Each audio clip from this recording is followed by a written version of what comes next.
tegenta brutale. Genya chico kia malaka tegenta brutale. Genya chico kia tegenta brutale.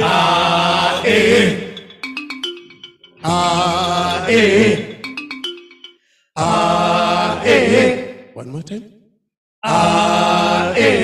Very last time. Wapi makofi ya Kayamba Africa? Thank you very much. Yeye alikuwa ametoka kwa Wakisi.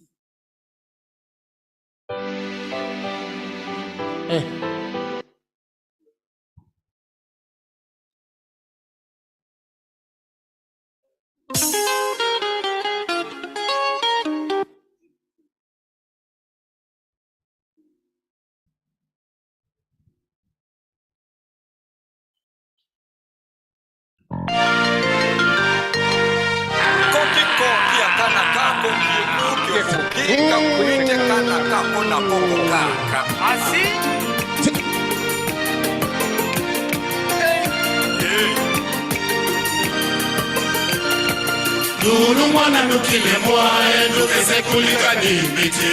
Lulu mwana nubinde mwae mbiti na mae omoi. Lulu mwana nukile mwae nukese kulika ni mbiti. Lulu mwana nukume mwae azae maende mondani. Lulu mwana nukile mwae nukese kulika ni mbiti. Osa kana osu kamba Nangana nango we miwae. Nangana nango we miwae. Kitu changu lumbu nikikula. Kitu changu lumbu nikikula. Chombo makuti changi hiyolo. Chombo makuti changi hiyolo. Nukese kukulwa kana nise. Kulumane mwa kumenda. Nukese kukulwa kana nise. Kulumane mwa kumenda. Lulu mwana nukile mwae, nukese kulika ni mbiti. Lulu mwana nubinde mwae mbiti na mae omoi. Lulu mwana nukile mwae, nukese kulika ni mbiti. Lulu mwana nukome mwae azae maende mondani. Lulu mwana nukile mwae, nukese kulika Notito. Haya. Kapaya.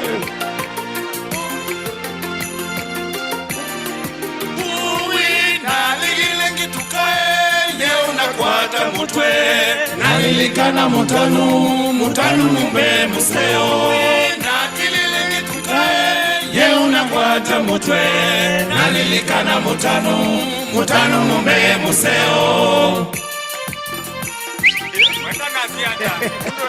Wadiwekiwe konzi, wadiwekiwe konzi. Nolitwa mukombolyo, nolitwa mukombolyo. Twine tuliwa moyo. Wadiwekiwe konzi, wadiwekiwe konzi. Nolitwa mukombolyo, nolitwa mukombolyo. Twine tuliwa moyo. Lulu mwana ndukile mwae, ndukese kulika ni mbiti. Lulu mwana ndubinde mwae mbiti na mae omoi. Lulu mwana ndukile mwae, ndukese kulika ni mbiti. Lulu mwana ndukome mwae azae maende mondane. Lulu mwana ndukile mwae, ndukese kulika ni mbiti. Ay ay ay. Honda wewe. Rompe kamala. Hai. Jadi ba. Cha bulungi.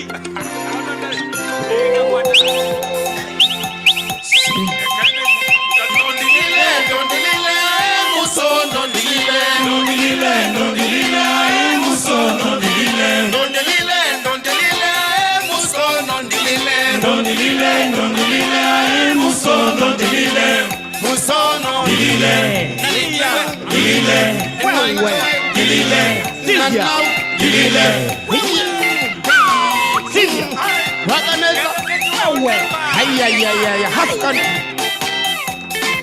haya Taeba akila yalingo gamba.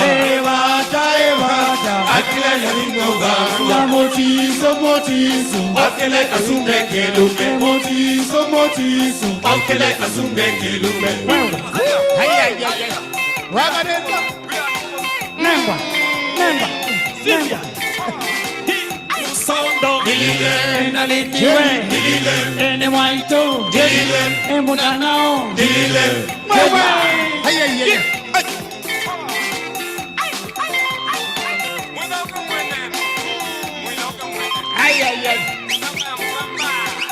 Usana, Nalingiwe, Nana, Ngon, Walingiwe, Nana, Haya,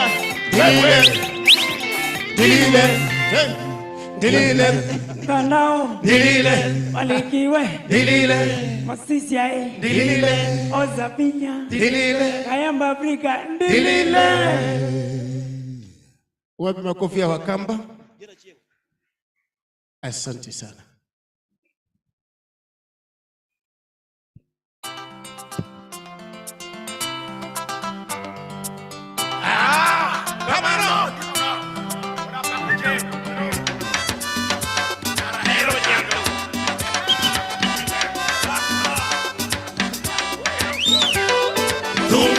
Koni jeni nyamalo ache nyara hero nyando Nyako bura bunyolo nyako ache nyako dongo hobera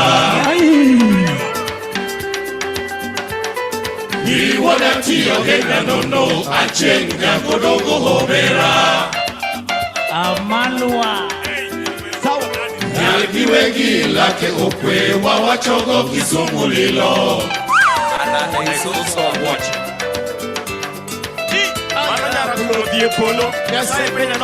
Osigo bibiro kane tiomo kango duok nemeru Thumwa chako ni jeni nyamalo ache nyara hero nyando Nyako bura unyolo nyako ache nyako dongo hobera Achekeneyo Iwala tiyo genga nono ache nyako dongo hobera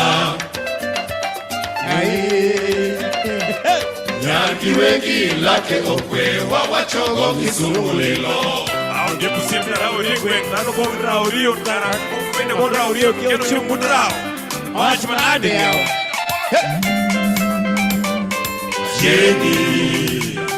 Jenny achengara hero nyando. Jenny achengara hero nyando. Ikowa nyakane wachopo kunya. Ikowa nyakane wachopo kunya. Ewa faruo inyomila kiana. Ewa faruo inyomila kiana. December Christmas moronyo chiorona. December Christmas moronyo chiorona.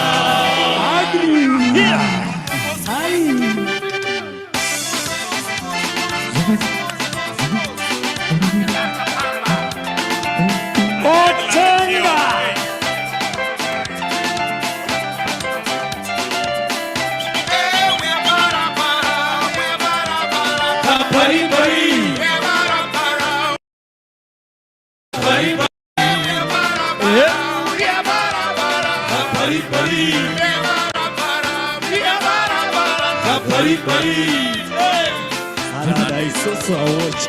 And I watch him next a good lad.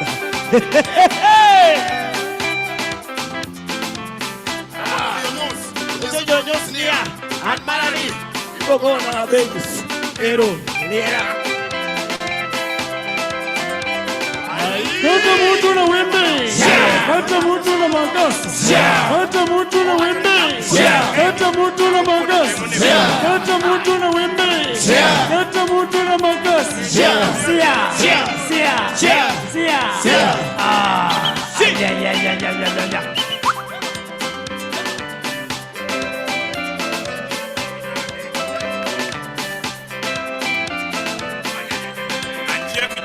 Yuani, anajaidi check.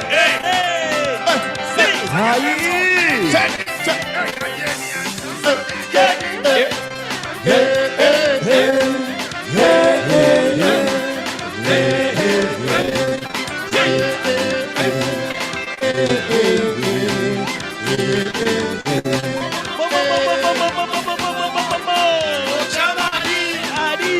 Ochamangoro. Ochamari. Ochamangoro. Ochamari. Ochadi. Ochamangoro.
Asante sana.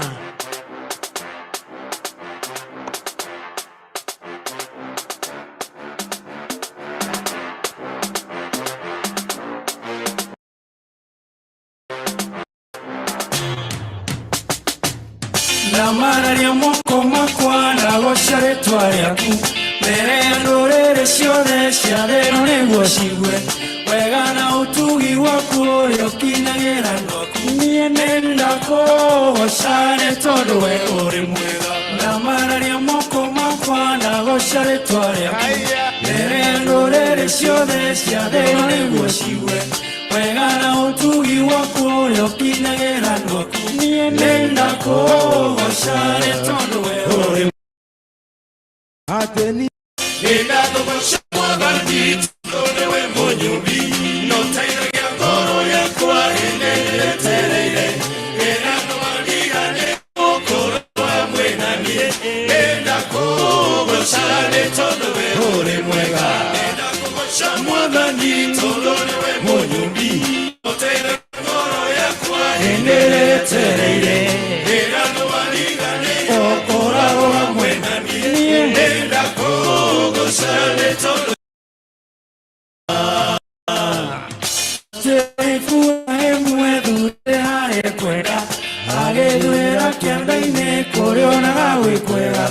ifura emwe kiambataga tũrekere maini nawe ũkĩmũrathima nĩ tondũ we ũrĩ mwega ũtĩrwo nĩ ifura emwe thure harĩ kwenda agĩthurĩra kĩanda-inĩ kũrĩa ona gwĩ kwega ifura emwe kiambataga tũrekere maini nawe ũkĩmũrathima nĩ tondũ we ũrĩ mwega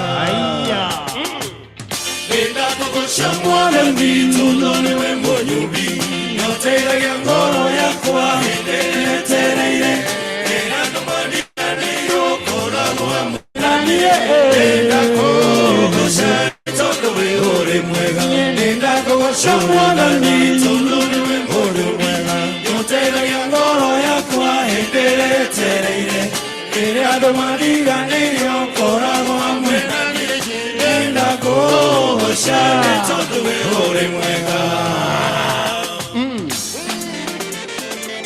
Ekaine mwana Kristo wetu waitu inyuane mwana yako muinira yakero mainga mamuinire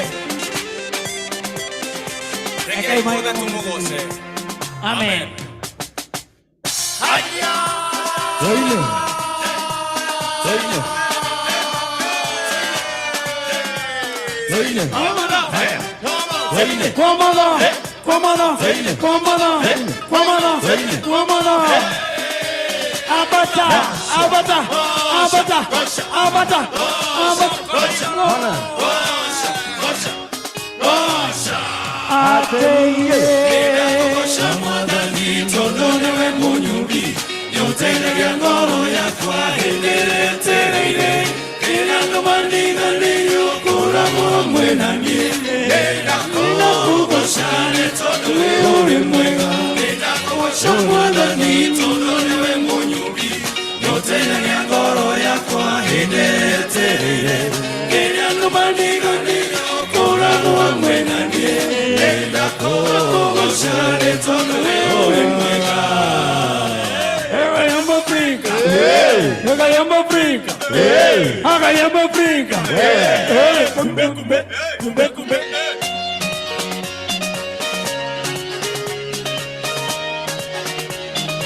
Thank you very much. I thought at that point, that's the point where you clap.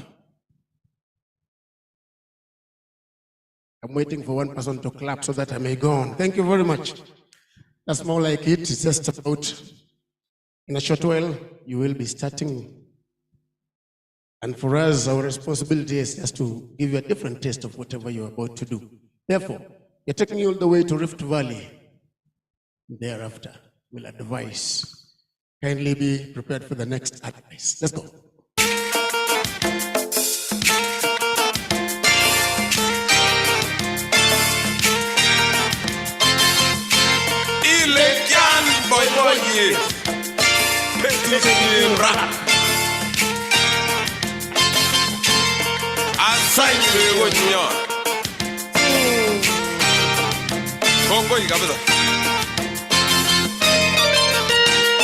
Ioni Tevioso, Ioni Nebo Man, Ioni Asai, Ioni Voice, Ioni Nebo Man, Ioni Asai, Ioni Olele, Ioni Ele, Ioni Asai, Ioni Olele, Ioni Ele, Ioni Asai, Ioni Ioni Asai, Ioni Asai, Ioni Chitugu, Ioni Nebo Man, Ioni Asai, Ioni Champion, Ioni Anonge Champion, Ioni Asai, Ioni Olele, Ioni Ele, Ioni Asai, Ioni Olele, Ioni Ele, Ioni Asai, Ioni Ilata. Mama mingi nege moy. Konga hinga bongo.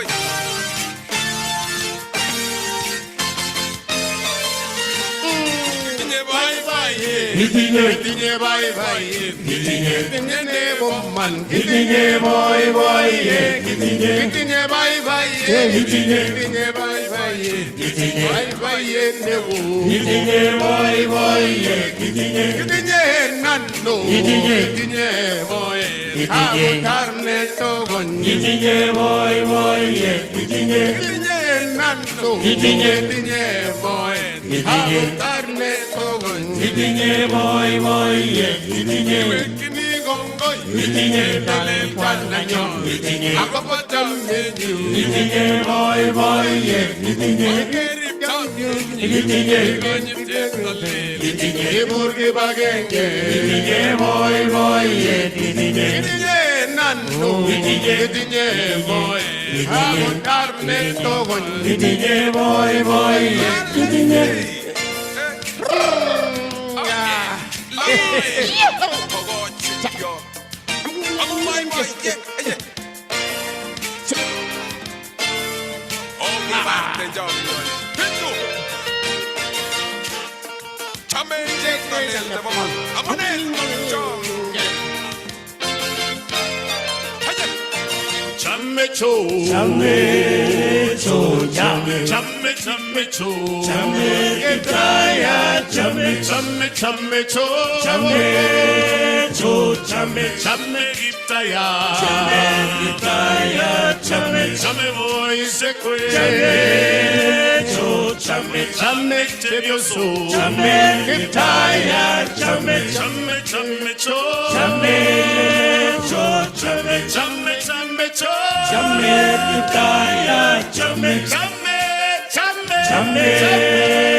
Wapi makofi ya Kayamba, Africa. Oh yeah. All right, good morning ladies and gentlemen one more time. It is supposed to be two. Nikisalimia huku mkijibu huku inaenda vizuri. Good morning ladies and gentlemen. Thank you very much for wale wamesikia. This is that bad time that we also request you to be upstanding just for 1 minute. I understand that your age is also somewhere there. So whatever to do with you is very minimal and very much the level where you can handle. Therefore, kindly let's be upstanding. Let me try this together. Thank you very much for those who are already standing and those who are just thinking, should we not? Just stretch a bit, stretch a bit, stretch a bit, stretch it. It's good for your health. Great. Voila. I want to make it very easy, very light on you. Nipe mwanambiri tuende pole pole, sitaki kupeleka wazee mbio hapa. Unaweza vunjika na we don't want that. Okay, are we good to go? Twende kazi. Okay, make sure you're just moving gracefully so that you don't hurt yourself. Let's go. Side by side like this. And for the younger generation, you can move vigorously because you know. Let's go. Side by side. Side by side like this. You're almost there. You can move your shoulders a bit. Just strike your shoulders a bit.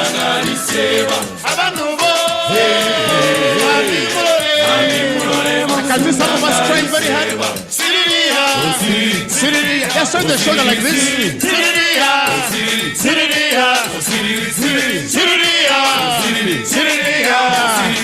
Now very simple one, I want you to try. This is very simple, go like this. Just throw your legs like this.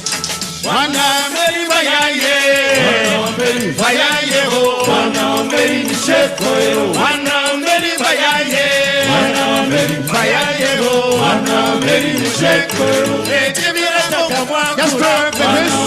An easy one.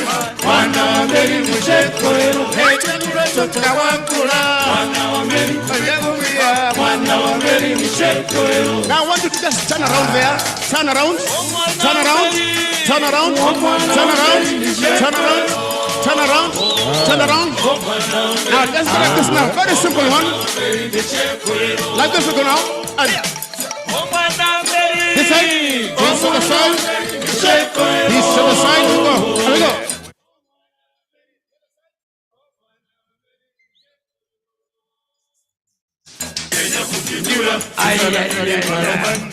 Just keep on trying. I can see some of us are moving lately.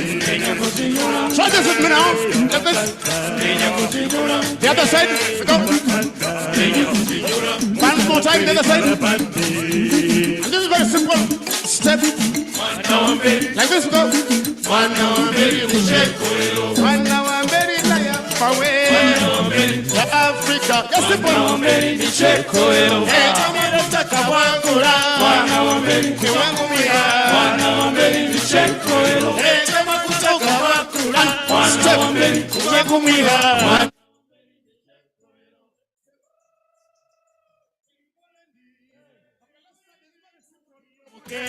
Just like this. A simple one too.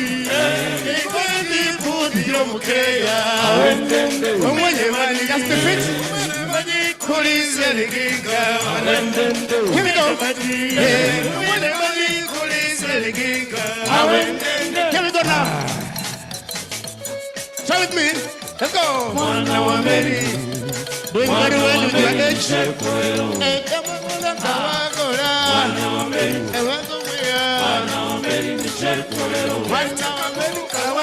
we go.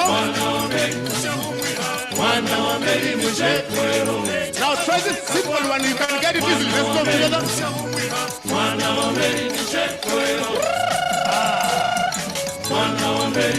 Go.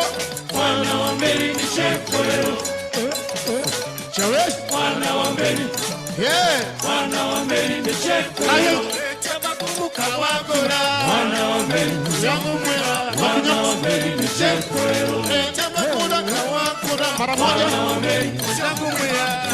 Now try this again. Just move and stand. Kindly give somebody high five. Who is near you, give that person high five. Some of us are really trying with our age. I appreciate that. Now, this last one so that you may be able to sit and wait for.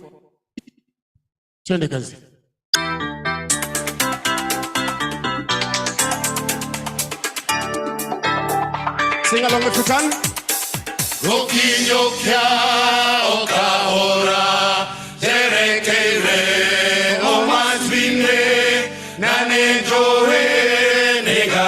Just relax a bit, then I guide you. Now you stop like this. And step. Keep on stepping and step.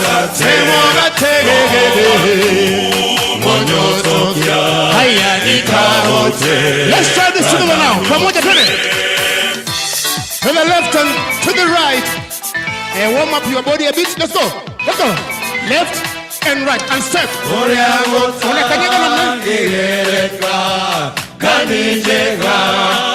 Yesu Kristo Doing very well. Ikaotonyo dede Unakanyaga pole pole tu. Kana ile marogezo Eleweka. Step.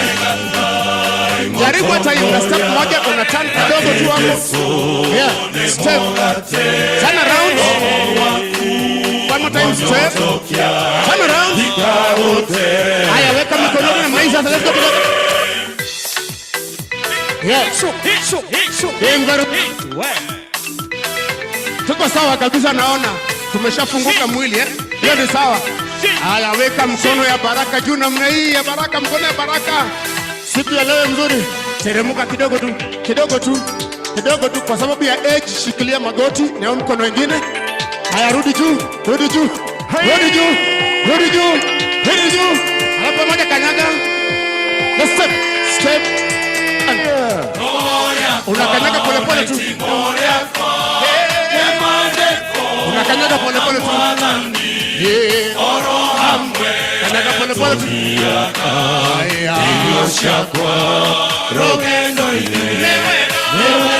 Mara moja ya mwisho. Akanyaga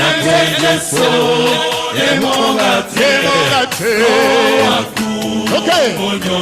Let's try this now one more time. Come on.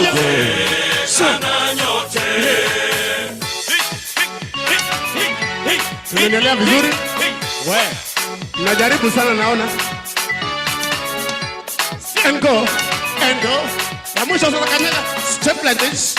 Unakanyaga mmoja na ya pili unageuka. So, step. Turn around. Okay. Very well. Twende. Hapo.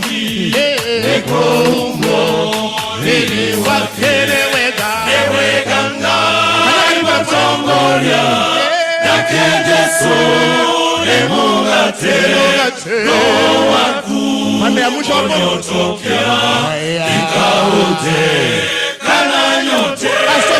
Step like this and then dance like this. Step. Keep going. We are doing very well. Step and then go. Tuko karibu kumaliza, kidogo tu, kidogo tu. Jaribu na side. Tunaenda hii pande nyingine. And then here's on the side. Let's go. The other side. Twende. Twende. Students, twende. Karibu pamoja. Ya mwisho.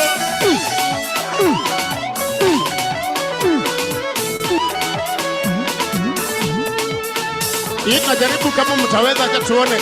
Wanasayansi hawezi shindwa na hii, si ndio? Kati jaribu pamoja, acha tuone. Pamoja tu go.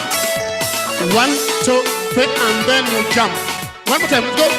1, 2, 3 and then you jump. One more time. 1, 2, 3 and then you jump.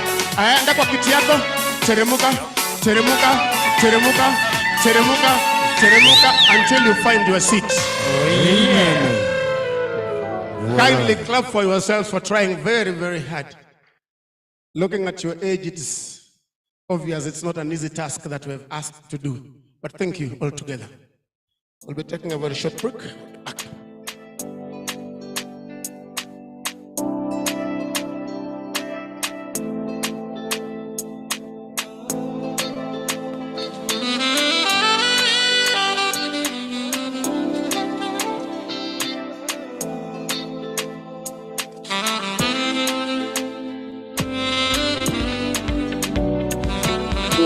Supporting the country as a whole in realization or attainment of the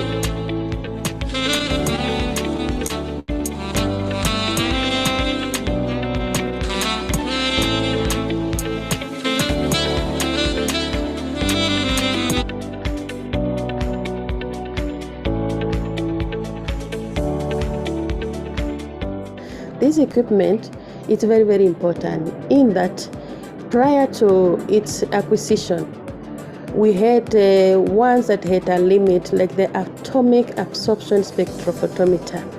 So it will not really separate and go to a very minute level of separating substances that could be in a sample. So it limited our staff a lot. So we had to spend together with them a lot of money, keeping them to ship those samples, like even outside Kenya. And that usually now ends up expending a lot of time. The researchers will not get the results quickly, perhaps if they have to make now inferences and conclusions and apply to solve a problem. Postgraduate students also who are studying, it will also delay them in terms of finishing to graduate because they have to wait for those results. There is also uncertainty in terms of who will handle that data, what will they do with it, post the generation of those results in their lab and things like that. So privacy issue, confidentiality issue was at stake. So now with the machine being with us, we have removed all those steps, intervening steps. We are just self-contained here in the country.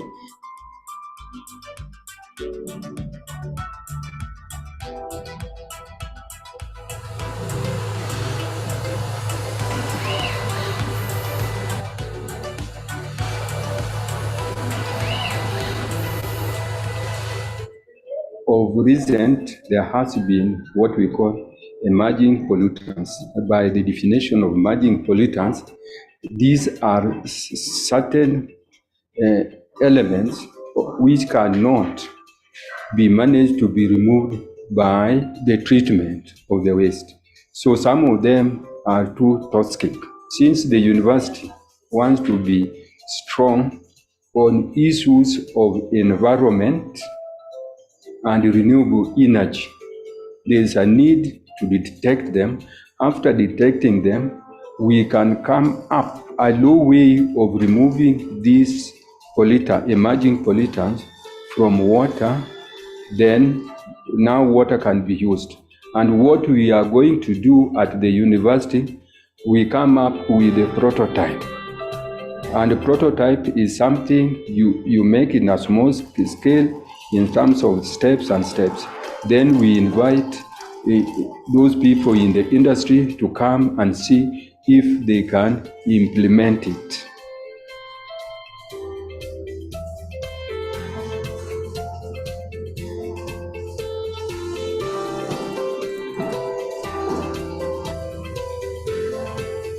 We are determining the inorganic component in wastewater. The samples were sampled from Ruai, Nairobi Water and Sewerage Company. We are determining the levels of heavy metals and also doing the chemical speciation. Yeah, definitely finding we are getting some of the chemical species like arsenic is there, like lead is there. We have already done the first and the second round of the samples. Yeah. We are still on because the project is supposed to take 24 months. Apart from that, there is a lot of waste everywhere. And this waste, we cannot convert it directly to useful unless we know what is there. And if there is something which can interfere with the human being or living being, it has to be removed. And after that, some of them can be much better in making biofertilizer. So our staff are now able to be very efficient. Our postgraduate students are efficient in terms of processing their samples, get results, write their thesis, graduate, go out there and start looking for jobs, join organizations in the industry, and start working.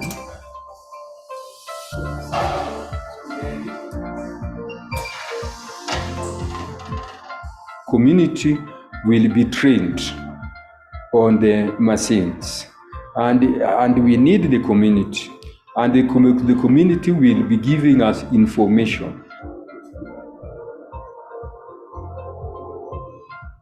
Now it is available for sharing.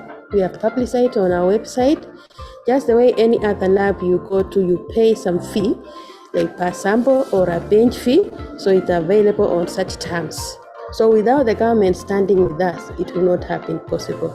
So we appreciate it, and we hope our results will be able to impress them, make an impact, and so that they can continue coming in. We partner together.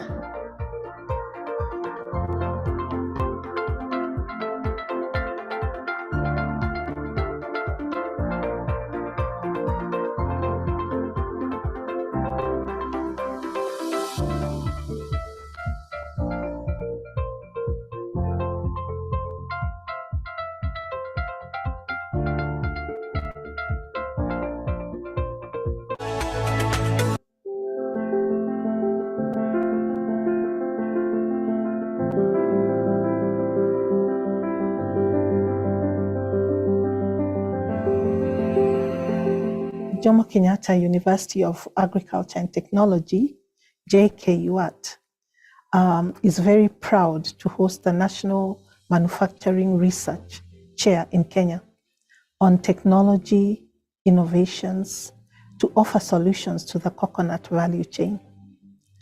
Now, since the launch of the research chair in 2017, JKUAT has benefited from the program in terms of capacity building and training of postgraduate students, acquisition of key research equipment in horticulture, food science, laboratories, and engineering workshops. Under this research chair program, a number of innovations have also been rolled out and deployed in Kilifi, Mombasa, and Kwale counties. And these technologies are currently impacting SMEs in the coconut value chain. The research project has enabled JKUAT to establish important linkages and partnerships with key stakeholders, thus repositioning the university as a leading institution in research in this region through research-driven solutions. I'm Bana Likua, a professor of mechanical engineering at Jomo Kenyatta University of Agriculture and Technology, and also the holder of the manufacturing research chair, which is a university research chair. Within this research chair, we have a stream that is on tooling and machinery. We also have a research stream on food and beverages, another one of energy and biomass. We also have one on textiles and fabrics, and another also on beauty products and cosmetics. All these have got products and are now being piloted and marketed. Of interest for us is what is contained inside, which is the coconut water and the coconut milk. The coconut milk is what one of my students is looking at in terms of its application in coconut-based products. My title, the thesis was broadening usage of coconut through the addition of coconut meat, and we've shown the white coconut or the white component of the meat. I did various objectives to achieve the aim of my study, value-added the product by producing the coconut ice cream. We have an equipment which has been bought with support of the research chair, which helps us to remove most of the organic solvent. This equipment is called a rotary evaporator, which is this. And this unit, what you do here, you fix your solvent inside like this, and then you rotate. Come here and extract through a rotational system where through this distillation unit and vacuum, then the solvent comes here and the oil remains here. And this is what we get to the last step of analysis. The biomass, as far as coconut is concerned, the focus has been on two main bio-wastes that come from the coconut industry or coconut value chain, and that is basically from the husk. There is a lot of bio-waste, but in this regard, for this research chair, the focus has been on the husk.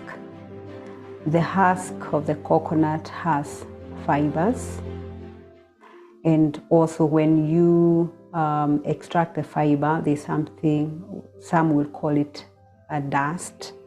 It's basically that dust that binds the fiber. When you extract the fiber, you can actually also use that dust, and that is what we call the cocoa pit. So the research that I have been conducting together with the postgraduate students has focused on one, the coconut fiber and the cocoa pit. During my master's project, I was privileged to work with the manufacturing research chair on the value addition of coconut products, and I worked on the waste products, that is the fiber, for production of hydrogels for use in agriculture.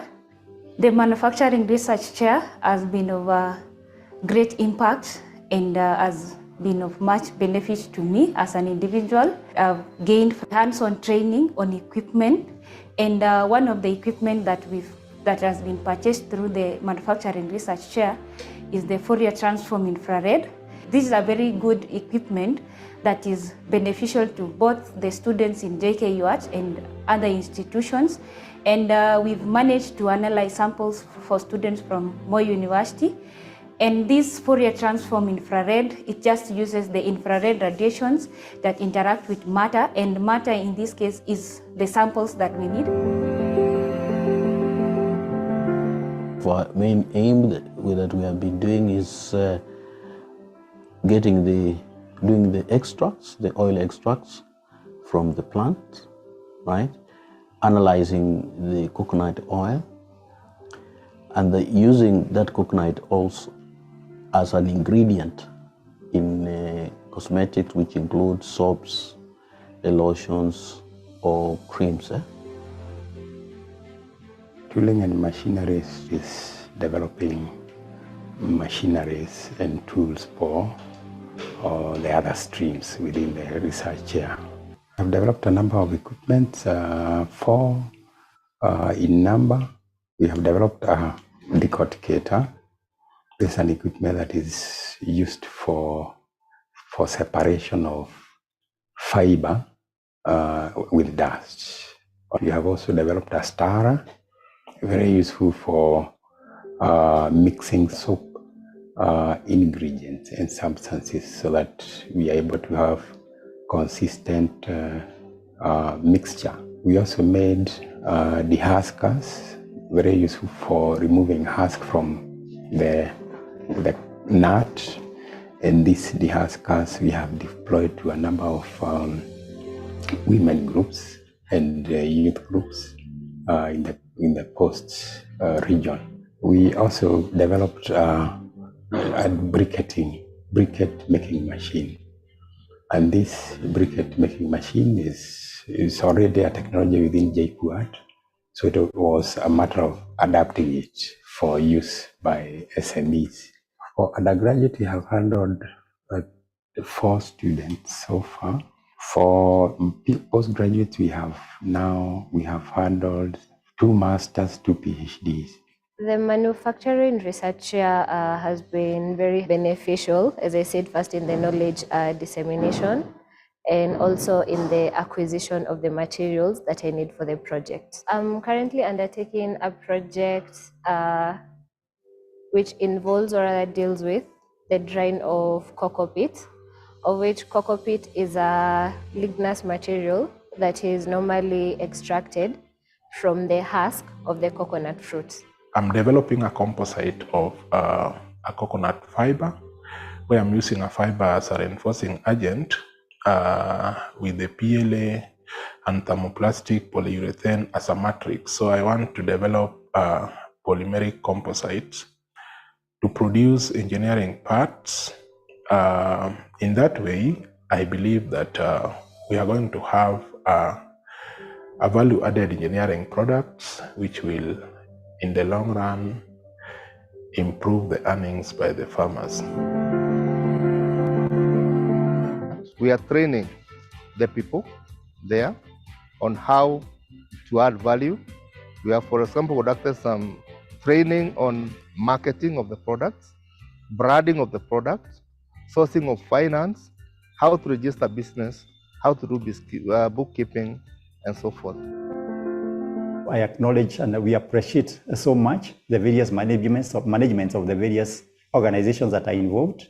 That includes JKUAT management, Moi University, Multimedia University, also the Ministry of Industrialization, and Nuts and Oil Crop Directorate, that's NOCD, which is based in Mombasa, as well as AFA here in Nairobi. They have really been of much support for this research chair. On behalf of JKUAT, I wish to appreciate NACOSTI, IDRC, and other partners for supporting the project and giving us the opportunity to lead this conversation in coconut value chain for the benefit of our country. Thank you very much.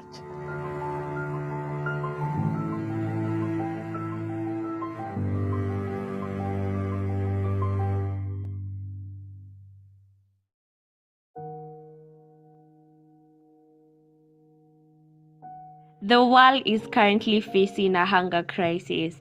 According to World Health Organization in 2022, 828 million people, about 10% of the world population, regularly goes to bed hungry.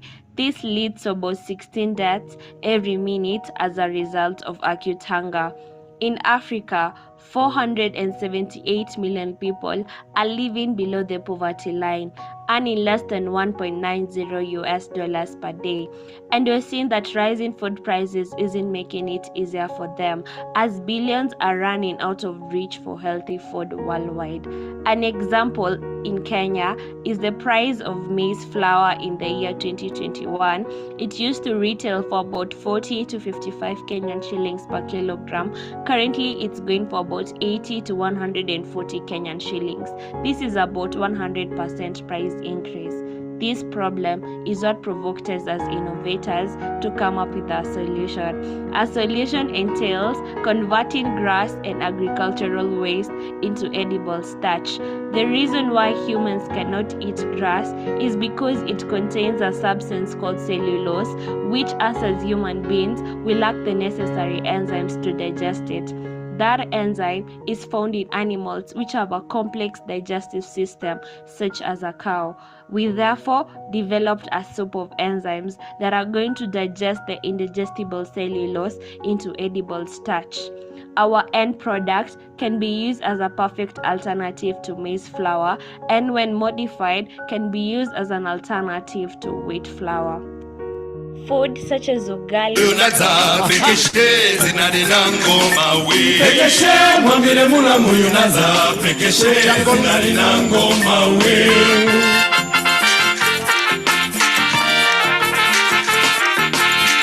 Nangoma we, nangoma mwana we, nangoma we, nangoma mwana we, nangoma we. Nangoma we, nangoma mwana we, nangoma we, nangoma mwana we.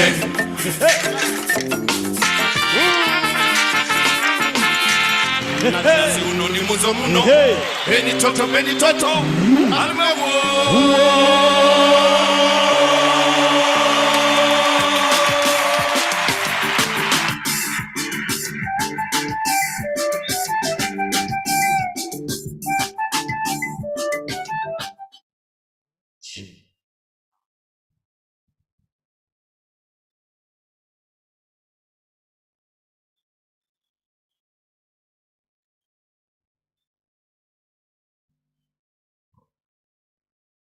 Right. Good morning, ladies and gentlemen, one more time.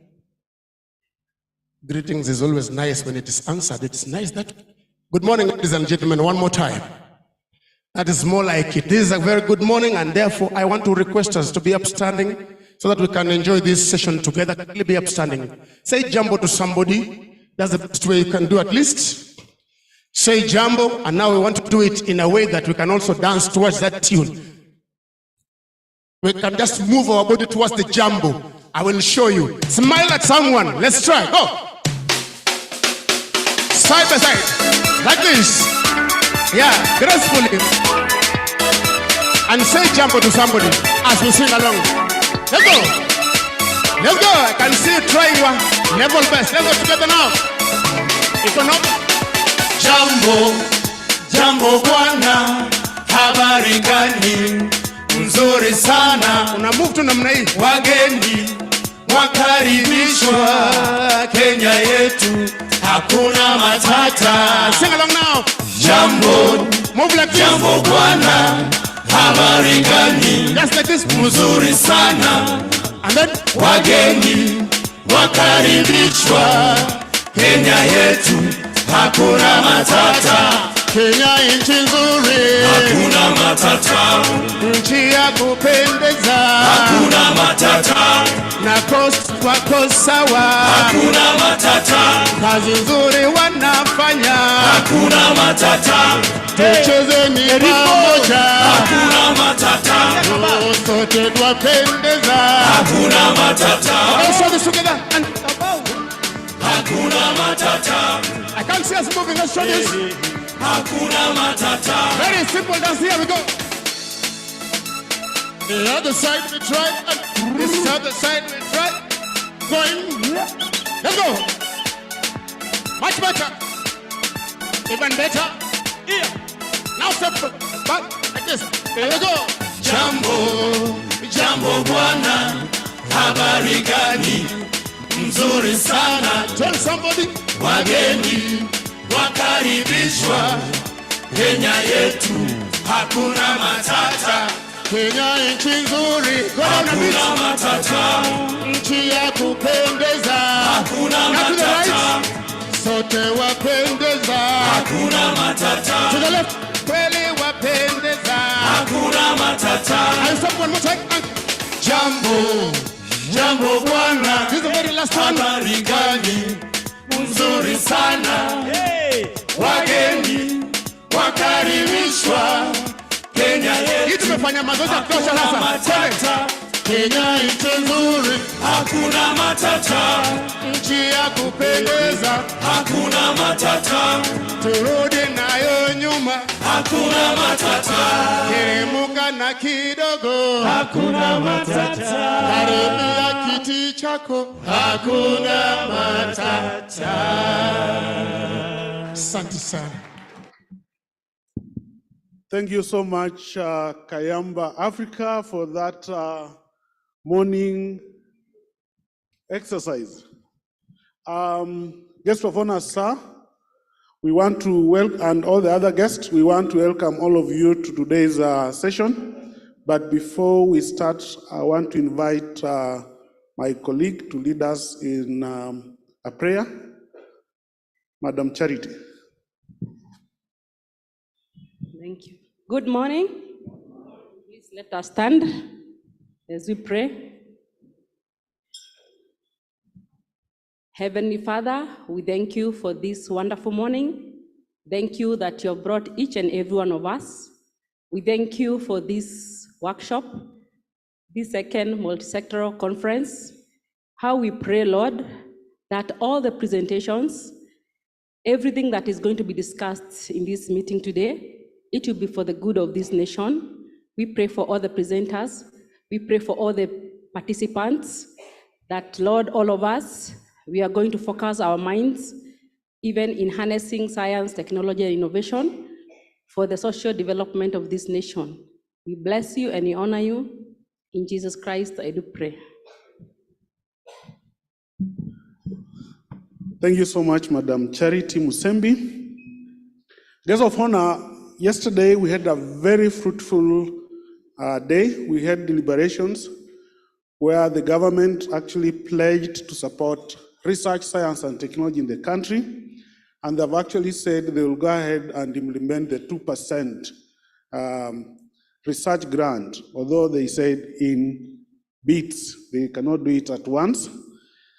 We were also enlightened about the policy on GMO. We actually had a young man from Ranga High School who already knows about GMO. So if you're already in research and you don't know something about GMO and how important it is, and some young man in high school, probably from 2, already knows the importance, then we need to up our game.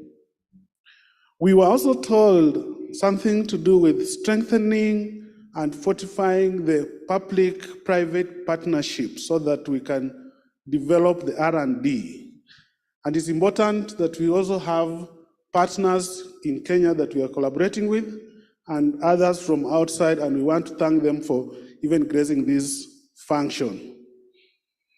Guest of honor, sir, the government of Kenya has incorporated STI agenda into the bottom-up agenda for the country, and it's actually in line with the 2030 vision and also the AU Agenda 2063. And we are happy about that, because if we are able to achieve the 2030, and know STI is one of the foundations, we will actually be proud of ourselves. In the afternoon, we had a very engaging session, extremely engaging. We had some professors telling us about indigenous knowledge, some talking about GMO again, and one particular project from Pwani University that has already been actually commercialized, and I've gotten venture capitalists from Finland or Sweden, and we were really happy to hear that with a very small seed from NRF, one of our projects is almost going international. With the few remarks that, with the few things that I've mentioned about yesterday, I'll wish to welcome the DG, Professor Walter Yawa, to take over from me and then continue with the day. Thank you so much. Okay, thank you very much, my colleague, Mr. Stuma.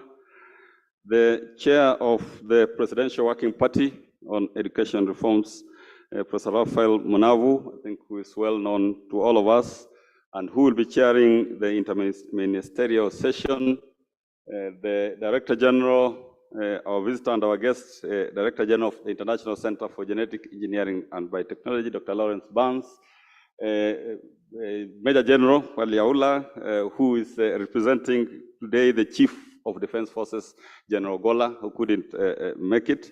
And this is what you were saying yesterday, that science, technology, and innovation as a national security aspect, it is also public safety aspect, and therefore we are very pleased to have Major General. Just to also inform you, I think in the subsequent session, we will have the Vice Chief of Defense Forces in person to give a lead thematic area on matters of science, technology, and innovation related to national security. We were also to have the Minister of ICT today, Honorable Owalo, who has just been called on national duty. As we discovered yesterday, they are very busy, they are very mobile, and they are working at very high levels. So the CS, Honorable Owalo, will be presented by Ms. Josephine Nambuki, the acting CEO of COTDA.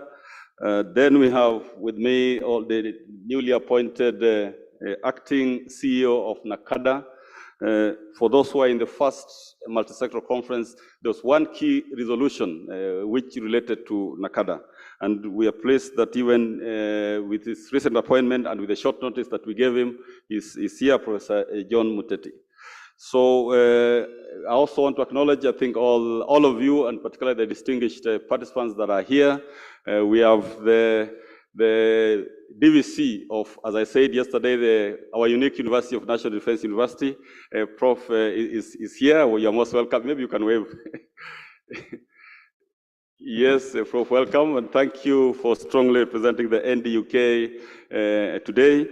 Just to inform that the immediate former VC of NDUK was the one who was appointed as the Vice Chief of Defense Forces, and it's been very, very positive in our collaboration. I also want to acknowledge, I think, members of the high-level panel. Yesterday, we had 3 of them. Today, you have Professor Mabel Lemboga. Also, you could wave. Professor Mwanya was here, but he's flying. I think he flew out in the evening. Professor Kiamba was also there, and we were expecting Professor Some, but he's yet to come. Allow me also to acknowledge a representative from the British High Commission. Please wave. The High Commissioner was to be here, but because of, I think, exigencies of duty, she could not make it.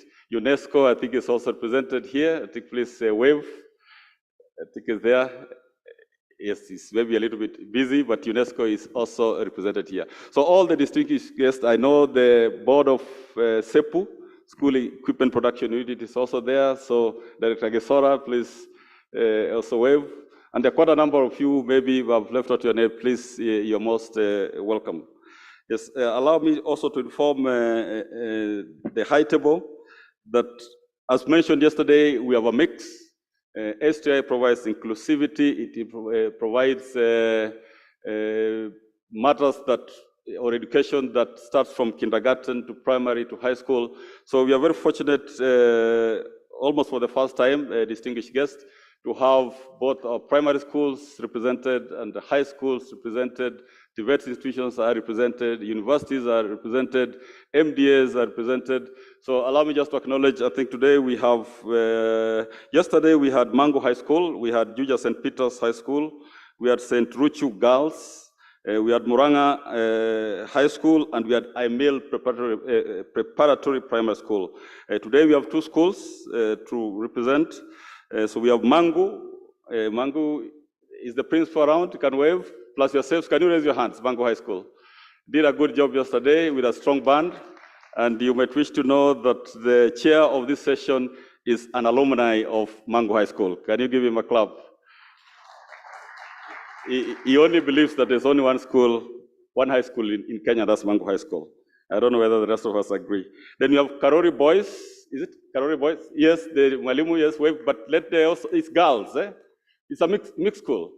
Yes, please, you're most welcome. And during question time, please be bold enough. We had a courageous young man from Mango, was it Mango High School yesterday? Are you around, the young man?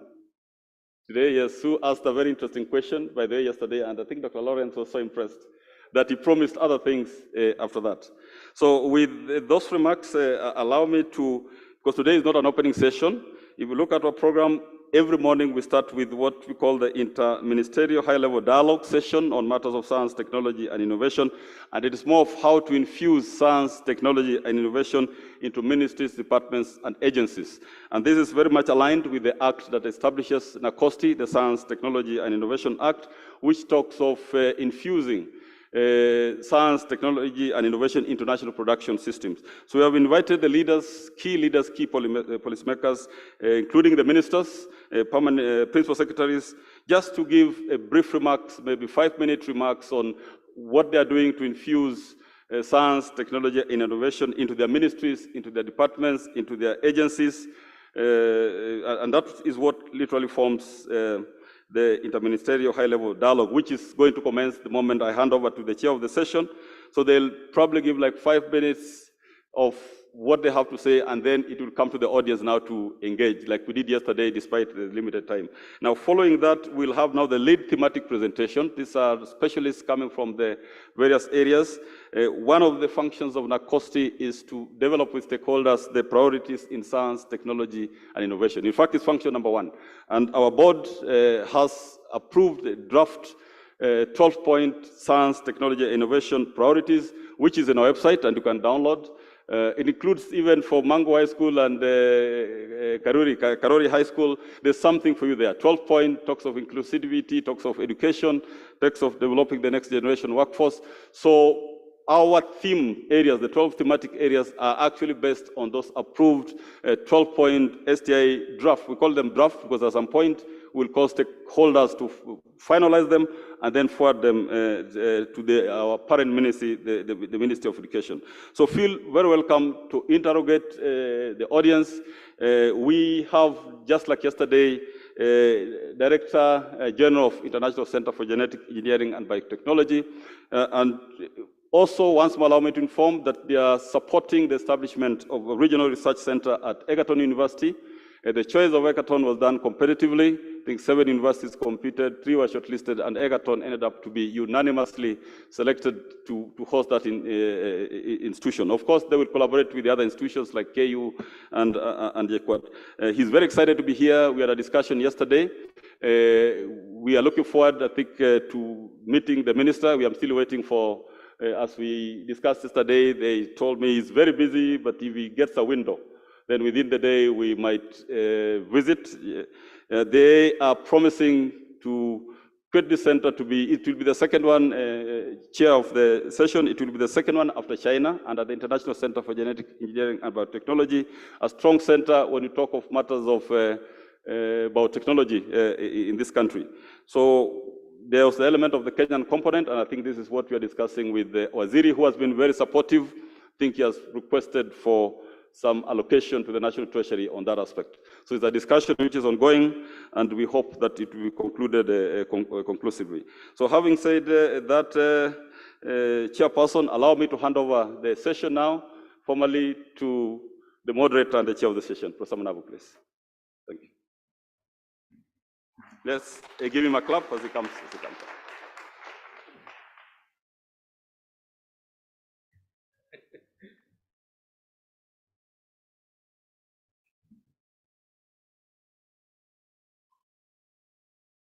Yule mtu amekaa chini sasa.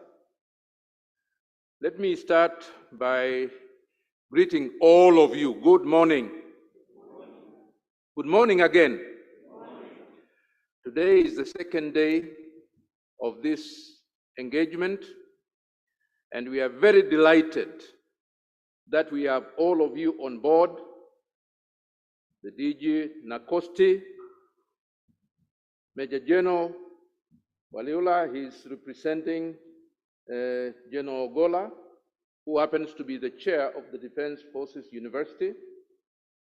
Josephine Dambuki, you are representing the Cabinet Secretary ICT and the digital economy.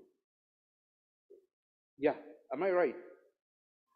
And there is a gentleman here, a friend of mine, although he doesn't remember me, Lawrence Banks. Very good. A young man here also, Muteti. And the lady here is representing the, is it Cabinet Secretary? Ministry of Health. Okay? Wamitre. Having recognized these distinguished individuals, there are very many other distinguished individuals who are here. I've seen distinguished professors, I've seen chairpersons of various institutions like Commission for University Education. I have seen vice chancellors here and the former vice chancellors. Mvuga, it's okay, eh? Just relax. Okay, I'm not going to ask you to say anything. And you know, these functions are very interesting. Eh?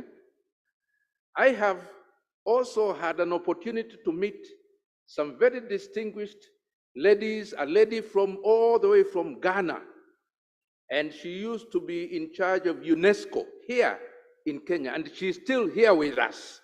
And by the way, for your information, she sits and manages the African Academy of Sciences, which is domiciled here in Karen. Come on, makofi kwake. It's a very interesting day, by the way, because it is not just infusing science, technology, and innovations, but we need to understand that among yourselves, there are also very distinguished scientists who have already really impacted health, not only in Kenya, but globally. And they are here with us. There was a young man who used to be in class with me, I can't see him, called FG Njoroge. Ako wapi? Huyu. That man used to be a researcher in Eli Lilly. Am I right?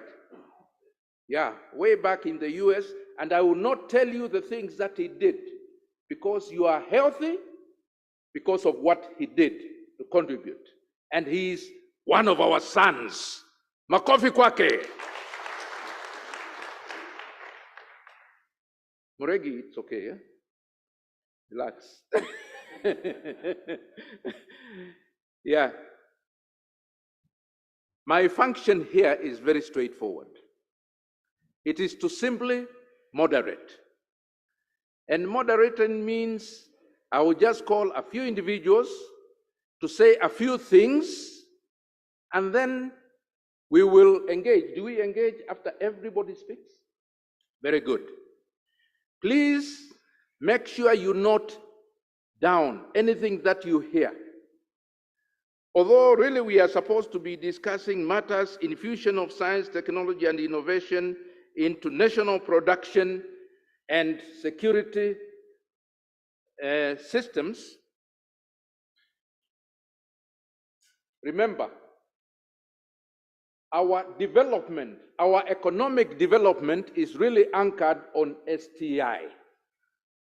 So although the individuals that are going to interact with us are going to be focused on these themes, remember By the end of the day, it is the socio-economic development, not only of our country, but our region and globally.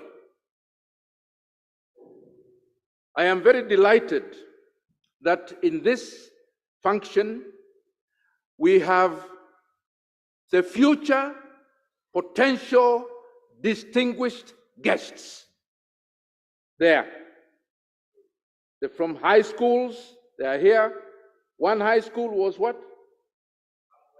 No, Mangu is Karuri, yeah. Karuri, most welcome. The other one, the other school is?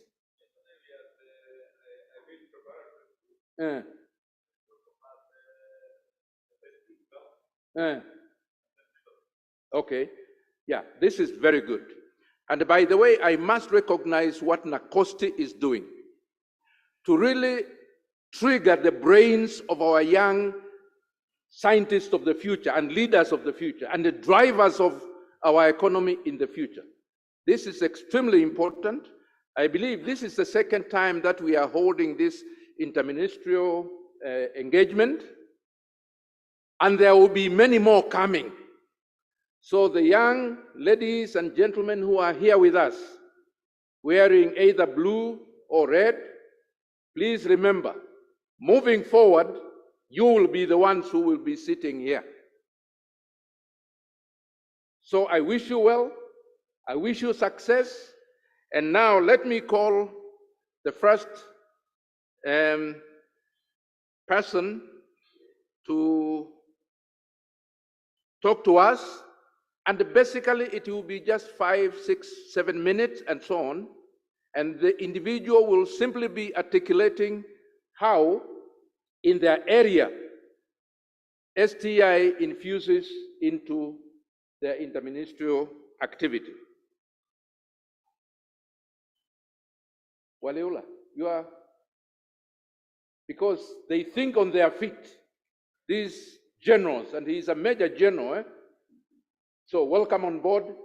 Yeah, tell us about security and what STI can do for security. Thank you very much. Asante sana. Welcome him, please. Thank you for the hearty welcome. Like has already been mentioned, I am Major General Bernard Waliaula from the Defense Headquarters. I'm privileged this morning to represent the Chief of Defense Forces. At the Defense Headquarters, I'm the Director General of the Defense National Security Industries. So I push the agenda for defense industry, research and development, and innovation. So on behalf of the CDF, ladies and gentlemen, I am privileged and honored to address you on the subject, Kenya's prominent role in technology-driven multinational forces for enhanced global security. This topic is in line with the conference theme, Harnessing Science and Technology and Innovation for Food Security and Public Good in a Transformational Digital Economy. Ladies and gentlemen, the global security environment is faced with evolving threats, characterized by volatilities, uncertainties, complexities, and ambiguities that require a multinational approach. Therefore, countries will continue deploying forces to participate in peace support operations, disaster relief and response, and humanitarian civil action in an effort to restore normalcy and enhance global security. Technology is a critical enabler in such multinational operations. Countries need to enhance their military technologies in order to mitigate the evolving threats to global security. Military technology, also referred to as war technology, is characterized into four main constructs: weapons, arms and systems that are designed for offensive action, weapons, arms and systems designed for deterrence and defensive action, mobility and transportation technology, and command and control and communications, computers, information and reconnaissance systems for coordination and intelligence. Ladies and gentlemen, throughout history, the evolution of war-fighting strategies has depended in large part on the level of technology available to warriors and leaders. Today, while basic human instincts remain much the same, technology has multiplied the human capacity to cause damage and destruction. In the 21st century, technology is advancing very rapidly, converting yesterday's fiction into today's reality. The most effective users of technology have become the advanced group of nations, while in the less privileged third world, some progressive developing nations have moved faster in this respect than others. Modern technology has changed the way wars are fought and how battles are waged, allowing for increased precision, automation, and speed. Advances in technology such as unmanned aerial vehicles, autonomous robots, artificial intelligence, and satellite-based communication systems have enabled countries to gain an edge in military operations and other operations. In addition, new weapons such as precision-guided munitions, cyber warfare, and autonomous weapon systems have allowed for increased accuracy and lethality. Furthermore, the use of drones and other unmanned weapons has enabled military forces to conduct surveillance and reconnaissance missions with greater speed and accuracy. These new technologies have enabled military forces to locate and target enemies more quickly and accurately, allowing for more effective and efficient combat operations. Kenya's role in the technology-driven multinational forces for enhanced global security is to leverage its geostrategic advantage in the Horn of Africa to serve as an important hub for intelligence gathering, cooperation, and coordination of counterterrorism activities. Kenya has a prominent role in strengthening regional cooperation in the fight against contemporary security threats through regional security mechanisms and initiatives such as the East African Standby Force. Additionally, Kenya is a troop contributor to the African Union in Somalia and recently deployed troops in the Democratic Republic of Congo as part of the East African Community Intervention Force. Overall, Kenya has taken part in 28 peace support operations since 1979. It is the KDF's level of professionalism and investment in research and technology that has given it such a prominent position among multinational forces. Ladies and gentlemen, multinational operations are complex, conceptually, physically, and morally. The concept of interoperability, which is the ability of regional or international forces to act coherently, effectively, and to achieve strategic objectives across all levels of war, arises. Forces from different nations, with different doctrines, equipment, and cultural disposition, are usually task organized to help achieve common international mission. Such is the case with Kenya's military deployments in Somalia and Eastern Congo. For example, troop contributing countries have their own logistic systems and dietary needs, communication systems, and different languages. However, technology plays a role to enhance interoperability and achieve coherence in such environments. It is this adaptability that has seen KDF perform exemplary well in multinational operations as a lead supporting country. The KDF has, for example, deployed a signal communications squadron in Democratic Republic of Congo to support the United Nations missions, as well as engineering and aviation capabilities in Somalia.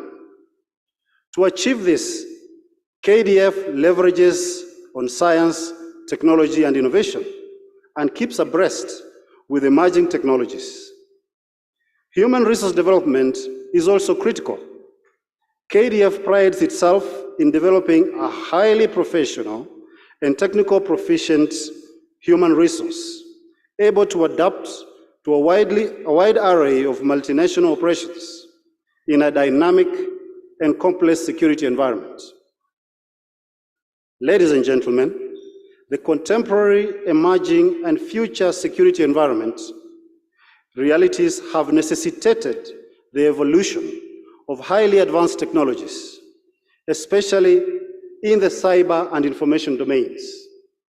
All these domains have seen increased development and use of artificial intelligence applications in military operations. KDF has a cyber security strategies to safeguard the confidentiality, integrity, and availability of its information assets. In addition, KDF has partnered with other government agencies to develop shared situational awareness of cyber threats. In multinational operations, such as peace support operations, cyber capabilities are exploited to gain intelligence, disrupt adversary supply chains, and protect friendly networks. Information warfare has become more potent through targeted disinformation, misinformation, and malinformation. Former Secretary of Defense of the USA, William Perry, summed the situation up when he said, and I quote, "We live in an age that is driven by information. Technological breakthroughs are changing the face of war and how we prepare for war," end of quote. The features of strategic information warfare are simple, and it is from the simplicity that they draw their lethal nature. For example, the low entry cost of strategic information warfare does not require much financial resources. Artificial intelligence has made target audience analysis and manipulation fairly easy. Secondly, strategic information warfare blurs national boundaries such that a state is not able to determine whether its territorial integrity and sovereignty have been violated or threatened. This makes taking appropriate decisive action as to whether to deploy military forces or not complicated. Such ambiguity highlights the gray zone in between the peace and war paradigms in today's conflict spectrum. Ladies and gentlemen, KDF has put in place strategies that going forward will enhance Kenya's prominent role in technology-driven multinational forces deployments for enhanced global security. Investments in research will continue to guide the development of KDF technological capabilities. In conclusion, technology continues to play an important role in the development of better weapons and situational awareness in support of KDF multinational operations. Finally, KDF will continue to take the lead in the region in the use of technology in support of multinational operations. Ladies and gentlemen, I thank you for the opportunity to address this distinguished gathering of practitioners and scholars. I wish you all the best in your deliberations. Thank you very much.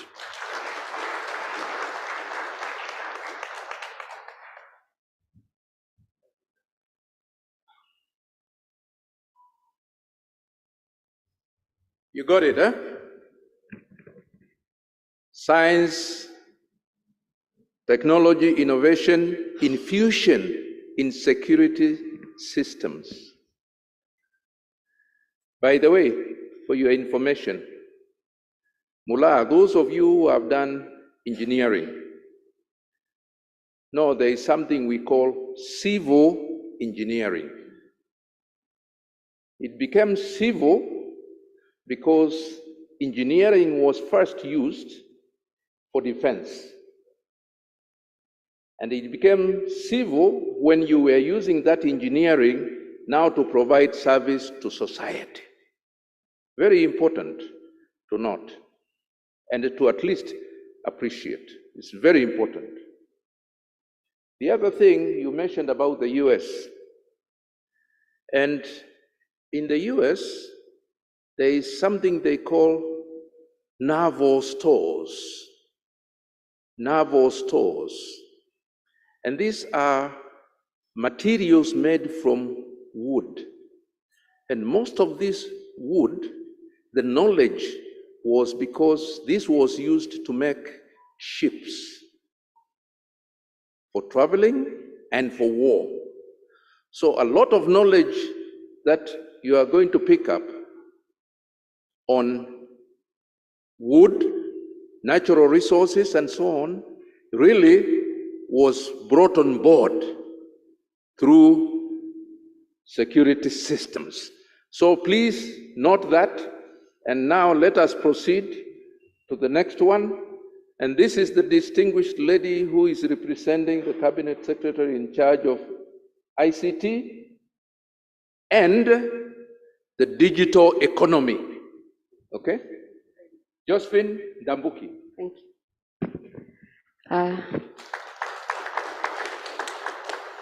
Thank you very much. And ladies and gentlemen, good morning on this second day of the conference. Allow me to give some remarks on behalf of the Ministry of ICT as we kick off the second day of this conference. Now,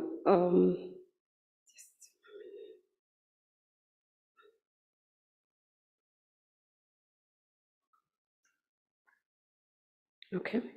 So, distinguished guests, ladies and gentlemen, good morning. I'm honored this morning to participate in this important discussion themed Infusion of Science, Technology and Innovation into the National Production and Security Systems. The world as we live in today is evolving in an incredible speed, driven by technology, and the digital economy has been described as the new era of global economic development that is revolutionizing the way we work and live. Kenya has made significant progress in the ICT and the digital economy. Projections by Accenture, the Africa IGDP forecast is that Kenya's digital economy is expected to add 1.4 trillion shillings or 9.4% of the GDP of Kenya by 2025. Technology has put Kenya in the global map, and Kenya is widely recognized as a leading innovation hub for the region and in Africa. As a government, we realize that technology, including Internet of Things, artificial intelligence, big data, blockchain, supercomputing, among others, will drive economical growth across the various sectors of our country. And therefore, we are working on supporting homegrown innovations and ensuring the country is at par with the regional peers in terms of competitiveness and innovation capabilities. The government of Kenya has identified the following flagship projects whose realization will give us and the next generation a digital future. And this includes the training of citizens to improve digital literacy among Kenyans. And also this includes cyber hygiene skills. The development of 100,000 kilometers of fiber optic infrastructure to learning institutions, government, health facilities, and community centers. Setting up of 25,000 hotspots to be deployed in strategic aggregation points and community centers such as markets countrywide. Then setting up of 1,450 digital innovation hubs across the country, and the accelerated automation and digitalization of all core government services in both national and county governments, and the establishment of Konza Technopolis as an enabling environment for the transformation of the country into a middle-income industrializing economy. The Ministry of ICT and the Digital Economy is championing the adoption of automation and digitalization in various sectors through the digital economy blueprint, because through this we can optimize our production processes, reduce costs, and enhance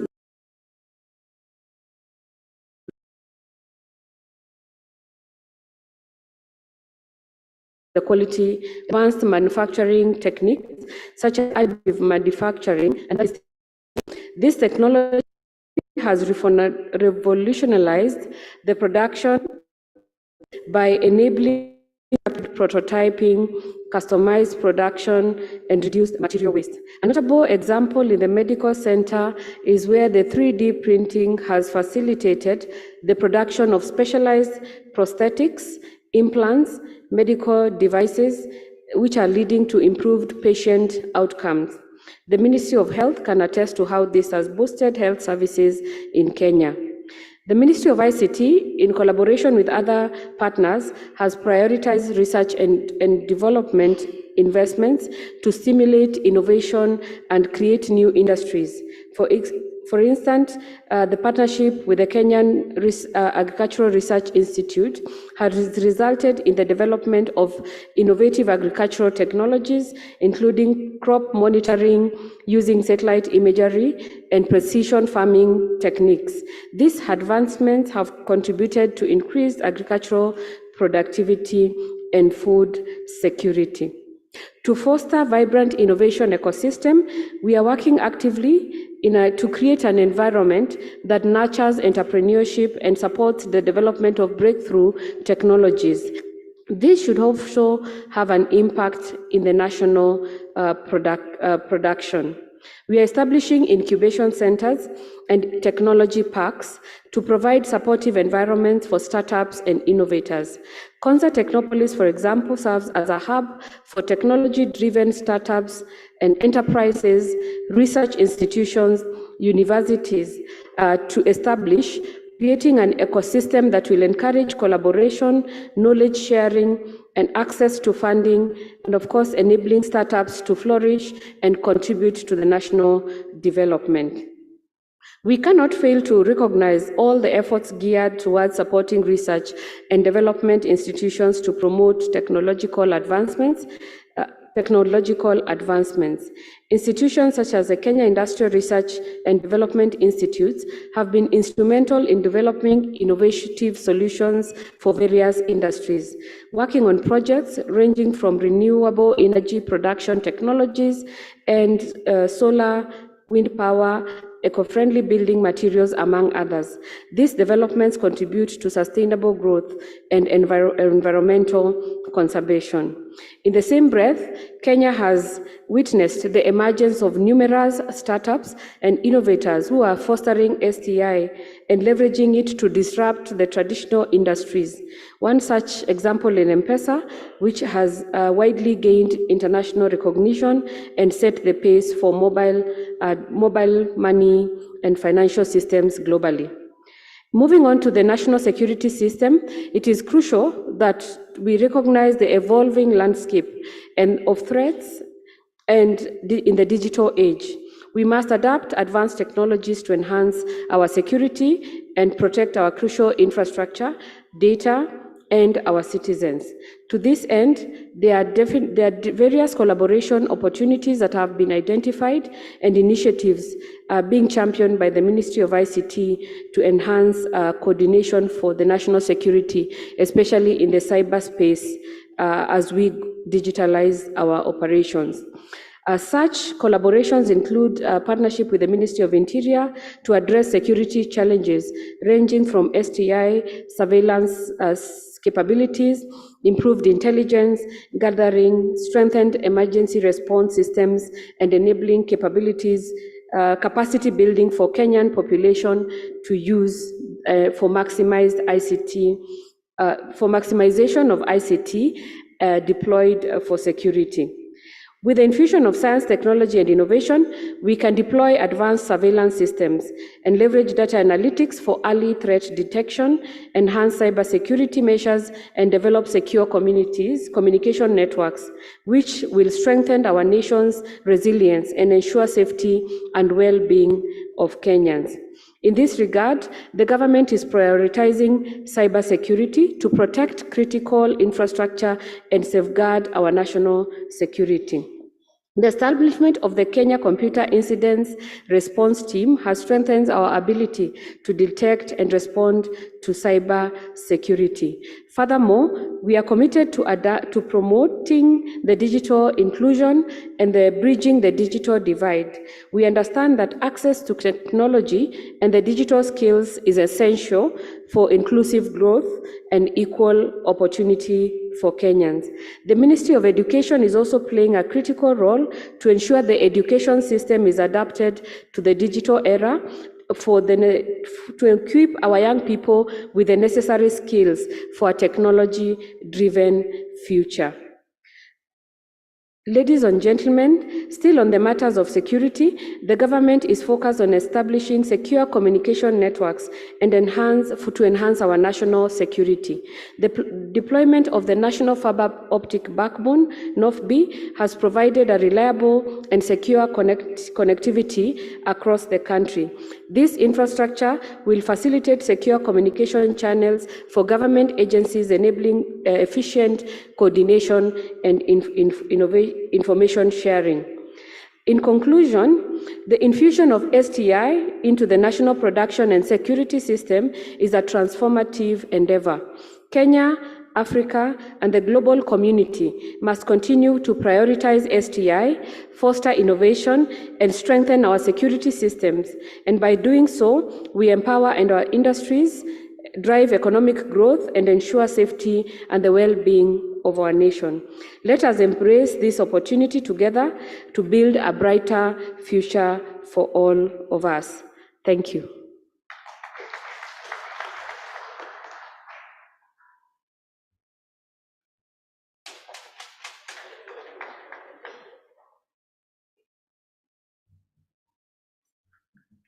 This distinguished lady, by the way, she works for an organization called Konza Technopolis Development Authority, which is the Savannah smart city. It will be the smartest city, not in Kenya, not in Africa, but in the world. And she's one of the ones who are driving that.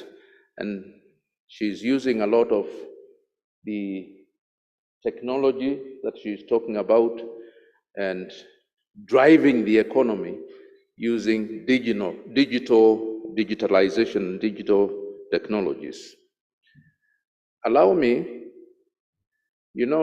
as we move forward, ICT is really making a major contribution even in our lives and the way we do things. When we are seated here, there are people who are still with us, although they are not here, but they are with us virtually. So I want to beg you to allow me to invite one or two of them to do a virtual presentation. Would that be okay? Okay, very good. So I don't know how they are going to do it. I think they are on board. One of them is Dr. Herman Alex. Is he the one on board? Dr. Alex, we are here waiting. Please, we will allow you up to about 7-10 minutes to do your presentation. Come on board. Good morning, Professor. I hope you can hear me. Good morning, ladies and gentlemen, distinguished participants. It's an honor for me to present at this conference and address issues related to national security, public safety, and emergency response. Next slide, please. In my brief presentation, I'd like to elaborate further on the spectrum of biothreats and what does this mean to national and global security. On this slide, you can see the range of biothreats that we can face from, on the one hand side of the spectrum, natural outbreaks, and you're all very well aware about the various pandemics that societies have been facing over the last couple of years, up to the other end of the spectrum, talking about the deliberate use of biological weapons. Traditionally, there's a distribution and delineation of roles and responsibilities. On the one hand side, by the public sector, the public health sector, to be specific.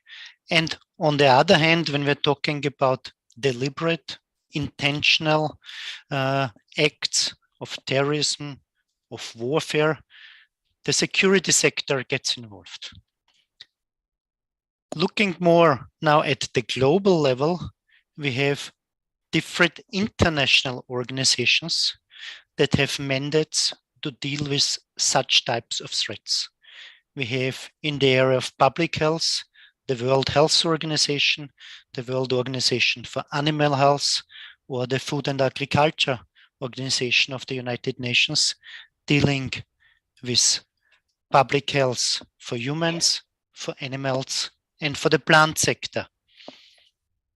Looking at the security sector, we have in the multilateral domain, the Biological Weapons Convention. We have Security Council Resolution 1540 that addresses the bioterrorist threat.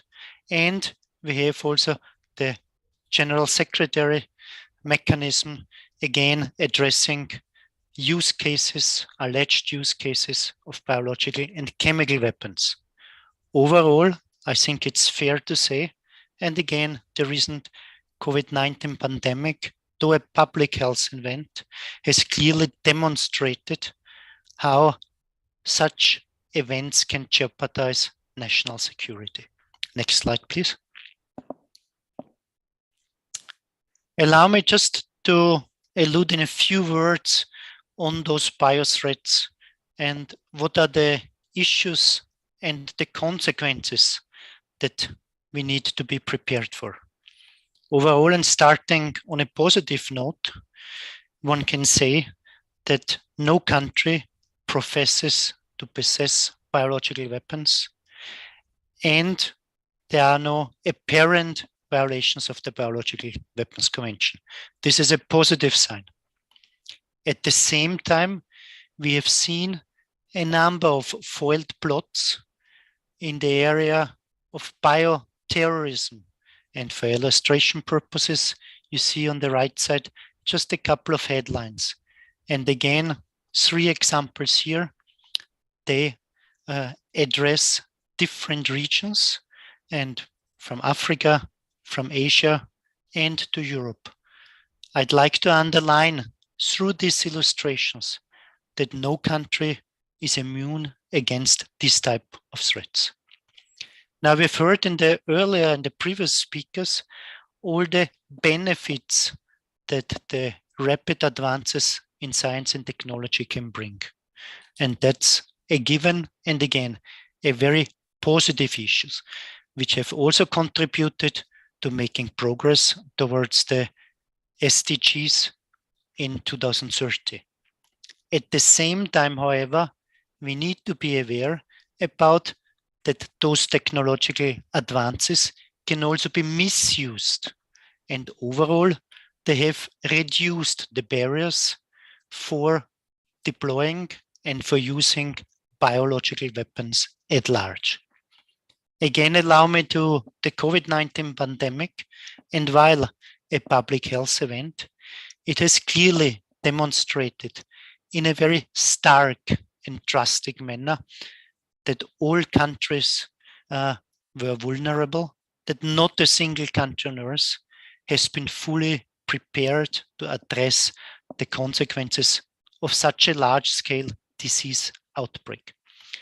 This in turn might raise the attractiveness for some actors towards using biological weapons for nefarious purposes.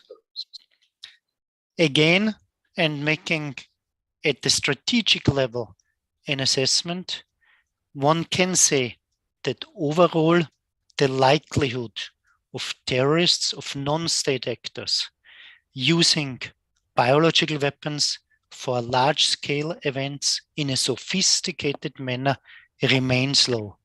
At the same time, it is imperative that all states prepare accordingly, not least given the tremendous consequences. Next slide, please. Again, allow me just to share a couple of lessons at the more strategic level for preparedness, both at the national and at the global level. First of all, it is crucial to address this issue in a holistic and overarching manner by adopting a multisectoral whole of government approach. And all threats need to be addressed in a single coordinated manner and framework. Again, I'm making reference to the COVID-19 pandemic, and there are multiple lessons that can be learned from this outbreak. They will also inform preparations for deliberate events.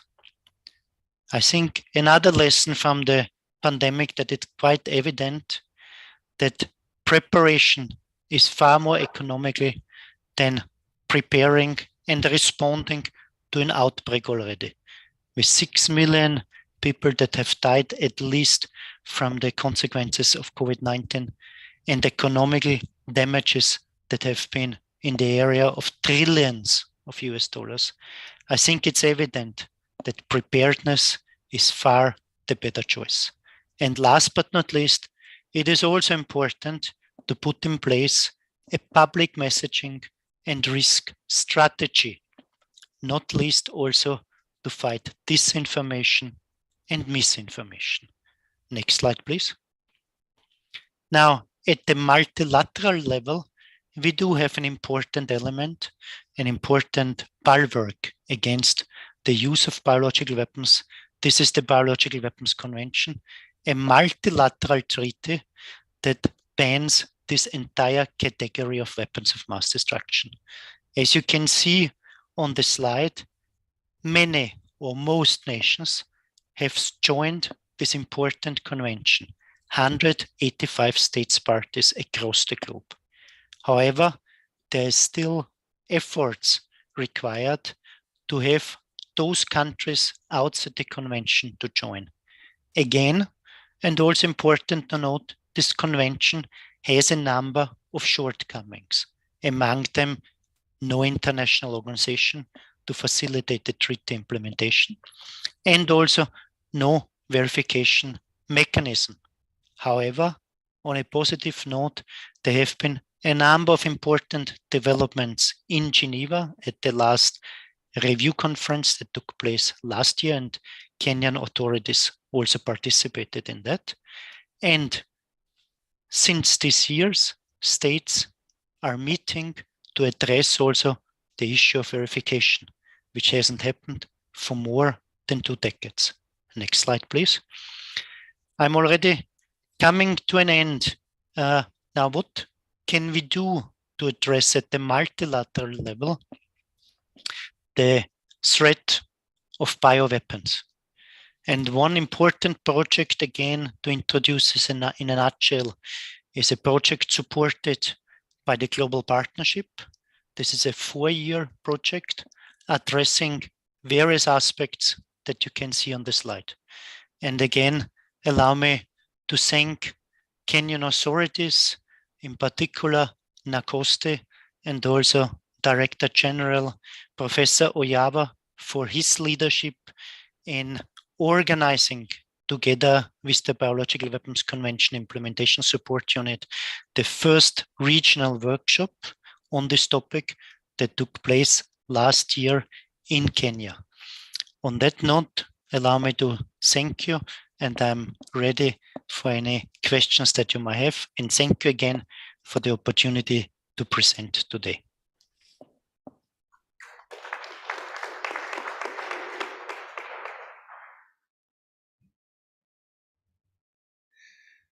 Dr. Alex, please stay on board.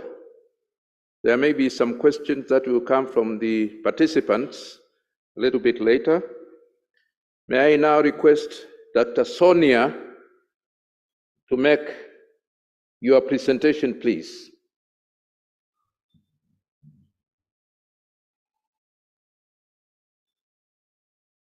Welcome on board.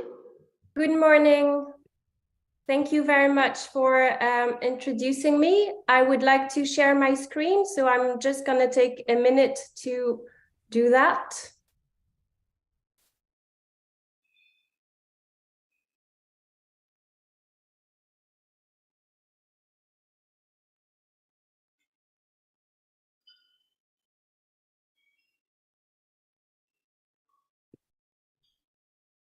Thank you very much. I hope everyone can see my presentation. So good morning. My name is Sonia Trabiz, and I am Co-Program Director for National Implementation at the Verification, Research, Training and Information Center. I would like to thank the conference organizers, in particular Nacoste, for the opportunity to present today on the topic of effectively addressing biothreats through implementing legislation for the Biological Weapons Convention. For those of you who don't know my organization, VERTIC, I wanted to introduce ourselves. So we're a UK-based organization, non-governmental, based in London in the UK. And we work on the verification, implementation of, and compliance with international agreements and related initiatives, especially those focusing on the non-proliferation of biological, chemical, and nuclear weapons and the security of related materials. Our National Implementation Measures Program works on the implementation of a number of those instruments, including the Biological and Toxin Weapons Convention, which we just heard about from Dr. Limpauser. So during the next 10 minutes, I wanted to follow up on the presentation on biothreats from Dr. Limpauser, but I will focus on the importance and elements of national implementation of the Biological and Toxin Weapons Convention in national legislation to ensure the peaceful uses of science and technology with biological agents and toxins to prevent their diversion to biological weapons. This slide only reiterates some points that were already made during the previous presentation. So in the interest of time, I will skip to the next slide. On this slide, you can see reference to articles in the Biological and Toxin Weapons Convention, again, which we just heard about. So this is just to reiterate that the first articles of the convention focus on prohibitions regarding biological weapons. But I also wanted to mention Article 4, which is central to the notion of national implementation, as it requires states parties to the Biological Weapons Convention, including, for example, Kenya, to take any necessary measures to prohibit and prevent the development, production, stockpiling, acquisition, or retention of biological and toxin weapons in accordance with their constitutional processes.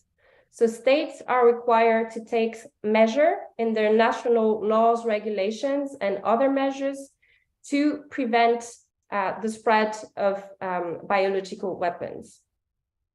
Other articles of the convention focus on consultation and cooperation in case of problems relating to the application of the convention, process in case of alleged breach of the convention, support and assistance to states exposed to danger as a result of violation of the convention. And Article 10, very importantly, requires states to facilitate and participate in the fullest exchange possible of equipment, material, and scientific and technological information for the use of biological agents and toxins for peaceful purposes. So under this article, the convention should be implemented in a manner designed to avoid hampering the economic and technological development. Now, turning to the topic of national implementing legislation for the Biological Weapons Convention. As I mentioned, Article 4 requires states to adopt national implementation measures. So in this presentation, I am focusing on measures adopted in national laws and regulations in the national legal framework of states. In doing so, there is no one-size-fits-all. So each state will decide on the type of implementation measures it requires in accordance with its constitutional processes and national situation. Various areas of laws are impacted by national implementation, including, for example, criminal and procedure law, biosafety and biosecurity laws, transfer control laws, but also public health laws. There are various approaches in adopting legislation for the implementation of the convention, including, for example, through a standalone piece of legislation on biological weapons, or a combined approach and amendments to existing laws and regulations. Now, what are the benefits and the importance of having comprehensive legislation in place for the implementation of the Biological Weapons Convention? Well, this helps prevent biological weapons proliferation and development. So this is very important in that sense. It also helps states fulfill their obligation under the convention and related international instruments such as UN Security Council Resolution 1540. It also helps states to be able to effectively conduct their international reporting under those international instruments.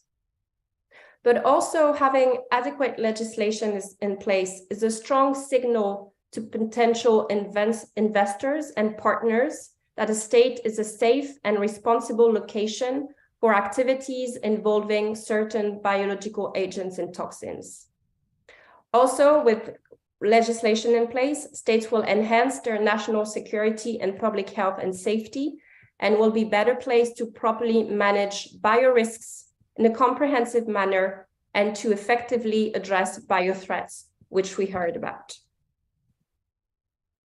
Now, you may wonder what the key elements of national implementing legislation for the BWC would be. So that includes having a comprehensive framework and criminal law in place, so criminal offenses and penalties to prohibit activities with biological agents and toxins, but also, to prohibit activities with biological weapons.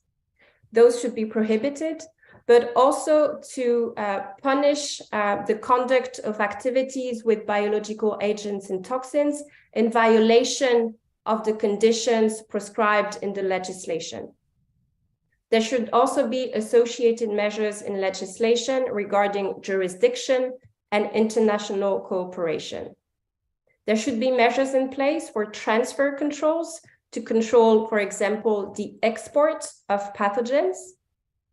There should be strong biosafety and biosecurity measures in place to ensure that activities with biological agents and toxins are conducted in a safe and secure manner. There should be mechanisms in place for preparedness and response to biological incidents that will involve pathogens.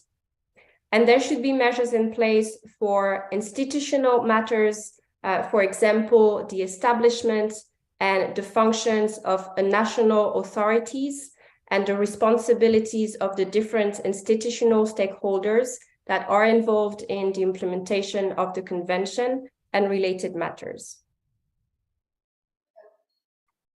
Now, I wanted to say a few words about the assistance that can be provided to states to make sure that they have the right legislation in place and to help them work with them to strengthen their national implementation of the convention. So at Vertec, we provide this type of legislative assistance, for example, through the development of support for legal analysis to develop analysis of states' legislation for the implementation of the convention with a view to identify gaps and potential areas requiring strengthening. We also develop tools to help states draft legislation for the convention, and we have very recently published a model law for the implementation of the Biological and Weapons Convention, which is freely available on our website. We are also developing, in partnership with UNIDIR and with support from the United States Department of States, a legislation database that would help gather information about the status of the implementation of the convention in all the BWC states parties, and that will be a useful tool to identify useful resources and compare different approaches in the implementation of the convention. We are also providing support through the organization of legislative drafting workshops and review of draft legislation. More specifically, we have recently been implementing a project on advancing BWC implementation in Kenya, which is running during 2022 until to the end of 2023. This is a project that is funded by the United States Department of States, and that is implemented by Vertec and our partner CRDF Global, an independent non-for-profit organization working on advancing security, health, and economic progress by mitigating threats and enhancing opportunity through science, innovation, and collaboration. In the context of this project, we are partnering with Kenyan stakeholders, including NACOSTI, and we are also coordinating with relevant international partners, including the UN Office for Disarmament Affairs. The activities undertaken under this project include raising awareness and sharing knowledge on the importance of advancing BWC implementation through online, hybrid, and in-person engagements with relevant stakeholders. We also work to complete a legislative analysis of Kenya's legislation for the national implementation of the convention to identify areas requiring strengthening. And we will also be providing legislative drafting support to support the drafting of legislation for national implementation of the convention in Kenya through remote support and workshops. So we are hoping to continue our activities to strengthen the implementation of the BWC worldwide and also in Kenya to prevent the spread of biological weapons and to ensure that the peaceful uses of biological agents and toxins and science and technology activities with those materials are being conducted in a safe and secure manner.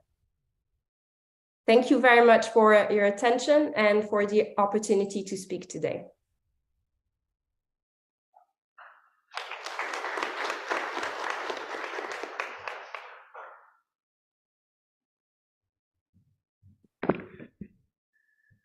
Dr. Sonia, stay on board. There may be issues that may be raised regarding the Biological Weapons Convention, universalization of the convention, but most important, localization in terms of development of legislative frameworks to implement it in our country. The next presentation is going to be from the Ministry of Health.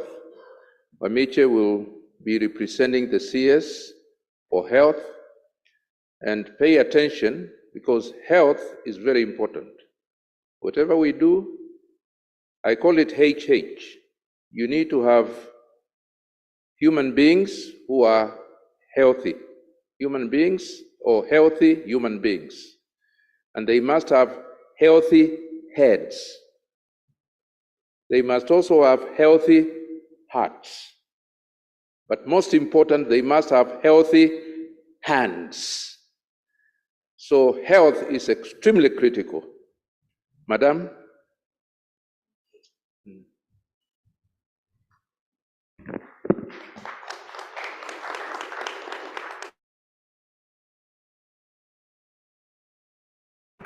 Good morning. I am Dr. Joyce Wamisho and I head policy and research at the Ministry of Health. And I'm here representing the CS Ministry of Health. So it gives me great pleasure to be able to address all of us here on a topic that is very dear to the Ministry of Health, reviving the promise of universal health care grounded on frontier technologies. As Prof has stated, without healthy human beings, then we cannot talk about development in this country. And our constitution guarantees that we should each have, we each have the right to quality health care. That is what our constitution says. So the Ministry of Health is envisioning delivering this through what we have been hearing about, universal health care, universal health coverage. And what this really means is to ensure that the quality health services are provided when needed and at a cost that is affordable, so that we do not go through what we are calling, or what we call catastrophic health expenses. We know the many WhatsApp groups that we see of people asking for donations because of somebody in their family or they themselves are unwell. So that is what we are envisioning, ensuring that every Kenyan within the boundaries of Kenya does receive health care at the time they need it and at the quality that they so desire. So how are we going to do this? We are going back to the basics.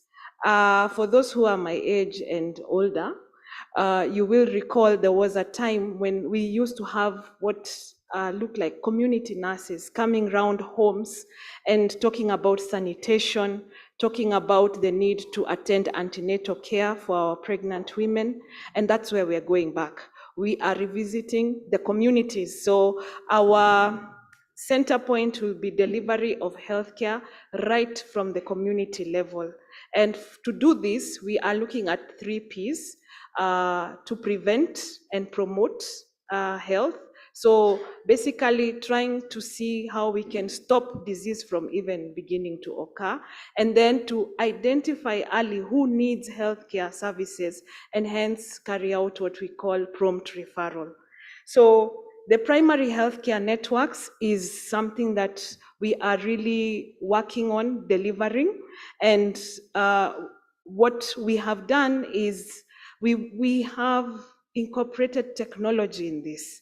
So next month, our president will be launching the electronic community health information system, which really involves you going to the households, because diseases are in humans and humans are in communities. So going to the households, we already do that, but now once we launch the system, it's going to optimize this current strategy. So go to the households and understand what are the issues in that household, right from identifying, is there any pregnant woman? Has she started her antenatal care? Are there children who are under 5 who require vaccinations? Are there people who are suffering non-communicable diseases? The ones that we really know are diabetes and hypertension.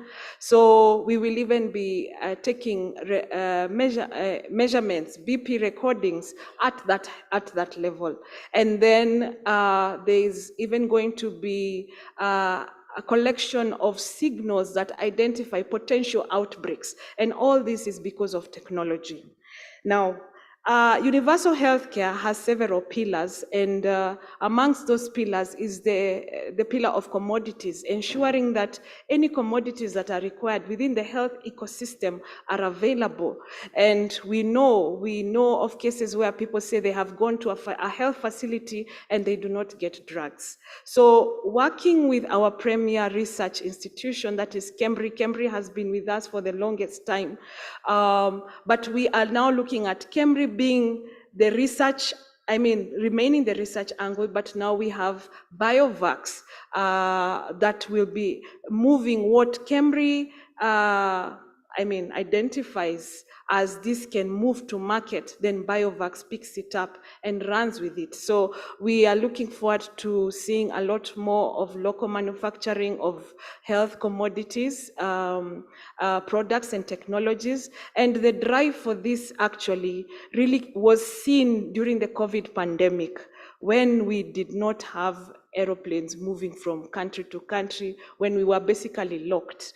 That is when we began to see that, we can actually manufacture sanitizer, we can actually manufacture. There was a lot of work by, universities like Kenyatta University on people coming up with ventilators. So that is the other way we are incorporating science and technology in what we are thinking about.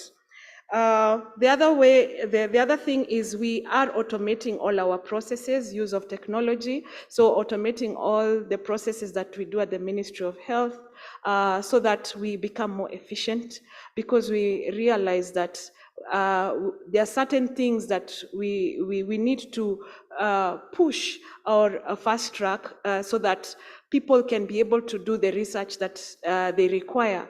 One thing to note is that for you to conduct health research, at some point, if you need to do biological material transfer, maybe move specimens to another country, you do require the Director General, Ministry of Health authority. And we have been doing that manually, and it does, of course, result in quite some time. But with technology, a lot of that will be reduced, and hence the researchers who need to move their materials for further testing, we will get the necessary authority on time.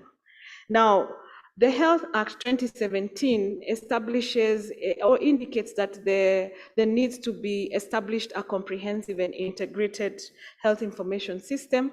And what I have just alluded to earlier, the electronic community health information system, is part of this comprehensive and integrated health information system.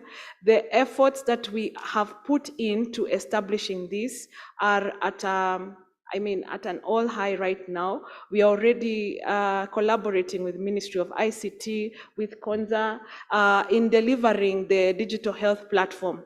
Our dream as the Ministry of Health is that today, if you are a resident in Busia, and you perhaps have gone for a meeting in Mombasa, that if you do fall ill, you should be able to visit a health facility in Mombasa, and you don't have to start telling your story that I am a hypertensive patient, I have been taking this medication, and this is my last visit with my doctor. That should already be in a system that should be accessed by a clinician in Mombasa. So we are talking about shared health record that is accessible to the clinician that needs to see the client. So the system is very patient-centric. We'll ensure that information is being accessed at the right time by the right person, and and also reducing the, and hence reduce the cost of care. We don't want you to keep on talking about your story, starting from the start. But ideally, the story should start from your shared health record, and then now we move to why are you here today. The other thing that we are really excited about is that with this system, we will therefore have huge individual level database that we can then use for various purposes, key being machine learning. The techie guys, I don't know whether that is also artificial intelligence, but we want to be able to predict what kind of diseases a community will have, to predict if you're a person who is living with HIV and on antiretroviral therapy. We want to predict that you could be failing ART long before you even begin to fail, so that we do the right things and support you as a client or a patient and make sure that you're out of harm's way. So that is another exciting thing that we are looking forward to seeing in the near future. Then telemedicine and use of mHealth technologies. We know that these are already operating. We are ensuring that we are now drafting guidelines to ensure that we streamline how this is done. But sooner than later, we should be able to determine that I can be able to access my healthcare on a telemedicine platform. I know we say telemedicine is basically for accessing far people who are in Marsabit and Isiolo, which already we are doing like in pilots, like a healthcare worker is able to see somebody who is in Isiolo. But access can also mean not going to make those long queues at a health facility and opting to reach out to your doctor or clinician through a telemedicine platform. mHealth technologies, that will be useful for prevention and promotion, So those are the things that we are also looking at. And we do have a directorate that has really been set up to deliver this vision following the recent restructuring at the Ministry of Health, and that is the Directorate of Digital Health, Informatics, Policy and Research. So there is a lot that the Ministry of Health is doing. Incorporation of technology, recognition of the importance of research, but more so, we are now pushing for a lot of knowledge translation. We appreciate that a lot of research is done in this country, but the translation of the findings to policy is something that we are not so good at. So we are working with the relevant stakeholders to ensure that that gets done on time. And the other thing that we really need to appreciate from the Ministry of Health is when we are doing all this, to really deliver on what the Constitution says, quality healthcare for every Kenyan. So to do this, all what I have described requires very good coordination, multi-stakeholder, multisectoral. I've already described some of what we are doing with the various ministries and agencies.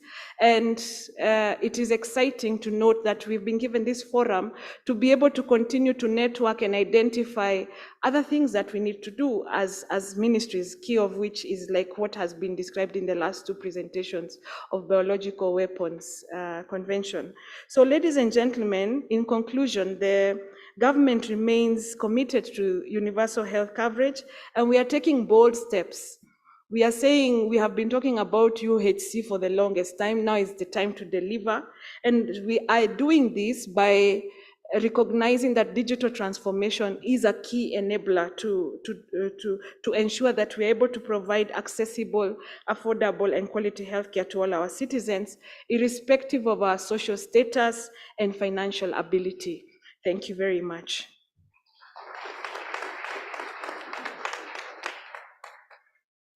Thank you very much. Oh, by the way, before we go to the next presentation, I think it's good for us to recognize a very distinguished person who has just joined us, Lieutenant General Mwangi, Jonah Mwangi. I just recall, you used to be Vice Chancellor. Yeah, please give him a clap. Although he was Vice Chancellor of the National Defense University, isn't it? Yeah, very good. Yeah, I see you have a lot of colleagues here, former Vice Chancellors, current Vice Chancellors, and so on and so forth. So feel at home, eh? Yeah, very good. Now, the next presentation, and all of these have to do with health, and this is very, very important. We have the person in charge of the International Center for you call it what? Genetic engineering and biotech. Very good. And what he is going to do, I know Mullah, you are now excited. Eh? Yeah, he's in that area. So basically, I think we are going to listen, and this is an important presentation because it is really on the role of regional science centers or research centers in provision of quality health for human safety. So please, can we do a clap so that we bring Lawrence Banks. I used to call him Lawrence Bank, but he told me, no, it's Banks. Welcome on board.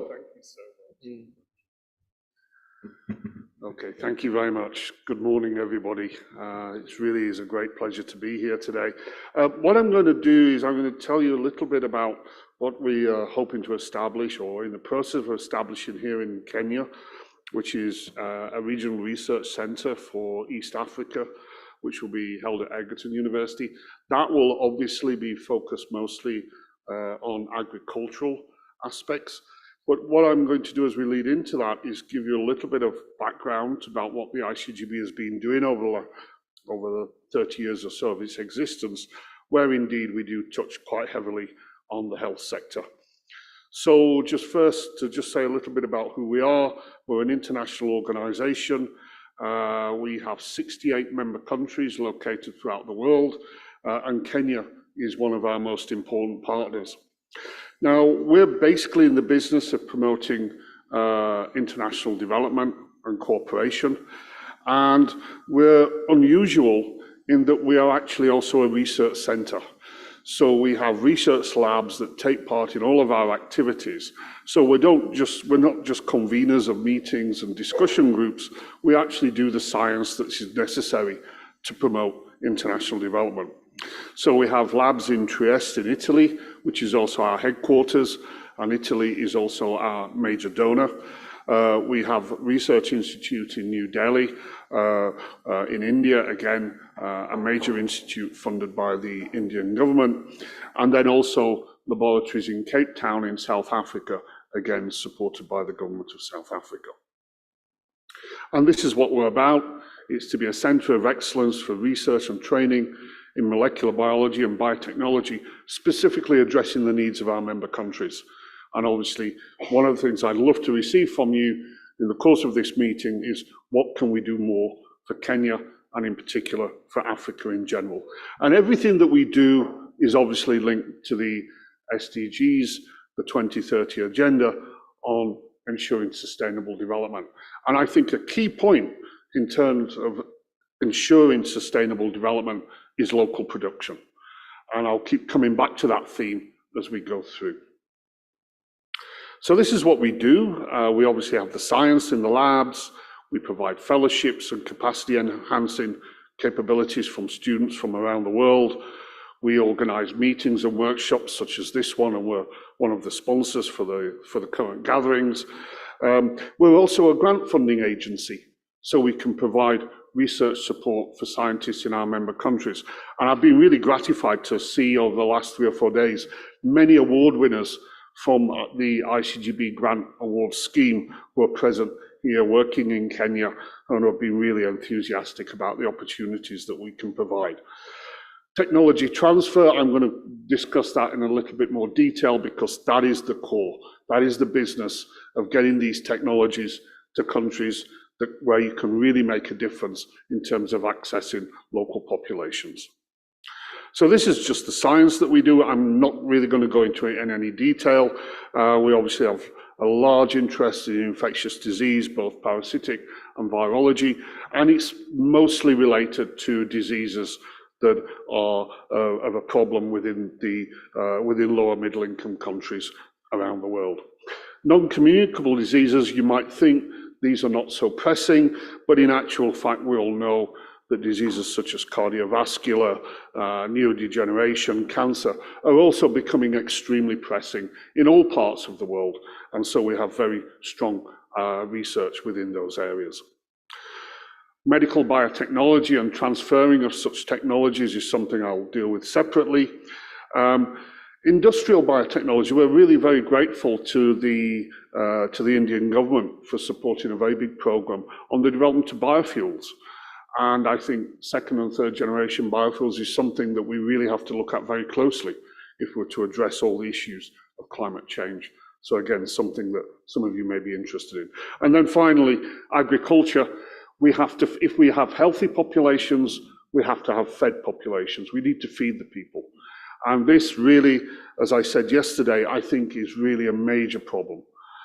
We have the crises, the global security crises that we're facing, the issues of climate change, and it's using the techniques of modern molecular biology and biotechnology in agriculture that is going to answer those questions. And we had a very vibrant discussion about that yesterday.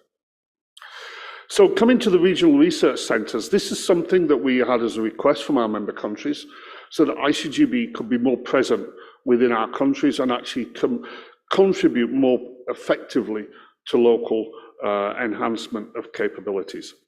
And so the intention is to strengthen local capacity in terms of research skills and knowledge within the local scientific community and beyond. So we want it to be regional.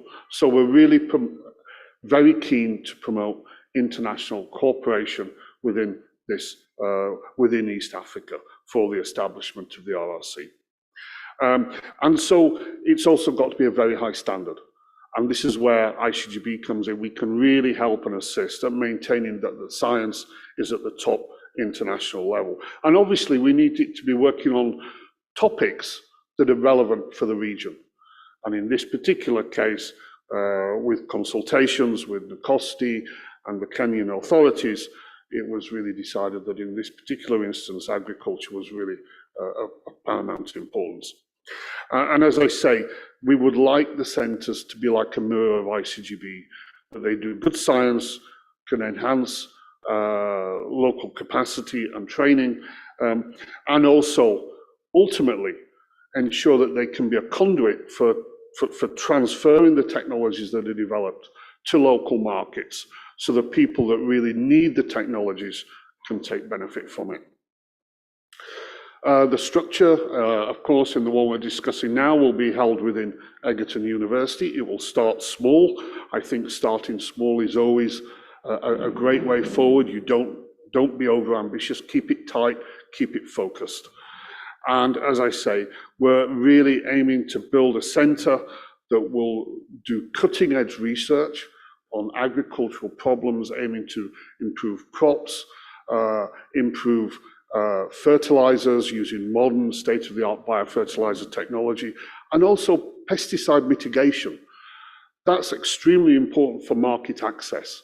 And so we're really going to be promoting a very strong program for the development of novel and effective biopesticides. Now, this is not the first RRC to be opened. We have one that opened a couple of years ago in China, which is just outside, in Taizhou, just outside Shanghai. And that particular center is focused on biomedical products. And what we're hoping is that these regional centers will also ultimately form an interactive network amongst our member countries that can really supplement the activities that ICGB carries out. Coming back to Africa, this is really, for us as an organization, a priority. We currently have 26 member states on the continent, and that number is growing. We have many countries that are in the process of accession to the ICGB. Some of them have just completed, such as Angola, Zimbabwe, Ethiopia. Others are very close. And one of the things that's really important is the regional center in Kenya is perfect. It's a central hub for cooperation on the African continent.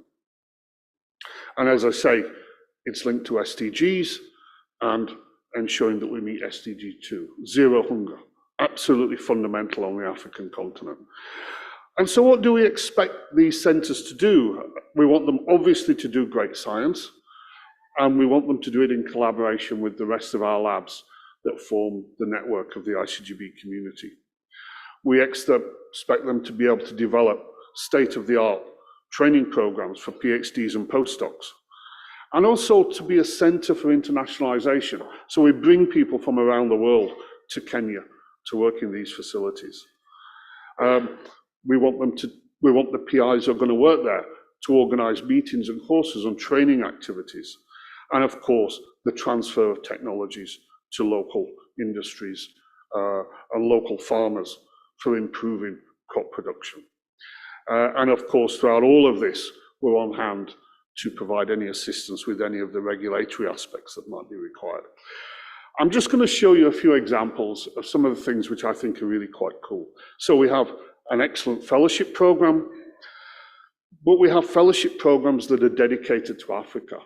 And thanks to the generosity of the Italian government, we have a program for women scientists in Africa. And I think this is one of the key points that ICGB is really focused on, is gender equality and ensuring women can also get access, young girls can get access to state-of-the-art training and education in the sciences. And again, through another collaboration, in this case with the UN Office on South-South Collaboration, fellowships for women, empowering women to become leaders in their respective research areas of endeavour. I mentioned technology transfer, and I think this is really something that is really fundamental.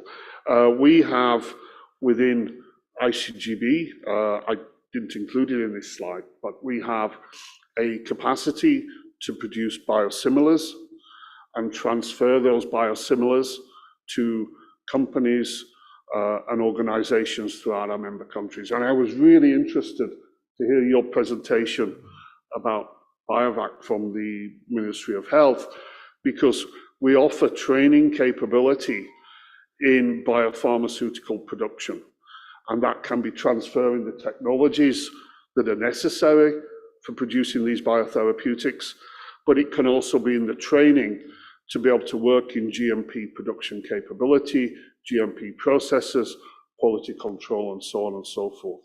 And we actually have a collaboration with the WHO in doing exactly that for vaccine manufacture. So I really do, we should really discuss this in more detail.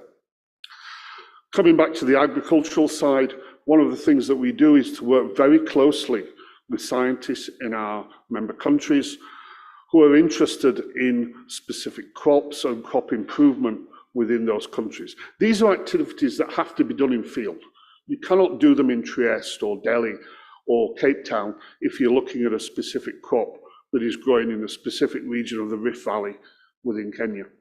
And so this is all local collaboration, and it's aiming to identify communities of natural bacteria that are in the soil that are plant beneficial and can promote plant growth and reduce the requirement for expensive imported fertilizers.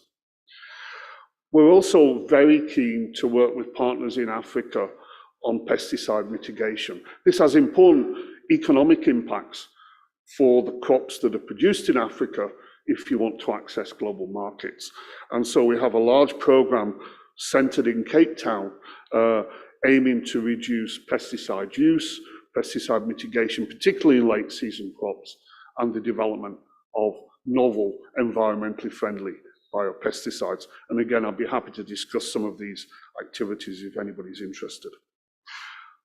I'd like to say one thing about COVID-19. I think we've all heard enough of COVID-19, but there was a program and a project that we've developed in collaboration with the New England Biolabs and the Bill and Melinda Gates, in which diagnostics for low and middle income countries was absolutely fundamental during the COVID-19 outbreak. We realized that the resources were not there, the facilities were not there, you couldn't access the reagents.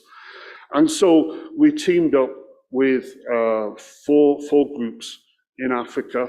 One of the central players in this collaboration was the group based in Kemri. Eric Lilo was the leader of that particular activity, together with groups in Nigeria, Cameroon, and Ethiopia. And basically what we did, we trialed a novel technology for COVID-19 diagnosis. The bottom line was it turned out to be extremely effective, extremely cheap, and brilliant in a low resource environment. What are we doing now? Well, these technologies are now gaining approval for rollout in many parts of Africa. We have additional countries that have joined the network that are also involved in this collaboration. And what is particularly exciting is we're now using this network, including Kenya, in this network of nine countries in Africa, to trial novel diagnostics. So diagnostics intended for use in a low resource environment. And so with this network, we really think we can begin to make a big difference. Because it's one thing for me to develop a diagnostic in the lab in Trieste. It's quite another to ensure that that diagnostic can work in a rural village where there's limited electricity supplies and so on and so forth.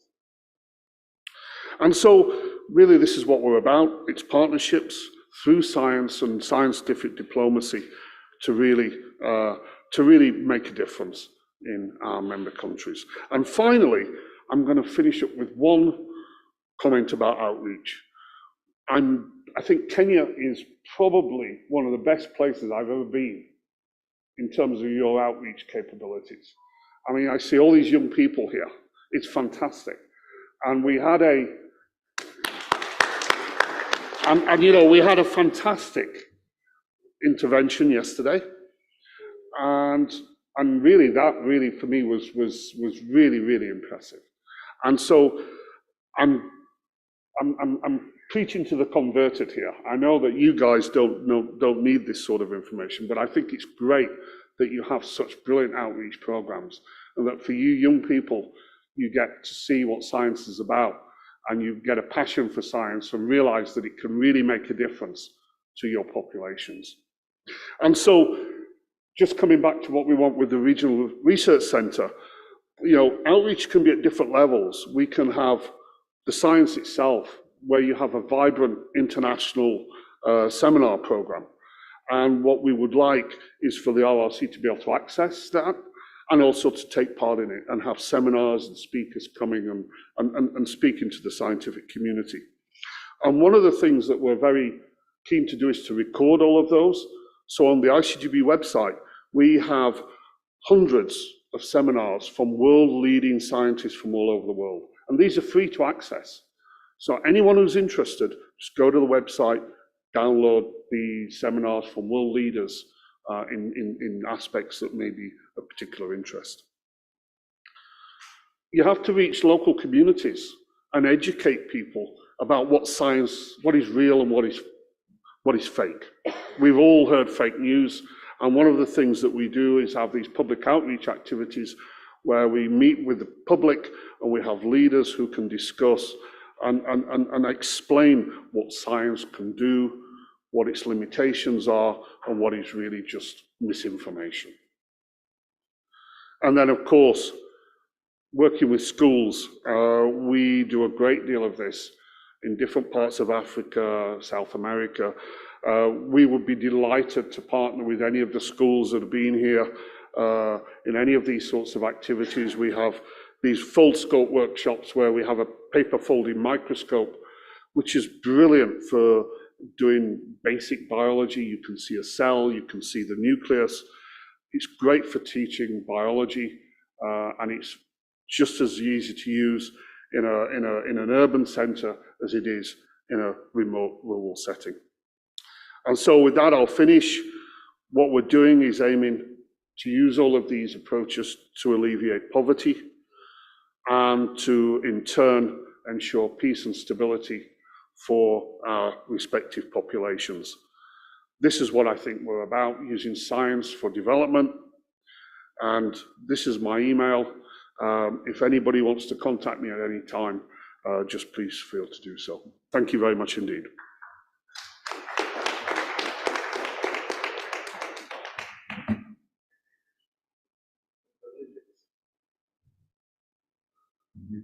You know, there are individuals who talk and say some very positive things about our country, and we need to think of a way in which, Joroge, we just make them honorary citizen of Kenya, so that they can come on board and get us moving to set up centers of research. What did you call it? Cutting edge research. And that is the way we are moving. Did I see that you have Egerton? Egerton, Kibwage ako wapi? He has been called for a meeting somewhere, the Vice Chancellor of Egerton, I think, but there are many others. Yeah, maybe. So thank you very much for that very enlightening presentation. We are now going to have, and please make sure you have some questions that you ask, like this, the collaborations, the research, grants, and so on. But most important, what we need to be able to set up these research centers here. And moving forward, it will not just be a national research center. We should also dream about research centers even in some of our counties, so that we have the research centers in various regions focusing on specific aspects to that area. I think that is extremely important. We have 2 more presentations before we can take a break. And the next presentation is from Professor John Muteti. Yeah. Okay. Muteti is going to discuss with us, share ideas about NACADA, and Imbuga, you used to be in NACADA. Only February, eh? But you did a good job. Makofi kwake. So I think he's going to address issues of how do we handle either young people, medium people, wazees, and so on, who have challenges with regard to drugs, drug usage, and so on. So, Professor, the floor is yours.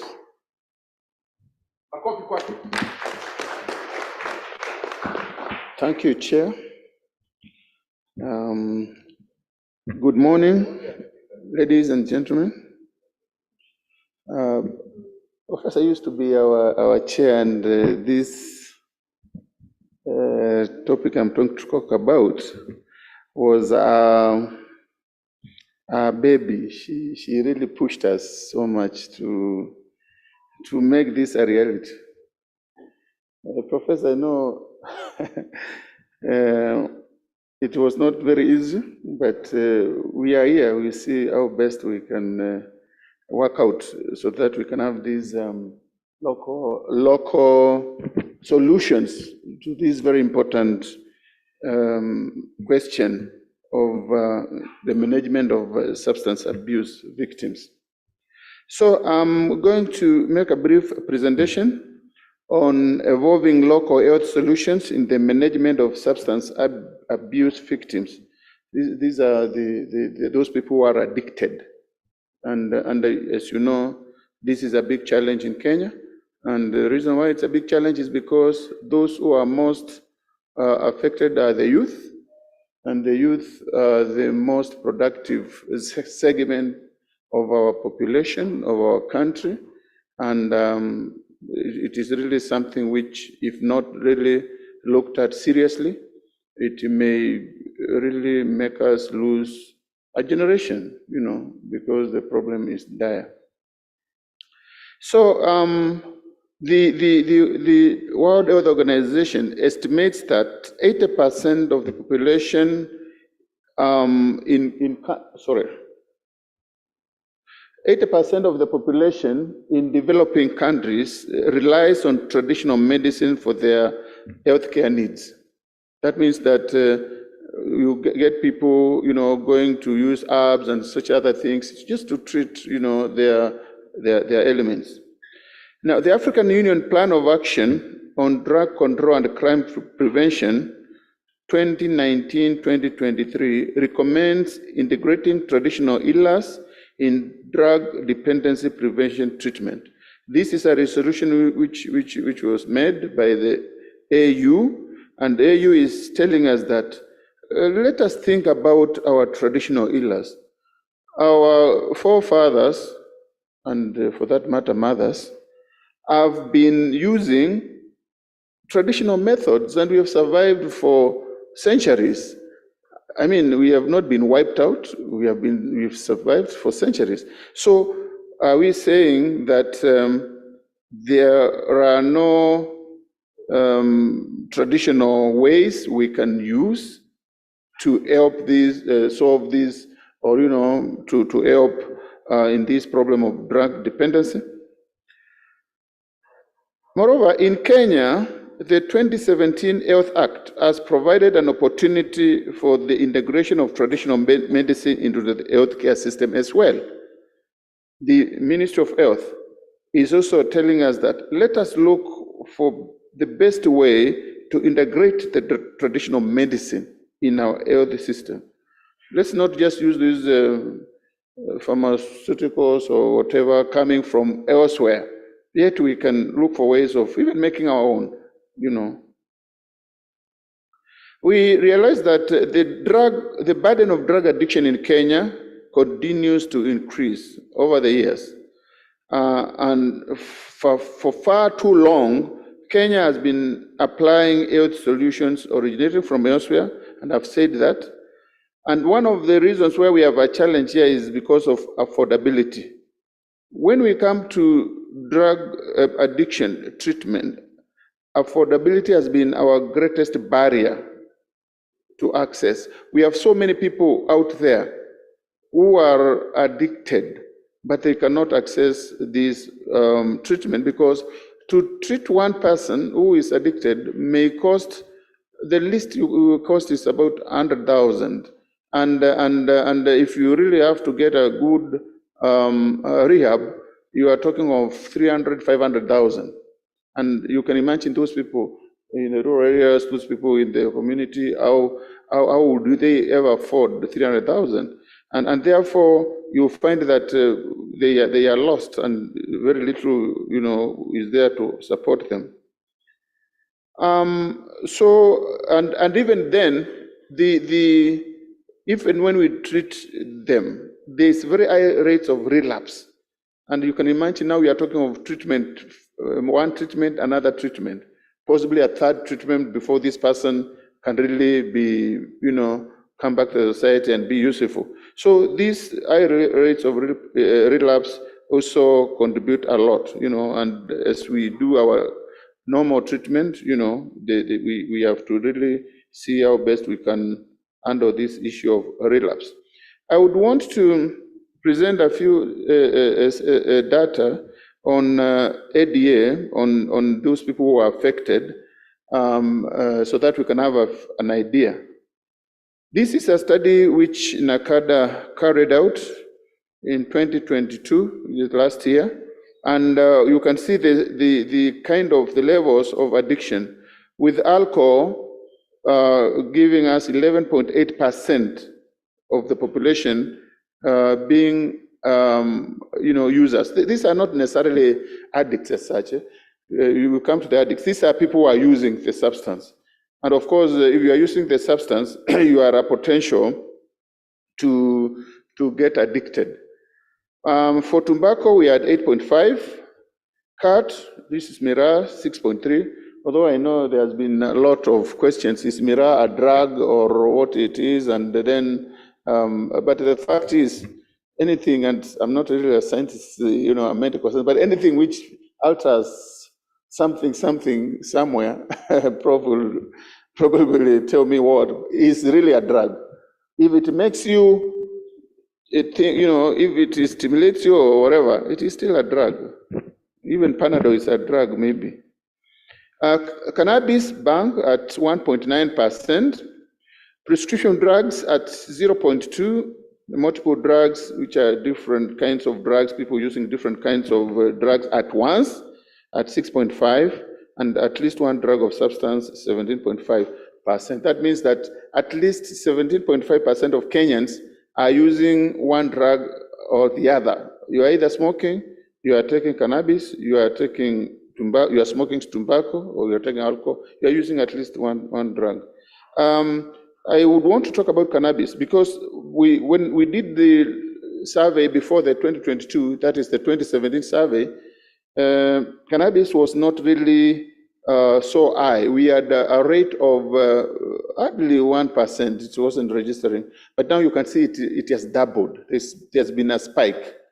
And this spike is attributed to the myths, misconceptions, misrepresentations, and I dare say by politicians, some of the politicians anyway. And they're trying to tell the youth that, you know, this is something is happening everywhere. It's being allowed in many other countries. These are just myths. These people are not legalizing. They are legalizing the use as far as the medical, their medical, if fertility is concerned, their medical use, they use it for medicine, not just to use it when they wake up in their bedrooms, they just smoke. It's misrepresentation. It's made this issue of bang actually a critical thing. And you are finding that the population using this is this young population between 24 years and 35 years. These are basically students who are out of university, or even in the university. When we look at the addiction now, the levels of addiction, those who are addicted, we find that 1 in every 20 Kenyans aged between 15 and 65 years are addicted to alcohol. This is the population who are using 15 to 65 years. And 1 in every 30 Kenyans aged 15 to 65 years is also addicted to tobacco. We find one in every 25 addicted to cat, 1 in every 111 Kenyans addicted to cannabis. These are people we are saying are the ones who need intervention. They are the ones who need to be taken to rehabs, because already they are hooked. They cannot survive. If the urge is too high, they wouldn't survive, without taking this particular drug. And I wanted to look at the age group so that you can have a look, and you can see between 15 and 24. These are secondary school kids and university kids. These are the students in that age group. The 25 to 35 are just young Kenyans who are out of school, probably in their first employment, and who are actually in their prime productive years. And you can see the kind of addiction there now with alcohol, tobacco, cat, and cannabis. Alcohol, of course, leading, tobacco, and cat also, cannabis. What we have found out is that the addiction actually starts early. This starts even in primary school. And we have done research in primary schools. We have also done research in secondary schools. We have found that the research we have done in primary schools, the initiation really starts at a very low age. As low as 6, 7 years, the initiation as stated. Then this, of course, is carried over to secondary schools and then to the universities. And of course, we have a lot of discussions on how best we can do this. But most of the things we have found is that one of the things we are lacking is parental guidance. These parents, as parents, if I may say, and I dare say it in front of our kids, are the ones who are drinking in their houses with their beers and everything. They are the ones who are smoking in their house. They are the ones who are sending the young ones to fetch them cigarettes. So you can imagine the situation, the parents. And then you send these kids to school and you expect the teachers to do so much. How do they? You just to start there with the parent. So some of those things, of course, are to blame, including the online internet as actually being very positive, of course, because the internet, is very positive, and even for what we are talking about, technology, science, and what, we cannot do without it. But then we must also realize that when it comes to some of these drugs, they are being sold online. The dark net, they get them there and they sell them. And when you are buying something in the internet, nobody will know your age. They may ask, are you over 18? All you need to do is to tick that to say you're over 18. Will they ever check? Then that person is just, that's a kid probably, ordering a delivery of some marijuana, and therefore that is also a challenge. We have come up with some programs aimed at reducing drug addiction in Kenya. Scientific, of course, because they are using technology. We are innovating, and some of the programs include demand reduction programs where we want to reduce the demand. There are two ways of handling this situation: demand suppression and supply suppression. Demand, where we are helping people to reduce their consumption or to stay clear of the consumption, and therefore we have helplines, free line, toll line. We have community outreaches where we go out there targeting those who are affected. We also have rehabs where we inspect. We sensitize people on dangers of ADA to the general public and also those who are vulnerable. We do training on addiction professionals. We develop policies, standards, and guidelines. And all this can be done online, and we can be using technology to make sure that we really don't have to go there physically. We can, interact with them and so and so. Now, when we come to the potential for local health solutions in the management of substance use disorders, we know that some countries have really done it. Some of them, like China, for many years, they have been practicing these traditional medicine in some of these kinds of treatment like drug addiction. We've looked at some of these studies and we have seen that these studies actually using herbal treatments can complement the pharmacotherapies which are used for things like drug withdrawal, relapse, prevention, and perhaps this may even have fewer side effects than the normal, would I call it Western medicine, which we are usually used to. And I would imagine the same would apply if we are using our herbs. They would be even much more safer.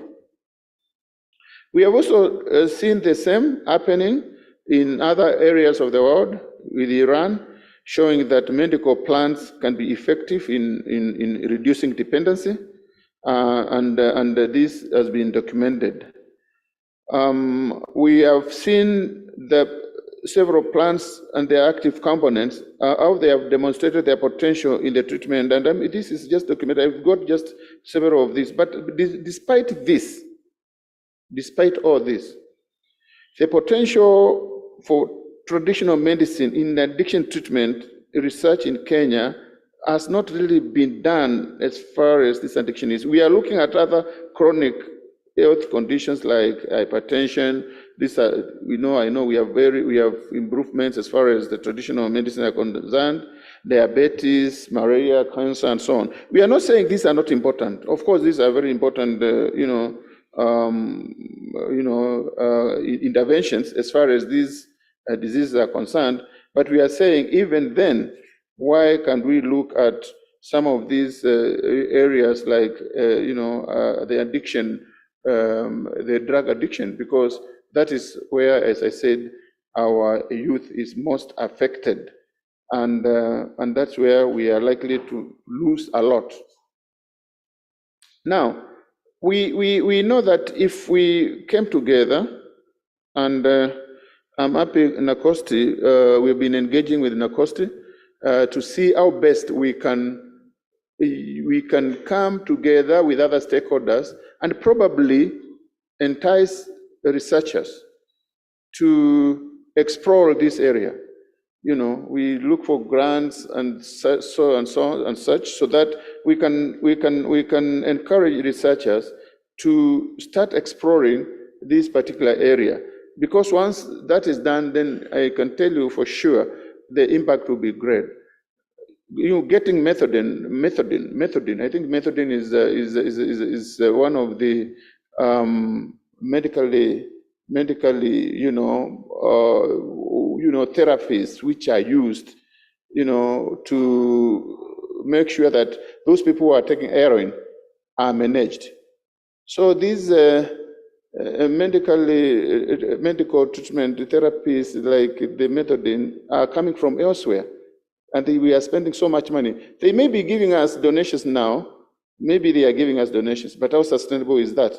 You know, in the future, there may be not such kind of things. So those people who are now using those medically assisted therapies, once the donors or whoever is giving us withdraws, then we are left high and dry. We have to use billions to sustain.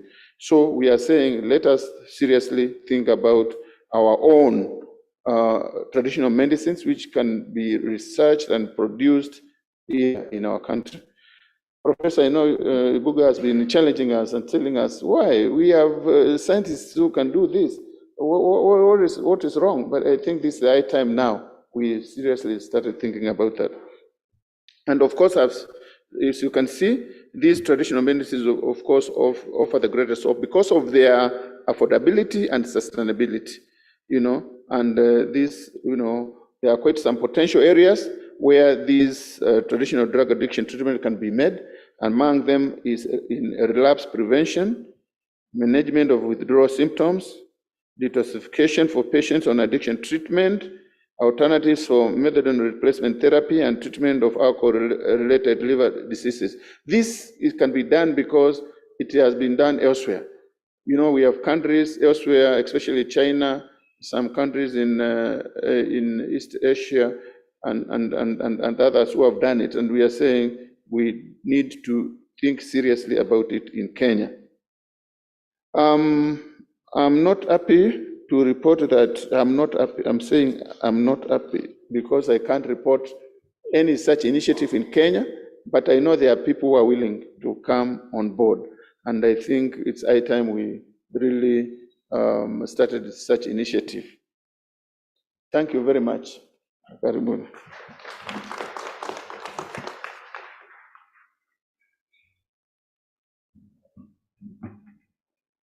Asante sana. Take home, traditional medicine, indigenous drugs to prevent addiction. Take home, very important message that we have the resources at our disposal. Another take home, please go and read Article 11 of the Kenya Constitution. It says we are who we are because of the indigenous technologies that he was talking about. Moving forward, we are going to have the final presentation from the Lieutenant General, John Mwangi. And Mwangi, although he was a Vice Chancellor at one point, now he is the Vice Chair, isn't it? Yes, of the Defense Forces. That is a very senior post, and I think he just got it the other day. Makofi kwake. And will always be with you and stand with you. Is going to address issues of public safety, public health, and so on, and how STI can be mainstreamed to handle these issues. But before you come, I want to confirm something. It's always good to confirm. Is it true, Kibwage, that you in Egerton University, they have a center for research on genetic engineering and biotech. Stand up and confirm. Is it true? You are in the process of establishing it, and we are going to have a resolution that must be established, isn't it? And we have the key players here. So Kibwage, by next year, please ensure that that is established, okay? A center of excellence in research on genetic engineering and biotechnology. That will be very important for this country. Your Excellency, can you, oh sorry, how do you say it? Okay, General, Lieutenant General. Oh, I do like this, huh? Thank you. Very good. It's an Yeah, honor. welcome. It's an honor.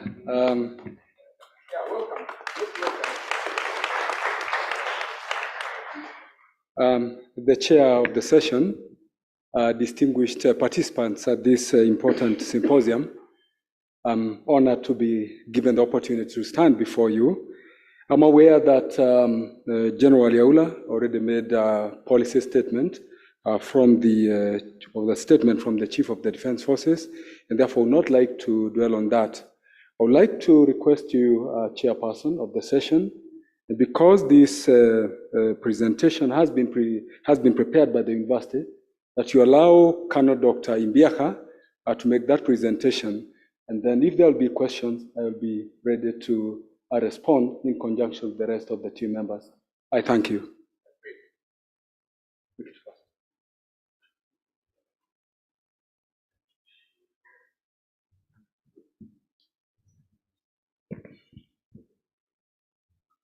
VCDF, sir, permission to carry on, sir. Chair of the session. The other presenters have been coming in and representing people who are absent. This time I'm representing somebody who is in, and therefore, if I mess, he will be able to correct me on the spot, the military way. Otherwise, participants of today's conference, I stand before you as Colonel Dr. Charles Imbiaka. I'm the head of teaching and curriculum at the National Defense University, Kenya. The first invitation for currently the VCDF was when he was the Vice Chancellor, National Defense University, Kenya. So the face of the presentation speaks to him in this present state as the Vice Chancellor, National Defense University, Kenya. It has not reduced his rank. The rank remains, sir, if you allow. Otherwise, the topic is strengthening the deployment of technology in enhancing national security, public safety, and emergency response. And I wish to start from the onset by conceptualizing what we call national security. Traditionally, we all know that when anybody mentions national security, it brings to the fore the thinking of the protection of the nation and its people against external aggression.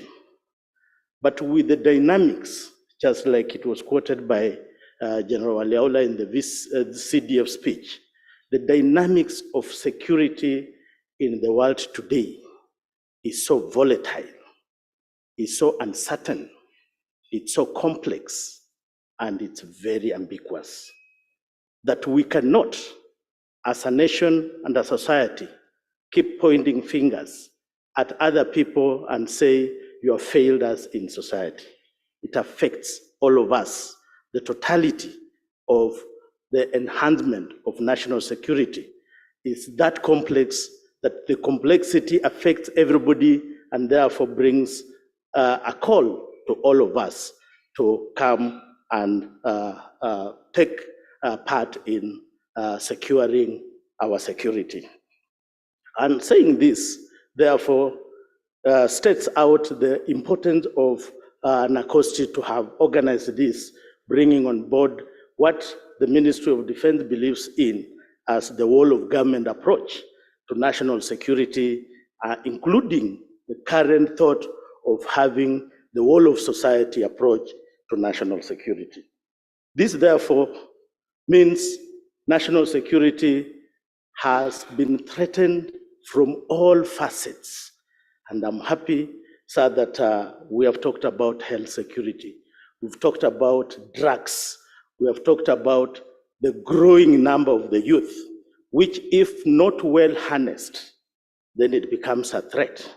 But if well harnessed, then it becomes a potential for national development and therefore for a very secure nation. Within this premise of the national security sits in what we call public security or public safety. And within public safety, we're therefore talking about how do we ensure public safety? How do we ensure a health environment? And some of these issues then also move the military away from their traditional role of external aggression to think about the local environment within which we sit. And because the threats also emanate from global environment, from regional environment, our thinking as a nation should also go beyond being localized to think regionally and also globally. So mentioning this, when we talk about public safety, we think about the prevention of and protection from events that could endanger the safety and security in the public or of the public from threats, injury, or property damage. Because if your property is damaged, it adversely affects your life. And in doing this, we know that there are various threats to this. And these threats, governments have a role to respond to them. When there are floods, when there there's mugging within the streets, when there are kidnappings, the population will always cry against the government. So any legitimate government has a role to think about protection and safety of its population, economy, and the environment. And for us, from where we sit, we believe that there are various instruments the government can use in ensuring this. One of the instruments, or what we classify naturally as the DIME, D-I-M-E, the diplomacy part of it, which also encompasses the political element, the information, which we're all talking about today, that encompasses also technology, and then military, where we are failed, then the military steps in as a last resort, and then the economic element, ensuring that there is something for the population to break up aside. Other scholars are now bringing in the new element of societal, so that the whole of society is then involved in ensuring national interests are maintained and national security or safety is guaranteed. The next few slides, I want to delve into trying to bring out the policy frameworks within which our national security or the use of technology within the framework of our national security is anchored.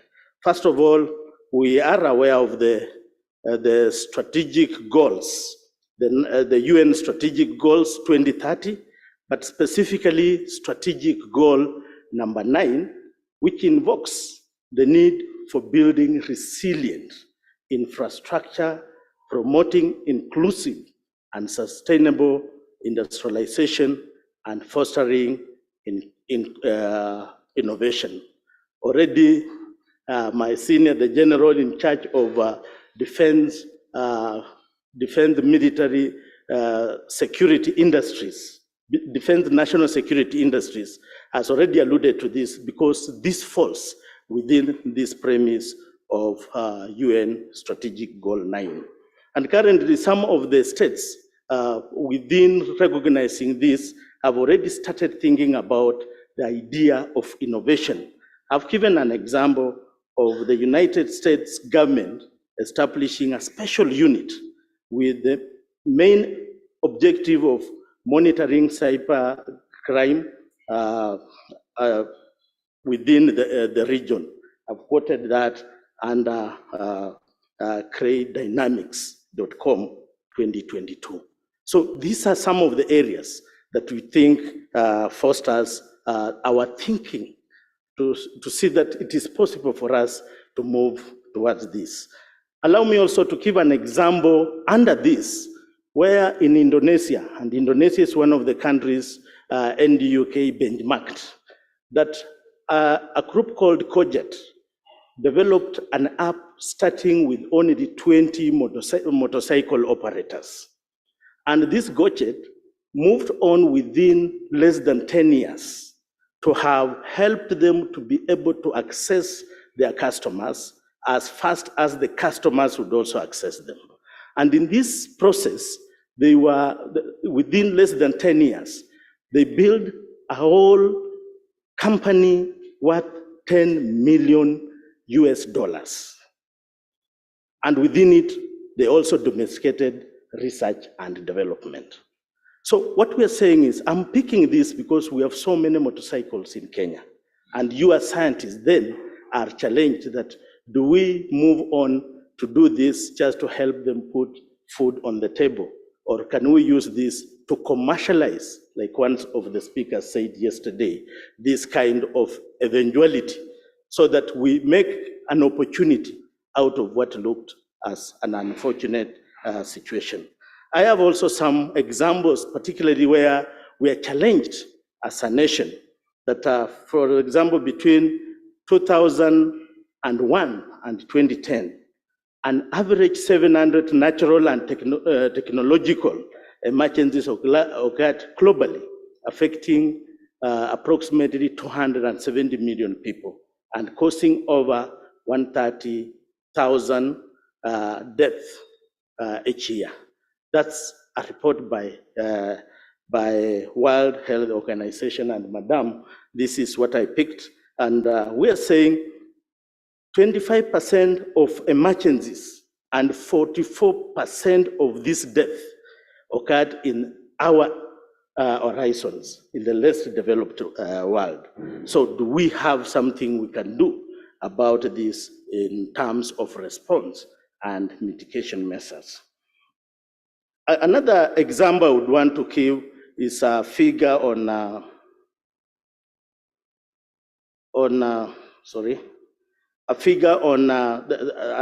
the climate crisis that were occasioned in 2019, which contributed to at least 33 million people in the region, or 10% of the population across 10 countries being at emergency levels of food insecurity.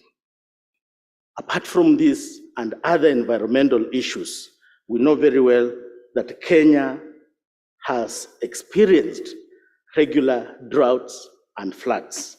And one of the issues that we're thinking about is the latest, the recent COVID-19 pandemic, where the country's humanitarian needs have increased and have continued to rise due to the slow recovery process. I'm quoting slow recovery process because we should be able also as scientists look at how other countries responded to this towards their recovery. And I think every day we are talking today, we still talk about what COVID-19 did and still give excuses of we cannot do ABCD or I cannot pay this because of the effects of COVID-19. Similarly, as we look at this as problems, we are saying there are some opportunities, and some of these opportunities have already been raised during this forum, so I will not go into discussing them.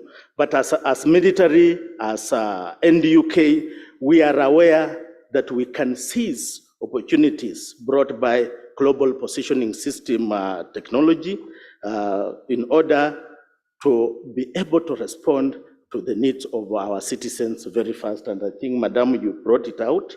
We have the issues related to social networking tools, which we need to enhance.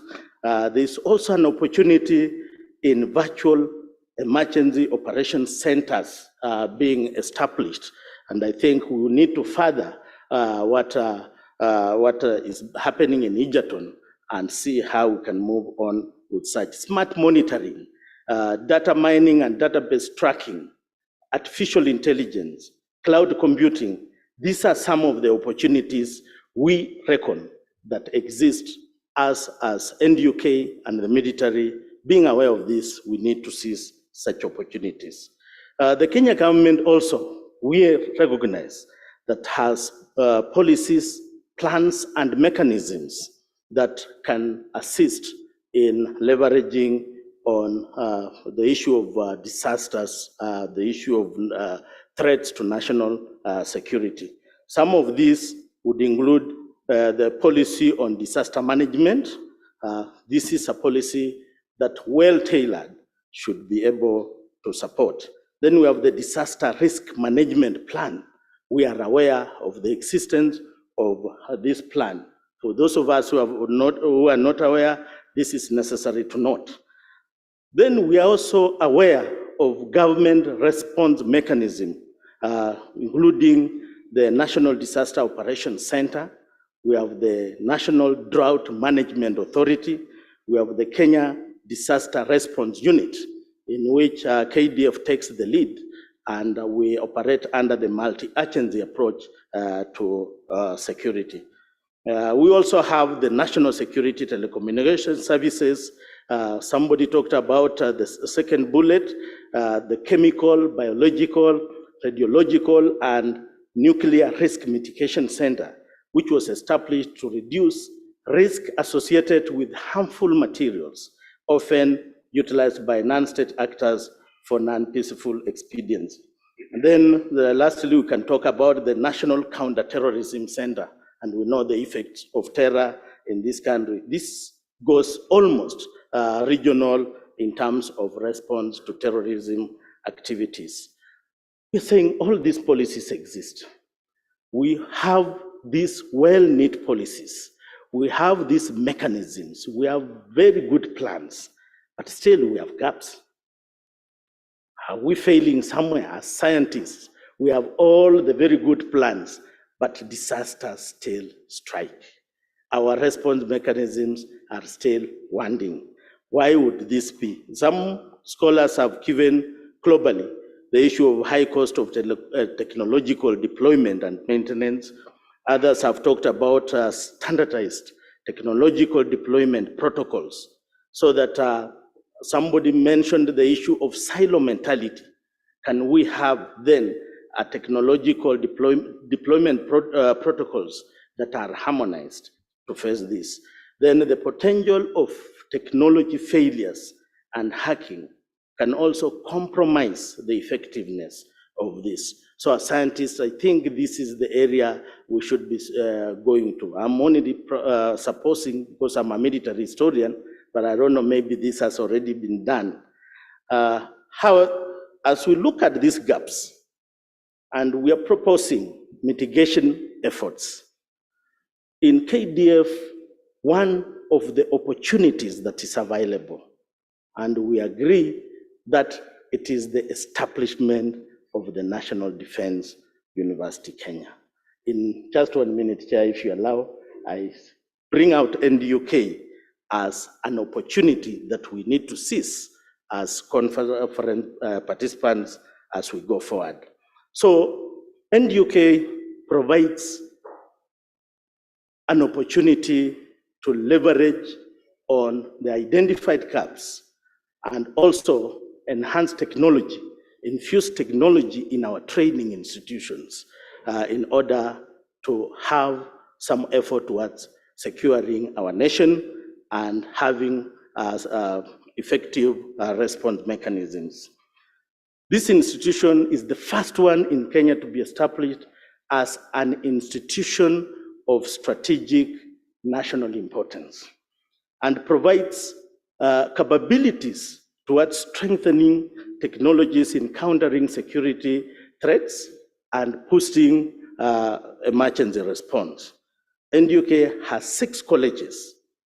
These colleges are configured in a way that speaks to today's agenda. If you look at what I have, I've inserted the seat of the university, which is in Nakuru, but configured uniquely that NUK has both civilian and military components in its administration. I see my DVC Academic Affairs was introduced and she's a civilian, but importantly, we have a center within the seat called the Center for Security and Strategic Studies. This center acts as a national think tank. So instead of us doing research to start disseminating the knowledge, our MDS, ministries, departments, and agencies come to NUK with a problem. We can address the problem through symposia, through workshops, or through research, and the solutions are given to the, at policy level. We have one of the colleges, the National Defense College, which is the premier college of the university. Its focus is on national security and strategy. The college brings together senior government officers at the level of directors and military officers and officers from allied countries to scan the environment in issues of national security and provide solutions. This college, every time they are students, they produce a grand strategy. And the current course, I'm happy to report, has students from the Ministry of ICT. Madam, we have a representative from the Ministry of Health. So they come up with a grand strategy that addresses a particular issue within this government. This is one of the ways we are trying to infuse the agenda of the day into NUK. The next college is the Joint Command and Staff College, again configured to train people at middle level to be able to address operational issues affecting Kenya. The Kenya Military Academy, that's where we start, but it builds the officer cadre. That's the beginning of the officer training into the military. We have the Defense Forces Technical College. This is our college that strives towards actualizing our needs in technology, information, and it's actually towards the leverage of Kenya towards industrialization. We have the International Peace Support Training Center. In this college, we have a course that already responds to what we are talking about today. We have a course placed here called Master of Arts in Crisis Response and Disaster Management. And I think that speaks volumes. It's open to everybody. It's open to civilians, self-sponsored. But the key here is we are trying to build capacity in terms of response to crisis, in whichever form. And we have practical and real-time orientation of this. Then we have the Defense College of Health Sciences, which is our health institution. In this college, we are looking at health security. And in health security, one of the programs we have tailored, which is unique to this country, is a Bachelor of Science in Nursing, but with military health. So it's called Bachelor of Science in Nursing with Military Health. The component of military health is supposed to address critical health response issues, practical issues, because our nurses, the way they respond to issues in operations is not the way a conventional nurse would respond to injuries while here. Then we have our constituent college, which is the National Intelligence Research University College. This college is the only constituent college and domiciled under the National Intelligence Services, focusing on strategic intelligence. So when you talk about artificial intelligence, all those issues that we can address to be able to inform policy and address issues that affect this country. So I'm simply saying that NDUK has the capacity, provides a potential to collaborate with all people in the education ecosystem to support our national security, to be able to provide expeditious response to crisis, and as already discussed. Having said this, sir, I want to finish by giving some recommendations that we need real-time monitoring of issues. From the discussions, real-time monitoring will enhance technology infusion into our security sector. Big data and analytics, we are already doing it, but we still feel we need to strengthen our capacity in this. Surveillance technologies, it was discussed under the CDF's discussion, and I don't think to delve more in this. Then we have communication technologies. The use of communication technologies such as mobile phones, we need to enhance them, and particularly in the use by the youth. And then the issues of cybersecurity, which has been discussed at length. And finally, I wish to conclude by saying that technology deployment mechanisms have become critical in ensuring public safety, national security, and emergency response. Deployment of technology in security, safety, and emergency domains can play a critical role in enhancing public national security, public safety, and emergency response. Without saying that, I want to say also that NDUK provides the best opportunity, if well-resourced, to give a platform for strengthening deployment of technology to enhance national security, public safety, and emergency response. And finally, through NDUK, we can strengthen multi-agency approach and all-over government approach, which we are already doing, but we need to strengthen it further so that we have a society that clearly understands what national security is, how to respond to these emergencies, and have a safe society for national development. Thank you so much for listening to me.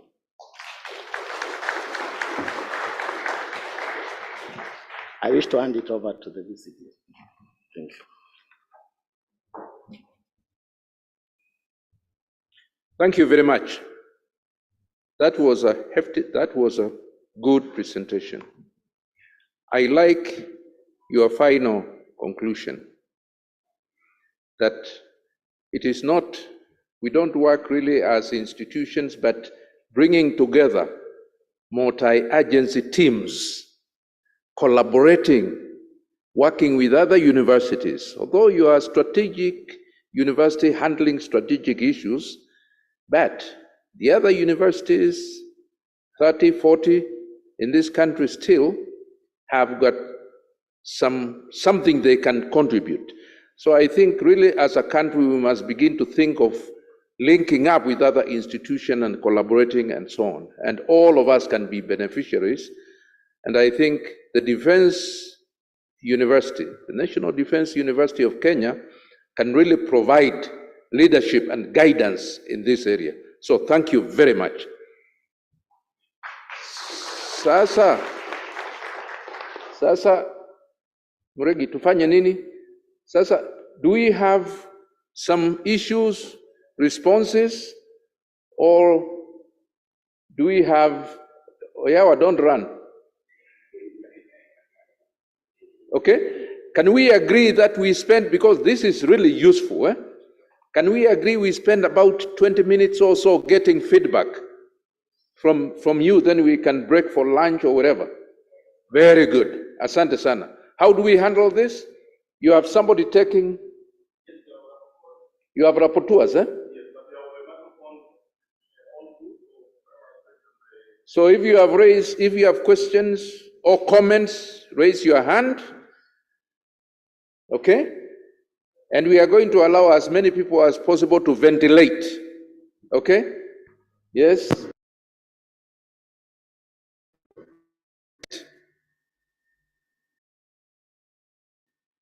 As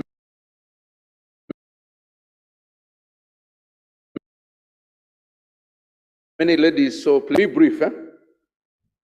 Thank you. Well, I have to be brief if my lecturer is telling me not to be long. Well, he taught me when we were much younger. I had two issues which I think are very critical. I have expressed this before in some forum of NACADA, and I want to stress it now. One is that substance use disorders should be treated as a national security matter. Okay. It's not an issue of medical. I like the way you normally say we take one of the take homes is that it is a national security issue. Why do I say like that? I don't have to explain. But those people are mentally disordered, and what they do is normally against accepted norms, both societal and what, and in terms of security. I also would like to state that when we talk of rehabs, you need to look at the rate or the percentage of people who relapse, and then you start appreciating the problem. In universities and high schools, what we are noticing also is the usage of drugs like cannabis. Cannabis is not only being the use increasing, but we are having more and more ladies smoking and using cannabis. In universities now, we are having biscuits which are made with cannabis decoction. And they will not, you'll go there and see those biscuits, they will not sell to you unless they know that you are a user. That's why I'm saying when we have a disordered society, I don't think even the military will manage it. The other one is, thank you for saying that one of the resolution here is that we need to have the regional center for genetic engineering and biotechnology. I think we have now challenges of climate change. We have also food shortages. I think we are now net food importers. In Kenya? Yes, Kenya. And we must really invest in food security. Okay. Again, if you are hungry, I don't think anybody is threatening you with death, isn't it? Because you are dying of hunger anyway. So that also becomes a very serious society issue that needs to be taken into consideration. I like the way it is put, food security and nutrition. The operational word is security. So those are my two take homes, and I know you like, you know how to put it well, and I don't want to paraphrase you, so can you clearly put that be a take home? Okay. Thank you very much. Thank you. Here. Chacha, we will come to you and make your comments in Kiswahili. Okay, thank you. Let me take the opportunity to thank the presenters for doing a very wonderful work. Coming to the last presentation, and I think also the Ministry of Technology, of ICT, yes. And digital economy. One of the things that has been disturbing me is when you look at some of the things that are usually posted in the Facebook. A good example is TikTok. When I go to China, I want to get TikTok. They themselves, they'll block it because they know the danger it will do to the young people. As a country, since we know the impact of that, because we can't talk about the future if you don't have people who can be able to think. And I've been wondering, why is it? Because that's why I said it is both for the Ministry of Information Communication and also the military, because this is part of attacking our mental security. Why do we allow some of this to go on? And then you find the young people. The only thing they'll be able to do is just watching useless things. While in China, if you go to China, what they put is something to make them think. The other thing I want to mention, I remember another time I attended a climate change conference in US. And in our group, that is the time US was denying about the climate change. But I remember in our group there was a military officer, and he was sharing with us that time what they had done as in US, in the military. By that time they had already identified all the areas in US. If the temperatures rise by 1 degree, the areas where they need to put on to ensure that there is no flooding in the country. So I'm saying, can our military also go a step further, especially on the aspect of climate change? Because this is something that is a real threat to the human society. Thank you.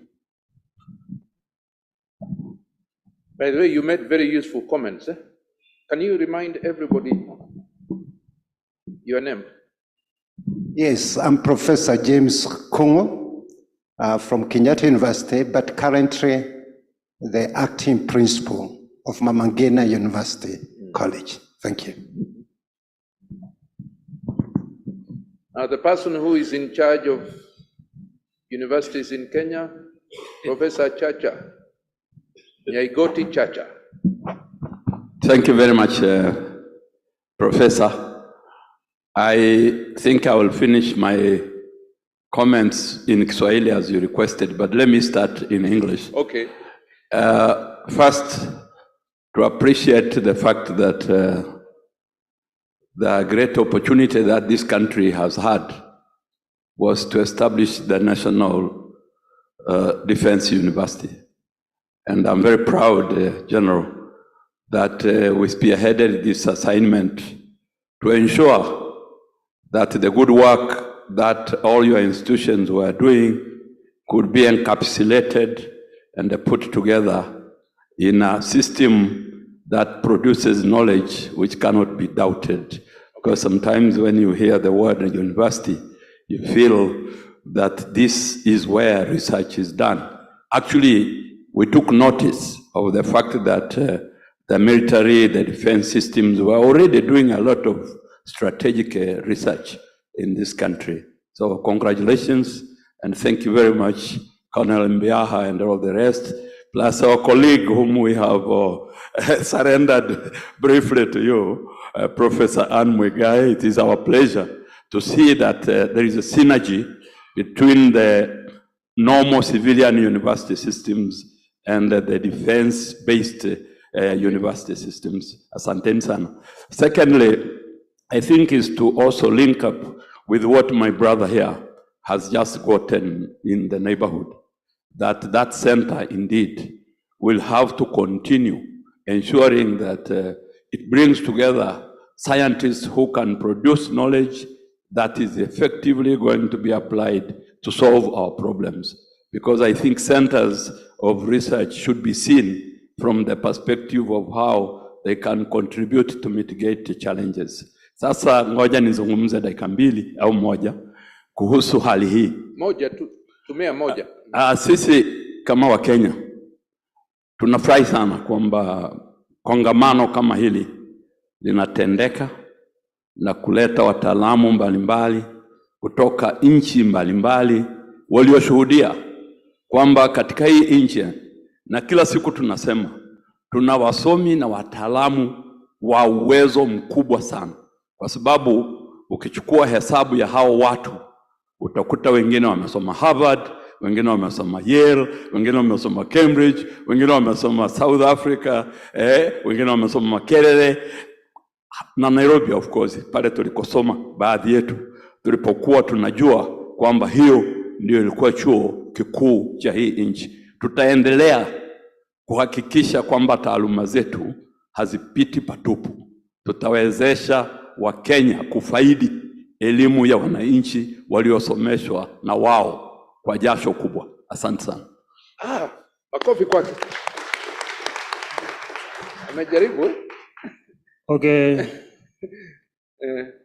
Okay, thank you for the protocol and all the congregation. Okay, I'm Waso Brian from the Skalakala National Polytechnic, taking automotive engineering. My question goes to NACADA. So how will the NACOSTA partnership with the government, with the schools and all the local areas to solve this problem of victims who are suffering from NACADA? Because many societies are suffering from this NACADA, because one of it is, I was once a victim of NACADA. So many girls and boys are being affected with the NACADA in local areas, but the country are only dealing with urban areas, saying that NACADA has side effects on once you are taking it or once you are a victim or addicted on NACADA. So my question goes to NACOSTA. How will NACOSTA deal with the government and the schools and the local areas so that we can end up with this effect of NACADA? Thank you. Yeah, very good question. And thank you for your boldness to come out clean. Oh, kuna mwanafunzi? Yeah. He looks like a form 4. Are you a form 4? No, form 1? 3. Oh, 3. Sawa, endelea. Thank you for the opportunity. First question is to the representative of the CS of Ministry of Health about how can nanotechnology be implemented in healthcare. Just as the way you mentioned about the e-community, health information, communication, how can nanotechnology be implemented? And my other thing is, I had a comment to Lawrence Banks about having the outreach program in our school, Mangwai School. Yeah, thank you. Yeah. Thank you very much for this opportunity. In my sense, I had questions about AI, artificial intelligence, and the recent boom in AI that the world has seen. Tools like ChatGPT and Midjourney have revolutionized the world a lot. Now, my fear was a fear of misinformation. Tools like Midjourney are able to generate very realistic images that are indistinguishable from reality. Now, in the modern age, young people are getting information from social media, websites like Twitter, Facebook, and WhatsApp. And the main way of passing this information is through images. I like to give one example. There's this image that once I saw of Putin greeting Obama. It was not a real image, but it was very real, that it was believable to anybody who saw it. My next question was before I move on to my question, the other fear that I had, or problem, was about the Vision 2030. We are seeing the world is changing very fast. Now my question goes to the government. Is your vision adaptable? How adaptable it is it to the changing world? When the strategy was being drafted, did it take into consideration 10 years from now, the world will not be the same as it is right now, back then? So my question, first of all, was what policies are the government implementing to differentiate between AI-generated content and human-generated content, and to stop the spread of information? In one example of how AI is promoting the spread of information is the YouTube algorithm. The YouTube algorithm brings you what you mostly search on the internet, yes? What if what you're searching is wrong, or your information you have is kind of biased? The YouTube algorithm will continue bringing you more biased information. And so I like to ask the government officials, what is the plan of the government to combat this, to prevent the spread of misinformation and making an internet a lie center? Okay. So thank you very much. Thank you very much. One more from there. No, two more. You and the other gentleman there. Sorry, young man.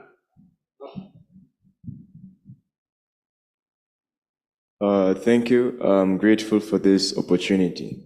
So my question goes to the Ministry of ICT and Digital Economy. So we talk about cyber security and cyber protection. Then we also talked about Konza Technologies, Technopolis, as, let's say, the Silicon Savannah, or the Kenyan version of the Silicon Valley, but in Kenya. So my question would be, what would happen to Konza Technopolis if, hypothetically, it were a victim of a cyber attack or a problem with anything related to cyber warfare? Then my second question was, even as we talk of Konza Technopolis, how does it contribute to our country's Vision 2030? Because as my colleague has said, Vision 2030 may or may not be adaptable. So I also want to know how it contributes to our country's Vision 2030 of national development. Thank you. What year are you? Huh? Pardon? What year are you? I'm in Form 2. Form 2? Yeah. Wow.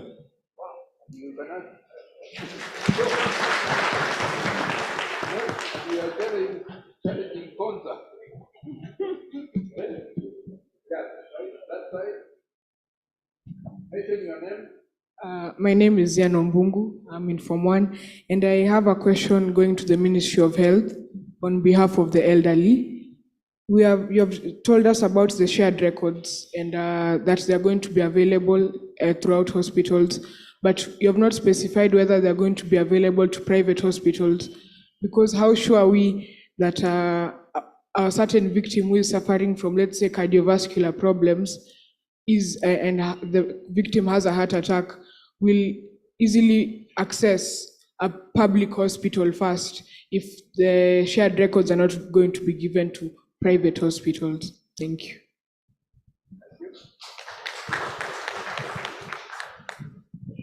This side, let us shift on this side. Oh, let's allow the two of them, please. Huh? Yes, my name is Tamzin, and I just have two questions. The first one goes out to Mr. Lawrence Banks. Because of the genetically engineered plants that you've talked about to end the hunger in Kenya, there's been a general misconception among the Kenyans that such plants are not healthy, that actually the other way around, that they're filled with chemicals, it will actually lead you to a faster grief. How will you deal with such misconceptions and provide food to those who are hungry, even though they don't want it? That's my first question. The second one goes to the Ministry of ICT and Digital Economy. Well, first of all, we can argue that Kenya is far behind further technologically advanced countries like America and South Africa.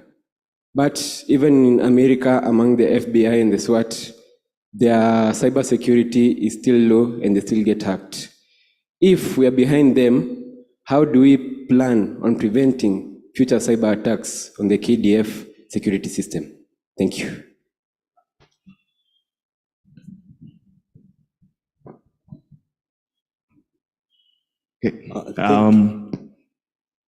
Thank you for this opportunity. And I have two questions. One of them is directed to Lawrence Banks. And my question is, in genetic engineering, where do we draw the line between ethical genetic engineering and bioweapons development? Because we know some of the bioweapons are basically genetic engineered pathogens or other cells that just have been engineered to affect us humans. Okay, my second question goes to the Ministry of Defense, where it's still relating to bioweapons. There is the Bioweapons Commission, where it prevents most countries from developing bioweapons. But what if one of those countries breaches and makes a bioweapon? Do we, as a country, have a defense against those bioweapons? Because, as we know, most bioweapons are not countable by normal medications that we have to counter by other bioweapons, counter bioweapons. Thank you. Asante sana. Let us shift to this side. I'm here. My hand has been up. Sorry. I'm behind them. I was only looking on my left. Okay. And No my problem. right, not my front. Okay. Forgive me. Okay, thank you so much. My name is Dr. Iyaya, and I want to appreciate the presenters for the presentation they have made. And I just want my question goes to the Minister of ICT and Digital Economy. I'm just very happy that listening to the presentation, there is the proposal of establishing innovation centers and also ICT centers. This in every maybe constituency, it has been observed that we have ICT centers where the young people are supposed to go there and use them to access the internet and all that. But most of them, you'll find that there are no people for a long time. And so we are talking about how will the ministry ensure that people are aware that such facilities are there and they are supposed to make use of them. That is my concern. Another one is to NACADA. I think we have other players, maybe institutions, maybe that can work with NACADA to address the issue of substance and drug abuse. I don't know how NACADA is going to ensure that they are aware, and we are using STI to ensure that we involve the locals, and even those who are addicted, they come from the communities. How do we use the locals to help us address that issue? Thank you. Asante. Good afternoon. Sorry, I have to leave for another meeting, but can you just allow me to raise one or two issues before I leave? I will allow you. Thank you. The distinguished VC of University of Eldoret. The home of the champions. Yeah, home of the champions. Yes. Now, I appreciate all the speakers. We've learned quite a lot from them. I'm Professor Teresa Akenga, and really, I want to appreciate the speaker who talked about the Biological Weapons Convention, and I want to say that it's very important that every institution that is dealing with any kind of biological acids in their laboratories or wherever, they should have a biosafety policy. It's very important, and we can be guided by the authority to come up with those policies to make sure that we don't have that kind of terrorism. But my appreciation also goes to Mr. Muteti, the acting CEO of NACADA, for the data he gave us on substance abuse. But I was just concerned the data may not have been comprehensive because it didn't include drugs like cocaine, the synthetic drugs, cocaine, amphetamine. Those of us who are dealing with the youngsters in various sectors, we are seeing these drugs being used quite a lot, and it will be good to capture that in the reports so that we can see how we can address them. Or else I support the use of indigenous drugs to prevent addiction. Thank you very much. Asante sana. Now, tujaribu upande huu pia, if we don't mind. Let's have the two of you begin with the lady. We have to be sensitive. Yeah, that lady there. Good afternoon. My name is Faith Wandia from Kabarak University, the founder and CEO of the innovation that involves converting grass to starch to end world hunger. Okay, for my question, the first question is to NACADA. You've mentioned that an issue in fighting addiction is affordability of addiction treatment. So how has NACADA worked to reduce treatment costs and the current cost of addiction treatment? The second question is to Lawrence Bax, Director General. You've mentioned your three main SDG goals are number 2, 9, and 17. I was asking, are there research grants that you give to external applicants? And if they are, how does one apply for grants? The third question is to the Ministry of Defense. You've also mentioned on national security and there is food security. My question is, do you also offer research grants? And if you do, how does one apply? The last question is to the Ministry of ICT. You've mentioned various visions, like one, creating hotspots, and also the creation of innovation hubs. When is your timeline? When are you planning to achieve that? Thank you. Asante sana. The gentleman behind will come to you. Yeah, my name is Finyange Pole from Calro.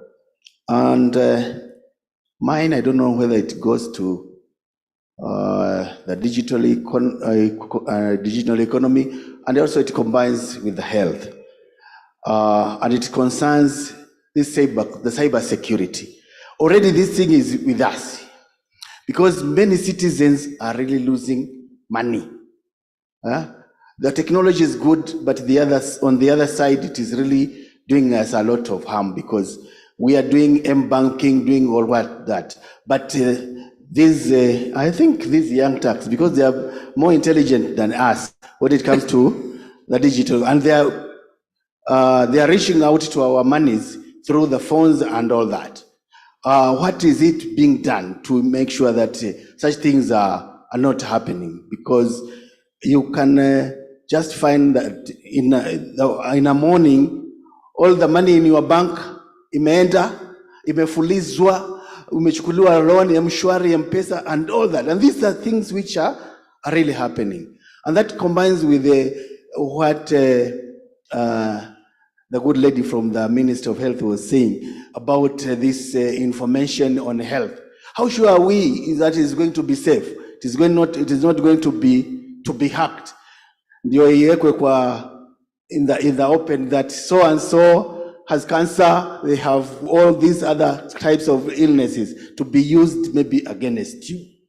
Now, to NACADA, we have seen that there is this product called the CAT, and Muguka. Especially Muguka nowadays is the inner thing, because a packet is around 50 bob, and the young tax like taking it a lot.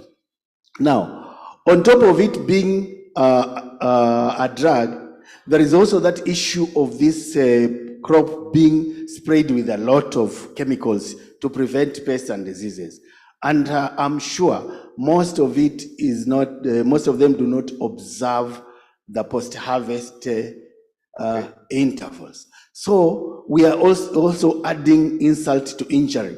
I think there's need to have some policies in place to have this crop have some sort of traceability, and things which can make it a bit safer, if not to even ban it in total. Thank you. You have made your point. Thank you.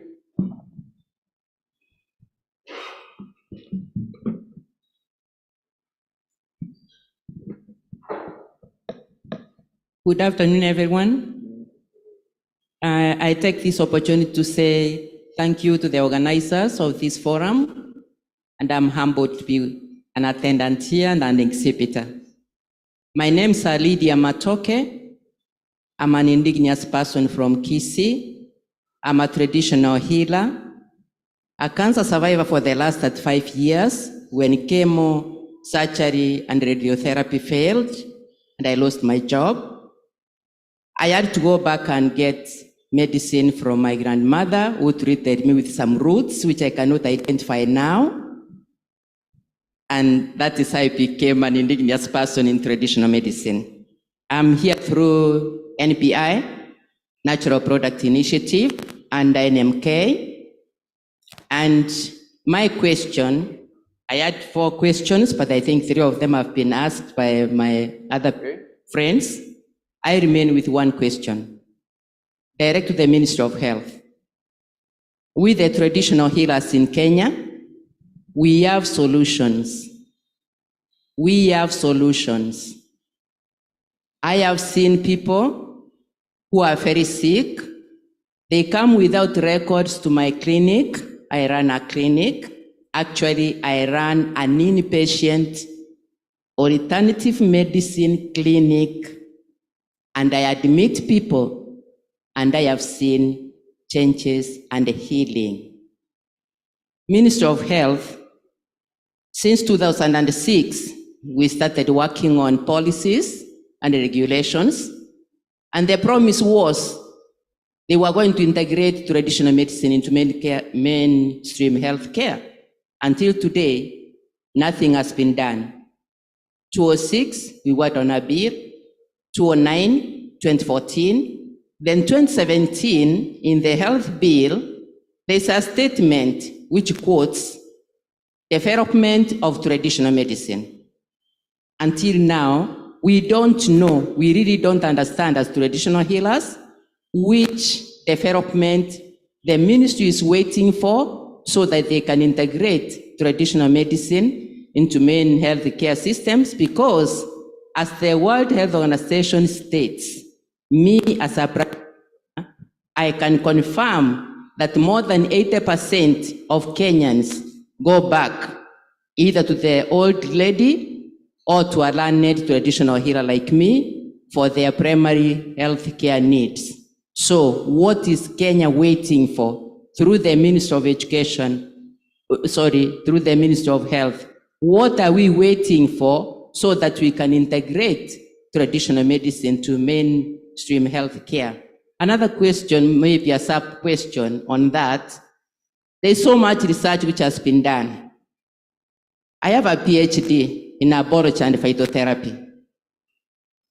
So I did research on medicinal plants. My counterparts here, who also have PhDs, many of them have done something to do with plant chemistry or something like that. What use is your PhD? Even in Kenya, people are well diagnosed right now when it comes to cancer. We have the machineries for diagnosis, but we don't have prescriptions apart from chemotherapy. What medication is there for cancer? If not, the herb, either from Marakwet or from Tenges or from Kisi and Kuria. When is this medicine going to be put in the market so that people can know? Are we at the Ministry of Health, are you waiting for the researchers to confirm that Wabugia ugadesis is working when it is in combination with another plant for breast cancer or something like that? That is my concern. Just repeat your name, is Dr. who? I'm Dr. Lydia Matoke. I run Hope Natural Health. Dr. Lydia Matoke from Kisi. I have a clinic in Kisi, and I have a home care in Nakuru where I admit cancer patients and terminally ill cases.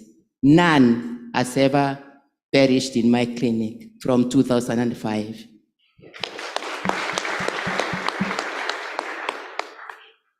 My name is Magdalene. Oyawa. I think, please, get this information. It's very useful. And the church also. We have universities that are teaching medicine, but are they teaching the indigenous medical care issues? Yeah. Yeah, that side is over. Now we go to this side. There is a gentleman here and there is another one on the other side. The ladies who are already standing, please. My name is Magdalene. I'm in JQuartz, my first year, geomag engineering, and I have 4 questions. Are there 2 international centers for genetic engineering and biotechnology? Are there any specific initiatives or projects focused on reducing greenhouse gas emissions and mitigating climate change impact? The second one to Nakoti. How does the program address the issue of food waste and promote efficient post-harvest handling and processing? Then to Biological and Toxic Weapons Convention, how does the program ensure long-term viability and economic sustainability for farmers while promoting sustainable practices? And how does the International Center for Genetic Engineering and Biotechnology, does it offer any training programs for young scientists and researchers? Then I will go to the special information system program to be highly advertised and encouraged to many people as possible. I agree with you. Teacher, that's a facilitation. For example, I'm taking the course, and whenever I meet people and I'm trying to, how do I call it, to introduce myself, many people are not aware of the course and what it entails, and I would like that the program to be highly encouraged to people. Thank you. Thank you. Good afternoon. My name is Namasaka Kenneth. I'm an electrical trainer from Sigalagala Polytechnic. I'm also an alumni of Jomo Kenyatta University of Agriculture and Technology. My field is electrical, instrumentation and control. I have only one question to the Major General, Waliaula and Nakoste. I believe for technology advancement, the military, if they can, or the question is, are you having any dialogue that you can privatize weapons production or defense system? Because when it comes to the civil way we do it, the funding, the bureaucracy from the parliament. But if we privatize, I believe we will have competitors who want to produce better system, and through that we can advance technology. Another sub question on it. You said you had one, eh? Pardon? Yes, it's one, but it's related to that. Are you having any program to work with the TVET institution, the military? on advancement of technology. Thank you. Make it brief, one question each. Yes, it's one question for me. Afternoon. I only have one question to the Ministry of Health. So, Dr. J said that they are working in cooperation with the Ministry of ICT on how the shared health records will be from one hospital to another, and also gave an example of a person in Busia going to Mombasa and wants to receive medical care. So my question is, how are the patients who are supposed to receive their medical attention via insurance covers such as NHIF, and precisely the outpatients supposed to access the medical attention even though the health records are there and are available in the health facility? Thank you. My question goes to the Ministry of Health. Madam Joyce, you said something about signal detecting potential outbreaks. This signal detecting, is it really possible? Because how can you predict that something is coming up, and how can we exactly see this coming, on how we can detect these things coming before they come? So thank you. Afternoon. My name is Stanley. My name is Stanley. I'm from Karori High School. My question goes to the Ministry of ICT. I heard something about a startup. So my question was, what is a startup? And can high school students start one? Thank you. Okay, my name is James Ngoge, and I have one question. So, in Kenya, Kenya imekuwa like an experimental lab. Like, we have people who come to experiment, like ending drought in Kenya, and they plant cover crops which grow rapidly, but they destroy our health. Like, they are sugary, making our teeth and animal teeth to stop growing, and this destroys our teeth. So by this, we'll be ending our population. How are we going to end this? Thank you. Sante, this side. We are now moving towards finalization. You had a question? Yeah, thank you. Chairperson, I'm standing on all existing protocols. And my name is Samuel Mbuku. I work for the Kenya Agricultural and Livestock Research Organization as the Director of Livestock Systems. It's not easy to be in a forum where top military generals are discussants, and therefore my question is directed to General John Amwangi.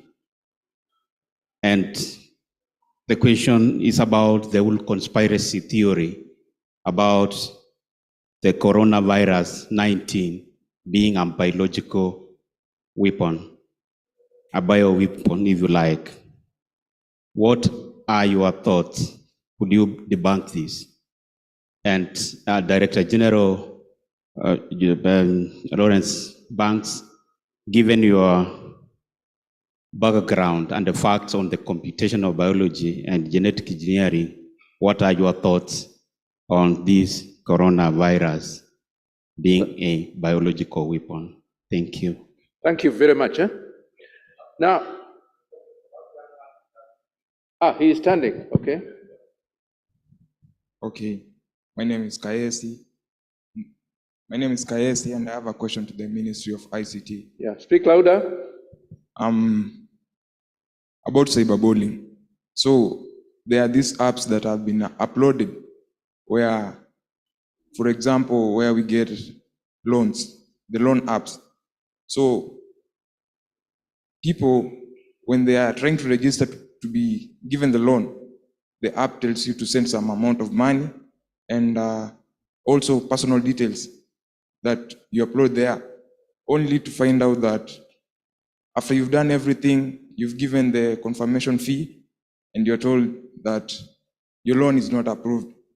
So you end up losing your money and you're desperately needing that money. And also, after some time, you find that your passwords, your email have been leaked. So are there any protocols that are put up to, when you're uploading some apps, to be able to protect the users? And when you're uploading the apps, is there any process that you follow so that the app is verified, so that it can have good benefits to the user instead of the losses people experience? Yeah. Thank you very much. Let me make a suggestion. I think we are getting very, very useful input. And although we don't have a lot of time, and don't think anybody will hack the question you submit to us, they will be safe, because you are going to send them to NACOSTE. So just write the question, and Oyawa, I hope you can confirm that they can send questions to your email, and that you will get the professionals and the team here to respond. Is that possible? Yes, that is possible. You can send to a very simple email, dg@nacosti.go.ke. Oh, dg@nacosti.go.ke. Yes. Because we all made notes of what the questions were for us. Yes. Yeah, We no. can send the No. answers to you. Yeah. No, but you respond. You can respond briefly, very quickly. Just briefly. Then, yes. But then you send it dg@nacosti.go.ke.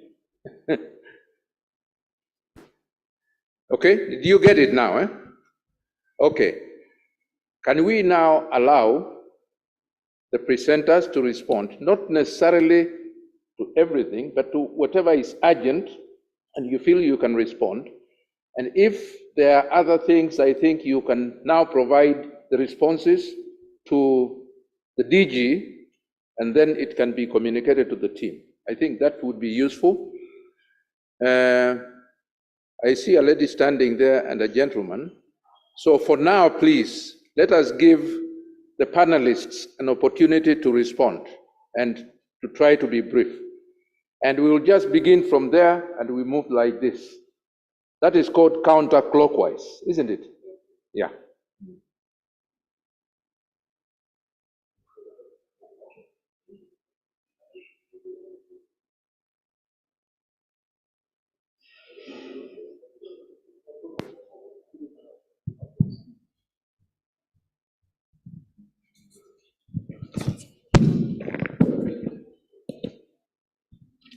Again, Chairperson, thank you for the opportunity to be able to make very brief responses to some of the questions that I think are directly related to the institution that I work for, the Ministry of Defense and the National Defense University, Kenya.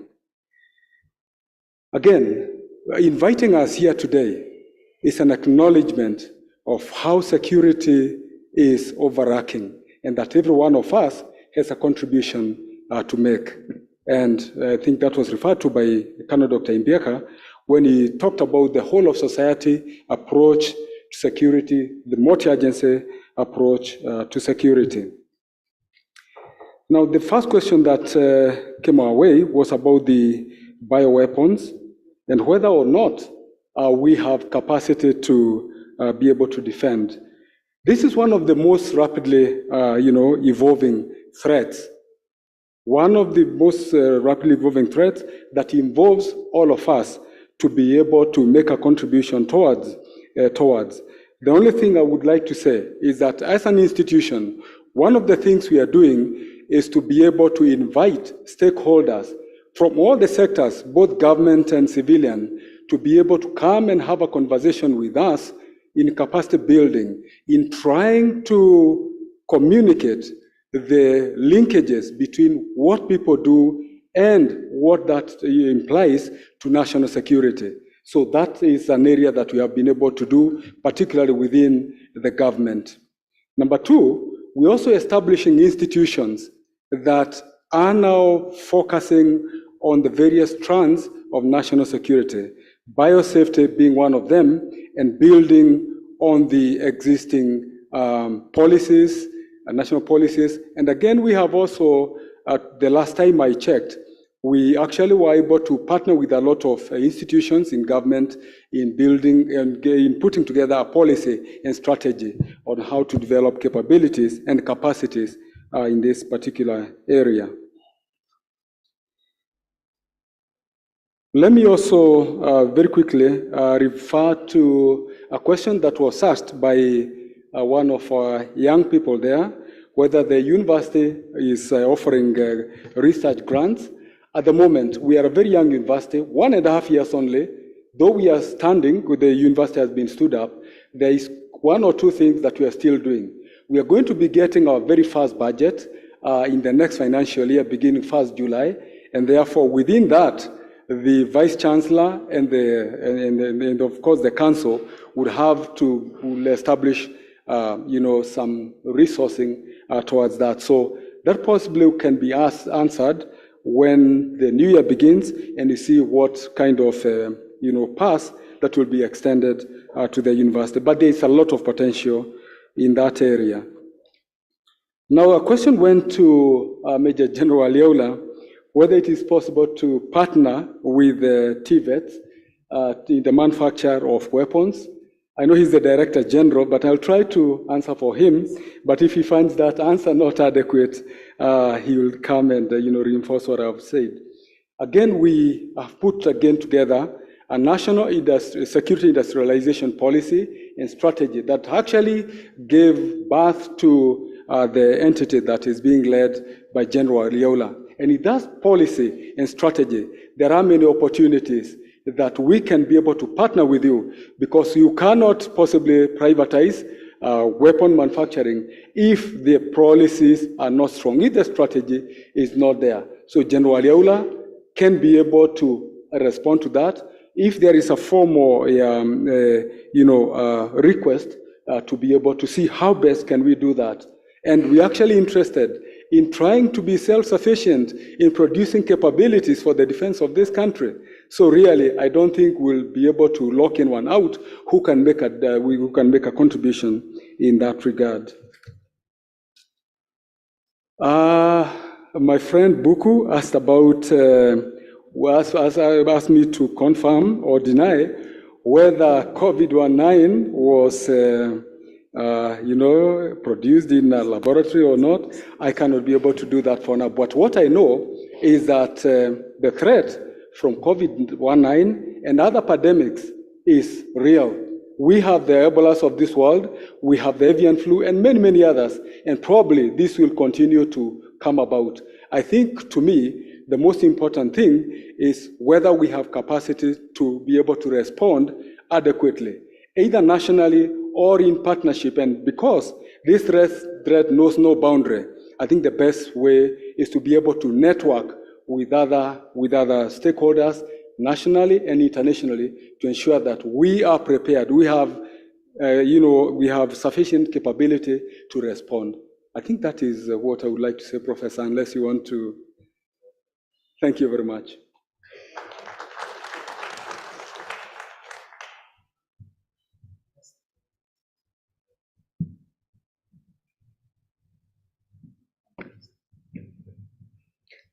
I'll take the questions that were shared on behalf of the Ministry of ICT, as well as Konza Technopolis. And I think the first one was very topical, the issue about TikTok or our social media, its usage and impact to our young people. In the Ministry of ICT and in technology in general, we look at technology for good and technology for development. The number of applications will continue to come. So we already know the big ones, and the Facebook, the Twitter, the TikTok, and now there's another one, Snapchat, which is an emerging one. So literally every day we are having new cyber or new innovation in application development.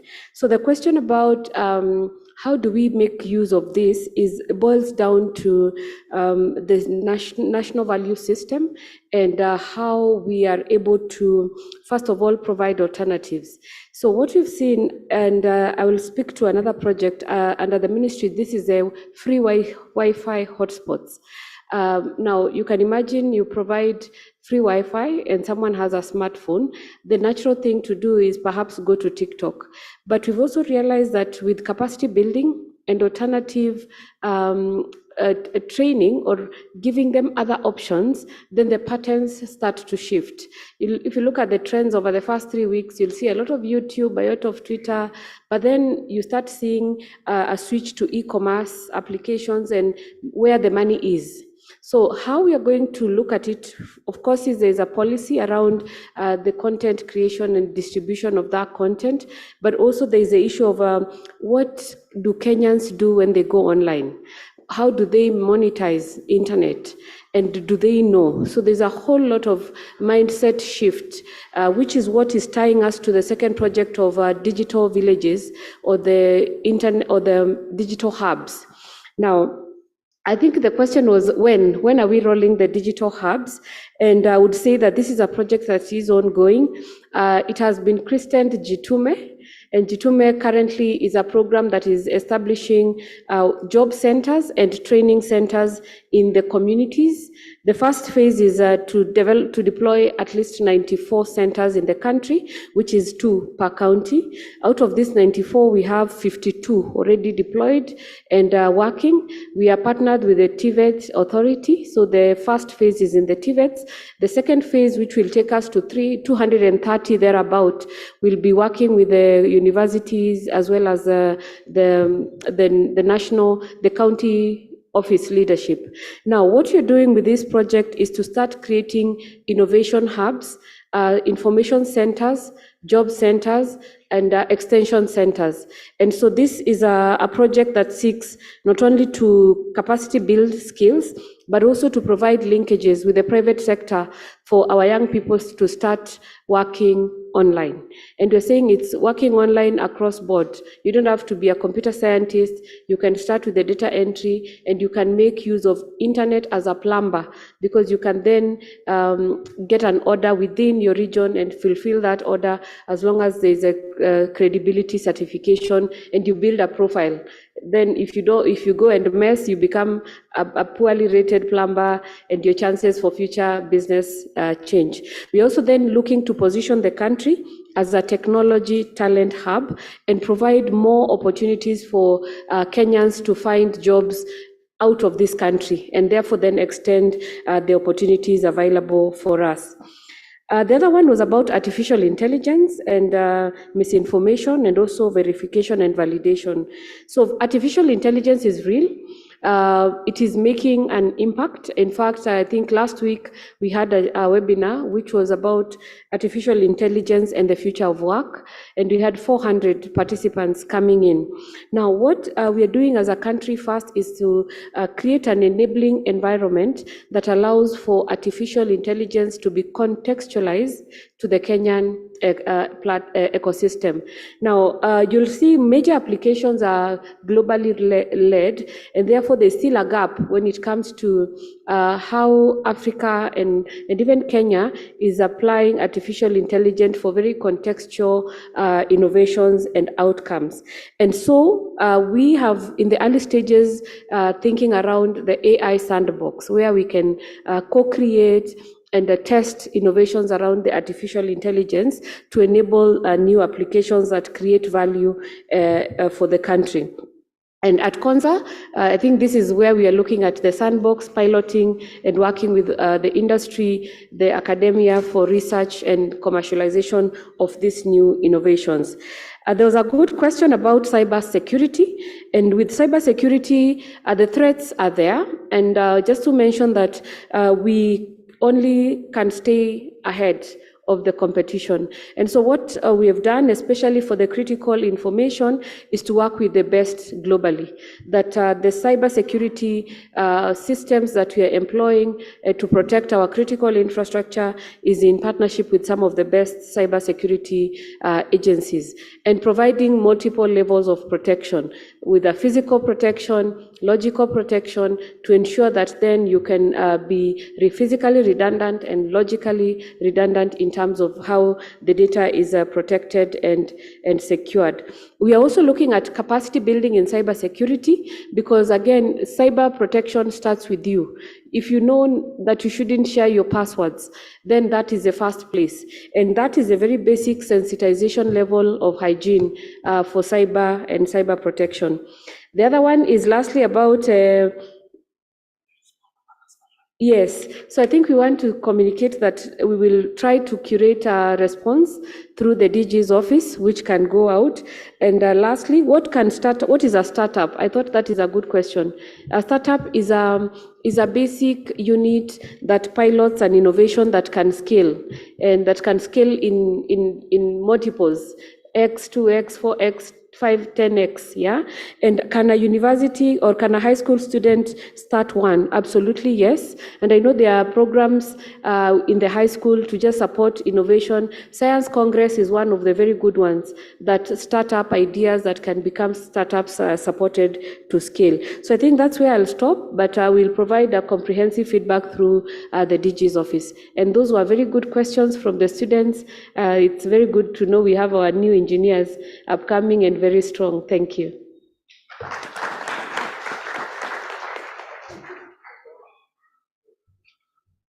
Okay, so quite a few questions. I'm going to start with the ones that were specifically addressed to activities of ICGB. First of all, I think the young people made some fantastic contributions. And outreach, yes, we're very happy to work with any of the schools that are here. I'll pass by straight after this session. I'll give you my contact details, and Claudia will be there as well. And we're happy to do any of the outreach related to full scope workshops and so on and so forth. There was a question about how to apply for grants. And basically all the information is on our website. We have a call that comes out once every year. The last call was closed in April, so the next one will be for next year. The grants have to be an international grant, so it has to involve international collaboration. It's better if you can find a partner within ICGB to work with. But again, I'm happy to give you more information. Just send me an email. And the process is very simple. It's competitive. We get a lot of applications, but we do fund quite a few in Kenya. There was a question about whether we're working on greenhouse emissions. There's a whole unit in New Delhi, which is funded by the government of India, and they have projects looking at generation of second and third generation biofuels. That's taking agricultural waste, which would normally be burnt, which, as you all know, is a major source of carbon, and that's converted into bioethanol. So that's one area that they're working on. The other area is actually on direct carbon capture, and that's using algae to capture carbon from various industrial processes. Training programs. We have a whole variety of training programs aimed at young people like yourselves who are thinking of, well, moving towards university level. It's PhD level primarily, I think, for the audience that will be interested here, and also MSc.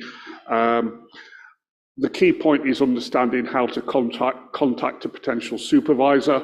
And what I'm going to do after this session is I'll come over there and have a word with some of you if you're interested.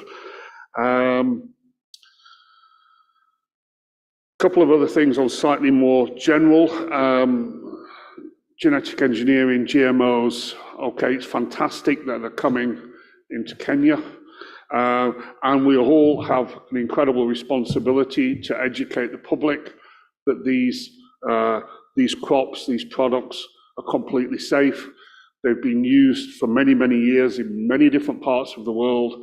And I think both the traditional GMOs and also the ones that are new, the ones which involve genome editing, are going to be the way forward to feed Africa. And I think the main basis there is that we have to educate. And again, I'm happy to discuss how ICGB might be involved in that. And then we had two very two questions about biological weapons. I'm in no way an expert in this area, so I would leave the floor to those that are. But what I would add is that within the scientific communities, there is very rigorous oversight in terms of looking at manuscripts, publications when they go to a journal, and I speak as an editor on several journals, when manuscripts go where there is any evidence of any potential misuse or dual use of a particular discovery or development, then we have to flag that to relevant authorities. So there's a lot of oversight, even at the very basic level. And as for the comment on coronavirus, I mean, that is a naturally occurring virus. It jumped from an animal species, which unfortunately we've not been able to identify, but it's a classic example of a zoonosis, something we've not seen before. It crosses from animals to humans, and I'm afraid, as a virologist, we're going to see more of this.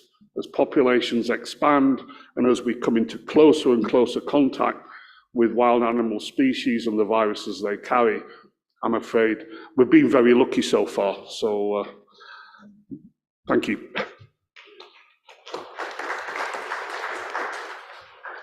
Thank you, Chair. Very quick responses to the questions directed to NACADA. The issue of national security, how can ADA being a national security issue? Actually, this is a national security issue, and that's why NACADA is domiciled under the Office of the President and the Department of Interior, so that, because we know that with the drug barons, funding insecurity, with the money laundering, coming from all that, it really is a national security issue. We also had more ladies using cannabis. This is the truth, actually. The research, brought up this issue, and we find that there is the problem of shisha. And what is happening is that these people who are selling shisha are lacing the shisha with the heroin and with the marijuana, and now that makes, and ladies like using the shisha, and therefore they get hooked, and then that is where now the problem is coming in. And also biscuits, because they like taking biscuits, and then you find the biscuits there, and they are taking the biscuits, and you are finding that is actually the true position. Involving what are we doing about communities? Actually, we have come up with a framework for community engagements in the management of ADA. And this is, we are saying that let the communities take charge, because the communities are the best, suited, because they are the ones who are with these, clients. They are the ones with these people who are affected. So we have come up with such framework, and we will make it. We will make sure that people get information on how now they can come together as community members and now use such frameworks in the fight against ADA.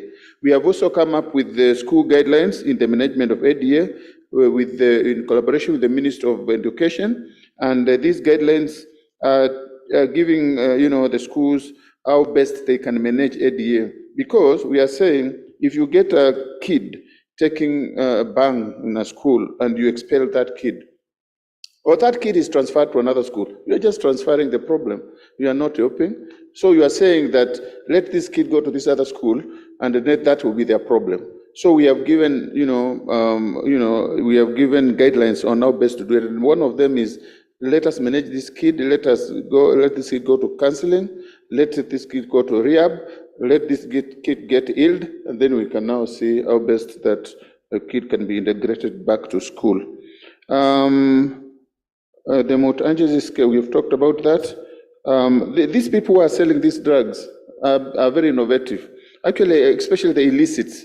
We have found that now, especially in Central, where the portable spirits are a menace, we are finding that they are now coming up, they are stage managing things like funeral meetings. You think it's a funeral meeting, but it's somebody selling the spirits. You know, you think it's a pre-wedding or whatever it is. And I think we need to make sure our intelligence is up to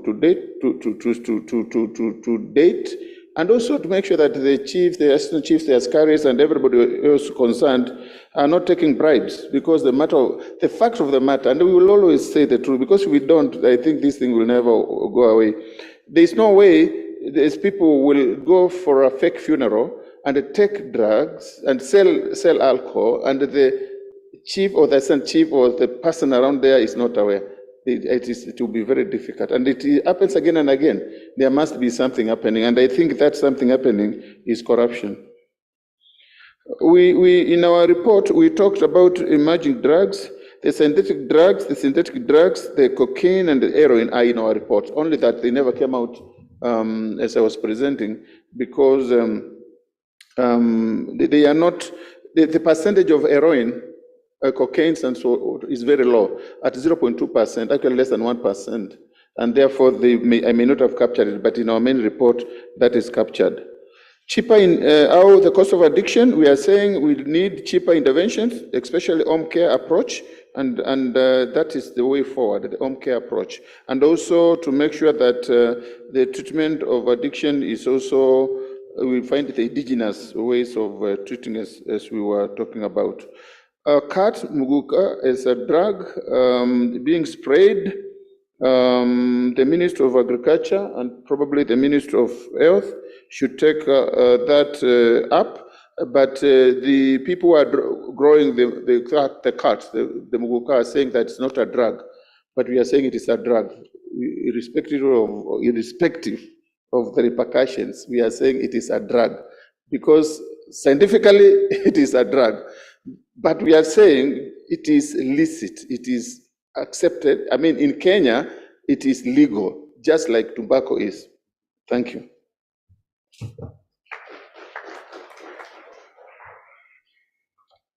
Thank you, Chair, and thank you to the participants who asked questions related to Ministry of Health, particularly to the adolescents and young adults. Very commendable. The type of questions you asked are the same questions that we get when we have stakeholder consultative meetings as regarding the comprehensive and integrated health information system. So the questions that I'll handle, and I'll just respond briefly, are basically on the health information system and also the passionate plea by Dr. Matoke regarding alternative medicine. So right now, it's good to acknowledge that we already have a health information system in this country. However, it is not integrated. We have a bit of manual records, including the exercise book that is Kanusu that you're given when you go to the lower health facilities. We have hybrid, where we have a bit of manual and a bit of technology. And then we have fully digitized health information systems, mainly found in the higher level facilities and in our private sector and faith-based. So the reason why we are going now the comprehensive and integrated way is to ensure that all this is speaking to one. And so, because people move, but the system should be able to meet the needs of the people who are seeking healthcare services. So it should not be you trying to move around with your record around the country, but that record should be accessible by whoever is managing you. Of course, issues like, is our data safe in there, keep on coming up, but security is one of the things that is part of the principles of health data governance in the country. And that is why I said we are working with Ministry of ICT, Ministry of Interior to ensure that those things are covered. But I think my colleague from Konza really articulated very well about what they're doing regarding cybersecurity. So this information system is not something the Ministry of Health is doing in a little corner there, but it's something that is multi-sectoral and multi-stakeholder, just so that we can be able to feel a bit comfortable regarding who is accessing your data. Further, we are also developing a digital health bill to cover some of the things that that have been brought up here, and Kenya Health Data Governance Framework. Regarding the signals for potential outbreaks, that is very possible in event-based surveillance. Basically, we pick up symptoms at the community level of strange happenings. You can imagine when COVID started, if we had been picking up this systematically, we would have been able to see that there's something going on. Looks like a flu, but it's not a flu. That's what we mean. And then regarding the passionate plea alternative medicine. So the ministry has recently restructured, and we do have a division of alternative medicine. That is to lead a lot of what you brought up, Dr. Matoke, but also one of the things that came up again during the COVID pandemic is we had a lot of people coming to the ministry and saying, I have this solution that can treat COVID, I have this and XYZ. But what we realized is after we send them to KEMRI, because it is part of what is expected, sent to KEMRI, then further tests are done so that we can even be able to document the dosage and all that is required. Once all that is done, the pathway to now market is not very clear, and there is a small working group at the ministry under this division of alternative medicine that's working on that, as like to move from conception or ideation all the way to market. We kind of stop somewhere after extracting and squeezing and understanding that it can treat. We are unable to, the pathway to what then next happens is not very clear. So those are the things that we are working on, but I hear you, and I will definitely communicate exactly what you said. What is Kenya waiting for when we have people who have solutions? Thank you.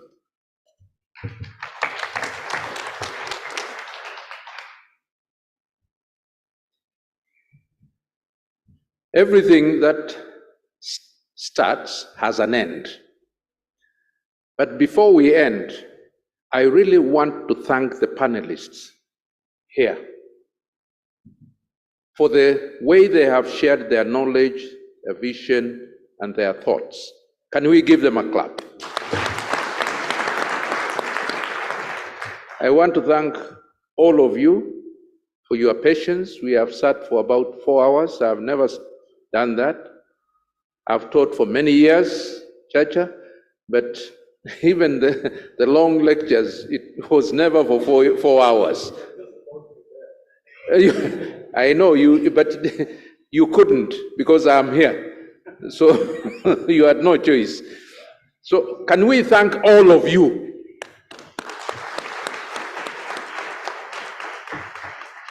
And I think this really has been made possible by Nakosti. I think you have really done commendable work, you and your team. Please engage with them. Please share your contact.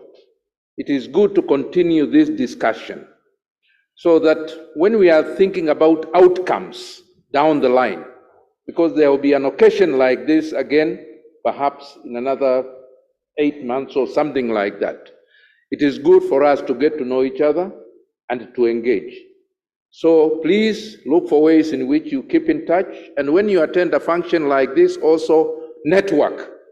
Get to know the colleagues that you are learning from, and also how to interact with them as we move forward.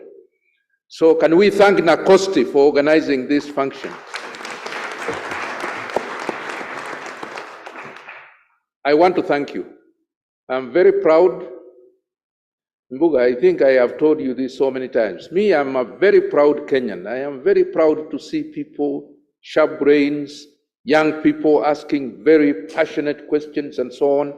And it makes us feel proud that the trajectory of our country, if we infuse STI into anything that we do, then we are moving towards a future that is going to be very bright for us. I want to apologize for one thing, and it's unfortunate, but we have people who are with us in the virtually. Am I right? Are they still with us? But it's a little bit late. They're there. I'm not virtual. So can we look for a way in which, if they have issues or questions, please, those ones of us who are in the internet, we should also have given, what is Alex? And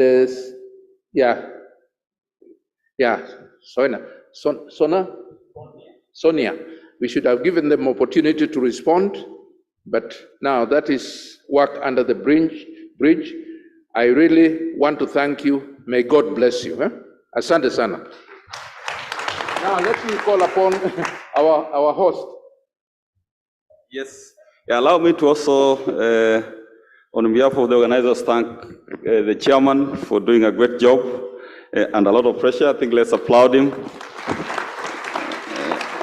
I know also in a week or two, there's some reports all of us are expecting from him, so we will wait patiently.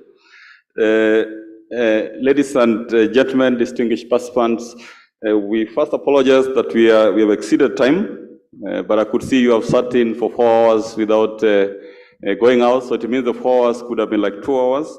As indicated by the chair, we will try to continue this engagement. There seems to be a lot of thirst for matters of science, technology, and innovation, especially with regard to the 3 dimensions that we talked of yesterday, that is cutting on national security and public safety and inclusive sustainable development. Allow me to also just give the statement of His Excellency, I think a few minutes ago, when he was addressing a forum. I think this is a few minutes ago, which is relating to us. And he says, we are investing 30% of our resources in education, training, and research. We are developing human capital. We have millions talented that can be trained. We should be able to do what is being done elsewhere and export talent. So even as we are doing this, the big house is also with us, and we hope that you can help us take this engagement elsewhere. Allow me also a special mention of the Vice Chief of Defense Forces, very, very busy office. We still remember when he received us as NDUK, and now we have a strong engagement with NDUK, and sorry that you could spare your time. I think we truly appreciate, and we hope you'll be our voice of STI, even at the highest levels of the military. Yeah, otherwise, I think mine is just to quickly give us a slight change of program. Despite we are 1 hour late, but we took on the interministerial session, if you check the program, plus the other lead thematics. So the last 2, which was a presentation by myself and from CODA, we have agreed we'll postpone them to tomorrow. So the moment we go out of here, take our lunch, what we'll have are the parallel sessions, of which my colleague Stuma will give a way forward. Just come by near Stuma. But as of now, our quick organization is that we'll have gifts for our distinguished participants. Then we'll quickly, like what we did yesterday, move out there for a photo session. We hope we can squeeze for those who can.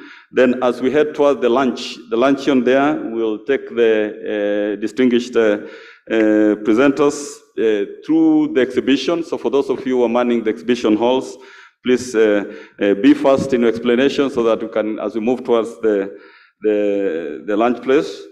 We also just want to announce, I think, for the ICGB team, there's you have agreed you want to see our animals, you want to see our lions in the afternoon, so you're most welcome.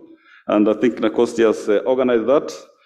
Be careful, animals also eat human beings sometimes, so we hope you come back safely. For the rest of us, maybe not for all of us and maybe not for the youngsters, we have invited Kayamba for an evening session today here. So for those eminent persons, we are giving a voucher. If you are available, please, as you walk out, please pick a voucher for Kayamba. And those who are in Mombasa know what Kayamba does.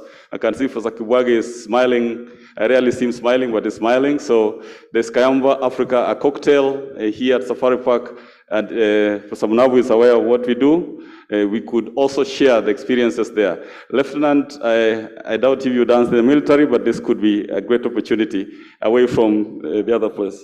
So with that,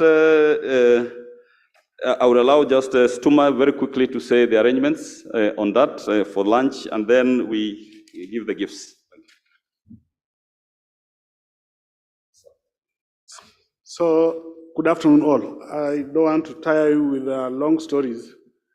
Apart from the guests who are in front, who will accompany the DG to the guest, the holding room, and then the photographs. The others will go through the other door.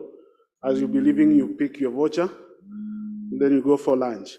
I want to appeal that in the afternoon we'll only have one session here, and kindly, because it is now 1:15, let's take 45 minutes. We have around 18 presentations to handle, and I want to appeal to you that kindly please come back. Thank you so much.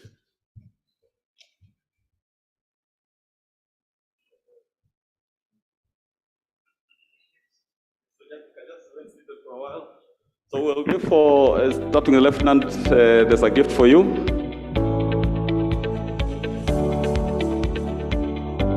Long as it is non-toxic, but we decided to specialize on two types, which is Bermuda and ryegrass. This is because of the following characteristics. 1, they are flood resistant.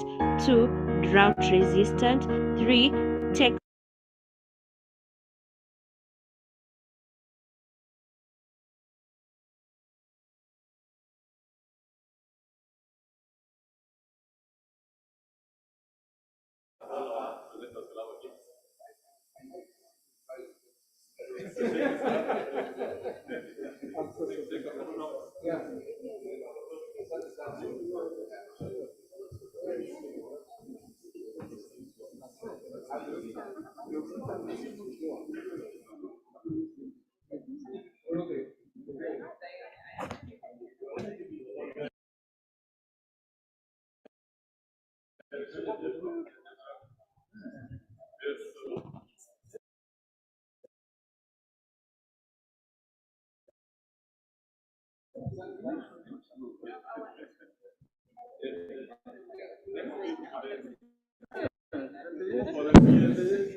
Yes, and then the next is for the minister.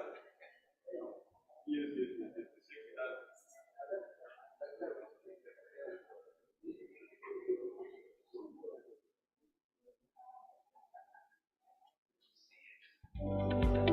Yes, and then, Chair, I think before we give you a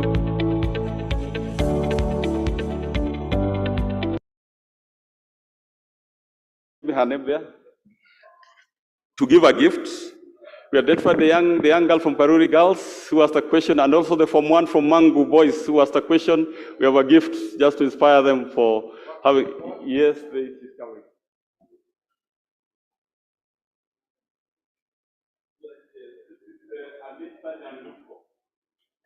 Yes, get a gift from.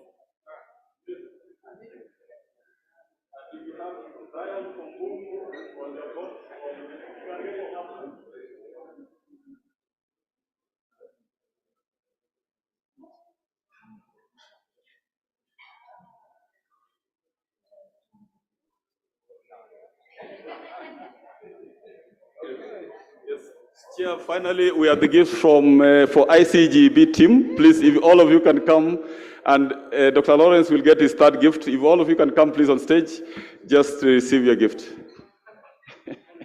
Yes, you'll get the third one.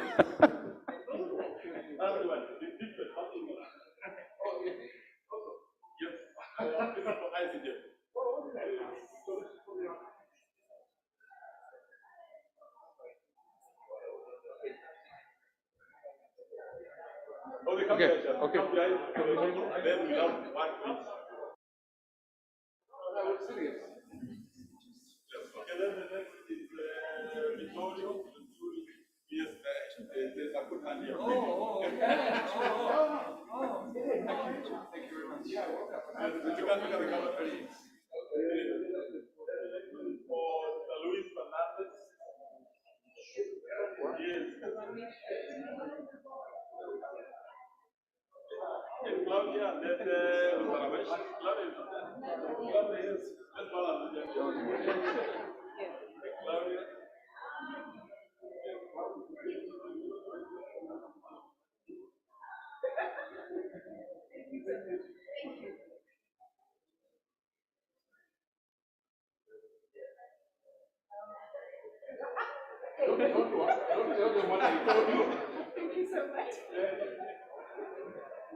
Thank you so much. Thinking it was 15 and then 30 minutes later. The last one for the chairman, which I'll do myself. I give them.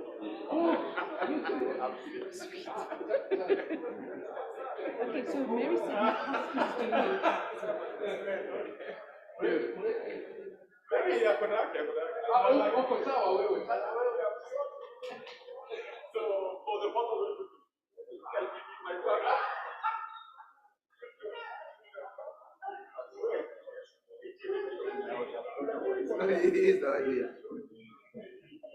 Profile. Habari. Hey, hello. I'm very well, thank you. Hey, yes. Good to see you. Good to see you too. You're well? I Yeah. saw you were busy chairing. Yeah, and I used to see you.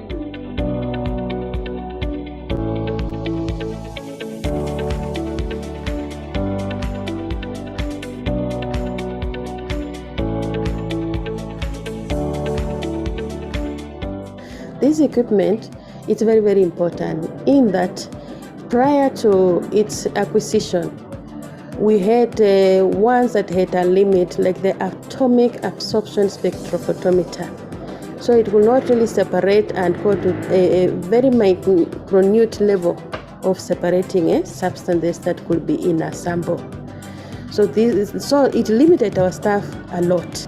So we had to spend together with them a lot of money keeping them to ship those samples, like even outside Kenya. And that usually now ends up expending a lot of time. The researchers will not get the results quickly. Perhaps if they can make their inferences and conclusions and apply to solve a problem. Postgraduate students also who are studying, it will also delay them in terms of finishing to graduate because they have to wait for those results.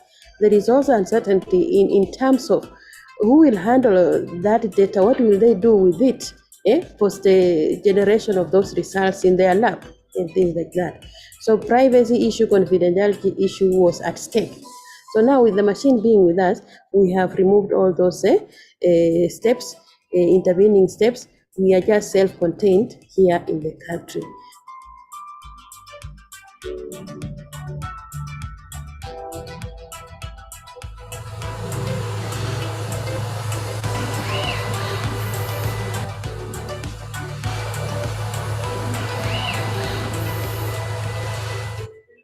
Of recent, there has been what we call emerging pollutants.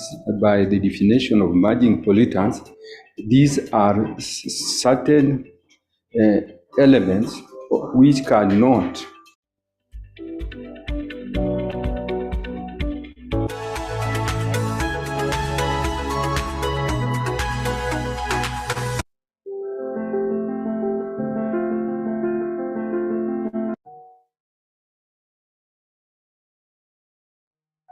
The National Commission for Science, Technology and Innovation, in collaboration with our partners, the National Research Fund and Konza Technopolis Development Authority, are deeply honored to host the second Multisectoral Conference on Science, Technology and Innovation.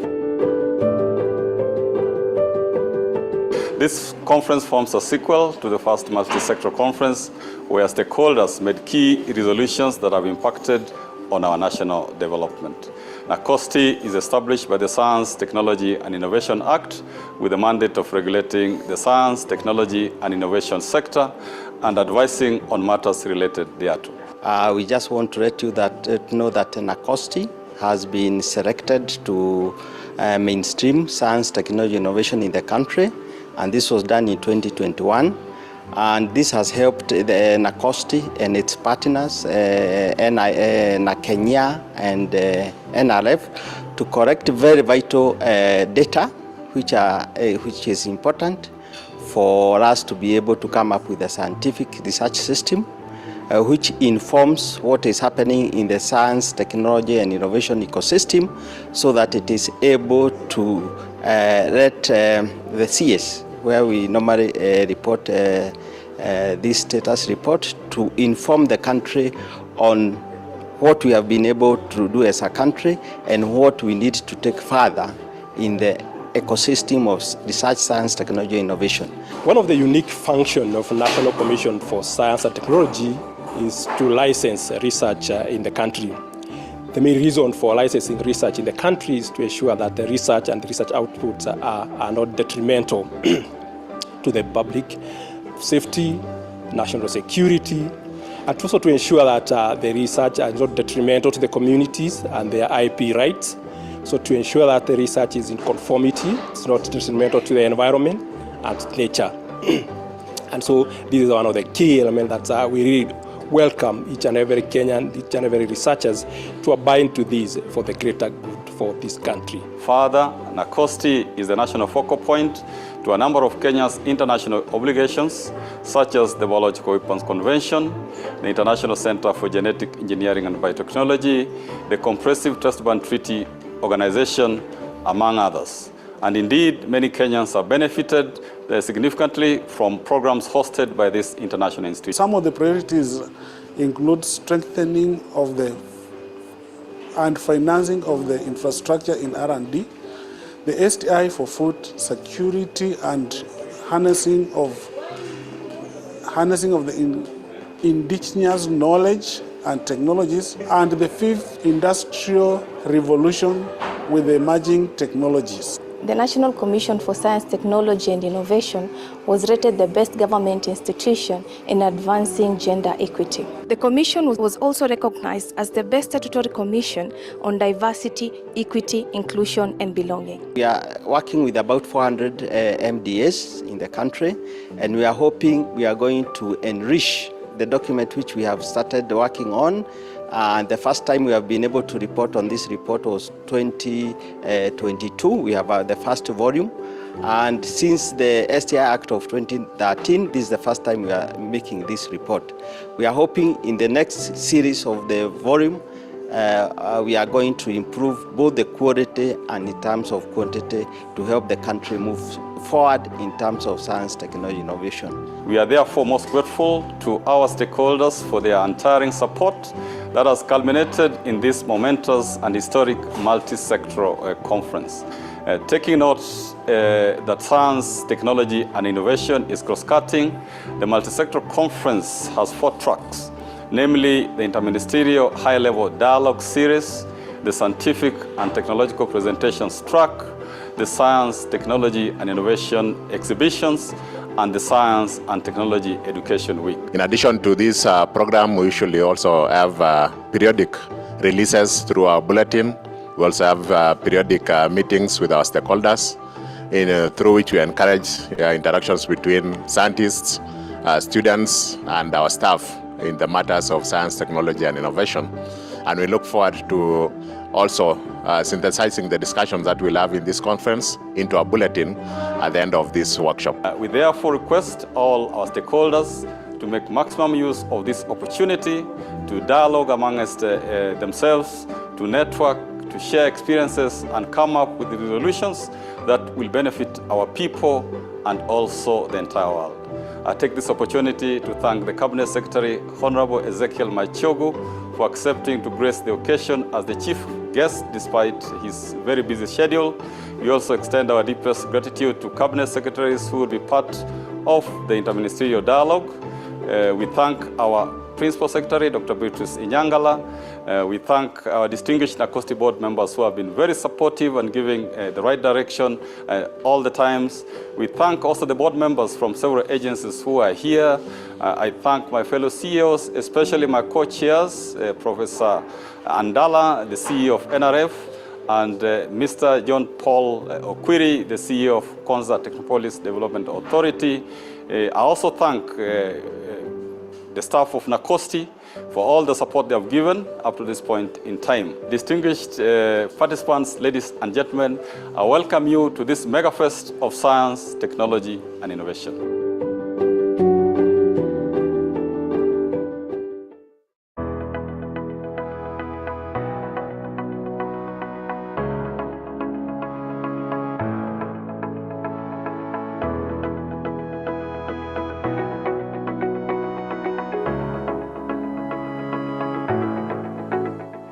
In 2016, the National Research Fund did advertise for infrastructure development for research. And Meru University of Science and Technology did assemble some researchers to come up with the proposals, of course with collaboration with some people like World Health Organizations. And we did submit our proposals to the NRF that time. And by 2018, around February, we got a report that we had been awarded that research grant of Kenya shillings 56 million.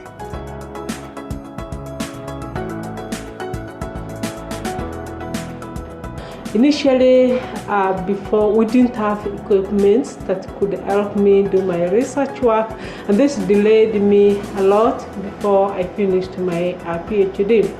But I thank God now we have the equipment which have adversely and immensely assisted my work.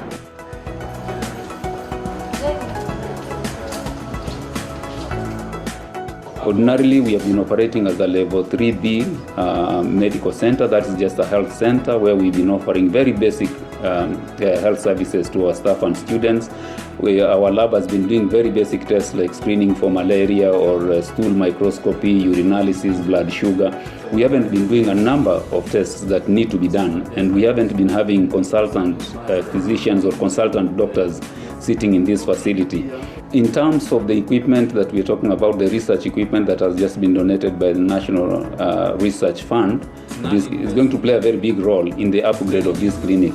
And that's one big thing that the equipment we've just received from NRF is going to do for us. It's going to enable us to have various medical specialists run clinics here to serve not only our university community, but also to serve our surrounding community. This infrastructural project that we have just set up is going to be very, very useful. We will use this infrastructure to do diagnosis, and diagnosis for many things. This is only done in Kemri for a long time. Even as this part of Mount Kenya going up to the border, Kenya and Ethiopia, and even Somalia, and even Southern Sudan, all the samples have always to be taken to Nairobi. Now that is not going to be done anymore because we can now do these things here. the infrastructure that we received in Meru University is quite substantial. It includes the entire workflow of a molecular diagnostic lab. So this includes equipment for DNA extraction, equipment for polymerase chain reaction or PCR, equipment for DNA sequencing, among others. So myself, I am a molecular biologist. I have interest in investigating diseases at the molecular level.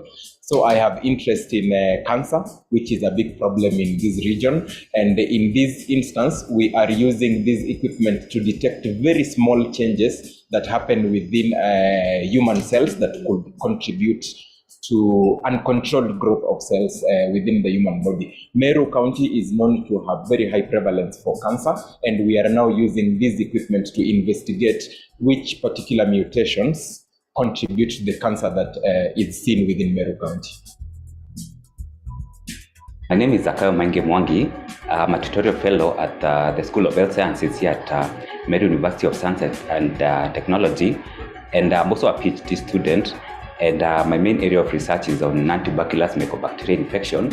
Now, this equipment,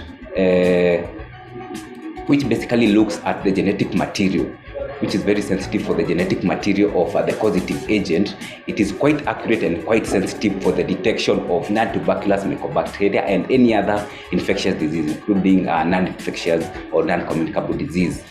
Once the non-tuberculous mycobacteria has been detected in this case, it will help the clinician design the proper treatment regimen for the patient to avoid further patient suffering. The other thing that this equipment is going to do is going to improve our diagnostic capacity for diseases. For example, we have a number of patients who are on treatment for diabetes, who are, for tuberculosis, people who are on treatment for HIV, and a few are on treatment for COVID. Now, when we talk about HIV and we talk about TB, we know that drug resistance is a big problem. We have both first-line and second-line treatment. For us to be able to do drug resistance testing in this region, we have to send our samples to Nairobi, either to Kemri or the private labs in Nairobi. That's going to be a thing of the past with the equipment we have received. We will be able to not only do drug resistance testing, we will be able even to genetically type the kind of TB and even be able to tell where that TB has come from. If somebody has acquired the TB from Ethiopia, for example, from Uganda, or from some other country, we will be able to actually type that and say that this is not a local strain. And that's a big step in disease surveillance.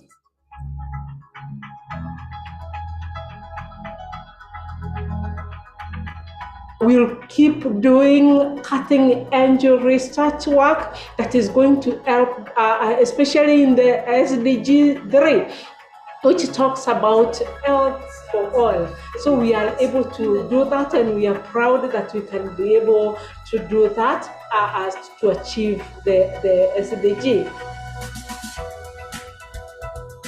The equipment are so advanced that they can actually execute from the smallest diagnosis to the highest diagnosis.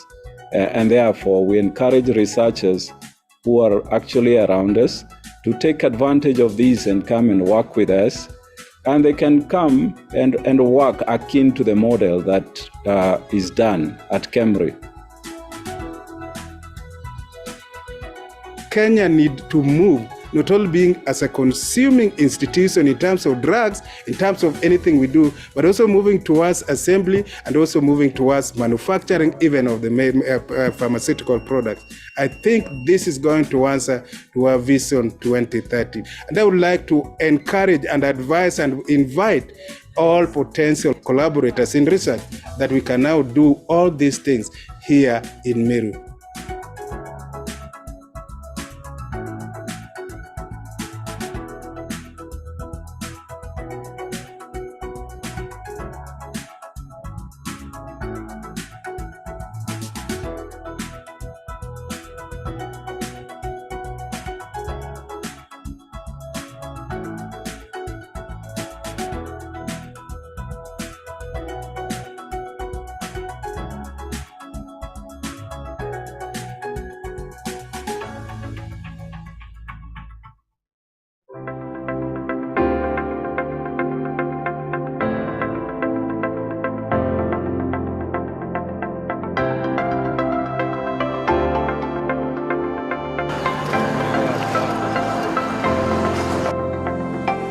As a university, we sent in a concept which was subsequently approved by NRF management and board.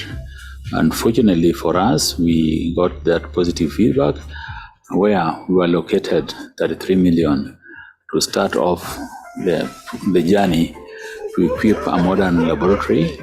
And in this case, we identify and align ourselves to molecular and microbiology laboratory component, which we believe would address quite a number of key things in the health area, agricultural area, food security area, water solutions, and also environmental solutions.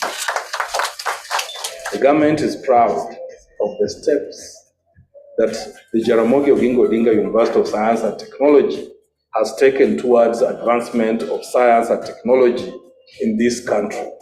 From this project, I note the significant level of commitment that Jaramogi Oginga Odinga University of Science and Technology is making towards cell research. This is a molecular lab which was furnished with the support of funds from the NRF. We are doing a range of activities in relation to molecular studies. So we had the environmental equipment, which is dealing with the plant research.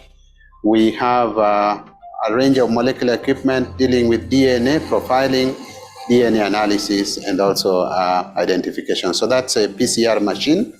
In terms of the environment, we have plant analysis equipment. This is LICO, which is analyzing CO2, water, and also a range of gases that are being taken up by plants. We have, in addition, also a weather station fully equipped with all a range of micrometeorological parameter measurements. It is a national center for molecular and microbiology studies. Being a national center, it is open to all researchers in the country, and you are the host institution. The expectation from us is that you're supposed to put the operational policies in place that will enable the sustainability of this project, so that we don't have such expensive equipment lying in the laboratory without being operated or being used for the purpose it was procured for. But you will be able to put up mechanisms that will enable our researchers have access to these facilities for their various work. If you want to study your soils and get to know the soil conditions in terms of mineral status or conditions, or even health condition of that soil, if there is any plant disease that you are worried about, or even animal problem that you are worried about, through collaboration, we can do some of this and advise accordingly, because we have got a competent faculty. And for those who want to do masters and PhD, this is the right lab to do the PhD, or even masters, or even postdoc. But even for an undergraduate, this would still be the university of destination, because we are actually a research, technology, innovation, and outreach university. Basically, most of the research activities have to be multidisciplinary in form, because, for example, if I take food security, we have to deal with climate change, which is currently affecting food security. And to do this, we also need to profile the plants, which are the main target organisms. And so you need to understand quite a bit of a range. So you need to understand from the cell up to the environment, in order that we are able to understand the mechanisms that are taking place behind the whole processes. So this then requires this multidisciplinary approach. So now we can do a range of food security related research. And this is also important for the community around here, because food production is the key thing for the well-being of the community. The commissioning of this JOOST molecular and microbiology laboratory and the funding thereof directly demonstrates the commitment by the government in supporting the priority areas of science, technology, and innovation. The molecular and microbiology laboratory will support the goals of fostering academic innovation, enriching staff and student experience, supporting research excellence, developing outstanding human resource, outstanding campus growth, ensuring financial stability, and engaging community participation while providing the students, the researchers, and scientists with cutting-edge research skills and knowledge. The equipment support from NRF is a real value addition to JOST in terms of research and also in terms of capacity building.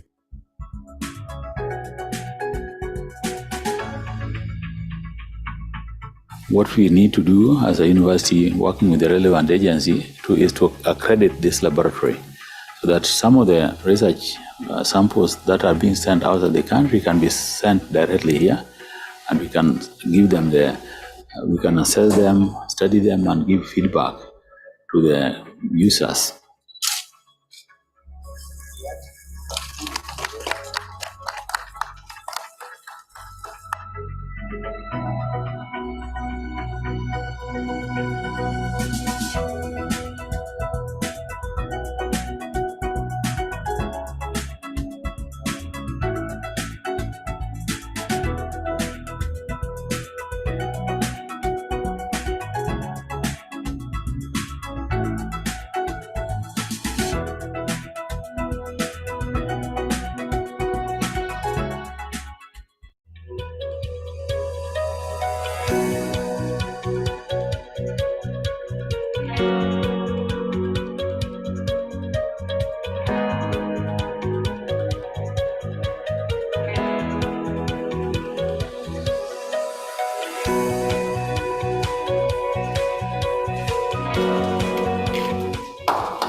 Welcome, madam.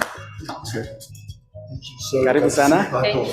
My name is Juma Kilwake, and this is the mobile computing lab funded by the NRF. Mobile computing is concerned with giving students an opportunity to explore and learn, and essentially provide opportunities to learn the various components in the mobile computing continuum, ranging from handheld devices, connecting technologies to servers. The strength of the lab is the sensors that we have been able to acquire. For example, we have the body analyzer sensors that can be used to measure your weight, the heart rate, the proportion of fat within the muscle, and it's up to the student now to be able to develop applications that can be used to for health purposes. And I think providing this kind of tools expands the creativity of our students, because they are not limited on what they can do. If they have an idea, the tools are there to be able to put that idea into practice. We did this proposal to National Research Fund, and we were among the few universities that successfully received a grant of 64.6 million.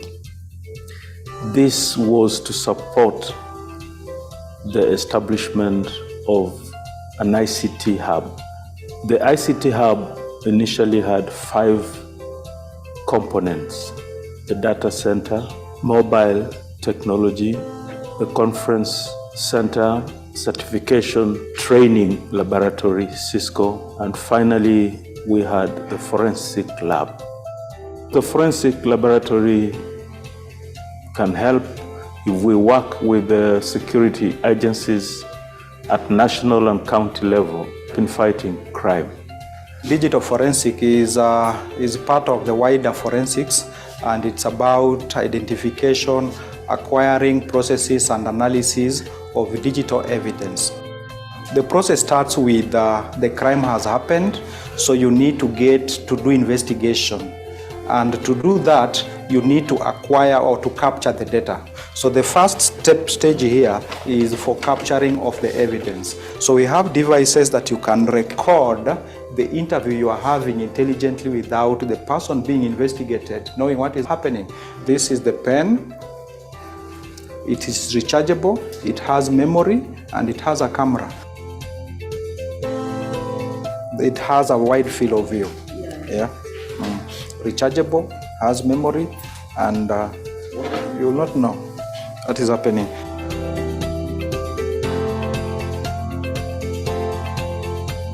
Our conference center is operational.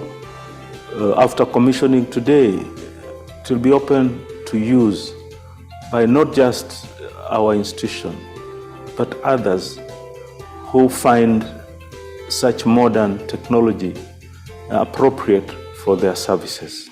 This is a national research center on ICT, and the expectation is that as a host institution, you are supposed to put up the operations policy so that the facility will be open to all researchers in Kenya who would want to access your facility for purposes of research or even academia. We are confident that with the rolling out of the CBC curriculum and the online element by the Ministry of Education, we can support teaching and learning through enabled technology for schools. We are therefore encouraging sister institutions and other organizations to take advantage of this.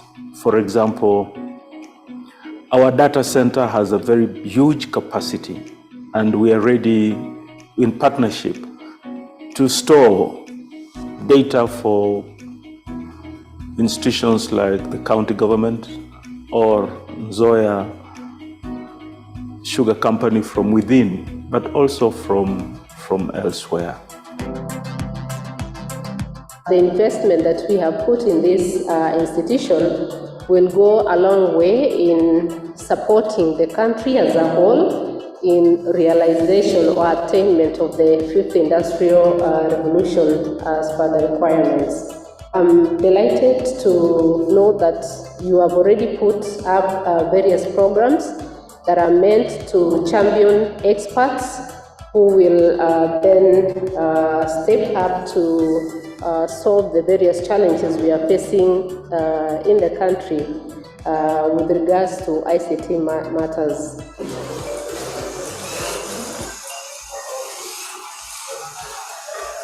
We need to appreciate government through the National Research Fund for coming up with this program. And going forward, I think we are looking at a situation where the launching pad is available to our university and to the community.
We know we already have some people who are using apps.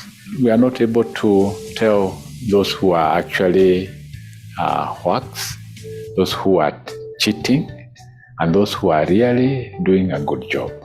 We want to use the center, first of all, to try and persuade those people who are practicing to use our center, to have whatever they are using to be assessed so that they are also recognized as part of the system that the nation is using to take care of the health issues of our people. Kenyatta University identifies itself as a community of scholars dedicated to generation and dissemination of knowledge and inculcation of moral values for sustainable individual and societal development. This center is one of the flagship centers of excellence here at Kenyatta University.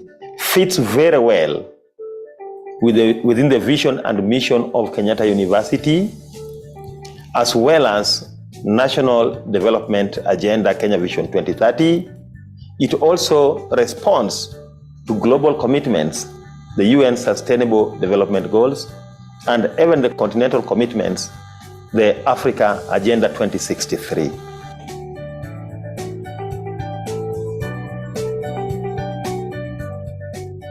The National Phytotherapeutics Research Center came as a result of a proposal written by Kenyatta University lecturers, where I was the lead to the National Research Fund.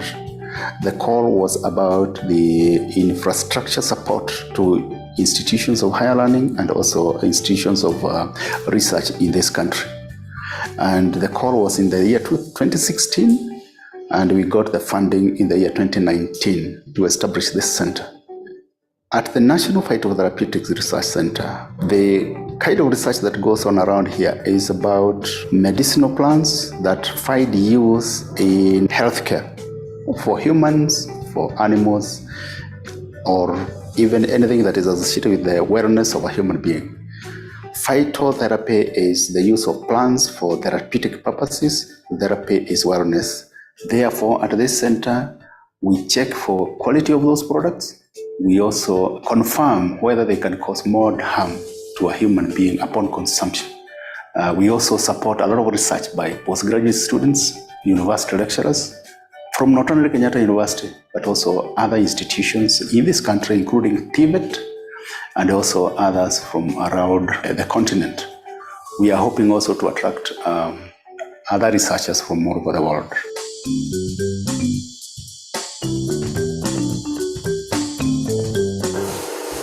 This is an upscaling section.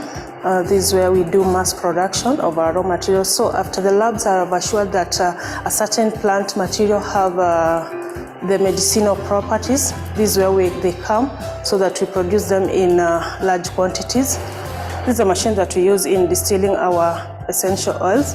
We know different plants that have medicinal properties or medicinal claims have essential oils.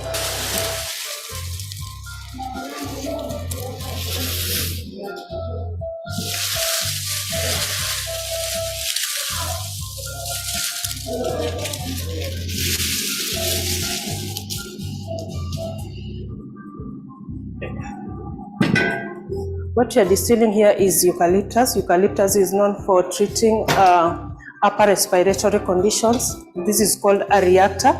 This is a reactor that has an extraction chamber or an extraction basket inside here. That's where we load our materials. We are doing what we call hydrodistillation. Hydrodistillation is mixing the materials with the water so that they both boil, the water and the materials boil. Since we know the essential oils are volatile, at the boiling points they'll vaporize. In vaporization, we get the water boils as well, so we have the steam and the vapors of the essential oils. So after boiling, the mixture of water and the essential oils will rise as steam. The steam will be condensed to get the oil and the water still as a mixture, but down here we have a separator. We all know that water and oil are not miscible.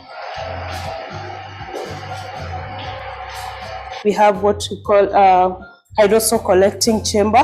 This is where we collect the water with some small molecules of the oil, of course. So we'll collect the hydrosol from here.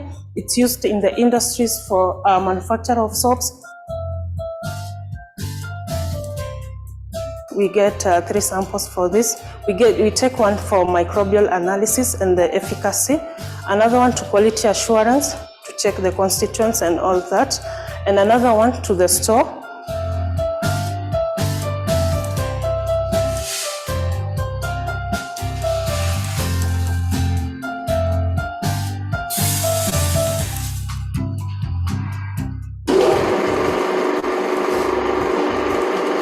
The machines that we have is a fixed oil extruder. It squeezes the oil from the nuts and the seeds. Nuts like the peanut, sunflower, we have corn, we have chia seed, we have canola seeds. All those plant materials or the seeds that have oil, we are able to press using the fixed oil extruder. So what we do, we load the materials, it's pressed under high pressure, so the heat is generated. The cake comes out. That cake, we use it in animal feed, or we even consume it because it's pre-cooked already. The fixed oils extruder normally is fully commercial because it can handle 4 tons of raw materials per day. This upscaling section is very important to us here as Kenyatta University because we are developing products that will be able to sell out there to generate income.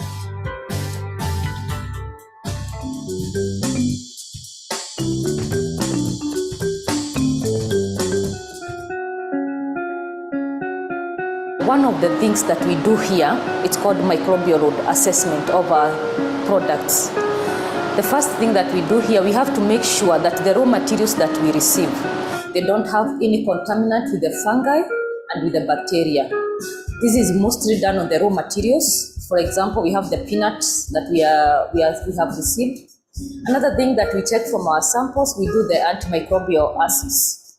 This is mostly done to make sure that the extracts that we get for the plant extract, they can be used in the humans by killing some of the microorganisms that they cause the diseases. One of the equipment that has really helped us, we have the trinocular microscope.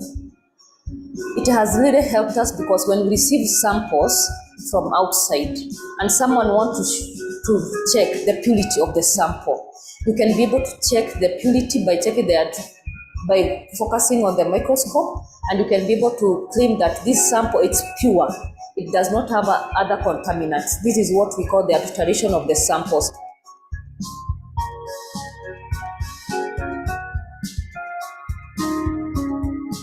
Another thing that has really helped us is the autoclave.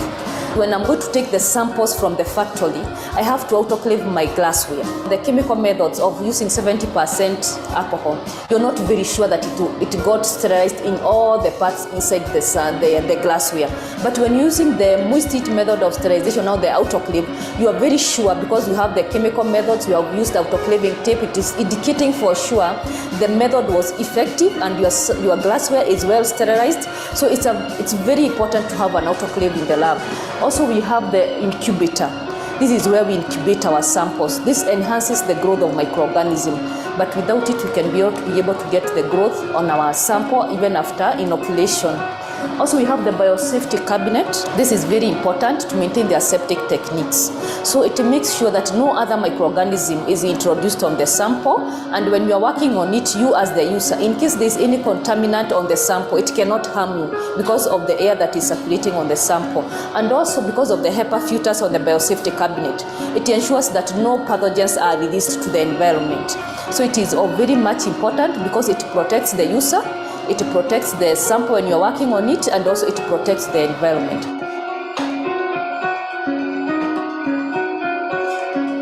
The importance of this microbiology section, it's for quality control in the determination of microorganisms, to make sure that the products that are taken or consumed by our clients, they don't have any contaminants with any aflatoxins and with any bacteria that can harm them. Before we had these machines, it used to take a very long time before even you identify the plant species that is of medicinal value.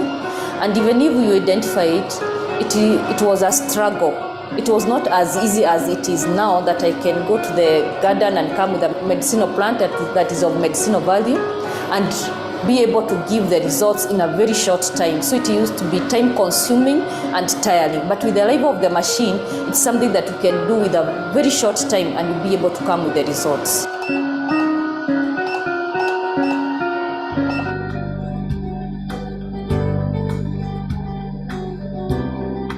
In the wet laboratory, that's where we do extraction, separation, and anything to do with water. The current work that is going on around here is related mainly to students' work. We have students from as far as Liberia, Kenyan students from other universities, and they are doing master and PhD level. Some of them are doing cancer research. Another one is doing diabetes research work from plants. There are quite a number of such researches going on. The machine is called a freeze dryer. Freeze dryer, in other terms, it's also referred to as a lyophilizer. The purpose of that machine is to remove water after extraction of herbal material. It works by freezing first the sample. And when you freeze the sample to about negative 55 degrees centigrade, the water becomes solid at very low temperatures. And then after that, then you start drying that sample. The method of drying that sample is to ensure that the ice vaporizes or actually goes into the vapor phase directly. It is so important because it ensures that you don't destroy your sample. The product that comes out of lyophilization is a powder form or oily material, depending on what is the nature of the extract. Now, that particular one has very many chemical compounds, which now allow you to do a number of things. One is to identify the chemical constituents inside that which has no water. And you can use various equipment that are inside here.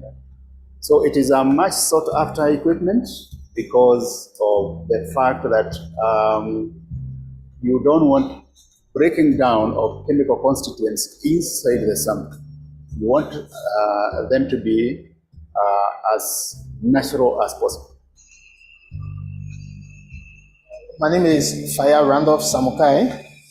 I'm from Liberia, but I was studying my master's in Nigeria, University of Ibadan. Yeah, I'm a student of the Pan-African University of Life and Earth Sciences Institute. The university is located in Ibadan, Nigeria. So I'm here doing my research after completing the coursework in Nigeria.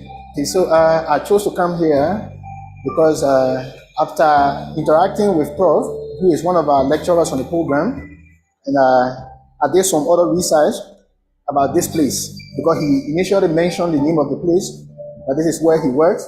So I decided to do some background investigation. So after finding out, and I got to realize that they have some person in the university there. So that's why I chose to come here to do my research. My research is on diabetes. So I'm using plant. I want to evaluate both the root and the leaf of the plant to see their therapeutic claim. Because in the traditional system, these plants have been used to treat a variety of sicknesses, including diabetes. So now we want to verify whether they actually work against diabetes. We have a microbiology section here that will look at all type of possible organisms that can be inside there. That's very important. The next thing, which is very critical, in fact is the most expensive, is referred to as assay, or the content. That herbal material that you have, the content, which are usually the chemicals they are in their natural constitution in the herb, are they there? So we have equipment, a lot of equipment, very expensive equipment that will establish that actually that herb contains the necessary and the needed chemical constituents. It is those aspects also that are used when we are talking about quality control or quality assurance.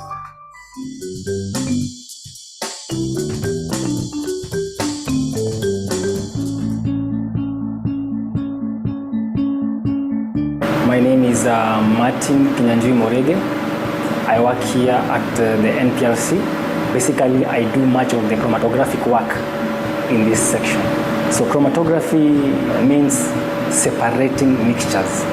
So once we have a product like a sample, when you do chromatography, it means you want to separate the different components in the mixture and then to detect and identify the nature of those particular molecules that are present in that particular mixture. We have the gas chromatograph mass spectrometer and the liquid chromatograph mass spectrometer. We are able to actually identify molecules on the basis of their molecular fingerprint in terms of masses. So we're able actually to tell what kind of molecule exists in a particular sample.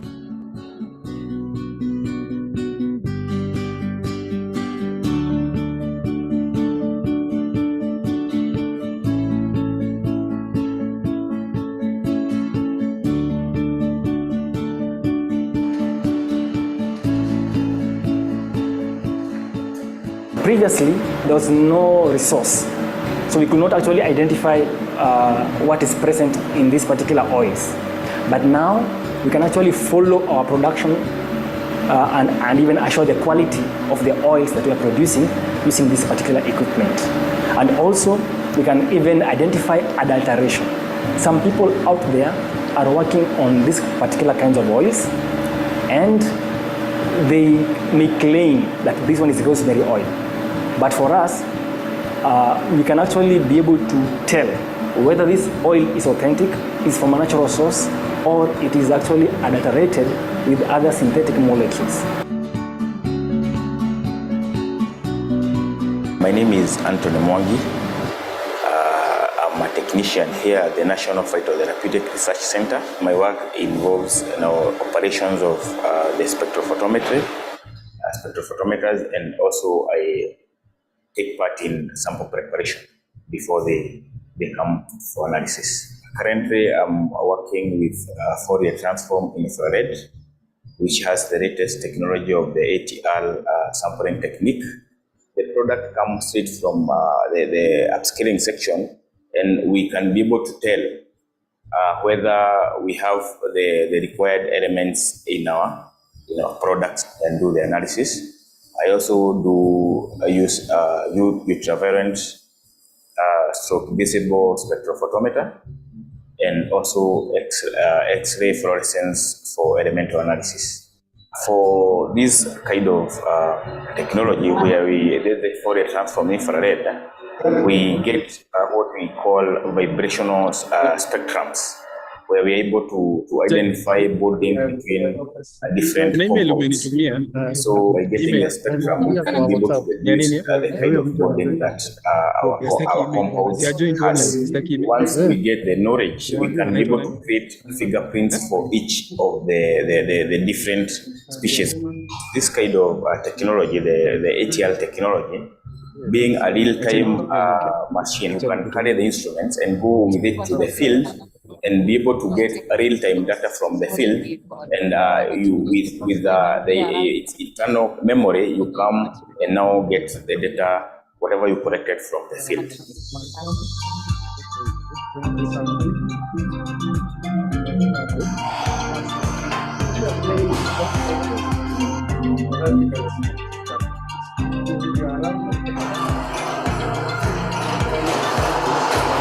When this center is completely operational, right now it's about 95% operational. We expect it to be used as at a standardization center by the Ministry of Health, the Department of Traditional Medicine, and we hope to produce some of the best herbal products in this region, or at least catch up with the region. With the National Phytotherapeutic Center, which really is a Vision 2030 project, we are seeing the university moving progressively Of course, from a teaching university to a research university, as we move towards a self-sustaining entrepreneurial university.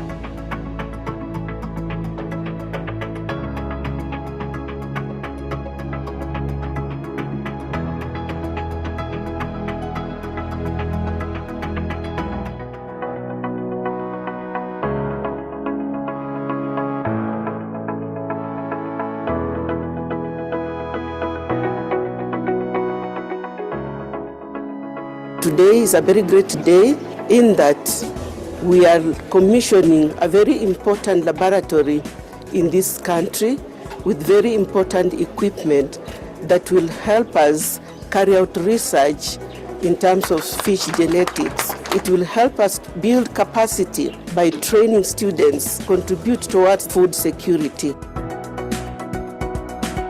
Purposely, this research center is going to assist researchers in coming up with solutions that the fish industry faces. And we know that we'll be able to go a long way in promoting this sector in this country. You realize food security is a big issue in this country. And because of that, as a pioneering fisheries and aquatic science department, we established an hatchery to produce fish fingerlings which can be used in aquaculture in the whole country. Production of fingerlings is not an easy job. There is a lot of science that goes in it. One of them is it the right breed? Is it a pure breed? How fast is it going to grow so that it can mature quickly to reduce the cost of the farmer? Another thing also is that the fish that we rear in our fish farms requires that that fish must be only males, because males will not consume other energy and resources in reproduction and other things. We need to train our students using the technology that we already have instead of just using them in the classroom, and they also can be able to see what exactly we talk about in the classroom. This particular section is where we are doing extraction of the DNA. Once we are able to extract that particular DNA, we'll be able to check the quality of that particular DNA using the equipment that's already in this particular facility. And once we have checked that particular DNA, we will be able to generate several copies of that DNA. Once we have generated several, it will be able to tell us the particular information that makes this particular species of fish thrive in this particular ecosystem and why this other particular species of fish lacks that particular DNA. Once we capture that information, we use that particular information to breed new products using normal conventional method and be able with an objective in mind to improve fish, plants and animals for the betterment of mankind. Researches has been going on at this university on how do we get quality seeds for catfish and also for tilapia. And that is why it was critical to have this kind of a facility, because most of our fish farmers are losing because they get fingerlings from the wild. And those ones from the wild, some of them are stunted, they will grow, and sometimes they start breeding. And when they start breeding, they multiply and the production will be very low.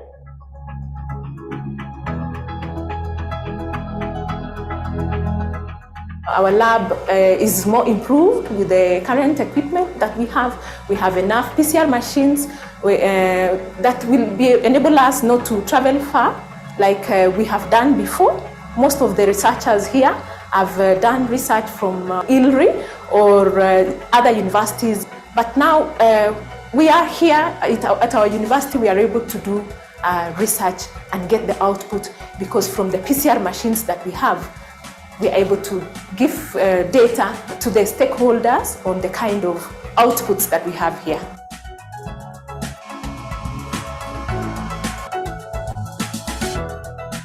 In the Department of Fisheries and in this university, we do a lot in terms of the quality of our rivers and our water systems. This requires that we need to know what has happened to these organisms to be able to monitor pollution. So this one we do things with the macroinvertebrates, with fish, plants, and even with the soils that we find within the lakes and the rivers. So all these kind of things can be analyzed, including even pollutants like heavy metals can now be analyzed in this lab, and that will help us to know what is the problem with our aquatic ecosystems, because without water, there is no food. For us to make this to be an international laboratory, we still need to be facilitated further, and my team will soon be writing a proposal to you requesting for more equipment. We have indicate. We'll show you. So I've called the first 6. Lydia Kibe, if she's around, Dr. Otiga, Professor Ndi, Jose Akala, Dr. Gadambi, Esther Ireri, and Professor Ngiku. Please come forward.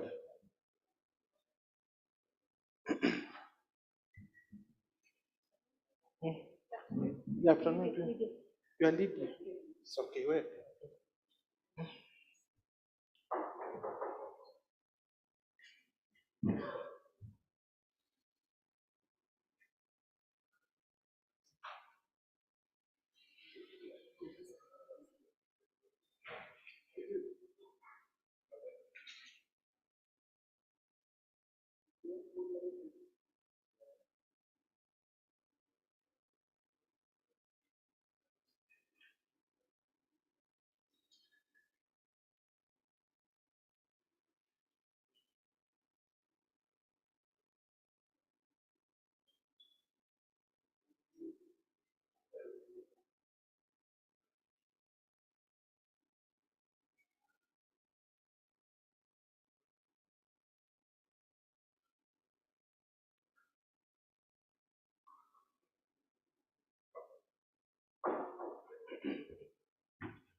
I think they can be also joined by Professor Miriam Magenda,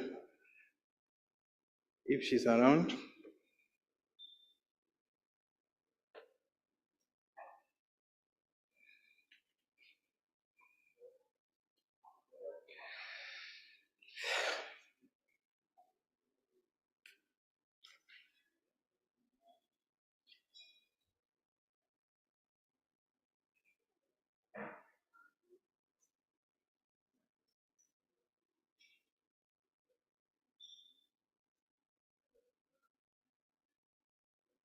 Technology and innovation in collaboration with our partners, the National Research Fund and Konza Technopolis Development Authority, are deeply honored to host the second Multisectoral Conference on Science, Technology and Innovation.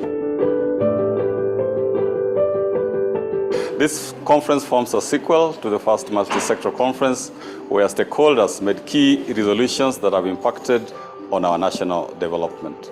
NACOSTI is established by the Science, Technology and Innovation Act with the mandate of regulating the science, technology and innovation sector and advising on matters related thereto. We just want to let you know that NACOSTI has been selected to mainstream science, technology, innovation in the country, and this was done in 2021. And this has helped the NACOSTI and its partners, Dr. Ann Washira, if you are around, you can come. Dr. Kamodo, you can come. Grace Kamodo. Dr. Christopher Aura, if you are around, you can come. Professor Some, you can come. Professor Giorgio Thiambo. Dr. Beatrice Chayota. Dr. Makoa. Professor Mbunyi. Dr. Waso, if you are around, just come here. We want just the first 6, and we can start.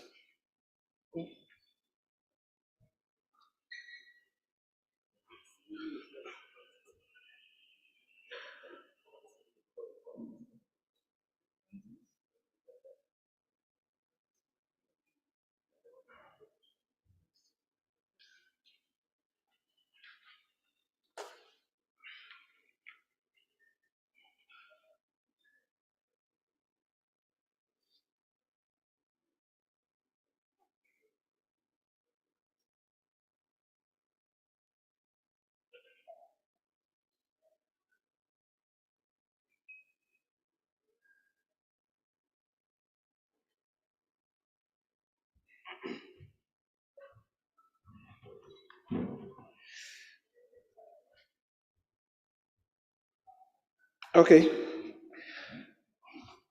Okay, we are going to start our afternoon session. I will start by introducing myself. My name is Gideon Kivengia. I work with the Ministry of Education. I'm a deputy director there, and I represent the PS in the and today I'm going to chair this session. So I will kindly, because of time, I will ask you to limit yourself to 10 minutes, and we have our timekeeper here. He will always knock when your 10 minutes are done. So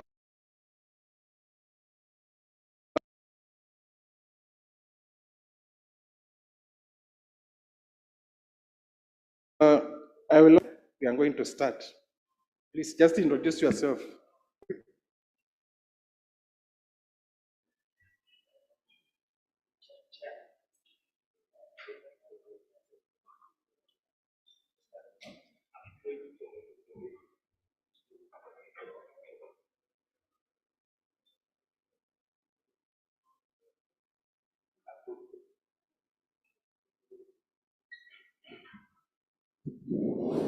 Thank you, Chair, of the session and members.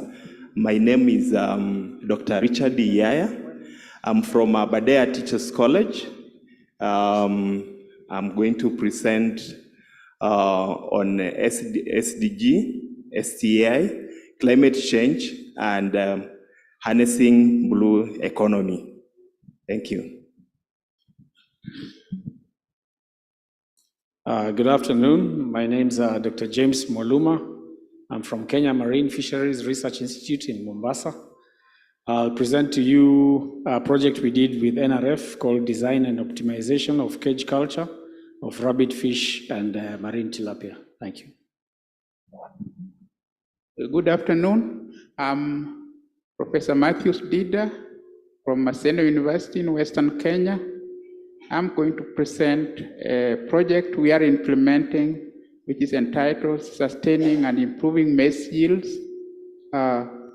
using Integrated Soil Fertility Management and Improving Soil Organic Carbon. Thank you. Good afternoon. I'm Lydia Kibe, Associate Behavioral Scientist at Kenya Medical Research Institute.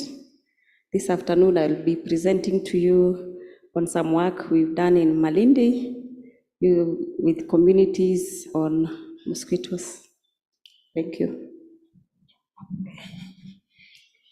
Good afternoon. I'm Dr. Christopher Mlandaura. I'm the Director in charge of Freshwater Systems Research in Kenya Marine and Fisheries Research Institute. My presentation will be on determining which river catchment pollutes Lake Victoria the most. Thank you. Good afternoon. My name is Francis Makoha from Mount Kenya University, and I'll be presenting on breast cancer genomics in Kenya. Thank you. Okay, thank you, participants.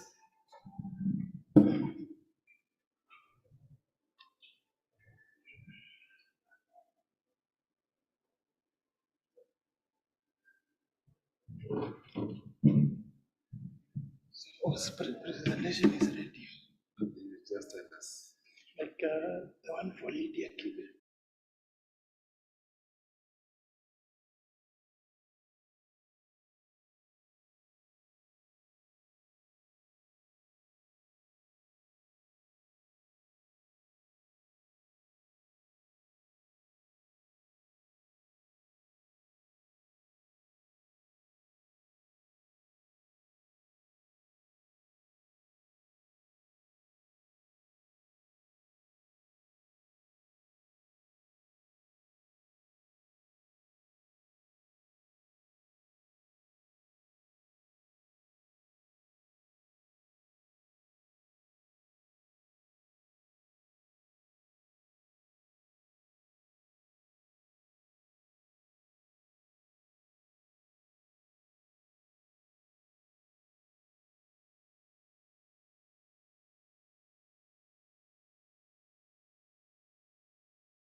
to be in your midst to present to you some of our work that we have conducted. And this afternoon I will present to you on innovative communication strategies for enhancing effective community participation in integrated vector management in Malindi, Kenya. As a background, you find that vector control diseases account for more than 17% of all infectious diseases, causing about 1 million deaths annually. And integrated vector management involves making rational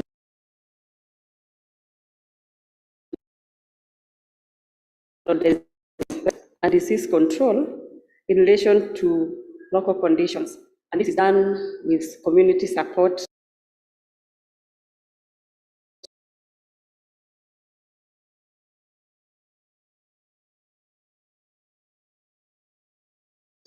awareness, social mobilization, and intersectoral collaboration. We find that within the environment, and within the peri-urban ecosystems, a lot of these mosquitoes breed. And in areas where these mosquitoes breed, about 93% are man-made. So they are the ones who make these habitats.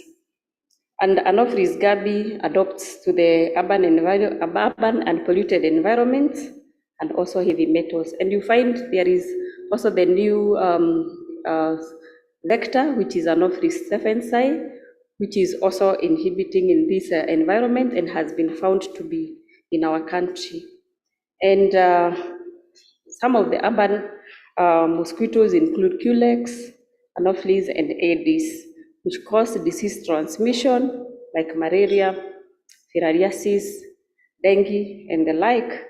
They also cause biting nuisance, and also they are breeding within the indoors and outdoors. And a lot of behavioral studies have been conducted showing how they are adapting again to breed even outside. So effective mosquito control target adult and larval stages, which is embedded within the community participation and stakeholder involvement. And this is where the IVM strategies come in. And as you can see in that picture, what I want to highlight is that even within all the control options that are available, the goal is to reduce the disease-borne diseases. But without the community acceptance and support, this may not be possible, even when the interventions are available. And one of the reasons that makes these interventions not to be acceptable or even used by the community is the lack of the knowledge. For instance, with the IVM, where you find there is a lot of control using the larval control, most community members do not understand the mosquito biology, and that makes them not even associate the mosquitoes that are at the larval stage when they are even easier to be controlled. And even during our interactions with communities, some of them said that they always see they call them worms in shallow wells, but have never associated them with mosquitoes, adult mosquitoes. What they see in the house is not what they associate with whatever they find in the water bodies inside or outside their houses. And these are some of the breeding areas that we found out in Malindi. The first one being the Sabaki River, and you'll find mosquitoes breeding on the edges of the river. And then we have abandoned swimming pools. There are also abandoned fish ponds. There are shallow wells, and also there are open wells. And you bear with me, even probably from where you live, there is a lot of water storage containers that communities or residents keep because the water is not sufficient, or even what we say rationing. So you keep for a better tomorrow. And in the process, if not taken care of, mosquitoes will breed in there. And we embarked on a capacity building process for mosquito scouts. These are lay persons who are selected from the community, and they are trained to be able to assist in creating awareness in the community. And we went through 3 phases where we identified them from their community groups, we assessed their knowledge gaps, and also did some mapping that would help us in assigning them the areas of operation. And in phase 2, we did train these mosquito scouts on basic mosquito biology, on sampling, and also on communication skills. And we conducted also the post-training assessments and also assigned them some operational areas, which measured into 1 kilometer square. And in phase 3, we did mosquito survey, areas where mosquitoes were breeding, and this was done by the mosquito scout.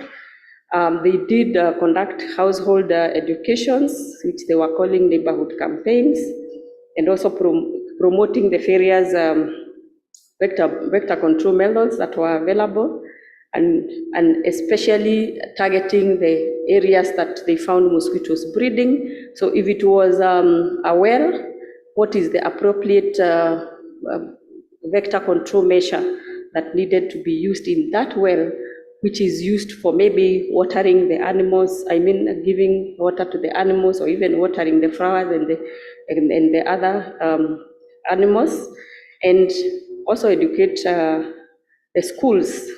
There was also engagement in schools. These are the mosquito clubs on areas where mosquitoes were breeding, because we know children can be very good change agents. And let me not repeat these slides. I have already highlighted the roles of these mosquito scouts. These were the habitats that were identified. Okay. And in terms of communication, the mosquito scouts used different innovative ways to communicate to the households, using neighborhood campaigns where they will go house to house looking for areas where mosquitoes are bleeding, and using those areas to educate the household owners on the mosquitoes that they find. If they find mosquitoes are breeding in water tanks, or if they find larvae, they will tell them these are the larvae. They will show them these are the larvae, and these are the control measures that they are required to use. There were also annual mosquito days where the community was called upon, with the support of the stakeholders, to give them messages on mosquito control. About the schools, you find that there were schools clubs, and the children were involved in different ways, making mosquito models, and as they pass the messages to the others. You will find that children are very inquisitive, and as they develop or they make these models, they will talk about what mosquitoes are, where they breed, and what they have learned from what they are doing. And they will also come up with some poems, songs, and skits to present during the World Malaria Days or even the World Mosquito Days. And they even had a mosquito ambassador who was representing them when these activities were outside their area. And there were different materials that we also developed to help them in disseminating these activities or these messages, including the newsletters, the booklets, the videos, and also going to the TV to also and radio to also talk about the mosquito breeding areas. Part of the achievements, you find that there was a positive change that was observed in the household, with the household owners, who took responsibilities to cover or fill the mosquito breeding areas that were identified within their compounds. You can attest to me, this may not be a priority if especially you do not understand why you are doing that. But because they had already been educated about it, they willingly took responsibility to cover or even to remove those areas where they found mosquitoes breeding. There was also an increase in personal protection, especially use of nets, and also screening their windows. And also stakeholders' awareness helped in sensitizing the hoteliers, and especially where you find more of the swimming pools, who are also supporting these campaigns whenever they were called to do so. And this helped in sustaining these activities, which are still going on even now. And the mosquito scouts, because they were coming from the community, they were well recognized and also trusted and accepted, and they were called mosquito doctors, ama madaktari wa kijiji, wa mbu, madaktari wa mbu. And they felt good being called the mosquito doctors. This motivated them a lot. Some of the challenges that we experienced were balancing the expectations within the research projects. You can know that when you go to the community, some of them want to be employed, others want to be given the responsibilities to visit the households because probably they are the ones who can speak more, and all those expectations. So the research needs are focused, so you'll find that balancing that, some want food, some want water, because now you're dealing with water, are you bringing us piped water? So balancing that was a challenge. Creating and maintaining a mechanism for identifying and disseminating information, and especially targeting different actors, and keeping the motivation and participation levels up during the required period. So you find some of them will come, and especially those who are working with the siege debris, they face the same thing, where if they are not getting much, you'll find them dropping and concentrating on something different. But when there is something, they will come back. So keeping that motivation was also a challenge. Some of the lessons that we have learned is that with relevant education and guidance, lay persons can mobilize and create awareness using innovative communication strategies on issues affecting their communities. With good facilitation, community members are able to learn various aspects of mosquito biology. At the grassroots, community structures can be possible channels for reaching out the wider community, and they should be encouraged. And finally, mosquitoes can be combated at source by integrating mosquito vector control with community action and education. Thank you very much. I wish to acknowledge the following for their support: the funders who are the BioVision Foundation, the participants, the mosquito scouts, the community, and also the research actors. Thank you very much.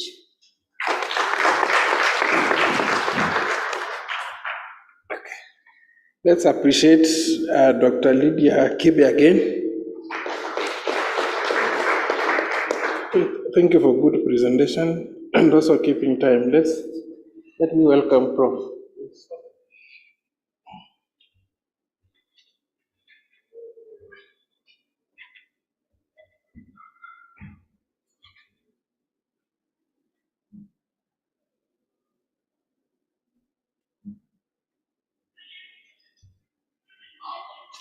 Where is it?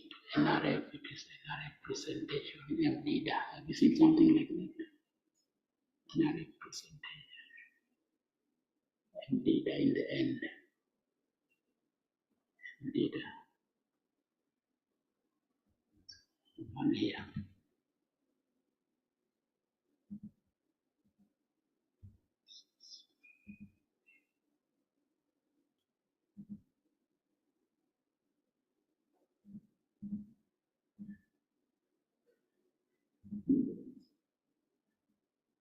So let's call this yourself.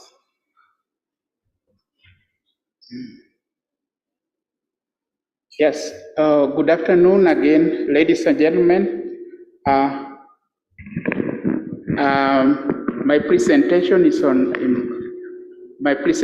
is based on improving maize yields using lodging resistant genotype as well as integrated soil fertility management in Western Kenya.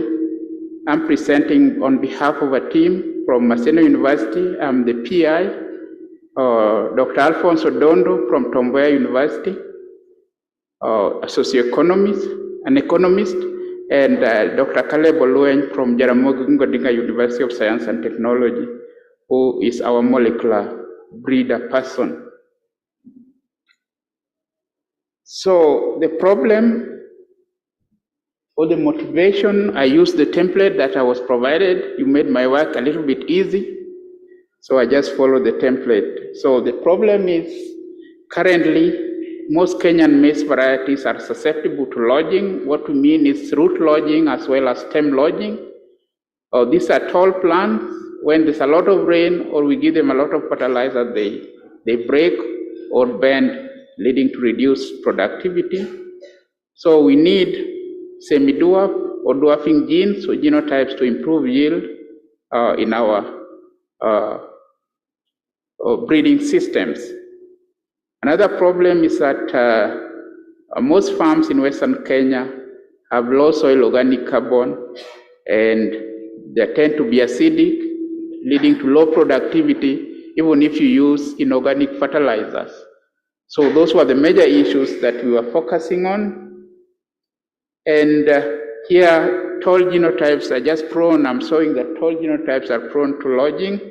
As you can see, the ones that have broken halfway in the stem, could be due to wind when they grow tall, so leading to reduced productivity.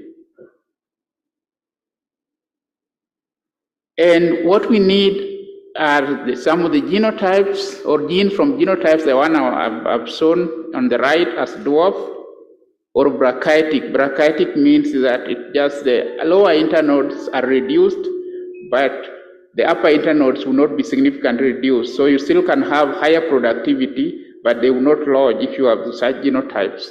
And those mutants have been found. And if we could put them on the left, my left picture, that's a typical tall wild type genotypes that we have that came from Kitale composite E. The plant in the middle picture is really tall. Where the cob is placed is just here. I even struggle to put pollen. This is too much. And in the picture you could see I couldn't even accommodate the whole plant. It all goes to the sky. So we don't need such. Unfortunately, after about 2 days when I came back, the plant had broken down or lodged. It's too heavy, even before the cob is formed, which is unfortunate. We don't want those yield losses. So our objectives, research objectives, were to develop and disseminate high-yielding, lodging-resistant maize varieties in Kenya. We were also to determine the effect of various integrated soil fertility management, interventions on soil organic carbon content, maize yields, grain yields, as well as biomass. This we meant combining inorganic fertilizers with rich organic sources like acacia leaves or even finger millet, stover. So we also were interested in assessing economic value of the various integrated soil fertility management options that we are trying in Western Kenya. And finally, we wanted to map the genes associated with lodging resistance in some maize lines. Those were our key specific objectives. And this is the approach. I'm going to be very brief here. So objective 1, we evaluated diverse materials that we had developed in Maseno, as well as over many different environments under what we call national performance trials, in collaboration with Kenya Plant Health Inspectorate Service. This allows us to commercialize some good materials. And also the key activities, objective 2, we tested different combinations of inorganic NPK, as well as different combination of acacia dried leaf, as well as finger millet in a completely randomized experimental design at Maseno University. And objective 3, it was economic assessment of the integrated soil fertility management options in Kenya, which we are looking at the cost of each. And objective 4, we created a mapping population comprising of 282 F2 plants. These F2 plants have been self-pollinated to bring them to F3 for field evaluation as well as mapping. If you want to know why we use 288, I'll explain probably because it's easier to sequence. Microtiter plates are usually, those ones would fit on a microtiter plate for the purpose of sequencing. And some of the major outcomes I've summarized here. We had 2 new maize varieties we tested in 2021 to 2022 in collaboration with KEPHIS. And 1 variety, Maseno Sukari, was also entered for DOS, and it was eventually released this year. I think it was around March this year when we officially released Maseno Sukari, and now available for commercialization for farmers in the region. And 1 interesting variety called Maseno T1, the outcome of evaluation number 1, 2021-2022, was recommended so end of 2022 for release. Is now awaiting DOS, the final stage of testing. We call it DOS testing in agriculture. Also, we have 4 MSc students, 1 PhD student being trained at Maseno University under this program, working on various components. We also had a baseline socioeconomic survey on integrated soil fertility management options that are there in Western Kenya. And we also created segregating F2 populations for mapping. This is a typical example of Maseno T1, which is a high density tolerant hybrid. This one we can increase population twice. The recommendation we say 75 by 60 centimeters 2 plant or 75 by 30 centimeters 1 plant will not apply here. So we can increase the density to increase population. And you know, agronomists will tell you yield is a function of the population that is there. So with this new variety, we are hoping to have an yield increase through population as well as drought tolerance and earliness of at least 30% in the current system once this material is officially released. I just wanted to illustrate how densely you can plant the material and still you don't lose yield at all. And this project is ongoing and is progressing to 3rd year by July 2023, and we hope to continue our activities. What I can only say is that we had a little bit of challenges, but not significant, of COVID-19 in 2020 that slowed that down, but we were really on course in this project. And these are our contacts. I must apologize. I forgot to put institutional logos. I'll be more than happy to input our institutional logos. I'm the one Matthews Dida presenting Dr. Alfonso Dondo's contacts as well as Caleb Oluenyo used. These were the team members in this project. And I just want to thank you very much for listening.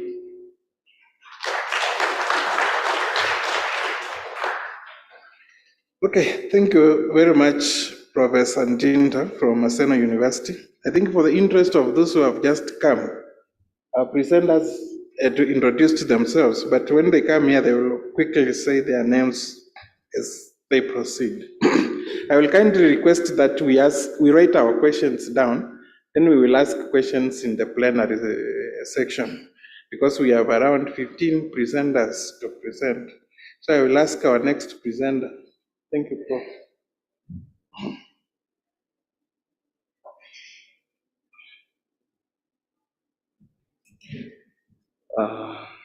SDG. Yes. Okay.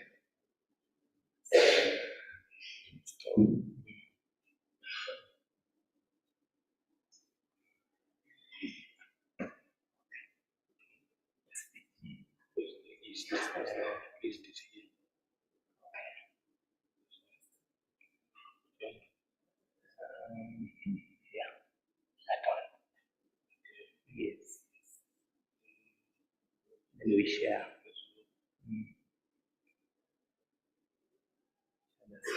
Which one?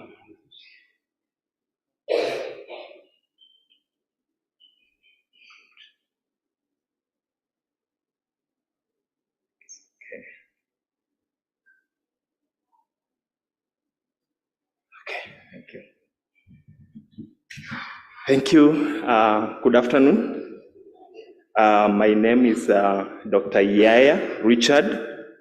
I'm from Badea Teachers College, and that's the only TTC in this conference. And I want to really appreciate the effort of the Chief Principal who has been here with us. Yeah, there she is. Thank you. She has really supported us. And I also want to say that Aberdare Teachers College, all the members of staff participated in writing papers to be presented in this conference. We are about 18. One paper was presented yesterday, another one.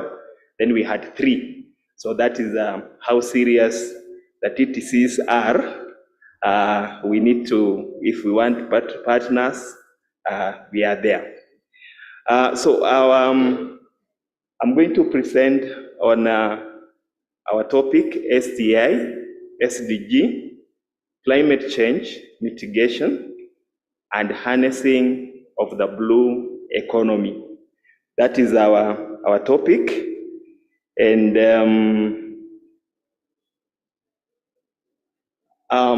we are saying that normally human activities are meant to make life comfortable. That's what we are saying. Secure. People are meant to be informed, and they are supposed to be economically empowered.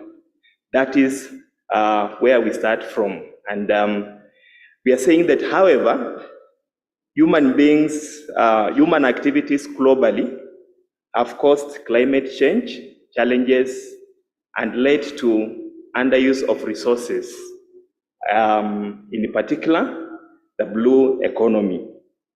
And we are also saying that there are people who are working on this issue. And we are saying that the world organizations and various government states have come together with affirmative measures to deal with climate change and underuse of blue economy challenges by use of SDGs. So we are saying that something is being done about this climate change and underuse of the blue economy. And we are saying that continentally, countries such as Morocco, Ghana, Angola, Senegal have recorded highest performance climate change mitigation according to the Africa Climate Change Policy Performance Index.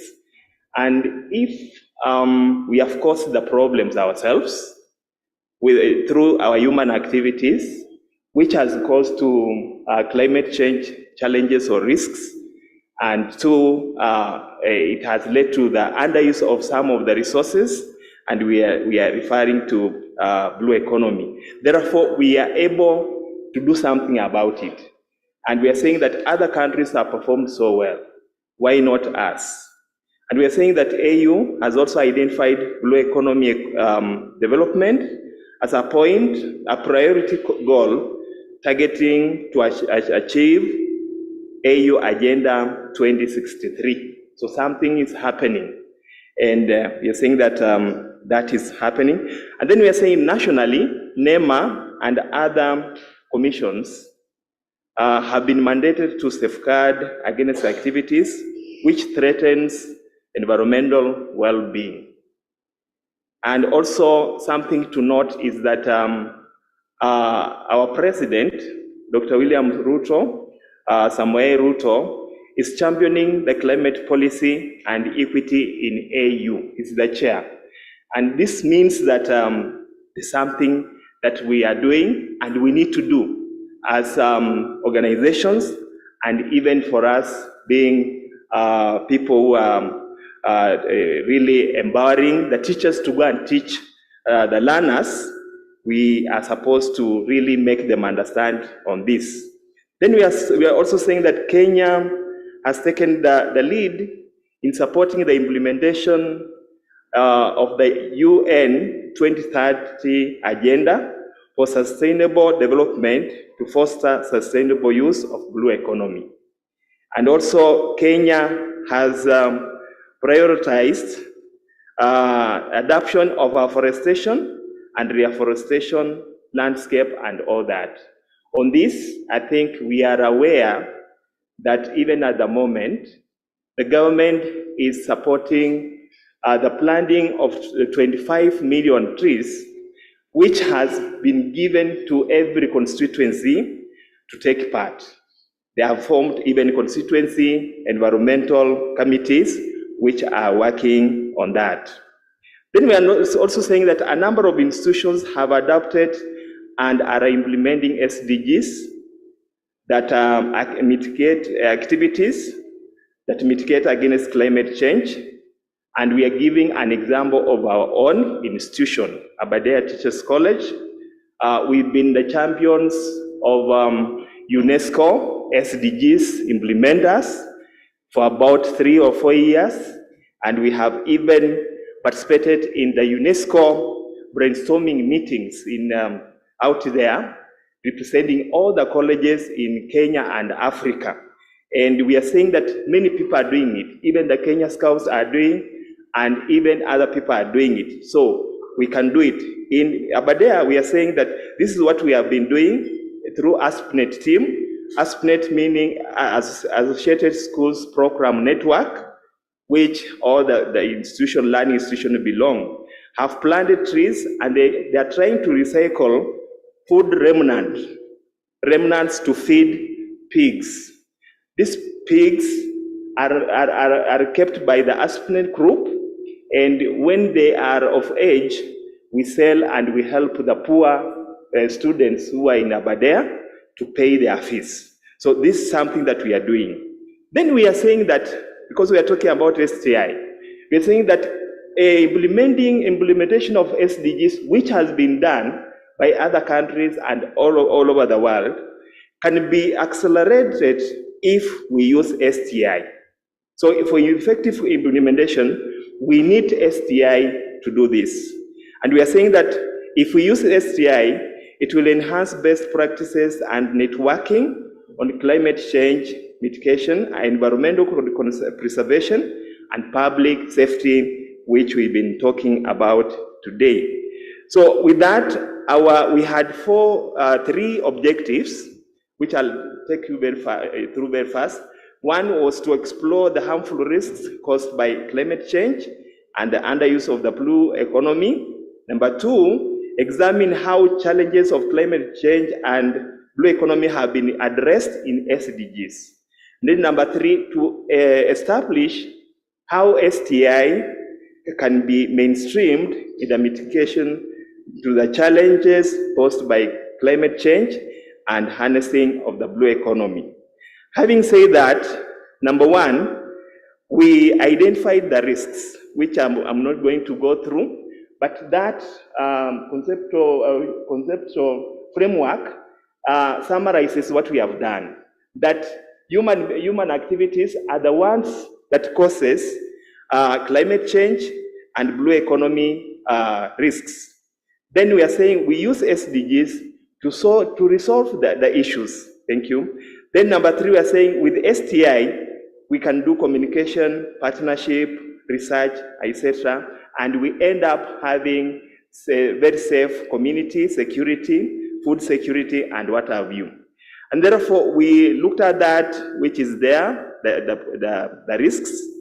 Then we say that on the first objective, we said that yes, SDG, the climate change and blue economy has been dealt with. The element number 13, which talks about climate change, 14, which talks about life underwater. And we have looked at how STI can mitigate challenges in SDG there. And we have also looked at how it can mitigate climate change, which is there. I think we can go through it later on. Then how it can also mitigate the issues of the blue economy. All these have been mentioned. I think the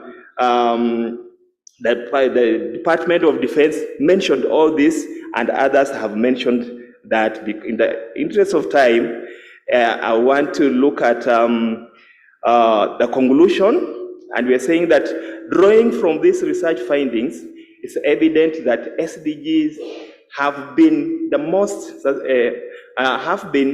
most sustainable vehicle to deal with world risks resulting from human activities without caring about their impacts.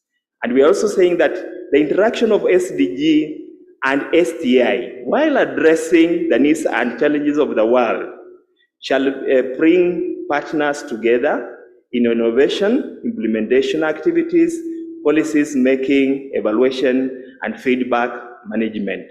Last, we are saying that therefore using SDG to address global risks caused largely by human activities can be effectively achieved when STI is involved. Then lastly, we need to upscale the good things that have been done. The local institutions and even those countries we have mentioned out there. We need to apply STI success stories in other sectors.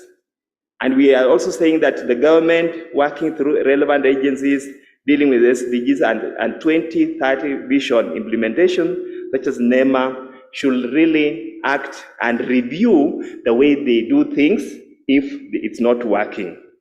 And we are also saying that STI takes center stage in addressing the risks and transformative initiatives to deal with climate change and blue economy challenges. Then we are also saying benchmarking of success models in Africa, such as Morocco, South Africa, Ghana, should be done. Then proper management of dams and rivers by local communities should be done. Community of practice in exchange of ideas should be done. With that, because I've seen a zero, thank you for listening to me. And we are saying that if you really want to work with the TTCs, we are there and we shall really work with you. Thank you for listening to me. Okay, thank you very much for your good presentation. I'm going to invite Dr. Mwaluma for the next presentation.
Good afternoon. I'm going to present to you my topic today, Tumeongea mambo ya land sana, so I'll take you down to the ocean. I'm going to talk about an NRF project that we did with my colleagues. It's called Design Optimization of Marine Cage Culture Systems for Rabbit Fish and Tilapia in Kwale and Kilifi counties. It was a project born out of a consortium that we had with Kirdi, Dr. Linus Kosambo, and then we had Dr. Huxley Makonde from Technical University of Mombasa, and we had students attached to this project as well. It was based on these problems that we are having. We have the nearshore, which is overfished, and therefore the fishermen cannot be able to get fish, and we have to teach them alternative methods of getting this fish or farming the fish. We have fish being farmed in land, in ponds, but in exploiting the blue economy, we want to introduce them to a new technology of growing fish in the ocean. And that will give us food security, nutrition for the coastal communities. It has the potential for increased income and employment of the local people. And we needed to design this cost-effective cage for marine fish technology. So what I'm going to do is to take you through a video, which we were lucky the NRF funded, and we are able to produce a video which summarizes the whole project, so that it's not slides as usual. But I'd like somebody to assist me to do the video, so that it's a 5-minute video, then I'll do the conclusion.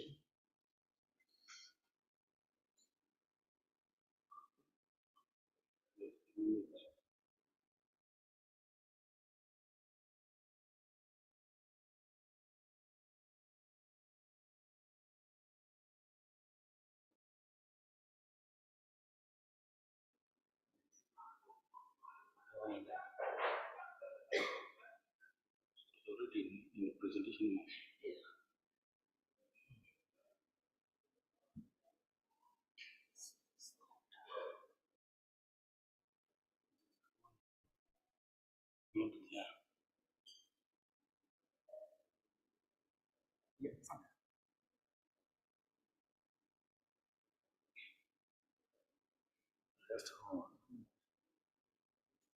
Yeah, sound is there.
For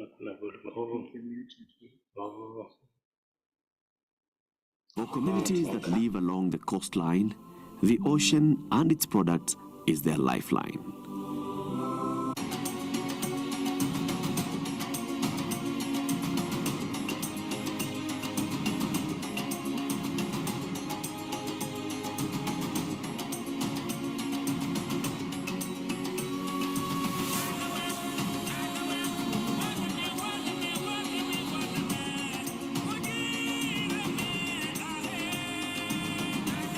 For communities that live along the coastline, the ocean and its products is their lifeline. In addition, science has come a long way in improving how fish is farmed, managed, and caught. The world is fast moving from wild-caught fish to the more strategic and economically viable cage culture systems. Fishing communities need to rethink their strategies as fish stocks in the wild dwindle due to overfishing and environmental destruction of habitats, which can lead to an upset of the entire marine ecosystem. Kuna uvuvi mwingi sana, uvuvi haramu ambao kwamba umekuwa ukiendelea katika bahari hii. Kwa mfano kama vile nyavu za buruta, kupiga mabomu, alafu kutumia sumu zile ambazo kwamba zinatokana na miti. Sasa mambo haya yamechangia bahari kuharibika, hususan katika upande wa uvuvi wa samaki. Kwa hivyo tunapoangalia wale wavuvi wanaotoka baharini kwa sasa, utaona kwamba wanapata samaki kidogo. To mitigate this, marine cage culture has become a popular method of fish farming around the world, driven by various factors. Kenya is a great blue economy country, and we want to harness our blue economy for wealth, for jobs, for food, for leisure, for tourism, for very many other things. You can see the potential in the future is here. And we developed a mechanism for upscaling this. You've seen it works. In light of this immense potential, the National Research Fund has approved a research project for the design and optimization of marine cage culture systems for rabbitfish and marine tilapia in Kwale and Kilifi counties. Fish is a very important resource as a provider of food and to support nutrition of the people of Kenya, especially those that regularly consume fish. And of course, the country should have more fish consumers to improve the brain development, especially for the children. Research has shown that, and we want to use research so that we guide people accordingly to maximize on what they can produce for this country to improve the food security. The research project is a multi-institutional collaboration between the Kenya Marine and Fisheries Research Institute, KEMFRI, KIRDI, and Technical University of Mombasa. The science, technology, and innovation is considered as a foundational pillar towards socio-economic development. It comes about through creation of new knowledge, through research, which is expected to translate into products and services that will add up to the economy. And basically, the suitability of these projects was looked from that angle, what it could bring down to the community. The experimental cages are located in Kibokoni, Kilifi County, and Kijiweni in Kwale County. From our statistics, from our information, the catches in the ocean and in fresh water is flattening. Some of it is even coming down. But the demand of fish is growing up every day. This fish has to come from somewhere. And the aquaculture is where the fish is going to come from, farming of fish. And cage culture would be one of them. And I think us as an institution, we think that's the best way to go. The project's aim is to design and develop an adaptable cage culture system. We came up with the concept, and Kirdi came up with the designs, and together we started off a project which was basically aimed at coming up with a design for marine cage culture, which could be optimized for use for the local communities along the coast of Kenya. For the project, 2 experimental cages were constructed with the involvement of the local communities of Kijiweni and Kibokoni. The cages are constructed using a combination of wood, plastic drums, and nets.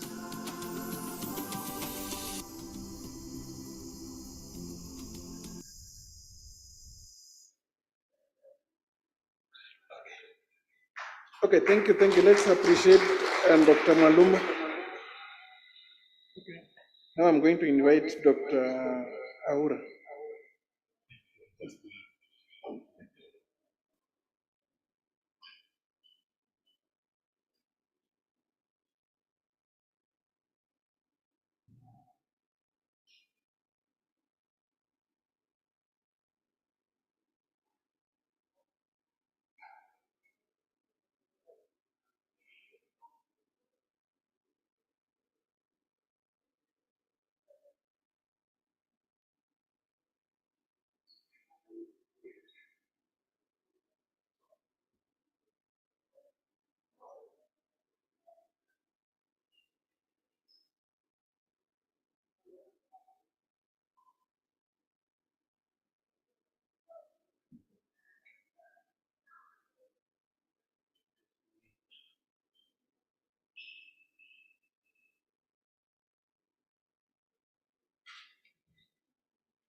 Thank you, Chair. There is an echo. Or I have to.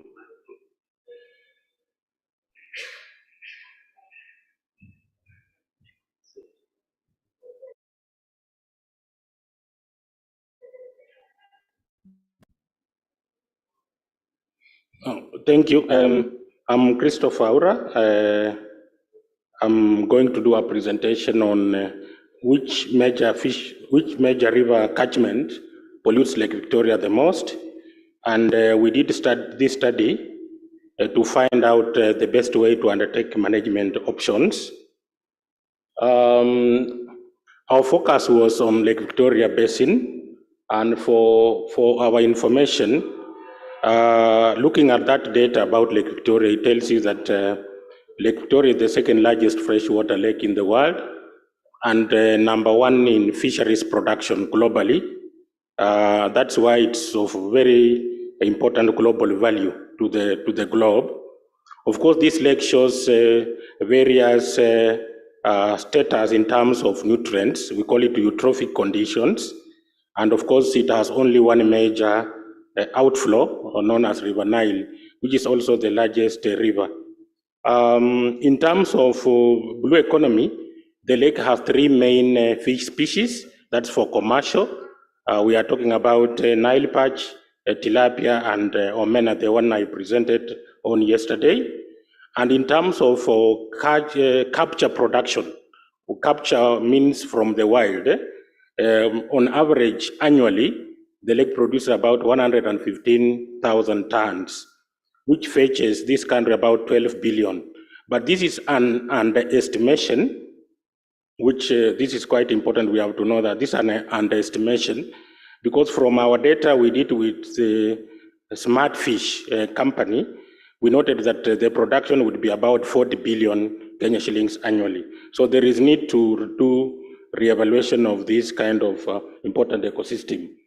Now, looking at the lake itself, the lake is undergoing many changes, and you would see from about 2016 to about 2020, that red part is increasing. It means that the red part is indicating turbidity. It's indicating lack of clarity of the water.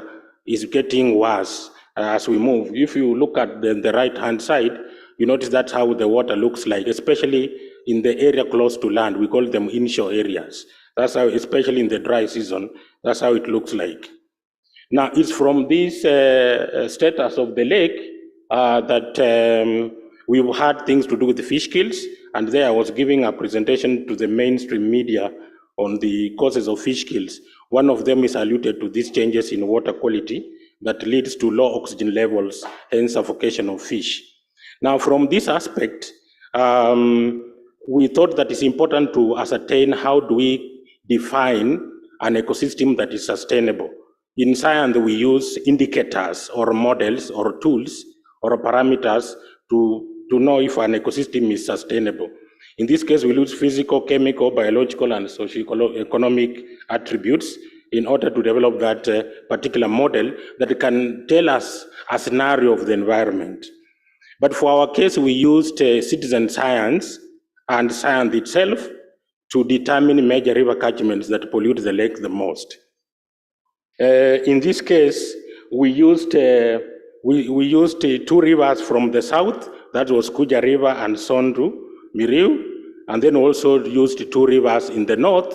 The northern part of the northern is towards Busia. For those who have gone to western, if you've not, go tomorrow after the conference. The conference after tomorrow means on Sunday or Monday. Yeah, sorry for that. Of course, that is colloquial.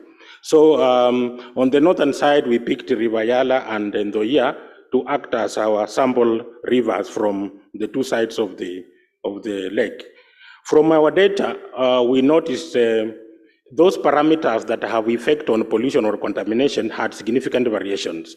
That's I would say, because I don't want this to look quite scientific, and this was mainly conductivity and nutrients that signified an element of different contamination levels from the river.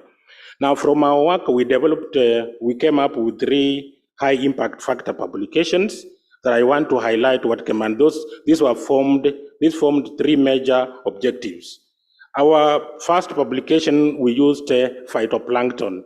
Phytoplankton are aquatic plants. We modeled phytoplanktons with water quality to determine which side of the lake pollutes the lake the most. So that is what we did. We used phytoplankton or aquatic plants, and from our work, you notice that the circled red is River Ndoia and Yala. If you look at their scores, we did modeling and we assigned scores in these parameters. If you look at River Yala and River Ndoia, it has points 24 and 26, which lie at poor water quality, comparable to Sondu and Kuja, which lie at fair water quality. And you can look at the characteristics of a fair water quality environment, such like significant pollution levels and moderate water quality. So that was using the aquatic plants to define which part pollutes the lake more. Now, from our work, we ranked these rivers in terms of pollution, whereby Kuja and Sondimiru, which lie on the southern part of the lake, were polluting the lake less than the northern part, which is Yala and Ndoia. So that is, we are explaining that from this study, it becomes a potential candidate for future application in terms of management moving forward. The other objective we also did now, citizen science. We used citizens who live in those riparian communities, and we used their indigenous knowledge. We set up parameters, and then we scored these parameters for them telling us which river pollutes the lake more. That's in summary what we did. And then from this clarification or classification, we use classification of scale, pattern, structure, and network. For example, an indigenous person or somebody who lives within can tell you the water color. He can tell you very much black water, it's an indication of pollution, etc. So we were using those parameters to ascertain that. Now, from the citizen science perspective, we did also notice that River Ndoia and Yala, which is circled red, fell within a fair environment or a fair classification, in terms of water quality as compared to Kuja and Sondimiru, which looked or fared in a class we are calling good. And those characteristics are indicated. Remember, this is a perception. We are getting this perception. That's why this classification index a bit changed. Now, we now used the citizen science results to compare with our science, and we notice a very positive correlation. That's what those graphs are indicating. From this, therefore, we realize that the southern ecosystem of the lakes ranked well in terms of pollution as compared to the northern side, and this could be used as priorities in conserving the lake moving forward. And you can upscale this citizen science further by inputting more parameters moving forward. Lastly, we also now used fish and benzos. Benzos are organisms that live at the bottom of a river. So, and from that classification, we did the parameters assessment and the scoring, and at the same time, you can notice Ndoya and Yala fell in the range of poor to moderate, whereas Sondmiriu and Kuja fell in the moderate and good category. So this is also now from the macroinvertebrate bird, and that's the benzos. From the fish themselves, as you could see that category 33 to 36, that's for Ndoya and Yala, which is in the range of poor or moderate, and then Miriu and Kuja that fell between moderate and good in that ecosystem. And then we went further now to assess the pollutants in these rivers, and we ranked them. How many they are in these rivers, but we did what we call a Fredsman test. And we did notice that River Yala and Ndoya were ranked the highest in terms of pollutants from the citizen science knowledge. And in that perspective, therefore, we are saying that River Kuja and River Sondmiriu were polluting the lake less as compared to River Yala and River Ndoya. And then also the results show that community perceptions can coincide very well with science, especially when you use the right model in your work. In this approach, therefore, we are recommending us to look at other biodiversity hotspots, globally or within the country. You can use this model, by the way, for wildlife, for whatever you want to do, to define some of these aspects. Finally, we did a lot of dissemination, you can see, and we came up with the ambassadors of pollution, collecting litter periodically to improve the lake. I also did this presentation in relation to what I have seen in the mainstream media by that time, and we are also using this data for Lake Victoria Marine Spatial Planning, which is on the right, to see how we can delineate the various aspects of the lake environment. Thank you all for listening. Thank you.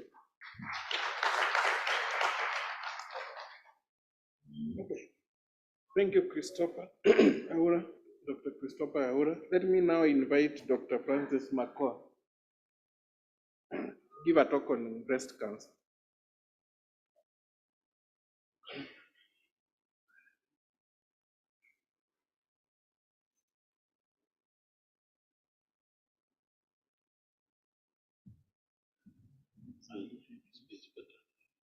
In another place? Yeah. Okay. I saw it. Yeah.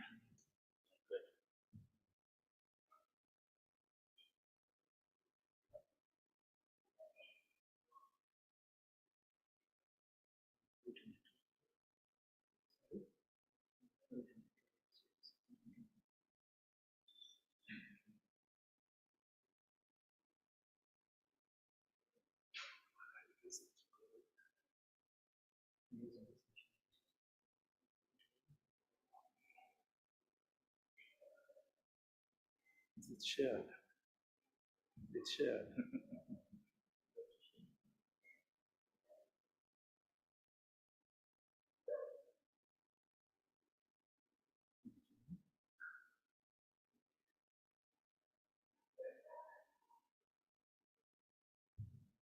Okay, thank you very much. And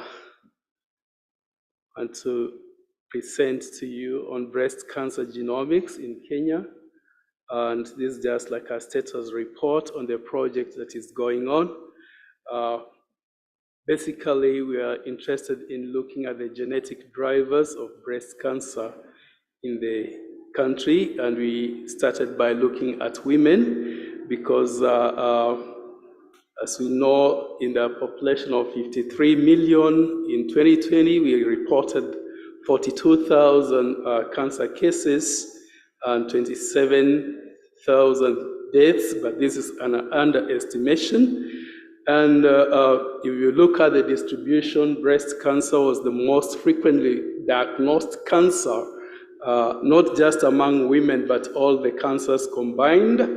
And it accounted for 16% of the total cancer cases reported, but 25% of all the cancers.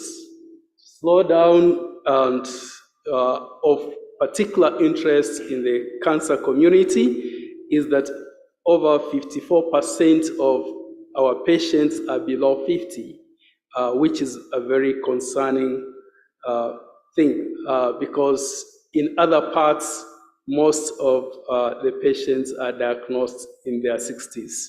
So we have a very young population. 24% of these are below 40 is another very big concern to us.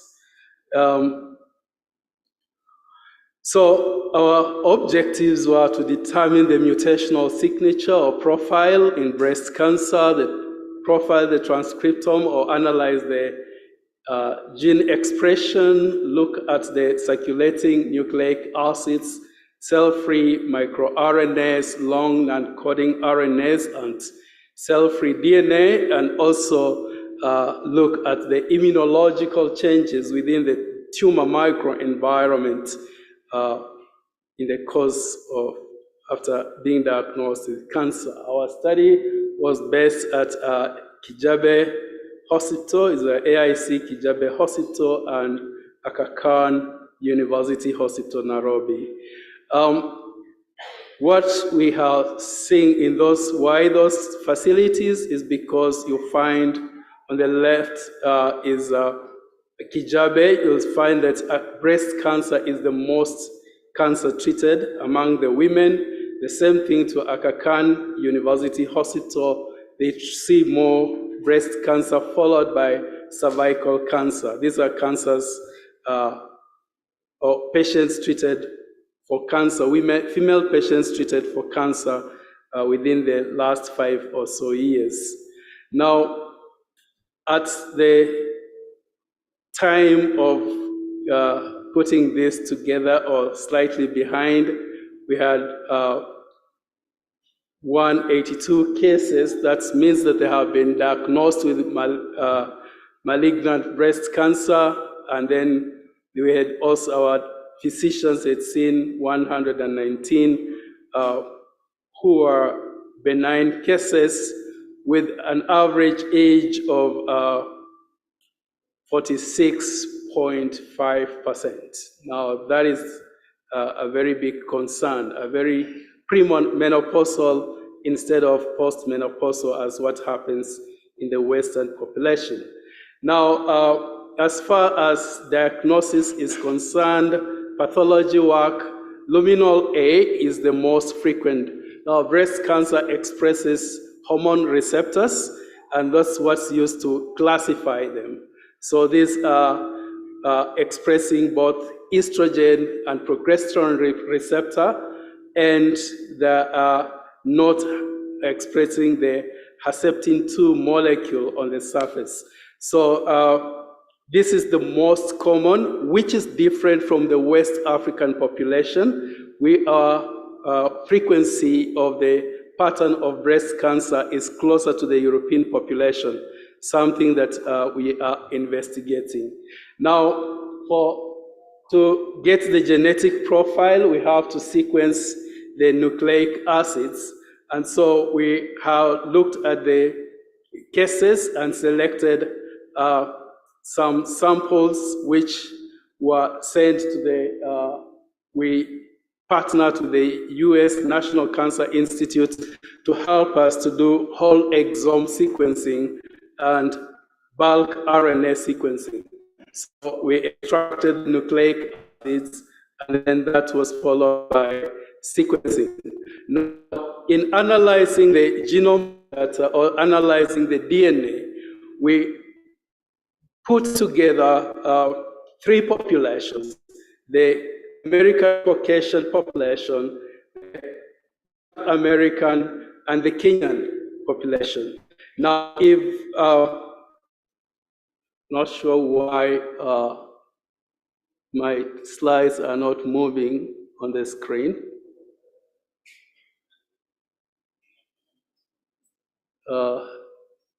This Zoom is zooming me out. So Zoom zoomed out. I think there was an internet issue.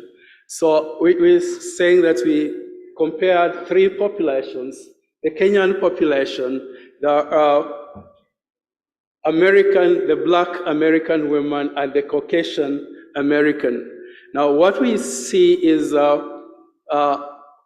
of interest. I'll focus on the Kenyan population for this destination, is that there's a very interesting signature or mutation in a gene called ARD1A, which is a gene that is supposed to be a tumor suppressor gene.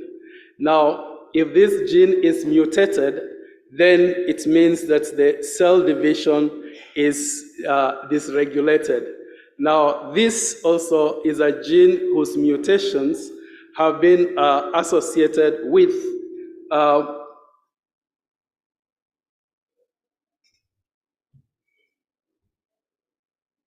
thank you.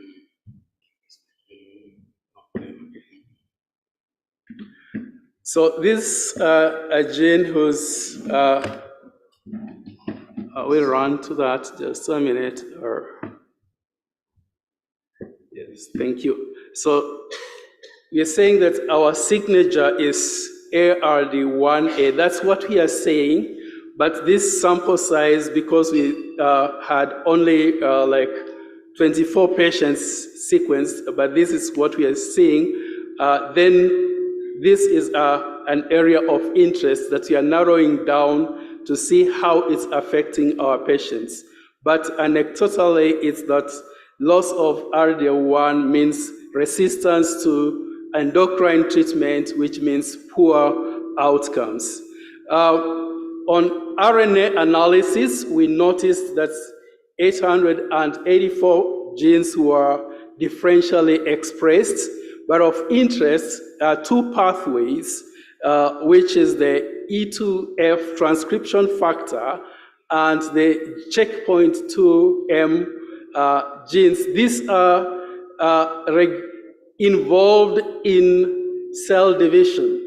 So high transcription or high enrichment in expression means that there's a high rate of transcription, therefore the disease is more aggressive. And also they have been associated to poor outcomes. And when we look at the tumor microenvironment, the immunological profile based on DNA and RNA analysis, we find that in the tumors, there's high expression of immunoglobulin G. So there's invasion of immunoglobulin G within the breast cancer. Ask for 2 more minutes because of the interruption, please. I encourage you. So because of the, yes, so this IgG expression or infiltration is also a first thing that is being seen, maybe because our patient population is young. We have done cell-free DNA. This is work in progress, and I will not spend time there. What we conclude, therefore, could IRD1A be the signal for our patients, especially those that are hormonal receptor positive? And could the E2F targets and GM2 checkpoints be the highly expressed genes and therefore potential targets for therapeutics? And therefore, could the fact that immunoglobulin G is highly expressed in breast tumors, and therefore could it be a basis for future development of targeted immunotherapies? So we will not go to the next steps, but I'll say we have supported 3 PhD students who are still ongoing. We have 2 master students who have completed, 7 publications are out, and we are still working on a few more as we continue telling the story. I acknowledge our partners, collaborators, and partners in this study, and we are saying, as some of my friends are asking, what is the solution? We are saying that we are not doing an Omanyala race of 100 meters, but we are doing an Eliud Kipchoge race, marathoner, chipping it one at a time. Thank you very much.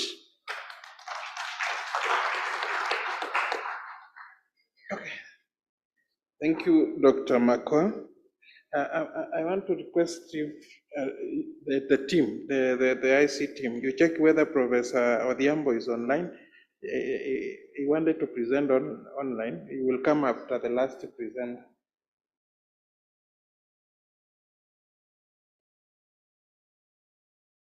Welcome. It will take 2 minutes to introduce yourself. Okay.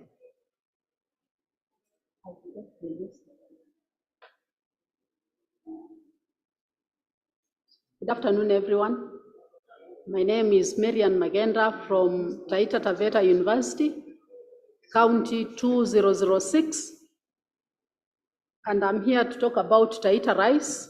But for those who don't know much about Taita Taveta County, it is one of those counties that has got 3 ecological zones. The upper montane zone, which we have cloud forests.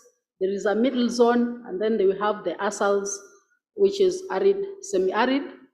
The county is composed of the highland region, which is Taita, and the lower part, where Taveta lies. And it is known for mineral gemstones, iron ore, which is highly mined there. It is also known for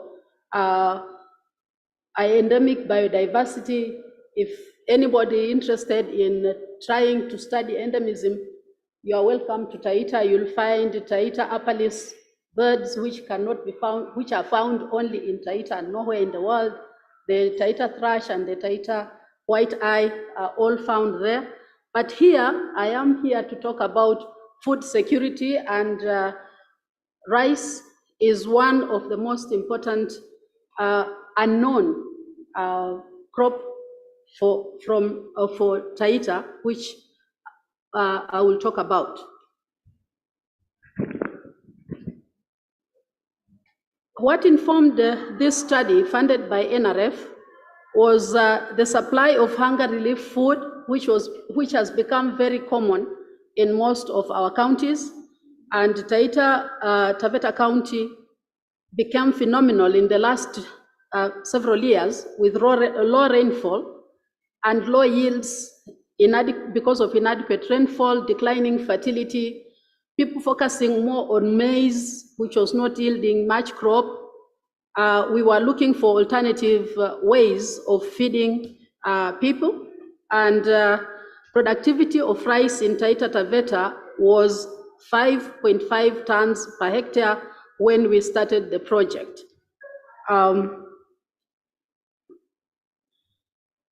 One of our major objectives was to look at the agronomic performance of rain-fed rice and paddy rice.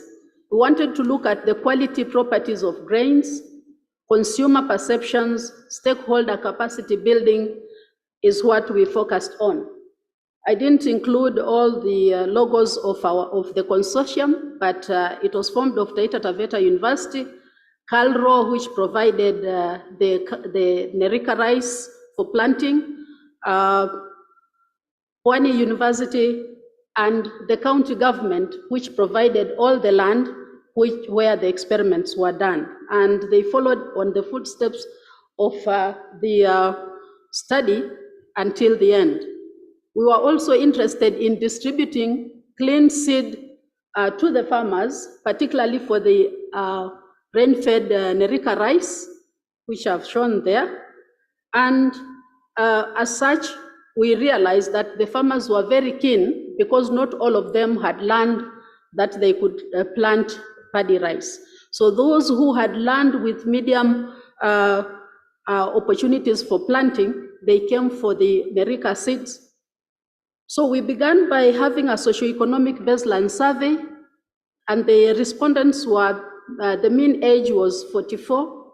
The head of households mainly were men. We realized that land, as it is in most African countries, maybe Kenya is very unique, is under the hands of men, but most of the activities on the farm are done by women. We looked at the high-yielding rain-fed rice varieties identified, and the yields were as shown. The CSR 36 yielded most. The 17 kh yielded the next best, and then Kwamboka, which is very commonly planted in Taveta, was yielding at 4.39. Now, what the major challenges were was in Taveta, whereas the land, it's one of the areas unknown in Kenya for having a lot of water. Most of the springs from Mount Kilimanjaro, they end up in Taveta yielding so much water which goes into Tanzania.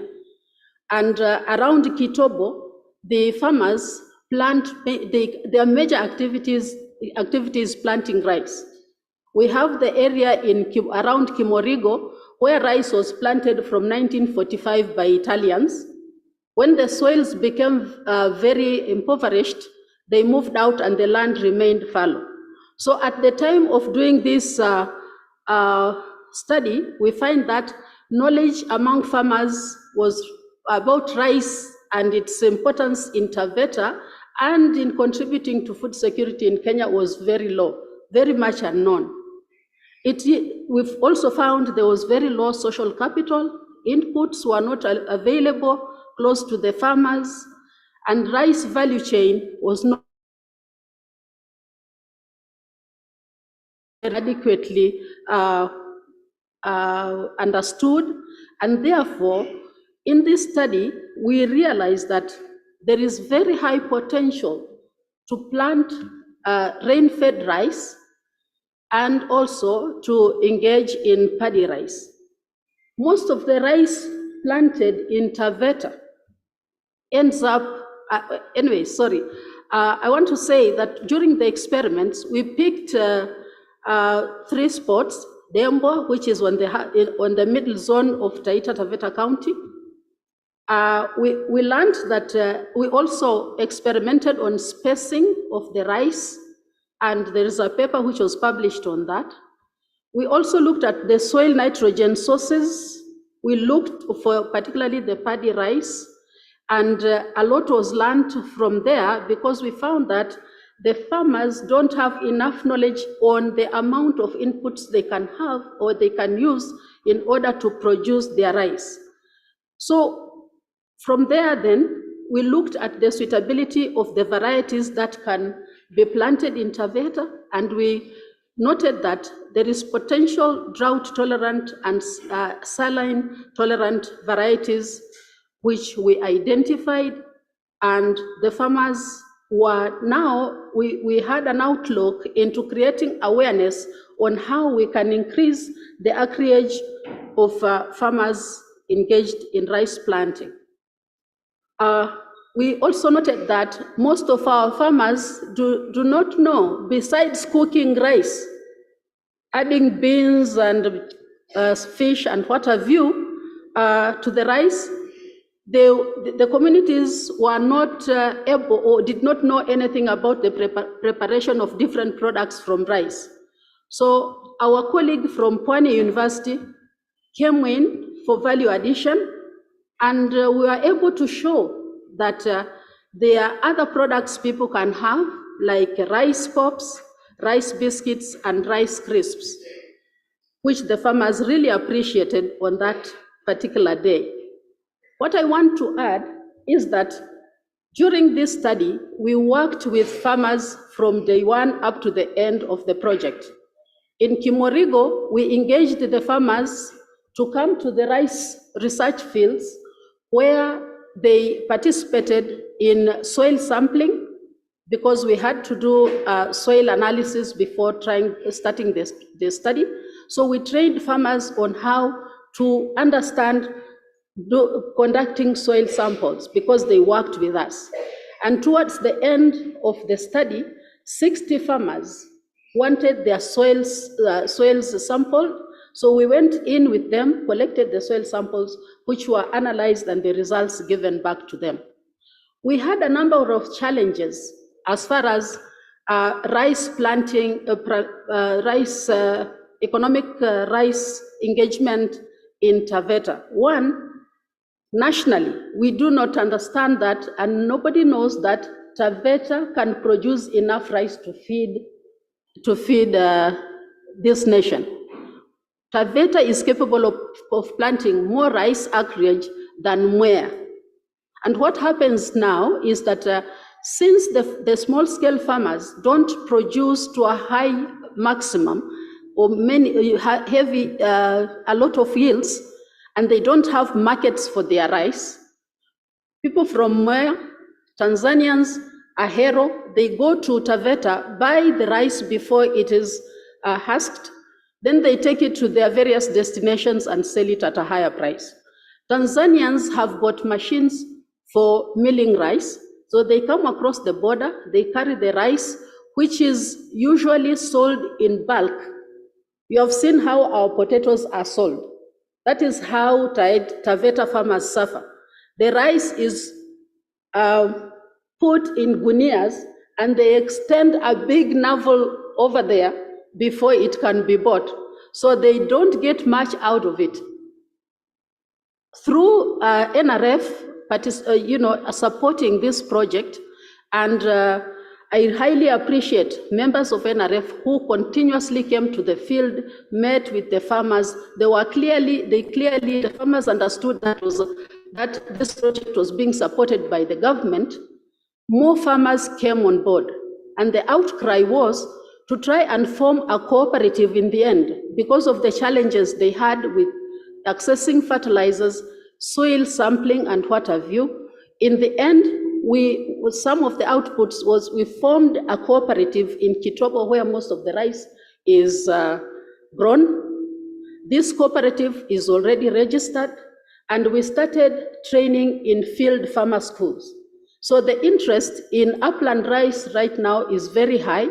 I constantly get calls to provide the seed, which we don't have because the project ended. And I am trying to request the government that we upscale rice. We find a way in which we can upscale the planting of rice in Taveta, both rain-fed and the paddy rice, because we have a lot of water. The Njoro Springs water goes into Tanzania and are utilized. But through this project, a product of a film, a video, which if I had remembered like my colleague did, would have shown it here, has created so much interest that currently the acreage under rice has grown from 850 hectares to 1,000 hectares. The areas which were abandoned after the Italians left in the 1960s and 70s from planting rice has now been revived by the local communities. So there is very high potential, because in most areas in Taveta, when you sink a borehole less than 20 meters, you get a lot of water. So this is the project which we highly appreciate, NRF, and the documentary is available from NRF. We can get it, and that is the potential for Taita Taveta rice. Thank you very much for listening. Okay. Thank you, Professor Marian Magenda from Technical and Taita Taveta University. This is our first team. We are going to have another team, and I want to urge you to be patient because we are really going very fast. So I want kindly to ask you to appreciate our first team. Then we allow the next. Then we allow them to come back. Then we ask the next team, the last team, to come over. Then from there we will ask the questions in the plenary. Kindly, let's appreciate them. Okay. Can I know whether the one online is online? Okay, as the other team come, we have, okay. I kindly ask the ones who are remaining there. We have Dr. Otinga, we have Teresia Nyawira, we have Osea Akala, we have Dr. Ngadumbi, we have Dr. Washira, we have Dr. Kamodo, we have Professor Some, we have Dr. Beatrice Chayota, Professor Mbunyi, and Dr. Waswa. If you are around, please just make yourself available here. And as we wait for them, let's listen to Professor George Odhiambo, who will be online.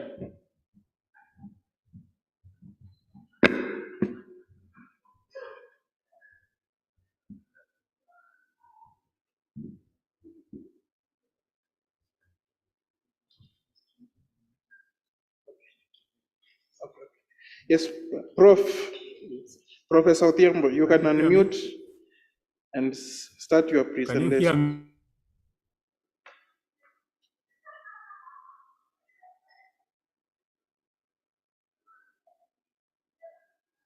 Unmute. Thank you very much. Can you hear me?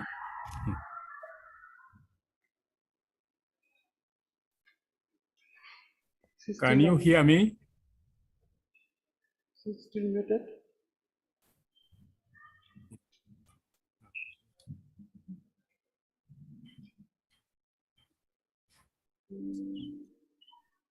Hello, can you hear me? Yeah, now we can hear you. Okay, thank you very much. My name is George Odhiambo. I'm going to present an NRF-funded work on mitigation of climate change through sustainable integration of maize-based agroforestry systems for food security and poverty reduction in Western Kenya. I was part of a bigger team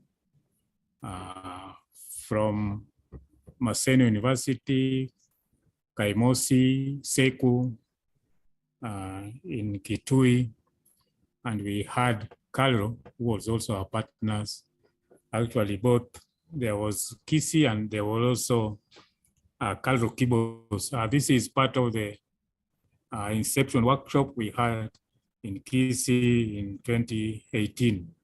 I think in terms of motivation, I think this is an area, like I'll talk about Kisi and Vihiga, where we did our work. These are areas of high population density. Can you hear me? Okay, these are areas, I'm seeing somebody nodding. These are areas of high population density. There is a continuous use of inorganic fertilizers, which results in greenhouse gas emission. In terms of motivation, agroforestry is an already farming system which is being practiced in this area, as I'll show that from our baseline survey. And our motivation is to minimize the use of inorganic inputs so that we can mitigate climate change by reducing greenhouse gas emission. So we have issues of global climate change and environmental degradation. So there is need to improve an understanding of sustainable agricultural system. Within the current ecology context, the challenge is to increase food production while limiting environmental degradation and integrating cropping systems for the purpose of understanding and designing resource-efficient agroecosystems. So integration of trees and agricultural crops into various systems is viewed as an efficient means to maintain or increase production. Agricultural forestry systems are known to limit soil degradation, deeply store carbon in the soil, and have positive impact on different indicators of soil quality. Because of the relationship between vegetation and soil decomposers, any changes in the composition of a background plant communities may strongly affect the structure, activity, and functions of the below ground soil communities. So a specificity of the system is the mixture of crop and tree litters presenting contrasted qualities. Therefore, this system affects soil fertility and by the quantity, quality, and distribution of the litter and crop residues, which are the main input of the organic matters in the soil. So in terms of our research work, we had the broad objective of improving resilient farming system and livelihoods strategies for smaller farmers to climate change variability through increased use of agroforestry systems for intensification, deforestation, and buffering farming system. And we have all those 5 specific objectives. In terms of research approach, we integrated students into these studies. And as you can see, we had 6 students. The first 5 students, which are labeled blue, completed their studies, and they have actually graduated. So we have we have 1 PhD, 2 PhD, that is the first and the 5th, and the 3 MSCs have also graduated through these research topics, which are based on our objectives. In relation to underground soil structure, we have 2 PhD students who have yet to graduate because we are still lacking resources from NRF to enable them do some what is known as sequencing of DNAs of some of those soil microorganisms. So they have not graduated. Like I said, we did a baseline survey. And out of this, I think what I can report here, which is related to our work, is the type of intercropping systems, both in Kisii and Vihiga County. And as you can see, coriander takes about 18% of the farmers' respondents who do practice coriander agroforestry system. 8% practice lucina. Other trees, which includes gravelia and blue gum trees, occupy actually a bigger area, 34%. But we also have sesbania, which accounts for almost 40% of the farmers incorporating sesbania. And I've not looked at whether it is intercropped or it is not intercropped, because we also had that information where farmers intercropped with other beneficial crops, or they don't intercrop. They are grown as fallow systems. So I'll give some of the output. Sorry, in terms of effect of agroforestry trees on maize and banana physiology, there is a higher intercellular carbon oxide concentration, transpiration rates, and net fertility rates were recorded under maize,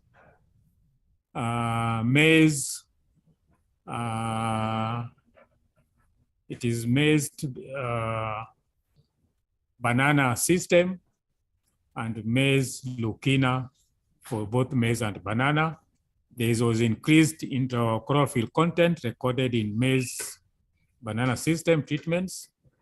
There was a high nutrient uptake registered in sesbania treatments due to faster decomposition of rates of the tree prunings. That is, the nutrient uptake is related to the maize because we intercropped maize, banana, sesbania, maize, banana, Caliandra and maize banana. Actually, those two, because those were the ones which were most preferred crops by farmers. So there was also higher yield per hectare, higher number of plants with crops, where we had maize bananas. System treatments, while reduced rotten carbon were recorded in maize banana coriander system. So from here, we recommend that agroforestry systems increased maize and banana growth yield. However, banana, sesbania, and leukemia trees showed higher plant height, stem diameter, number of trees, and leaf area. So I think I've mentioned some of those. There was also the other student who did something on diversity, antagonistic potential and entrophytes, phytochemicals, and microbial activity of the agroforestry trees. That was the sesbania and coriander trees. And they found a high diversity in fungal and bacterial isolates because he was able to identify funguses and bacteria from these trees and analyze them, sequence them. They could be able to separate the fungal isolates into three groups. Then bacteria and fungal isolates were regarded as new isolates. So some of them were old, but these were new. So we were able to characterize that. And then the isolates had higher diversity indices, implying that the three plants are rich in the number of species which are evenly distributed. So that was part of the outcome. Then there was also the phylogenetic relationships of the endophytes and fungal endophytes. The clustering into different grades supported by 100% bootstraps shows that each members of each clade rose from common ancestor. I think those doing sequencing can be able to understand this. Close organisms in phylogenetic tree implies a high similarity among the sequences with significant functional or structural likeness. The student also did growth inhibition of the potential endophytes. That is, he was able to see whether some of these endophytes can inhibit the growth of some microorganisms, the Coriosporidia zeamedicis and the Stomonas campestris, and also accelerates forecasis. So he used some of those bacterial and fungals, endophytes, isolates to see if they inhibit the growth of these microorganisms.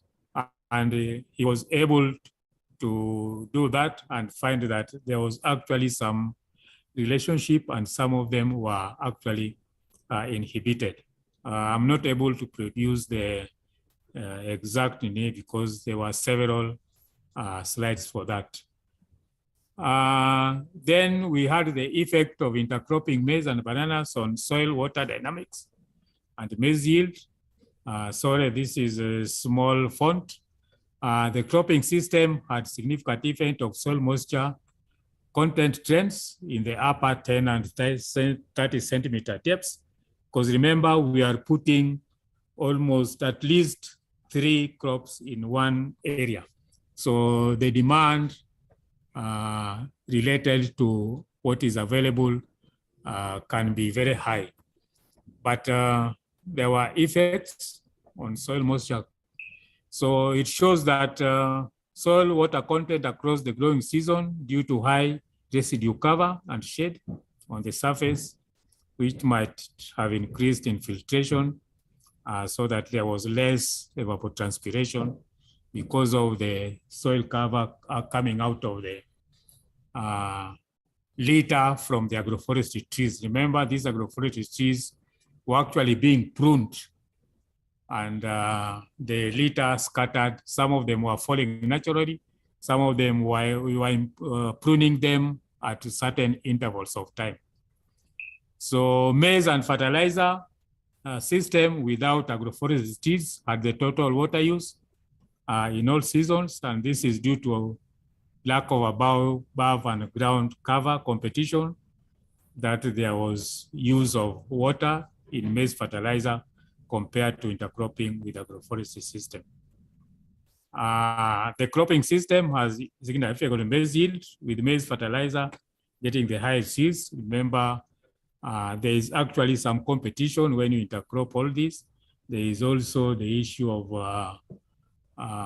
shading when you have banana, and although you are pruning the agroforestry trees, but initially during the early growing period when you plant your maize, the maize takes time to grow, and then in the process, Kindly summarize in 2 minutes, please. Yeah, I'm summarizing. I think I'm through.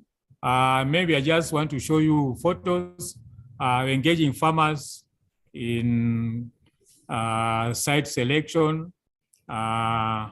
We had training for students on agroforestry tree establishment and how to manage, especially the bananas, which require management.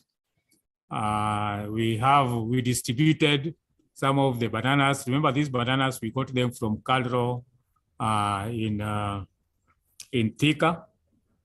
So we were able to distribute them. And some of the outcomes, which I'm going to summarize, are the publications.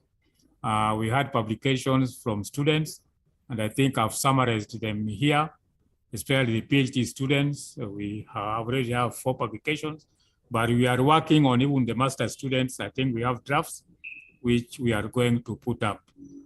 Lastly, I think we just need to acknowledge NRF for supporting by providing funds, partners from Calro, Kisi, and Kibos, Maseno University and SECU, MSc and PhD students who participated, and we had extension staff from Kisi and Vihiga, and also farmers from this area whom we worked with. Otherwise, thank you very much. I was not able to provide contacts based on the template provided, but I think I'll do this and send the presentation to the organizers. Otherwise, thank you very much. Okay, thank you, Prof. That was Professor Giorgio Tiambo. And now I'm going to invite the second team. We are going to start. Now we are going to start from here, clockwise. We finish with the one of ours. And we are going to take around the first 1 minute to introduce yourself, because I don't have your biodata, please. Then we keep it 10 minutes. We have our time here. After 10 minutes, you will, please. I'm also scared by the way people are living. Please be patient and wait until we finish, please.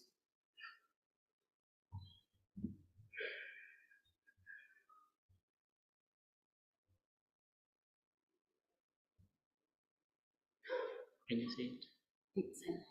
We are also going to have a short plenary session. So if you have a burning question, please just hold on.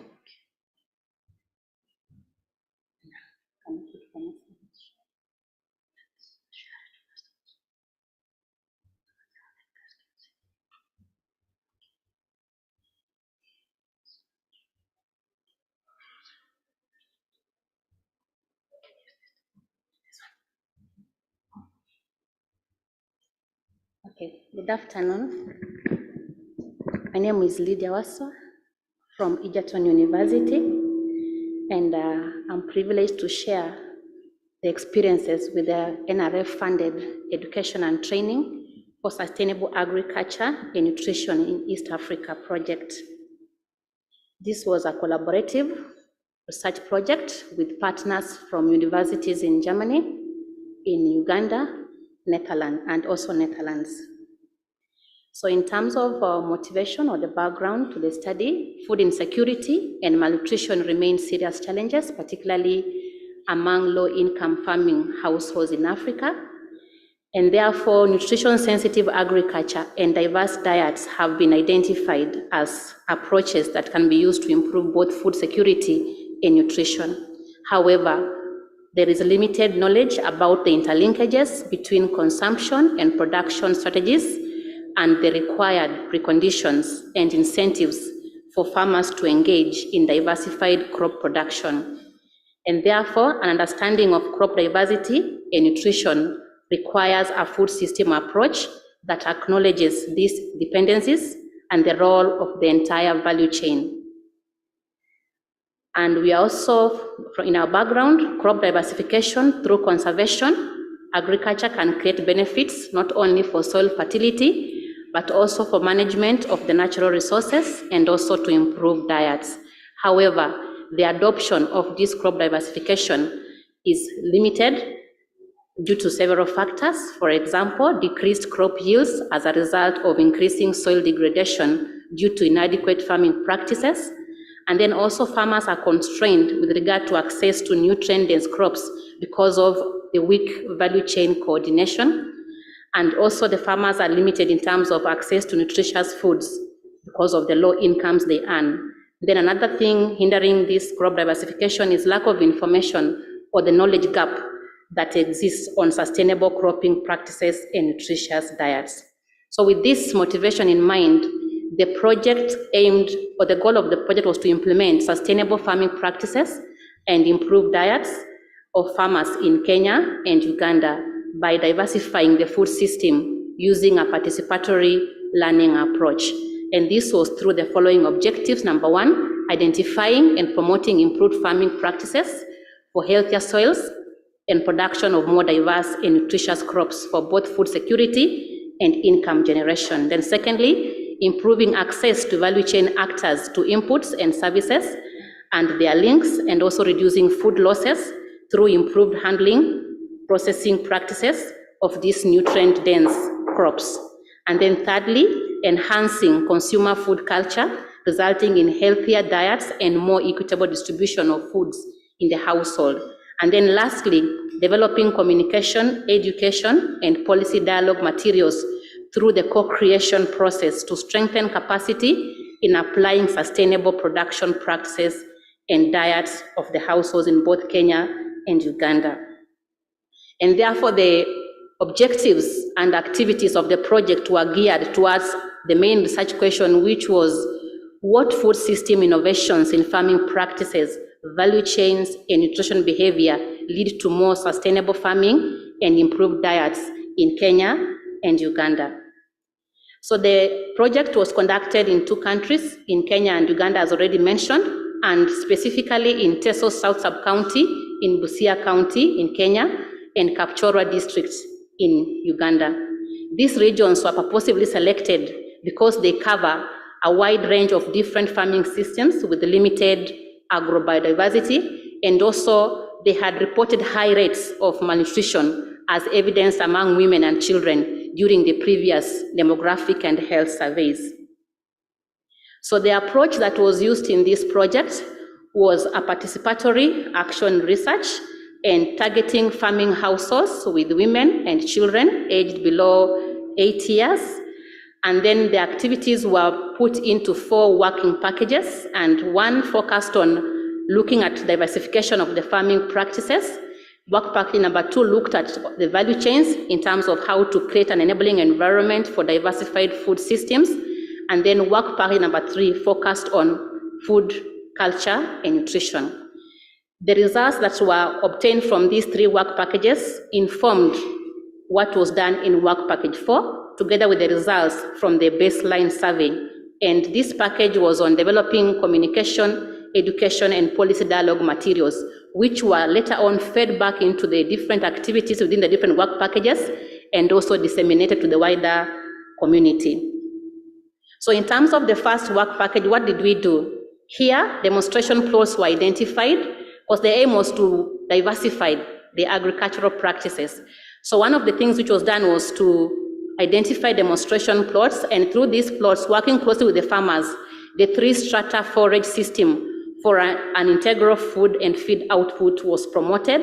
And as you can see from the picture, this system of this food forage system, you divide your farm in a way that it's able to give you several crops, or you can diversify your farm. You have different strata. The outer strata is a tree layer, then you have a fodder layer, then you also have another fodder and fuel layer, and then you have a fodder and grass legume layer, and then you have the cropping area.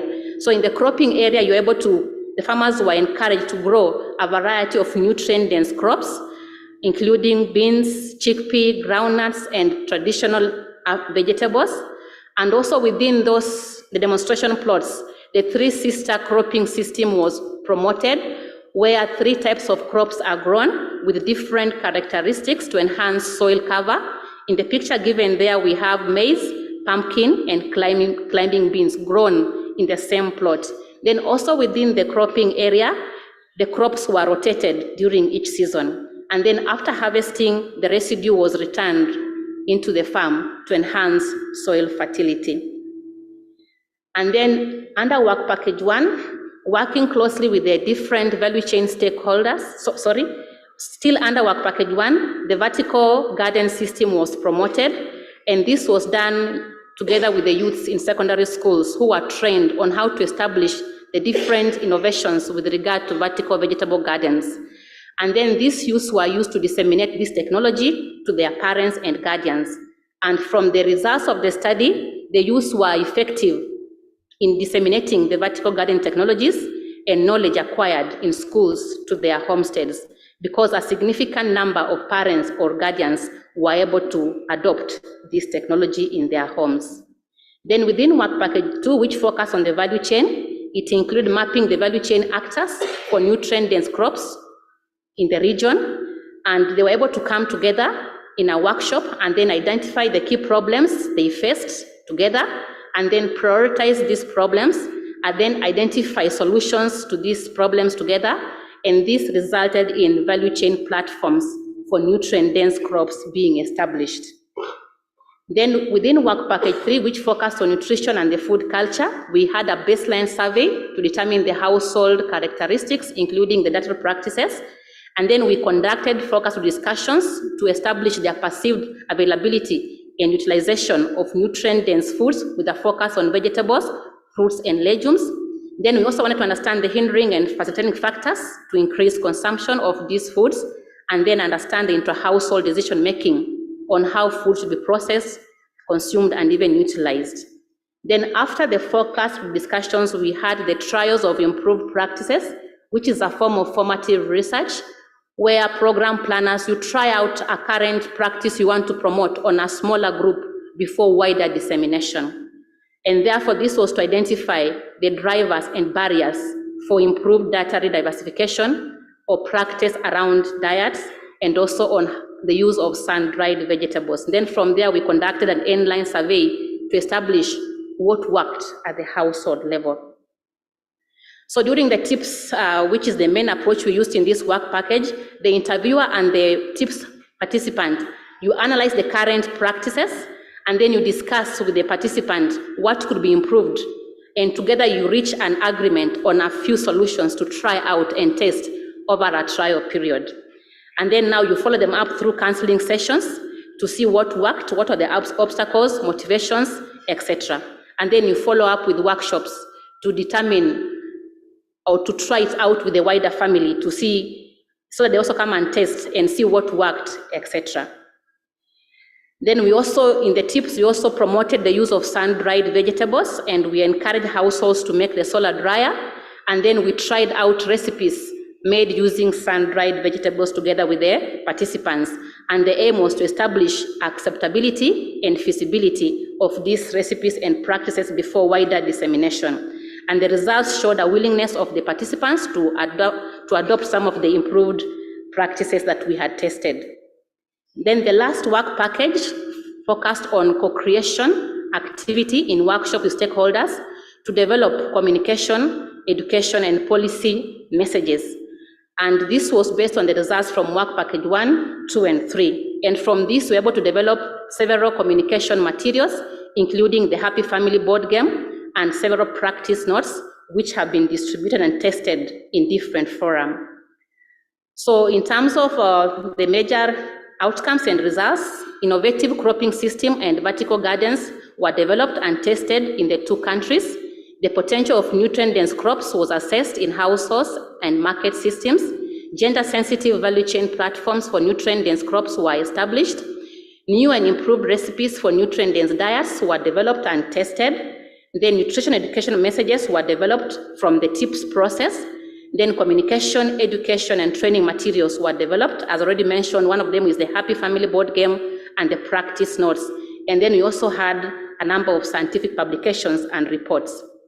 So this is the Happy Family board game.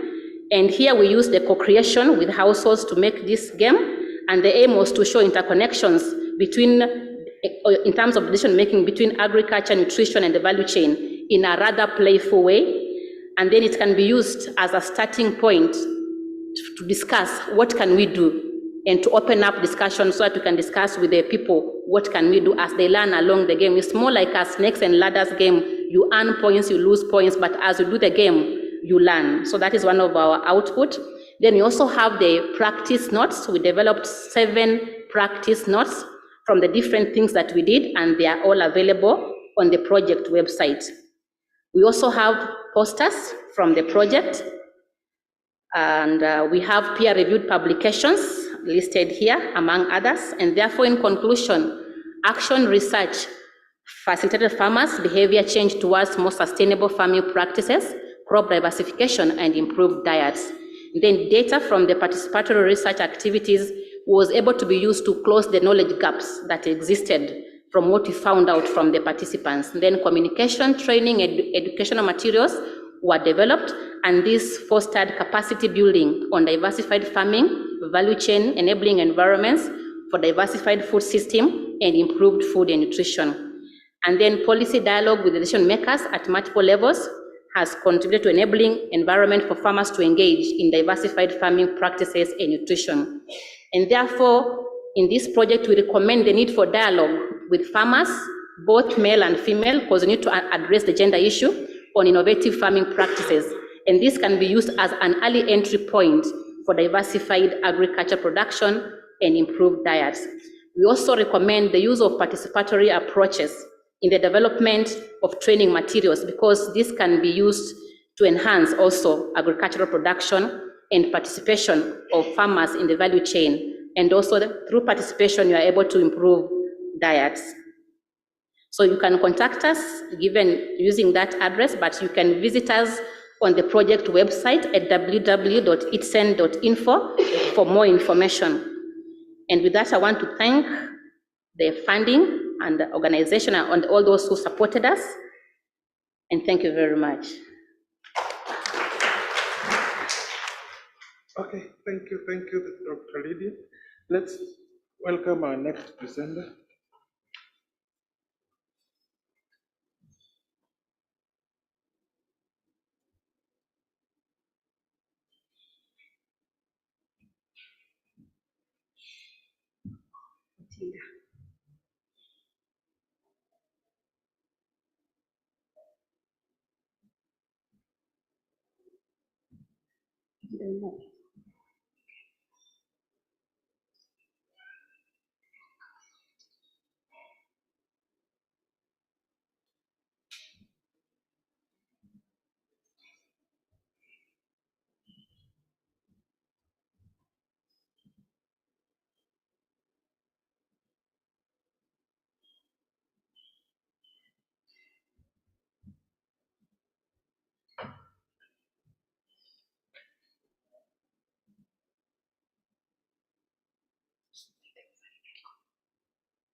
Good afternoon, ladies and gentlemen. My name is Dr. Abigail Otinga from the University of Eldoret, a soil scientist by training. I'm going to present a project that was funded by NRF under the LEAP Agri model, called UNICASA-based Community Action Research for Increasing Viability of Cereal Legume Value Chains towards Improved Nutrition and Livelihoods in Sub-Saharan Africa. This was a project that was carried out by 4 consortium partners, University of Eldoret being the lead, and then Makerere University in Uganda, and then KIT, that is Tropical Royal Institute in Netherlands, and Portugal, University of Lisbon in Portugal. Now, the bulk of the experiments were done, or the bulk of the study was done in University of Eldoret and Macquarie University with the technical support from KIT, Netherlands, and University of Portugal, University of Lisbon, Portugal. So UNICASA recognizes the problem of food and nutrition insecurity. We look at the production systems all the way from production to consumption, and we realize that these contribute a lot to the economy of both countries, that is Uganda and Kenya. We also recognize the fragility of the farming systems to the effects of climate change, and we have all heard about the issues of climate change and how it's affecting the issue of food productivity in the region. Soil degradation is also a very big problem, and specifically poor responsive soils. We all know, or all those who are associated with farming may be well aware of the fact that our productivity has been declining over time, and this has been attributed to the issue of soil degradation. We also identify with the fact that when we were growing up, for example, when I was growing up, the production in terms of the yields that we are getting from the fields is not the same as what we're getting today, even though the quantities of fertilizer that we were applying that particular time is more or less the same. So the degradation of the soils has been happening continuously, and the degradation can either be chemical, biological, or even physical. And because of this degradation, we come up with, it results in what we call the poor responsive soils. And those soils are those soils that when you continually add, fertilizer, the yields just decline, and they're not consumerate of the fertilizer that you have added. We also identify with the problem of inadequate extension services, and this we also, the people who come from agriculture are aware of this, that with time we have had an issue of inadequate extension services.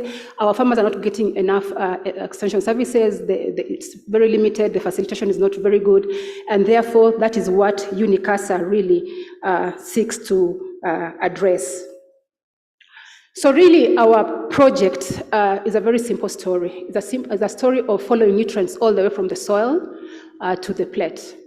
So it's a whole value chain. So in terms of the project, the overall objective is to improve sustainable food production while reducing soil degradation, as well as improving food and nutrition security at household and community level. So we worked with 4 specific objectives. And the first one is to increase resilience of farming systems. I mentioned the issue of climate change through the rehabilitation of the degraded soils and incorporating into the farming systems issues of diversification of the systems that are very vulnerable to the effects of climate change. The second objective rotates around development of ready-to-use supplementary foods from locally available and highly nutritious cereal and legume crops. And these we worked with 4 main crops, and that is soybean, millet, sorghum, and groundnut, just in a bid to sensitize the community to be able to move away from just one type of crop, and that is maize, and be more in a way to diversify their cropping systems. And then the third objective is about strengthening of local nutrition sensitive value chains through research and capacity building, and finally capacity building of local innovations through a multi-stakeholder approach. And you realize that in my title, there was what we call the CAP, and we're using the Community Action Research Program to be able to disseminate this information to bridge the gap of inadequate extension services. So maybe just before I go to the what we worked on, maybe just a brief on what the CAP model is. I'll not be able to really read, or go through everything that is on that slide, but the CAP model is basically a platform that connects the farmers or connect the different stakeholders and the university. And this was a model that was employed when we realized that we work, as the university, we work with communities a lot in terms of research, in terms of development work that we would do with the community. But these are very, very time specific, and they also depend on funds. In that these works, and you have had that mentioned before, usually come to an end for as long as the project comes to an end. So the issue of the CAP model is to ensure a continuous engagement with the community beyond the lifespan of projects, so that we continually have this continuous discussion with the community, working with the community, even when project funds come to an end. And that is what the CAP model, the approach that the CAP model took. So it's a platform or a multi-stakeholder platform that connects the various stakeholders in the issue of development, development in the community. So if I go back to my project, the UNICASA project, we have trained 3 students at the University of Belgrade. But of course, this is a major, like I mentioned, we have a consortium of 4 partners. And I'm just going to present the work that was done by the University of Belgrade, but the one that was done by Macquarie University will not be presented here in the interest of time. So we like I mentioned, we did the whole value chain all the way from the soils to utilization. And in this, we had 3 students. So the first student was looking at the effect of zinc application on finger millet and soybean responses to NPK fertilizer in zinc-depleted soils. And then the second one was looking at the development of a nutrient-dense and sensory-enhanced sorghum-based ugali flour, targeting young children below the ages of 5. And then the third student looked at the gender relations in farmers' group performance, looking specifically at the voices of women in Western Kenya. Now, when I looked at the introduction, I mentioned about the issue of soil degradation. And one of the issues that has happened or is happening with our soils is that apart from the degradation in terms of the chemical degradation, depletion of nitrogen, phosphorus, and potassium, which are the majorly, applied nutrients in fertilizer, we also are continually mining our soils of the micronutrients. And some of these micronutrients are zinc, boron, and iron that are being mined from the soil.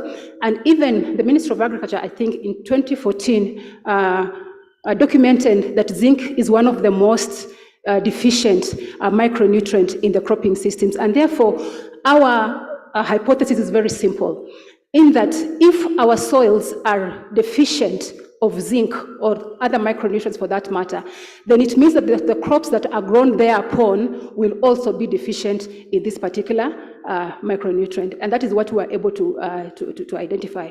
So we narrowed down to zinc because it has been documented very oftenly. So we narrowed down to zinc, analyzed our soils, and indeed we found that they were zinc deficient, and then went ahead and carried out experiments to be able to replenish zinc in the soils, and then follow that zinc into the crops that are grown on that particular soil, in the products that come out of it, and then the products that are developed out of the crops that are grown from those particular soils, and eventually the ugali that we eat on the table, and find out whether this zinc that we applied in the soil, is it really, following the due process and finding itself on the table. And so that is basically what our research was all about. And then, of course, finally, we had all the socio-economic aspects surrounding this issue of the zinc and micronutrients in the food. So for the first student, it was an on-farm experiment, the soil science student. So basically, we varied the rates of zinc, 0, 1.5, and 3 kilograms of zinc per hectare in the soil, and that is soil application, not foliar application. And then, of course, on top of the commonly added NP and K fertilizer. I mentioned the 4 crops, but for these results, I'm just going to talk about sorghum and soybean. So for the second student, once we harvested the crops from the fields, we now went ahead to develop the products out of those, to develop flours and products out of those crops. And we had quite a number of them. And so that flowchart just shows you how the crops were varied and how they were prepared in terms of coming up with the ingredients to develop the flours that we use to be able to come up with our ugali. So this slide just shows that when you apply zinc in the soil, it is actually taken up by the plant. So meaning that the crops take up the zinc, and hopefully that zinc is actually retained in the food that we eat. That slide also shows that apart from the responses of the crops that we planted to the commonly added N, P, and K, the crops are also responding to zinc, meaning that the zinc is deficient in the soils, and therefore when you apply, it actually responds in terms of having an increase in yield. Then now we had the composition of of course, we got the maize, the grains, and then we did flours out of them, and then we analyzed for the nutrient content, and then out of those flours, we were able to do composites, different formulations, and then the different formulations, or the different ungas, we were able to prepare the brown ugali, the white ugali out of it, and this is what we came up. We analyzed the ugali, and this is what we came up. We realized that the foods that were actually the ugali that was prepared from sorghum had an increase in zinc. So the value here, had an increase in zinc, meaning that the zinc was retained from the soil to the food that we ate on the table.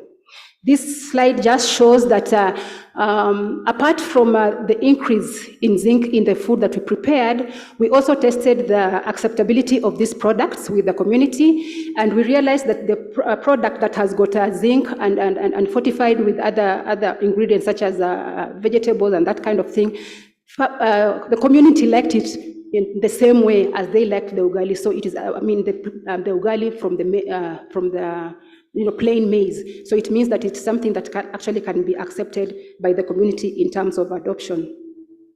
So generally, the outputs are that we have value chains for sorghum and millet and groundnuts established and strengthened. We developed an agronomic package that includes zinc, variety, and management for the use on poor responsive soils, like I explained. And then we developed a premise for brown ugali, which was made from sorghum flour, designed to meet the nutrient requirements of young children. And the farmers and their associations were strengthened through the capacity building through what we were calling the CAP model. So in terms of outcomes and results is increased productivity through sustainable agricultural intensification, improved nutrition security, strengthened innovation systems for nutrition-sensitive value chains for our communities. So what I'm saying in terms of the conclusion is that application of zinc in zinc-depleted soils is a valuable strategy to improve sustainability of soil, N, P, and K, and to enhance their contents in the crops that are grown thereupon. Applying zinc alongside standard NPK fertilizer increases the utilization of the other nutrients, that is N, P, and K, and zinc in the millet and the soybean. And then fortification of the sorghum and maize flour with soy and the other ingredients dramatically increase the protein, lipid, and ash content with a decrease in the carbohydrate content. And therefore soy and the vegetables, fortified sorghum and maize ugali has got a higher zinc and iron content than unfortified ugali. And then the fortified sorghum ugali improved in the sensory properties, which was acceptable, like I've mentioned, to children when compared to the unfortified one. And finally, fortification of sorghum and maize ugali with soy African nightshade and use of cassava to improve the sensory properties can be used as supplementary flour to alleviate protein, energy, malnutrition, and micronutrient deficiencies. Thank you very much, and those are my contacts. If you are interested in the flour that we prepared, you can just visit the University of Eldoret, stand out there, and you'll see some of those products that we prepared. Thank you very much. Okay, thank you, Dr. Abigail Otinga from University of Eldoret for the good presentation. I'm going to invite our next presenter.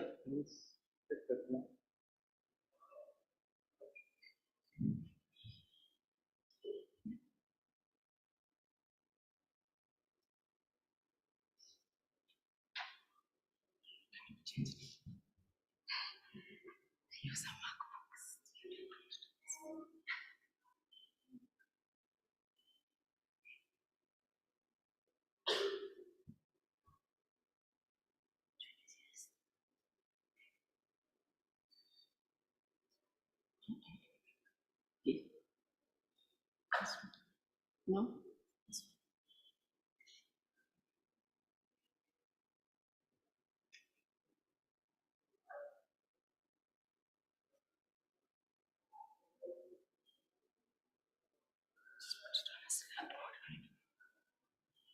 Good afternoon. I know it's later in the day, but I hope you'll be able to pick a few things from what we're going to say. My name is Dr. Fatma Some, Doctor Lecturer from Moi University, specifically School of Medicine. So I'm going to share with you our preliminary findings in a study that is going on. It's actually a project as well as a study, which we started actually exactly a year from the time we got the grant. So our study topic is called hepatocellular carcinoma. In short, it's liver cancer in Western Kenya. We're looking at risk factors, early diagnosis, and surgical management. And this is what we call the HEPWEC project. I'm presenting this on behalf of a large group of investigators and clinicians.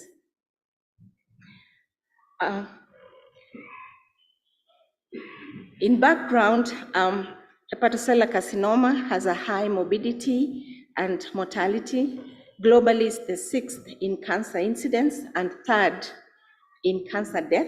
In Kenya, it's ranked 12th in cancer incidence and 9th in cancer death. So as much as it's a little higher, it's actually causes death much earlier and faster than most of the other cancers. Patients present late because the symptoms earlier on is not very clear. And the motivation for us to do this study is because we know early detection increases the chances of potentially curative treatment through surgery, and that surveillance for those who are at risk enables early diagnosis or detection, and that most of these risk factors, as you can see there, are things that are preventable. Alcohol, viral infection like hepatitis B or hepatitis C, aflatoxin, and fatty liver. A lot of people here probably understand aflatoxin much more than I do. That's the area of our study. 3 counties, Uasin Gishu County, Baringo County, and Elgeyo Marakwet, plus our center, which is the Moi Teaching and Referral Hospital. We picked these sites because there's a higher prevalence of hepatitis B in the North Rift, particularly around the Kerio Valley, and we know hepatitis B is one of the major risk factors in our setup. Recently, we've had outbreaks in the region, 2019, and some of you may have read about it in the papers. We are maize and wheat growing area. We don't know how much contribution we might get from contamination in these cereals. Therefore, our overall objective was to reduce the morbidity and mortality in liver cancer, and specifically, we thought our theory or our hypothesis was that there were 2 things why people come late. One, either because patients are not aware, symptoms are not clear, but 2, and much more for us, is that maybe our own people are not picking it up early, and therefore patients move around from doctor to doctor, from facility to facility. By the time a diagnosis is made, it's a bit too late. So we started with what we know best. Charity, they say, begins at home. So we started with wanting to build capacity for our healthcare providers so that they are able to screen, they're able to diagnose, and appropriately refer the patients early. 2, we wanted to enhance our surgical capacity to perform liver surgery at Moi Teaching and Referral Hospital, because we have said that surgery offers one of the best cures in liver cancer. And 3rd, we wanted to enhance our diagnostic capacity at our Ampath laboratory so that we can perform diagnostic tests that are more precise, and that in future would perform more elaborate tests in genetic testing and molecular diagnosis. And finally, we wanted to do a bit of improved public awareness and see what effect it would have.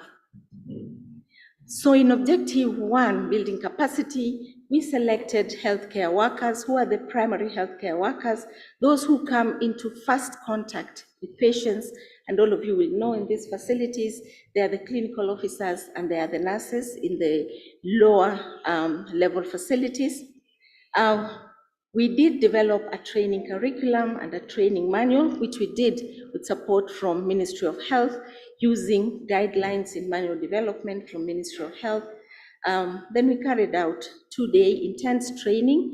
Our intention was to do 120 healthcare workers whom we were going to use as training of trainers, so that they would go and train those in their facilities or in their counties. So for all these 4 sites, we selected 30 of this.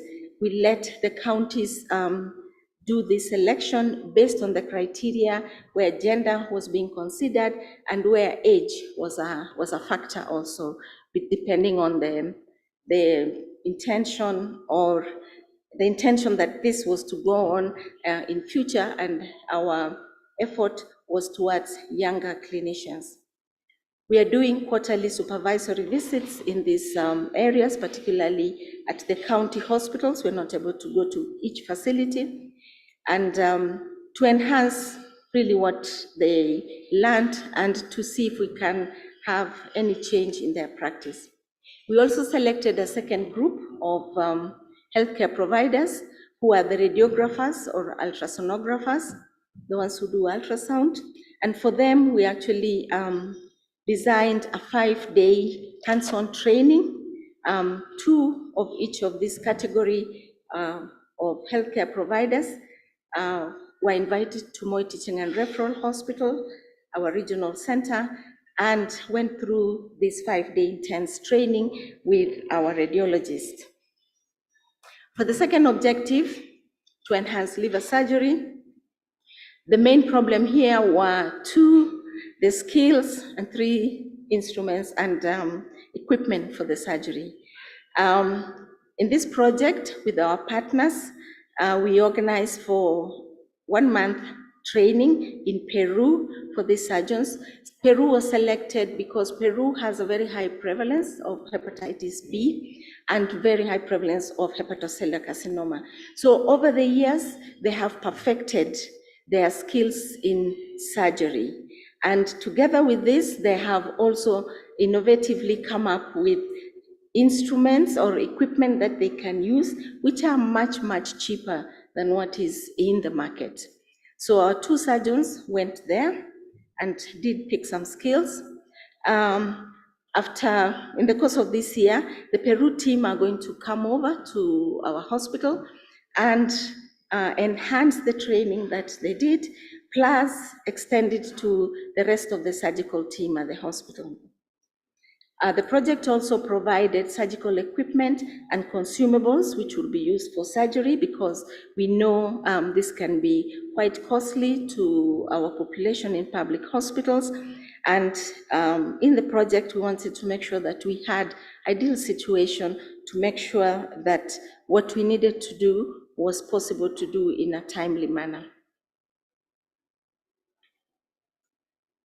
The third part was a diagnostic capacity building for laboratory technologies and imaging improvement. In this, with our partners, 2 technologies would be trained in Institute of Pasteur in France, one of the renowned laboratories in the world as far as human medicine is concerned and diagnosis, and do a 6 to 8 weeks training each. We also this was to enhance their capacity in biobanking, genetic studies, detection of biomarkers to enable future analysis. In the project was provided an ultrasound machine, a bit more elaborate than what we have. It has the capacity to pick early fibrosis, which is a precursor or one that comes before cirrhosis or before severe liver damage. I'll try and use very simple medical terms, but sometimes it's difficult. We did have a participant part, because for all this to happen, we needed patients, people who have those conditions that can be tried out. So we did a cross-sectional descriptive study on adult patients who had liver diseases, and using a criteria that was set out, we are selecting patients. It's an ongoing study, and collecting data in terms of questionnaire and using REDCap for analysis. In the data, we want significant information as regards the history of their illness, the risk factors they may have been exposed to, for instance, Have they had hepatitis B or come in contact with somebody with yellow eyes and so on, so that we know if that risk factor may have played a role or whether they have actually taken alcohol for long and assess their alcohol intake using tools that we have. We also took their particulars and did a thorough physical exam. They did undergo ultrasound, which defined for us the extent of liver damage or liver disease that they had. Subsequently, samples were taken for local tests that we do locally, and half the samples are being stored for tests that we shall do later, perhaps after the study. Public awareness, we did this through various means. You can see that's one of the brochures we have, both in English and Kiswahili, put in very simple terms to tell people what liver cancer is, how it is caused, how it can be prevented, how it presents, and if you have any of that, what you should do, and so on. We put emphasis on hepatitis B being a very common infection in the region, aflatoxin, and local brew. The relationship here is a bit interesting. Most times we don't want to waste any food. So food that is not good, maize that is not good for human consumption, we normally grind it and either give it to our animals or it is used to make local brew. In the end, most of the rotten maize usually has aflatoxin, and without knowing it, we are actually slowly ingesting it in milk, in meat, and so on. We also tell them about available care and the referral system, and in this project specifically, we tell them about what we are able to do for them in case they have any of those, and mostly it is to go to their nearest health center because we want to strengthen the facilities that are near the people. So what has come out of this so far? As far as Objective 1 is concerned, we've done all the trainings. We've developed that manual. We continue to improve it based on the feedback that we got from the trainees and also based on what we see as we are going around the counties that I've mentioned. We managed to train 114, 95% of our target, and this is simply because sometimes with healthcare workers, it's not possible to have them where we want them at any one time. Patients always come first, and a lot of them, about 6 of them were not able to attend. Thank you very much. I'm just finishing. We assess them using pre and post test assessment. We are continuously observing them through the referral patterns. They're keeping a log in what they see. And finally, we'll do an impact assessment to see if there was any change in their behavior. That is just to summarize. Maybe that shows a bit more. The upper lines are actually post-test. The ones below are pre-test, so there was actually some improvement. We've not done critical analysis to see if this was significant. Objective 2, the surgeons went to Peru. The picture on the left is one of our surgeons with the Peru surgeons doing that. And 2-3 months later, he was able to do the surgery below. And you can see the resection that was done. I'm sorry if some people are getting sick, but the tissue that we have there is part of the liver, and the part that is popping out is actually a liver cancer. This is a patient who was operated in January, and I'm happy to say she's done very well. And so far, we are saying she's tumor-free based on the assessments that have been done. Our third one, and finally, our technologies. One has already gone for the training. The second one is going next week. We've also acquired the ultrasound machine. So far, we've enrolled 108 participants from 3 sites. One site we are yet to enroll. If you look at the picture on the left lower, you can see the advantage of this sonography. The far left one just shows a little dimple which can be missed. However, with the color coding that this ultrasound provides, we are able to see the lesion better. Green, of course, is better. Blue is partly liver that is damaged. That's their demography, as known. Males are more affected, unfortunately, but if we know, we can do something. The age, we even had 2 very young adults between 18 and 20, most unfortunate. Alcohol consumption, tobacco, and metabolic conditions, diabetes, hypertension, cholesterol high, is what gives us what we call fatty liver. And they seem to have a higher number. We're yet to do a final analysis and so on. But this is maybe a take-off message. If you look at the ones that are bolded, 1, 2, and 3, normal liver, these are people who have hepatitis B. They're positive. They've not been started on any treatment. The second one are those who have early evidence of fatty liver, and some of them have even progressed to fibrosis or scarring beginning. The third one is cirrhosis.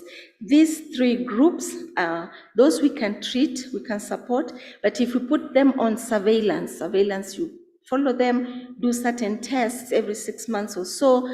If they do develop liver cancer because they are at risk at progressing there, then we'll be able to pick them up early and offer them that surgical management. The lab, hepatitis B, still stands out as a major risk factor in this one. These are the other tests that we are going to do later once we have all the samples and pull them to analyze. Therefore, in conclusion, we can say our preliminary results are beginning to show that if we empower people at primary level, enhances their clinical skills. And we see this because we go out to the counties, we review the people they have actually identified during the time they book them for us to see. And we are seeing that their skills are improving in what they select for us.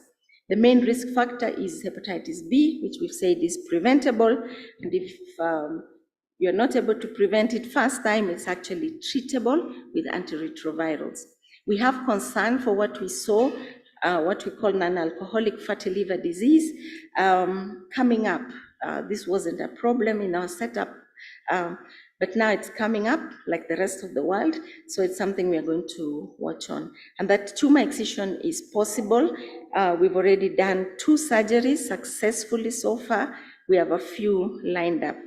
And that with the equipment that was purchased, with the supplies that we have for now, we think sufficiently we're beginning to empower the hospital to be able to go into this line of medical care. In Outlook, we say partnerships. This was done really in partnerships with the French government, with Peru, with the counties, and collaborations are very important when you are trying to solve complex problems, as we saw in this particular case. That our training tools are going to be available to Ministry of Health so that they can also use it for training or avail it to other facilities who may wish it to have it for training. We've no doubt, because all along we have worked with Ministry of Health. Every time we're doing curriculum review, a member is sent from Afya House to work with us. This work has already been presented and well received in the Surgical Society of Kenya conference, which was just end of April. And that, I'm questioning this, we need for us to really see the real impact of this kind of research or study. We need longer follow-up period, and longer follow-up means years in terms of 2, 3 years to go, is when you will see actually what is happening to the trend of the disease. And that for HepWork project is going to serve as a pilot model for making early diagnosis of cancer, and can be expanded to other facilities or in other cancer areas in our setup.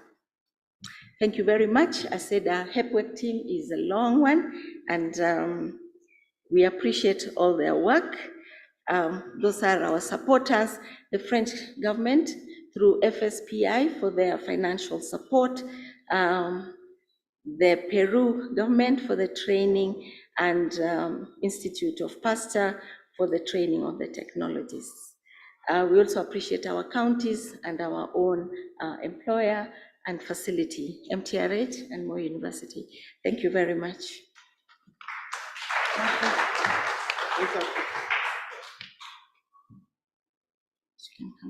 Okay, thank you very much, Professor Fatima Some from Moi University for the good presentation. Now we are going to invite our guest assist.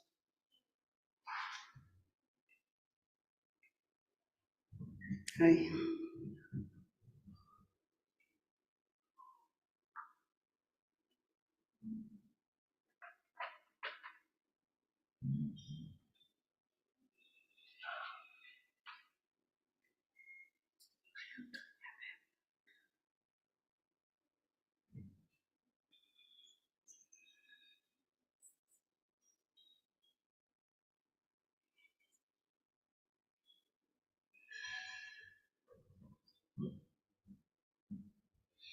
Okay.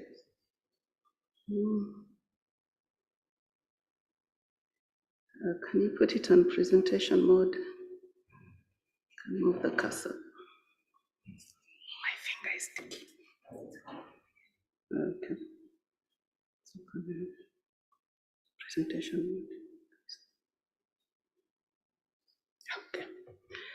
mode? Okay. Good afternoon, good evening, I guess.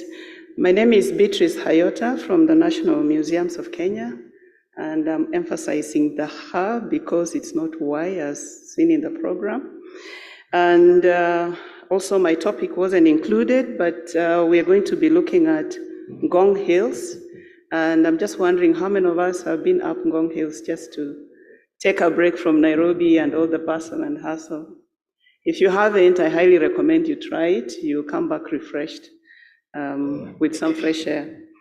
So this is being done on behalf of my colleagues from Kenya Forest Service and the Technical University of Kenya. And being the only remaining, or one of the few remaining green spaces within growing urban areas, Ngong Hills is under a lot of immense pressure for all kinds of things, whether it's development, whether it's people wanting to settle there or competing for infrastructure up the hill. It is under a lot of immense pressure. And it's a very vital ecosystem for us because it houses quite a number of animals, plants, and all kinds of biodiversity. It's actually the water catchment for most of Nairobi, Kitengela, and Kajiado, Narok in general. And as it is now, we are losing a lot of vegetation because of all the activities that are going on. And again, we have an invasion of alien species that are taking over. And when we started the project, we really didn't have much information documented. And I'm a witness to all this because I've been working in the hills since the 80s. And I've seen the biodiversity actually disappear in front of my eyes. And this is not from literature, it's from personal experience. So when we set out to do this project, we were trying to generate data in partnership with the managers who are the Kenya Forest Service that will inform some of the decisions that will manage the ecosystem better. And this is just a pictorial representation of some of the things that are going on. Those who've been there, you see the aeroplane navigation radar, you see the communication for all TV and radio stations, windmills, huge, giant things. There's a lot of littering, there's a lot of, you see a lot of wildlife, livestock, goats, all kinds of things are going on, trekking and so on. So there's so much going on in a very small ecosystem. So we had 4 objectives. The first one, we needed to understand what biodiversity is there, and this was led by National Museums of Kenya. We needed to know what plants, animals, frogs, lizards, you name it, were there.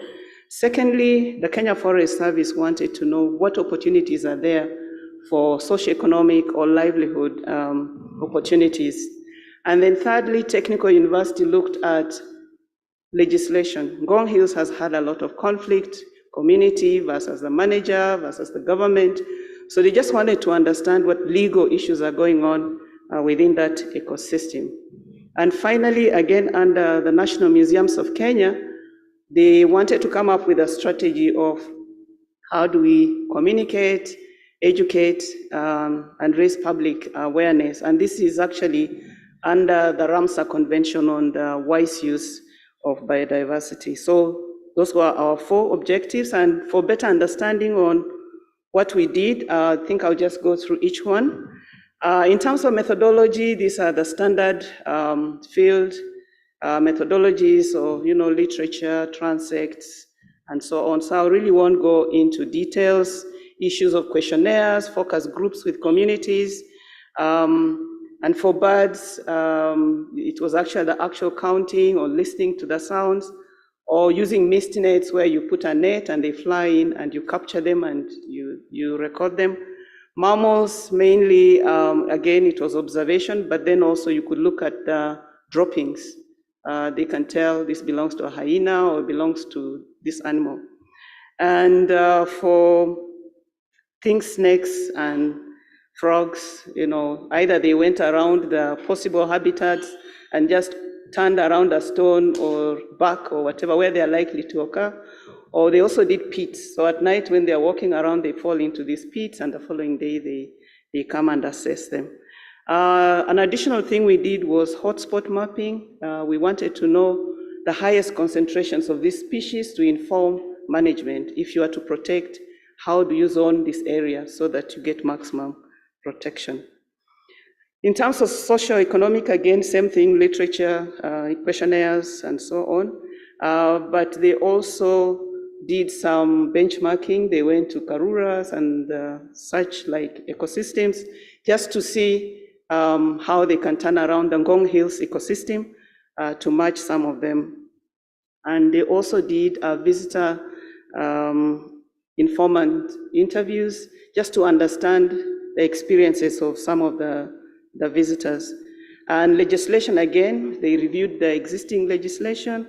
They had some interviews. They had some focused groups that they went and met, and they actually went to the field to talk to the people, understand exactly why there was so much conflict and legal issues of boundaries and settlement and illegal settlements and encroachment.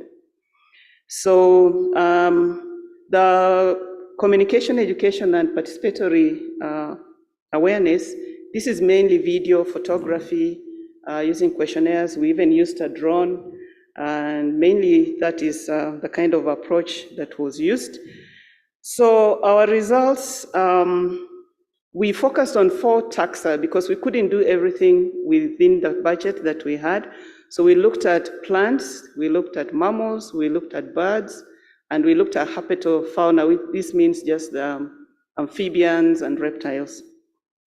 And what we found out is what we expected. We found that a lot of them have disappeared. I, for one, have been working on orchids in the area, and there are those that in the 80s I could find everywhere, and now when I go back, I really have to look to get them. So they've actually disappeared just before us.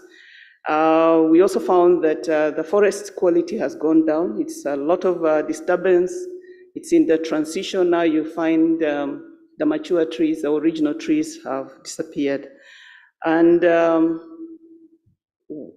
I'll just run you through the figures. For those who maybe think Ngong Hills doesn't have anything, for starters, plants, we have 452 plant species there.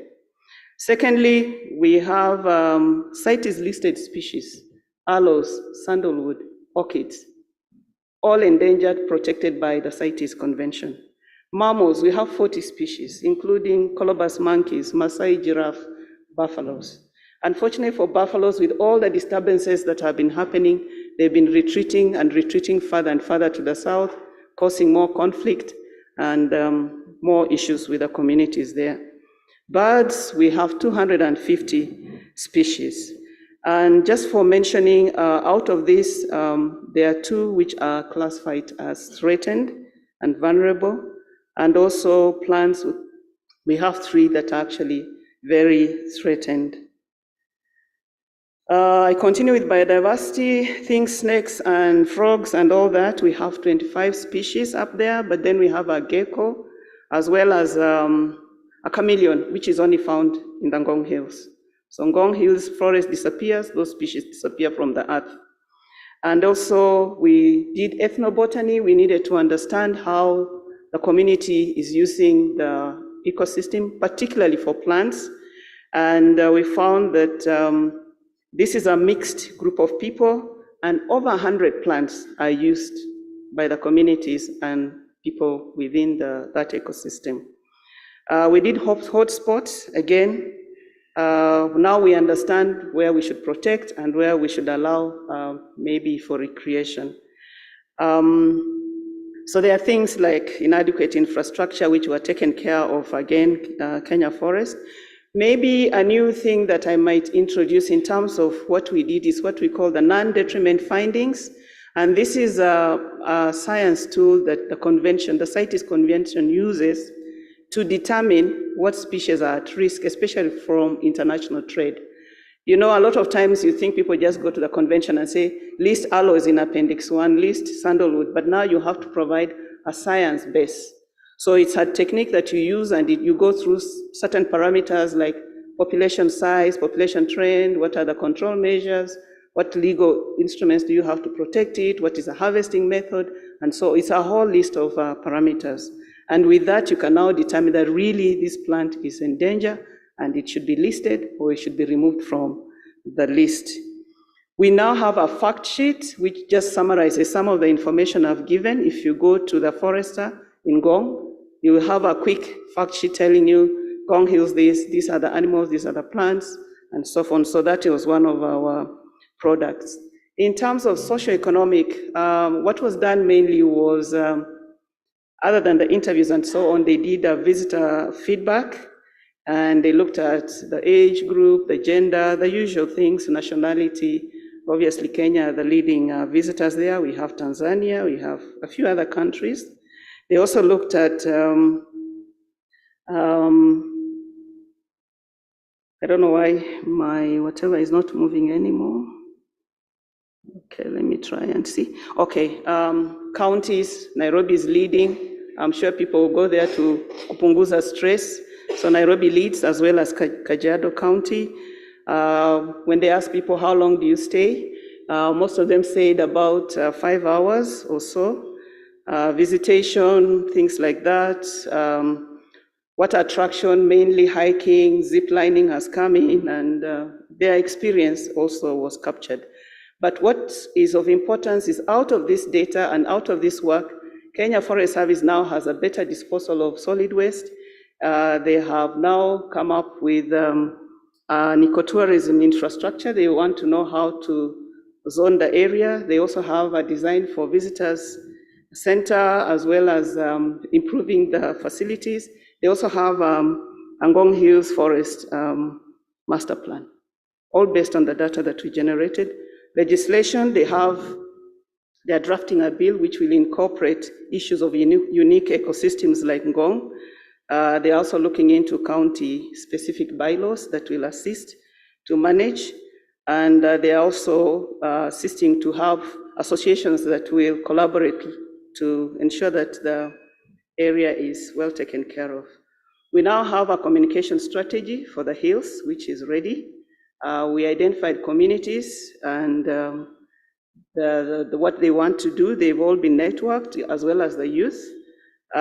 We also now have a better understanding of what nature enterprises they want. Some want seedlings, some want beekeeping, some want other things. But more importantly, we have a documentary which is called A Pearl in the City in Peril. It's available. And reports on all these findings have been submitted to NRF. Again, biodiversity, as you can see, the ecosystem is at risk, and we are recommending that everything possible should be done to ensure that it's rehabilitated. It's supporting a very important biodiversity, and it's of very importance to as far as the ecosystem services are concerned.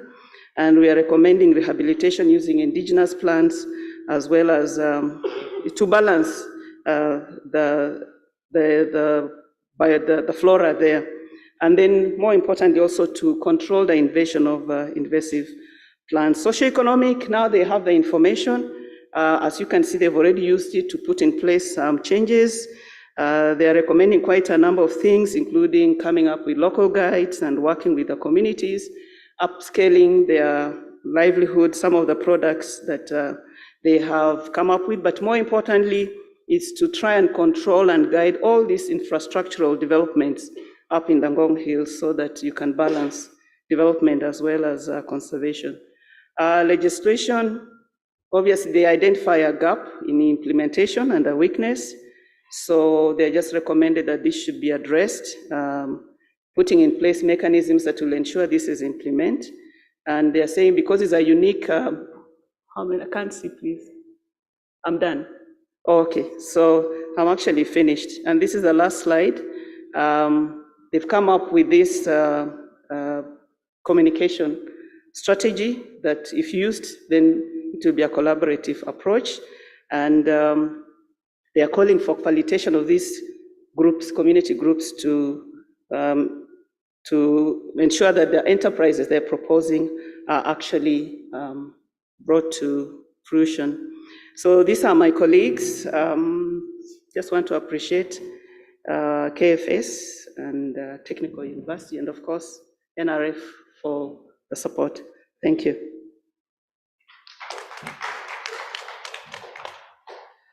Okay, thank you very much, Dr. Beatrice Chayota from National Museums of Kenya for the good presentation on Ngong ecosystem.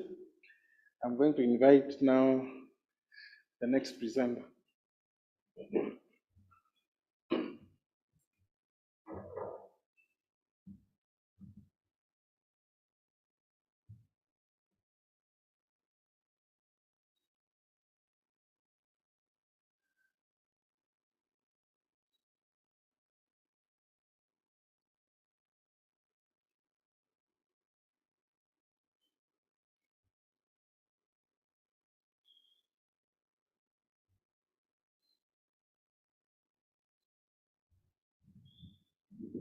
Right, good evening. My name is Teresia Nyawira. I work at NACOSTI as a senior scientist. I'll be presenting on personalized medicine as a tool for revolutionizing healthcare in Africa, and I'll zoom into the Kenya research needs.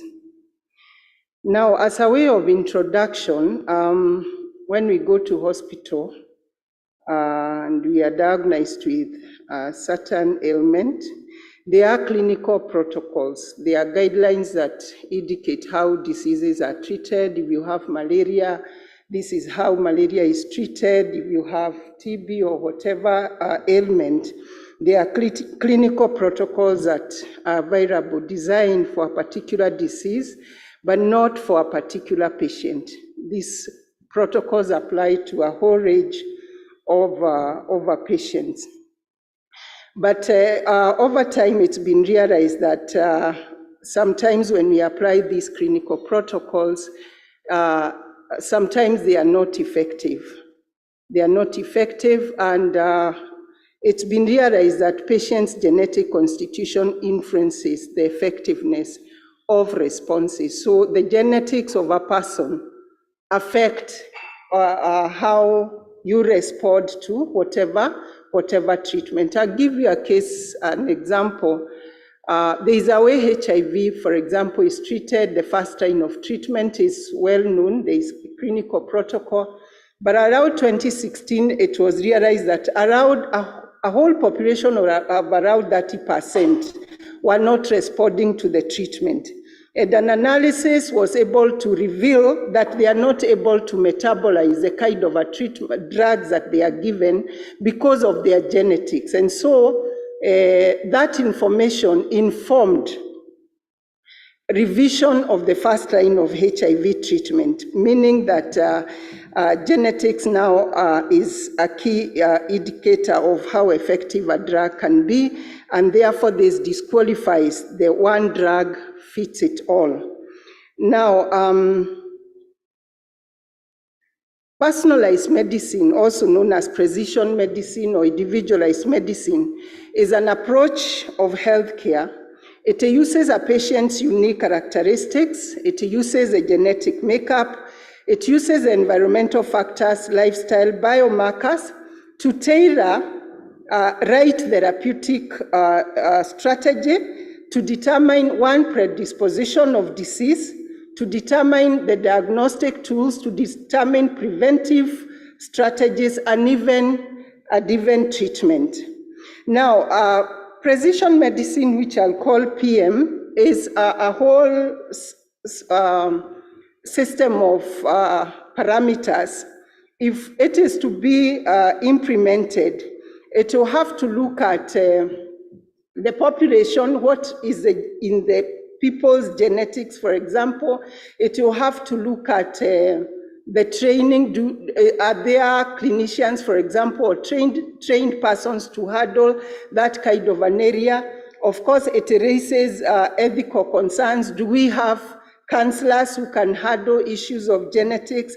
How do we handle data? Because this is very personal data. It is very personal. How are the health systems like? How is data handled? How is it stored?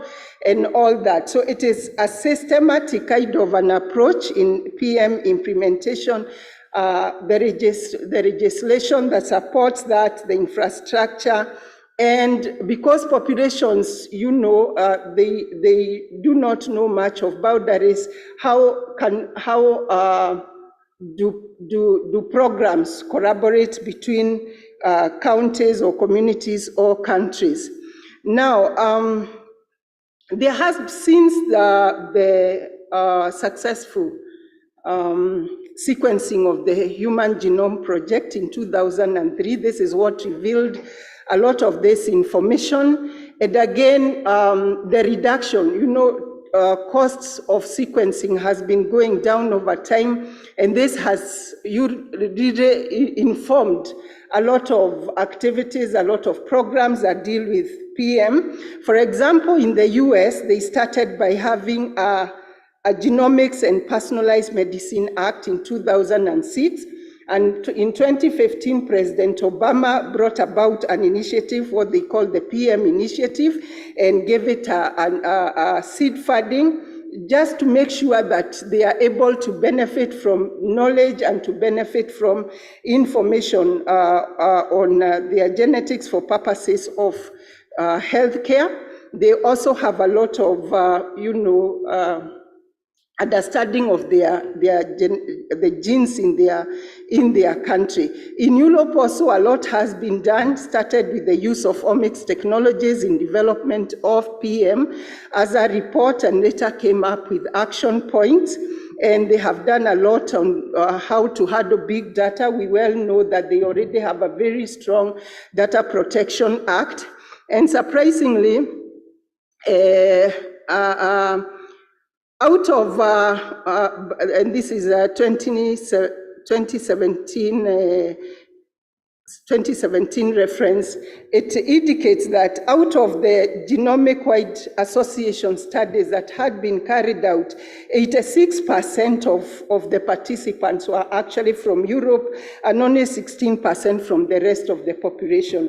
What that translates to is that because their information is known, then most likely the tools, diagnostic tools, are able to pick diseases from that population.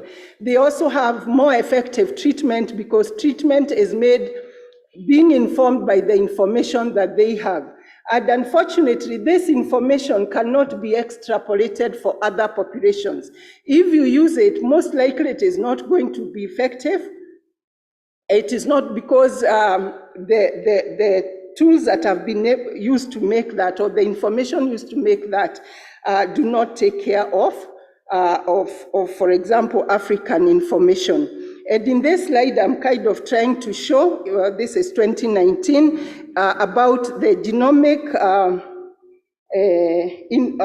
programs that are going around the world. We have in Australia, we have the genomics going there, US, United Kingdom, Saudi Arabia, all over. Estonia last year came up with a legislation of PM in their country and how they are going to collect data in Japan. And this many countries and many regions are taking advantage of this information, studying their population and having large cohort studies to understand their population, to have a map of the genetics in their population so that they can use that in improving their healthcare. What about Africa? We well know that Africa, the burden of disease in Africa is quite high, the infectious diseases, the NCDs, and it is in record. WHO has been able to show that Africa is actually experiencing an estimated annual productivity loss of about 800 billion USD. And this is Africa. In sub-Saharan Africa, which only accounts for 11% of world's population, carries 24% of the global disease. And we also know that Africa has quite so often been experiencing emerging, re-emerging diseases. We have chikungunya, Zika, Ebola, you know, the Marburg and all this. And our African leaders have taken cognizance of this and in so many times been able to come up with declarations on how they are going to support the health system so that they can deal with the disease burden. In Kenya, it is no different. In a report that was released recently, the Economic Outlook report, it shows that Kenya is actually, this financial year, invested 4% in the health sector, and still we have quite a high burden of disease. 19% of the caseloads were on respiratory diseases, malaria 11.5%, and 70% of our population is at constant risk of malaria infection. In terms of cancer, the Global Cancer Observatory for 2018 indicated that Kenya actually reported so many deaths to the tune of over 32,000, and quite a higher number with having new cases. And of course, I've explained about the resource allocation. Why personalized medicine in Africa? One is a disease burden. Two is that Africa has been known to have, you know, this diversity, great diversity in their genetics and also population stratification, with more than 2,000 identified spoken languages. And there is a challenge of replication of global genetic studies. Well, 2 minutes. Okay, I'll try to rush. So yeah, that is the case, and we also have Africa as an epicenter of certain diseases, for example, sickle cell diseases. And in a WHO report, they say that most research activities are actually driven by external partners with agenda that do not often address national health priorities, with only 3.8% of new medicines approved between 2000 and 2011 of diseases that affect our region. Now, in cognizance of this and knowing what is happening in other regions, we wanted to find out what exactly is the situation in Africa. And in this project funded by the EU, titled Building Links Between Europe and Africa, 13 institutions spreading from Africa to Europe came together to understand this. And we have many objectives, but in this presentation, I want to review the landscape of PM in Africa, as well as identify gaps and needs for PM. The methodology we used desk review to map both scientific and policy landscape, and to understand the kind of vibrancy of the scientific community in regard to PM. We also used surveys, we used FGDs. What are the results? Quickly. We identified this number of stakeholders, and importantly for Kenya, which is the second one there, the second column, we were able to show that the key stakeholders that we identified are very much interested in PM as a topic. We had a survey, which is there, and we were kind of trying to analyze the current status. Is PM a concept known in our region? And 42% they are saying no. Is it something that would be interested in? Quite a high number of participants said yes. And when we asked about the level of adoption, it was low, which actually concurred with our desk review. On the potential of PM in our healthcare system, the medical fields where PM would be needed, we have cancers as very important. Which areas would ensure socioeconomic returns and patients' individual needs came top there. Then whether it can be a reality, and indeed, when we asked what efforts were needed to make it a reality, and the highest percentage talked about governance, regulatory, and ethics regulations. And they also indicated that ethics committees for patients and citizens should be looked at. Now, this was on mapping of scientific activities, and what we did, we used that criteria on health system governance, financing, outputs, collaborations, and genomic resources to map out the African countries and know what exactly is happening in each region. Now, we were able to identify 2 countries, that is Egypt and South Africa, where they have prioritized PM, they have put funding, they have deliberately identified focus, diseases that they are going to apply PM. For Egypt, for example, they have newborn testing for certain conditions, so that then informs preventive measures on those diseases for those growing up. Now for Kenya and actually the East African region, we were also rated high because we have the supporting infrastructure based on the criteria that we used.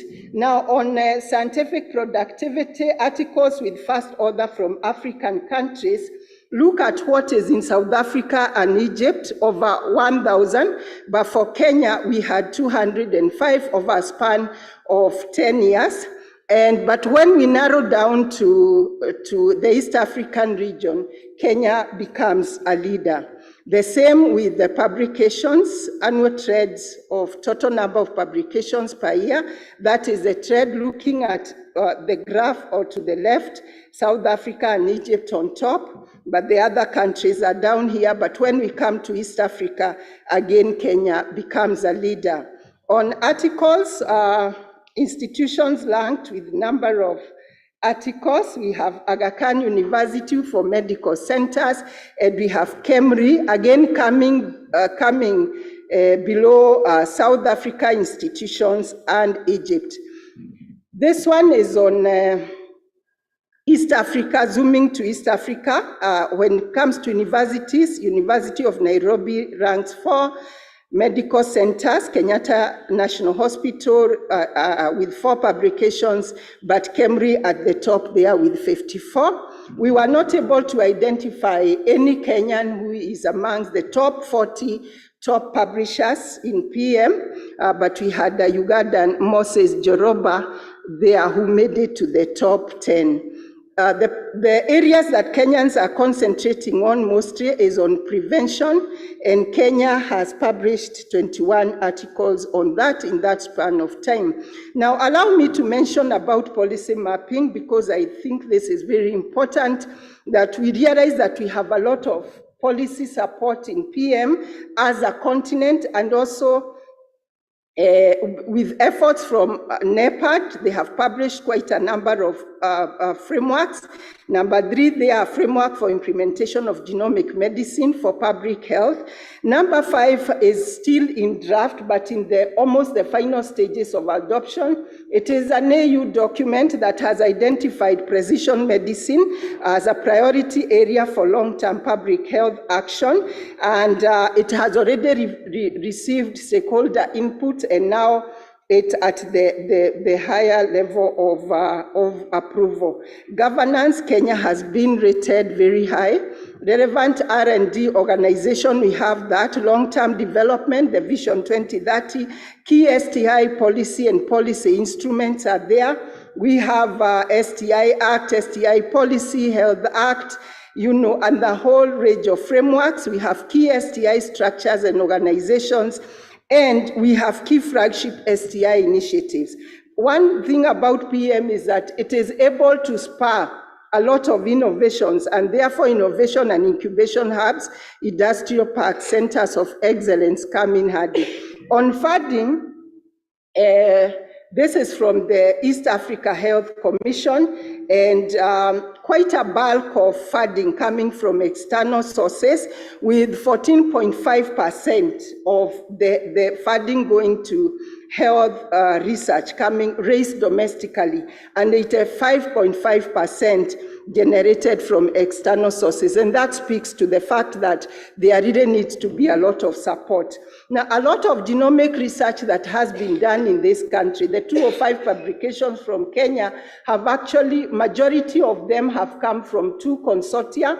One is a H3 Africa consortia, and the Malaria Gen consortia that has done a lot of work, and Kenya there with those number of publications. In conclusion, finally, we conclude that Kenya has capacity to implement PM, but they need the following. We need to strengthen quite a number of areas. One, we need to prioritize PM for public health and consider the burden of disease in this prioritization. Perhaps also have a think tank. The 2 countries I mentioned, South Africa and Egypt, use the route of a think tank that takes lead and of all governance issues to do with the PM, and they are doing quite well. Promote awareness and citizen education, strengthen the ethics and regulatory framework. More importantly, promote omic science, and encourage large cohort studies and harness big data sets. I can see Jackie becoming uncomfortable now. I edit there. Thank you very much. Thank you. Okay. Thank you, Teresia Nyawira. She's one of us. She's staff Nacosti. I think from the ICT tab, I think we are done.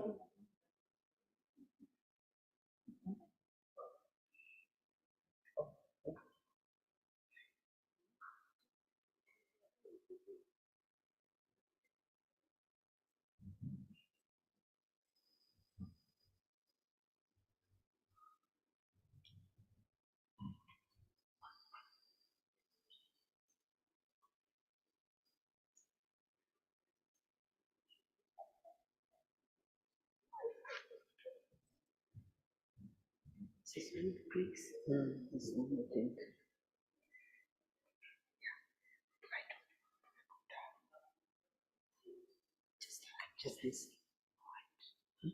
Okay.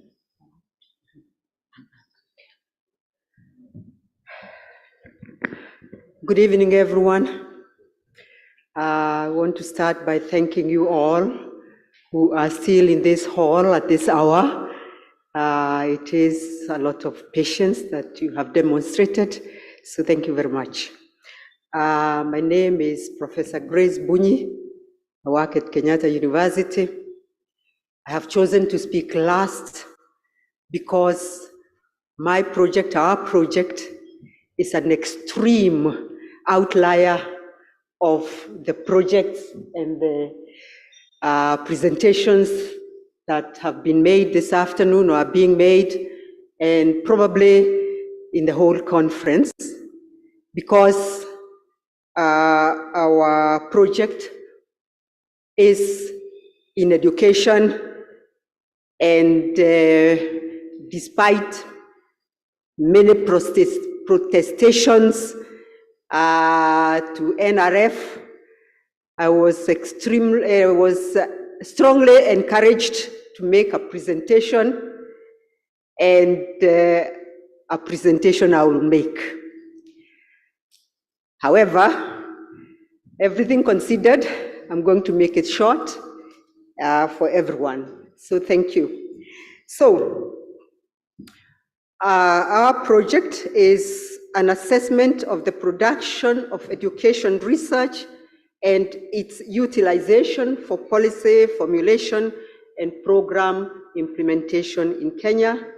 I am the principal investigator, and the research team comprises of Dr. Florence Nyamo of Kenyatta University, Alea Wajama also of Kenyatta University, Lucy Ogol of Tom Mboya College, and I think it's now a university, and Margaret Goge of Laikipia University.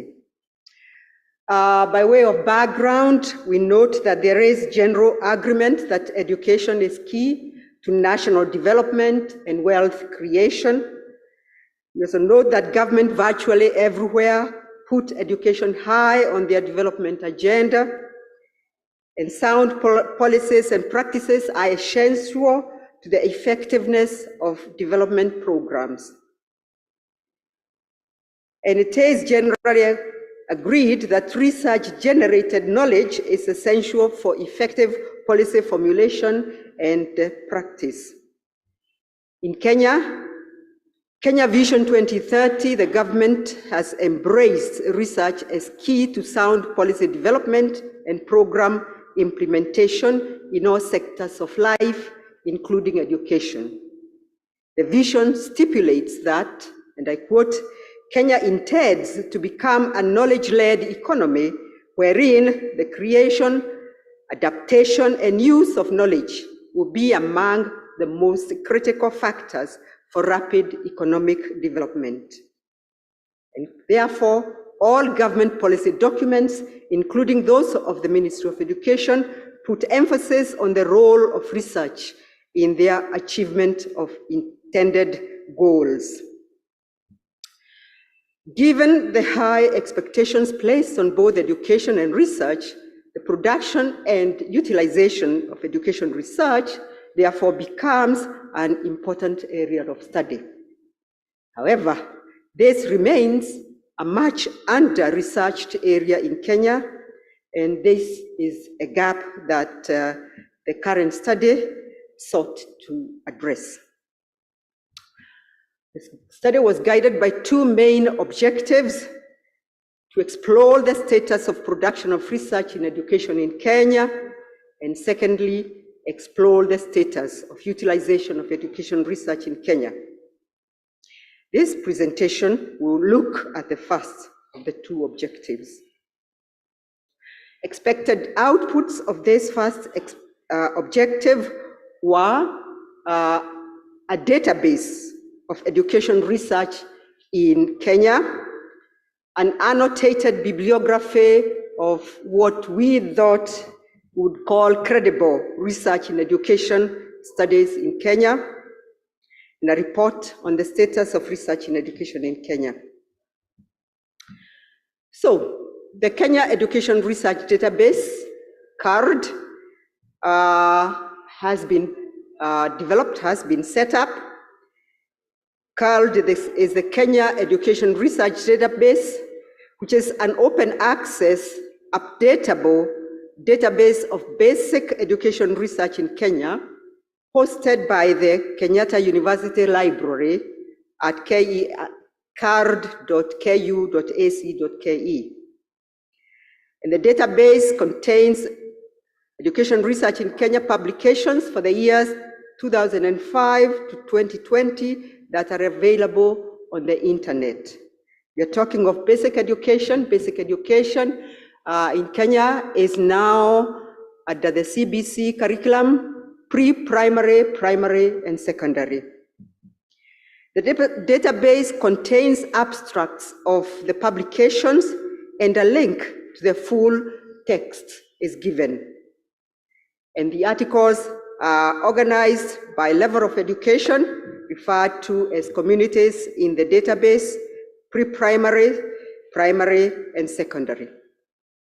Within each community, the publications are again organized in sub-communities under the following themes, and these themes were predetermined: education and curriculum and pedagogy, education management, policy planning and financing, gender and inclusive education, issues of equality, ICT in education, language education, special needs education, teaching of science, mathematics and technology, and TVET, technical vocational education. And that is the database. This is a screenshot of the database, and it is available on the KU website. And how was this done? What was the methodology that was used? Using words in the themes as keywords, internet searches for research articles, and other relevant education documents for the years 2005 to 2020 were done. The identified articles and documents were retrieved and checked for conformity to the scope of the study or of the project, and they were uploaded. So, what do we have? What does the database tell us about research in education in Kenya? So our internet search yielded 1,500 articles published over that period, and this translates into about 100 articles a year on the average. We're not convinced that this is much, considering that education is one of the oldest disciplines in university education, and therefore should attract more research attention. However, we're not saying that these are the only publications that there are. In the field data collection, which is ongoing, we are visiting research institutes, research organizations, NGOs, development partners, to collect even more research that has been done. So more research remains to be unearthed through search of grey literature and consultations, as already indicated. And that is the picture, already 2 minutes. We have pre-primary with the lowest, primary and secondary education is receiving the most attention. In terms of the areas that are receiving greater attention, research attention, education management, policy planning and financing with 360 articles. That is followed by curriculum and pedagogy, and the rest spreading as on the screen on that. So the next one, we're looking at pre-primary level articles by themes, and I won't go into that. I will not go into that. And quality of research. We are looking at this and saying that if research is going to inform policy, then that research had better be of good quality. Otherwise, it's no use. And we are working on this, and but for the purpose of the production of the annotated bibliography, we used a traditional standard of the quality of the journal in which the publication appears, and the standard being whether the journal is indexed or not. And the indexing services considered was Scopus, Web of Science, SMARGO, Directorate of Open Access Journals, African Journals Online, and journals that belong to institutions. Those were considered to be journals, articles published in journals indexed by those who are considered to be of good quality. And the spread again is their publications in index journals. Interestingly, it is primary education research that has more publications than secondary, though secondary has more publications. And then we go looking at that by theme, which I won't go into. And the graph there looks at publications by year of publication. And as you can see, the increase, the highest was in 2015, and around 2014 to 2019, yeah, there was more research going on, or publications, and this went down slightly in 2019 and also in 2020, which doesn't seem to be here. And then we did the annotated bibliography, again, summaries of articles sampled from those that were considered to be of good quality. And ongoing now is the field study, where we are using a mixed method study of the status of production and utilization of education research, and that is the sample. We are looking at research that is produced both in universities and in non-university settings. And again, when it comes to research use, the Ministry of Education is probably the chief consumer of education research, and semi-autonomous governmental associations of the Ministry of Education primarily. And yeah, so tentative results, basic education, we think has received considerable research attention. And the three themes receiving most attention are education management, etc. We had already seen that in the slide there. But I think of concern is that much of the research seems to be published in non-indexed journals, many of which are considered to be of questionable quality. As we do the pilot study and as we now engage in field data collection, the barriers that are emerging, or the results that are emerging, are that access to the internet and to library resources is no longer as big a challenge. Many of the people we are talking to are saying that that they are facilitated by their institutions in this concern. But especially amongst university people, time constraints due to heavy workloads has been mentioned severally as a barrier to their participation in research. And on the other side, the emerging barriers to use of research in policy formulations, those ones that have been cited, are lack of political goodwill, the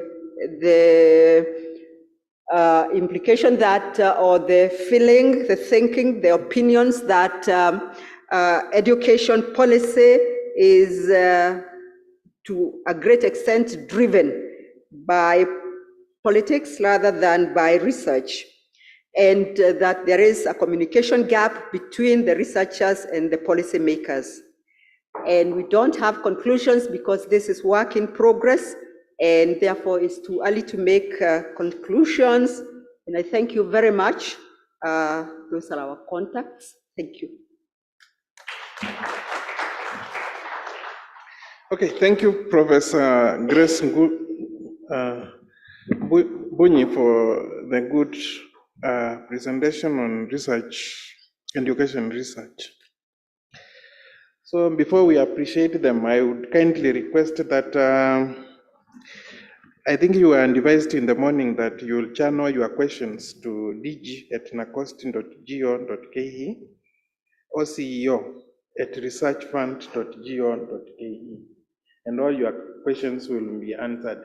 And unless you have very burning question, I would kindly request that now it's around 7, we stop there for the day. Is there anybody, I don't know, that's too much. First of all, let us appreciate this team, please. Okay, thank you. So, Steve, you can just guide.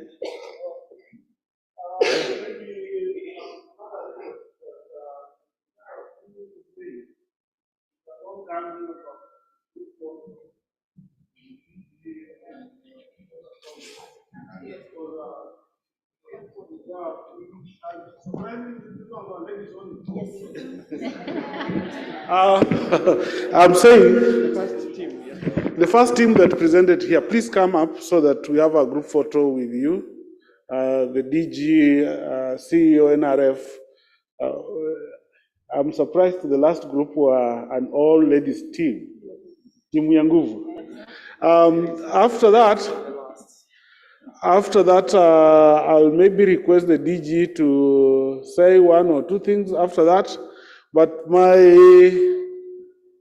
last word is that for those who are still around, I have some voucher here for dinner and Kayamba Africa to entertain you for all the struggles you've had today. So we will go and actually have some, at least enjoyment before you go home. Thank you so much.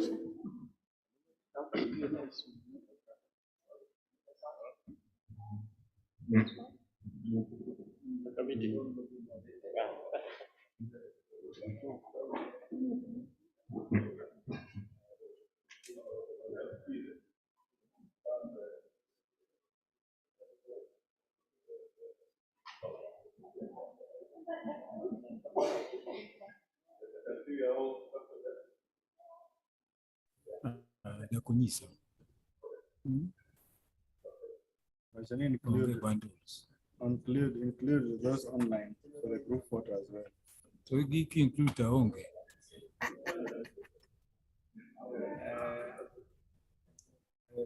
Camera.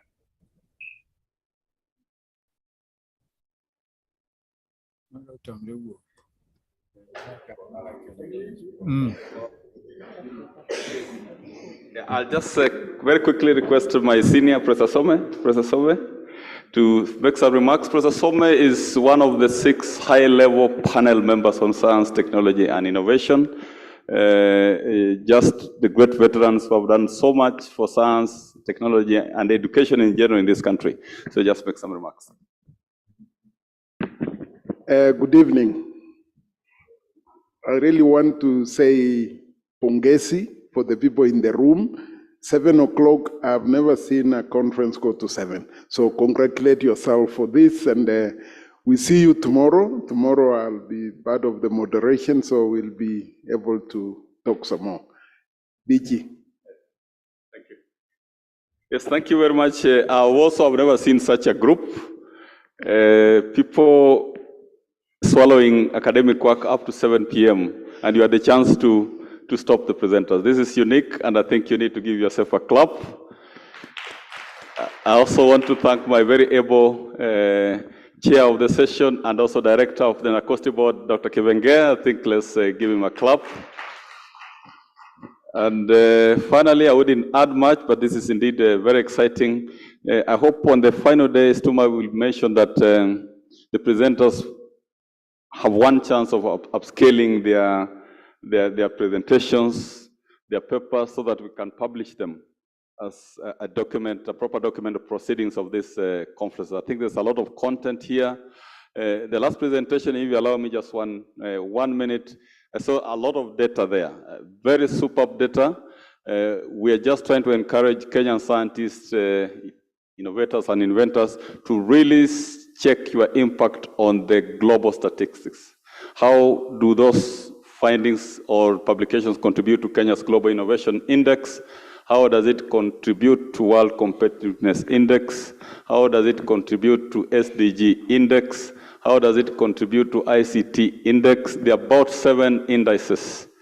So it's very easy to measure even how has NACOSTI contributed to Kenya's World Competitiveness Index, because you'll find the parameters are very similar. How many publications, how many people have been trained. So all the information we're getting here can be condensed in a way that is directly beneficial to the country and to Kenya.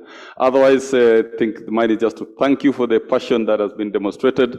Tomorrow we continue with this journey, and we hope that now that you have stayed up to this very late, Stuma has some vouchers for you, which you wouldn't want to take much of your time. Thank you very much. And Stuma, do we head there straight?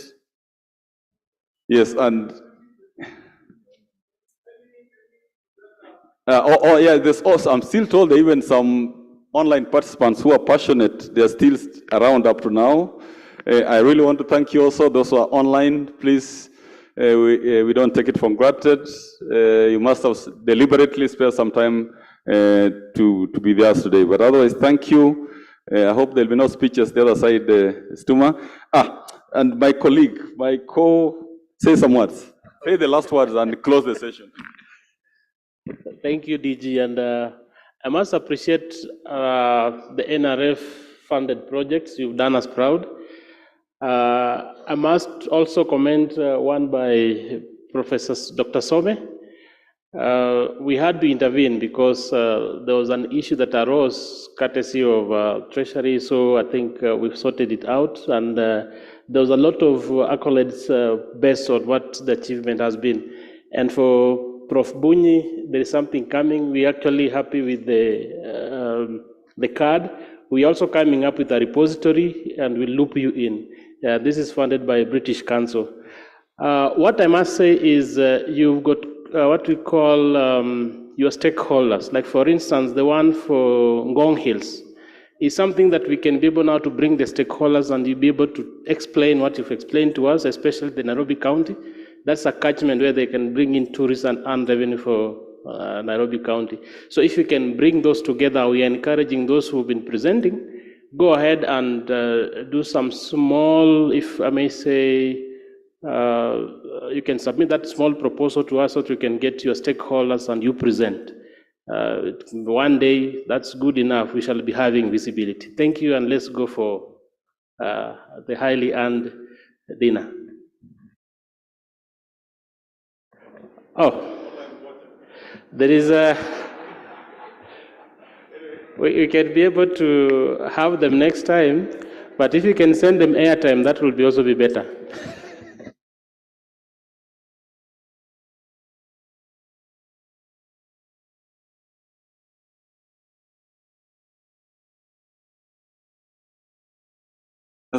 Where stakeholders made key resolutions that have impacted on our national development. NACOSTI is established by the Science, Technology and Innovation Act with the mandate of regulating the science, technology and innovation sector and advising on matters related thereto.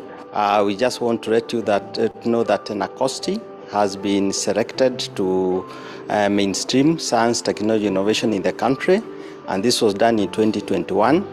And this has helped the NACOSTI and its partners, NAKenya and NRF, to collect very vital data, which is important for us to be able to come up with a scientific research system, which informs what is happening in the science, technology, and innovation ecosystem, so that it is able to let the CS, where we normally report this status report, to inform the country on what we have been able to do as a country and what we need to take further in the ecosystem of research, science, technology, innovation. One of the unique functions of National Commission for Science and Technology is to license research in the country. The main reason for licensing research in the country is to ensure that the research and research outputs are not detrimental to the public safety, national security, and also to ensure that the research is not detrimental to the communities and their IP rights. So to ensure that the research is in conformity, it's not detrimental to the environment and nature. And so this is one of the key elements that we really welcome each and every Kenyan, each and every researchers to abide to these for the greater good for this country. Further, NACOSTI is the national focal point to a number of Kenya's international obligations, such as the Biological Weapons Convention, the International Center for Genetic Engineering and Biotechnology, the Comprehensive Test Ban Treaty Organization, among others. And indeed, many Kenyans have benefited significantly from programs hosted by this international institute. Some of the priorities include strengthening of and financing of the infrastructure in R&D, the STI for food security and harnessing of the indigenous knowledge and technologies, and the fifth industrial revolution with emerging technologies. The National Commission for Science, Technology and Innovation was rated the best government institution in advancing gender equity. The Commission was also recognized as the best statutory commission on diversity, equity, inclusion and belonging. We are working with about 400 MDAs in the country, and we are hoping we are going to enrich the document which we have started working on. And the first time we have been able to report on this report was 2022. We have the first volume. And since the STI Act of 2013, this is the first time we are making this report. We are hoping in the next series of the volume, we are going to improve both the quality and in terms of quantity to help the country move forward in terms of science, technology, innovation. We are therefore most grateful to our stakeholders for their untiring support that has culminated in this momentous and historic multi-sectoral conference. Taking note that science, technology, and innovation is cross-cutting, the multi-sectoral conference has 4 tracks, namely the Interministerial High-Level Dialogue Series, the Scientific and Technological Presentations track, the Science, Technology, and Innovation Exhibitions, and the Science and Technology Education Week. In addition to this program, we usually also have periodic releases through our bulletin. We also have periodic meetings with our stakeholders, through which we encourage interactions between scientists, students, and our staff in the matters of science, technology, and innovation. And we look forward to also synthesizing the discussions that we'll have in this conference into a bulletin at the end of this workshop. We therefore request all our stakeholders to make maximum use of this opportunity to dialogue amongst themselves, to network,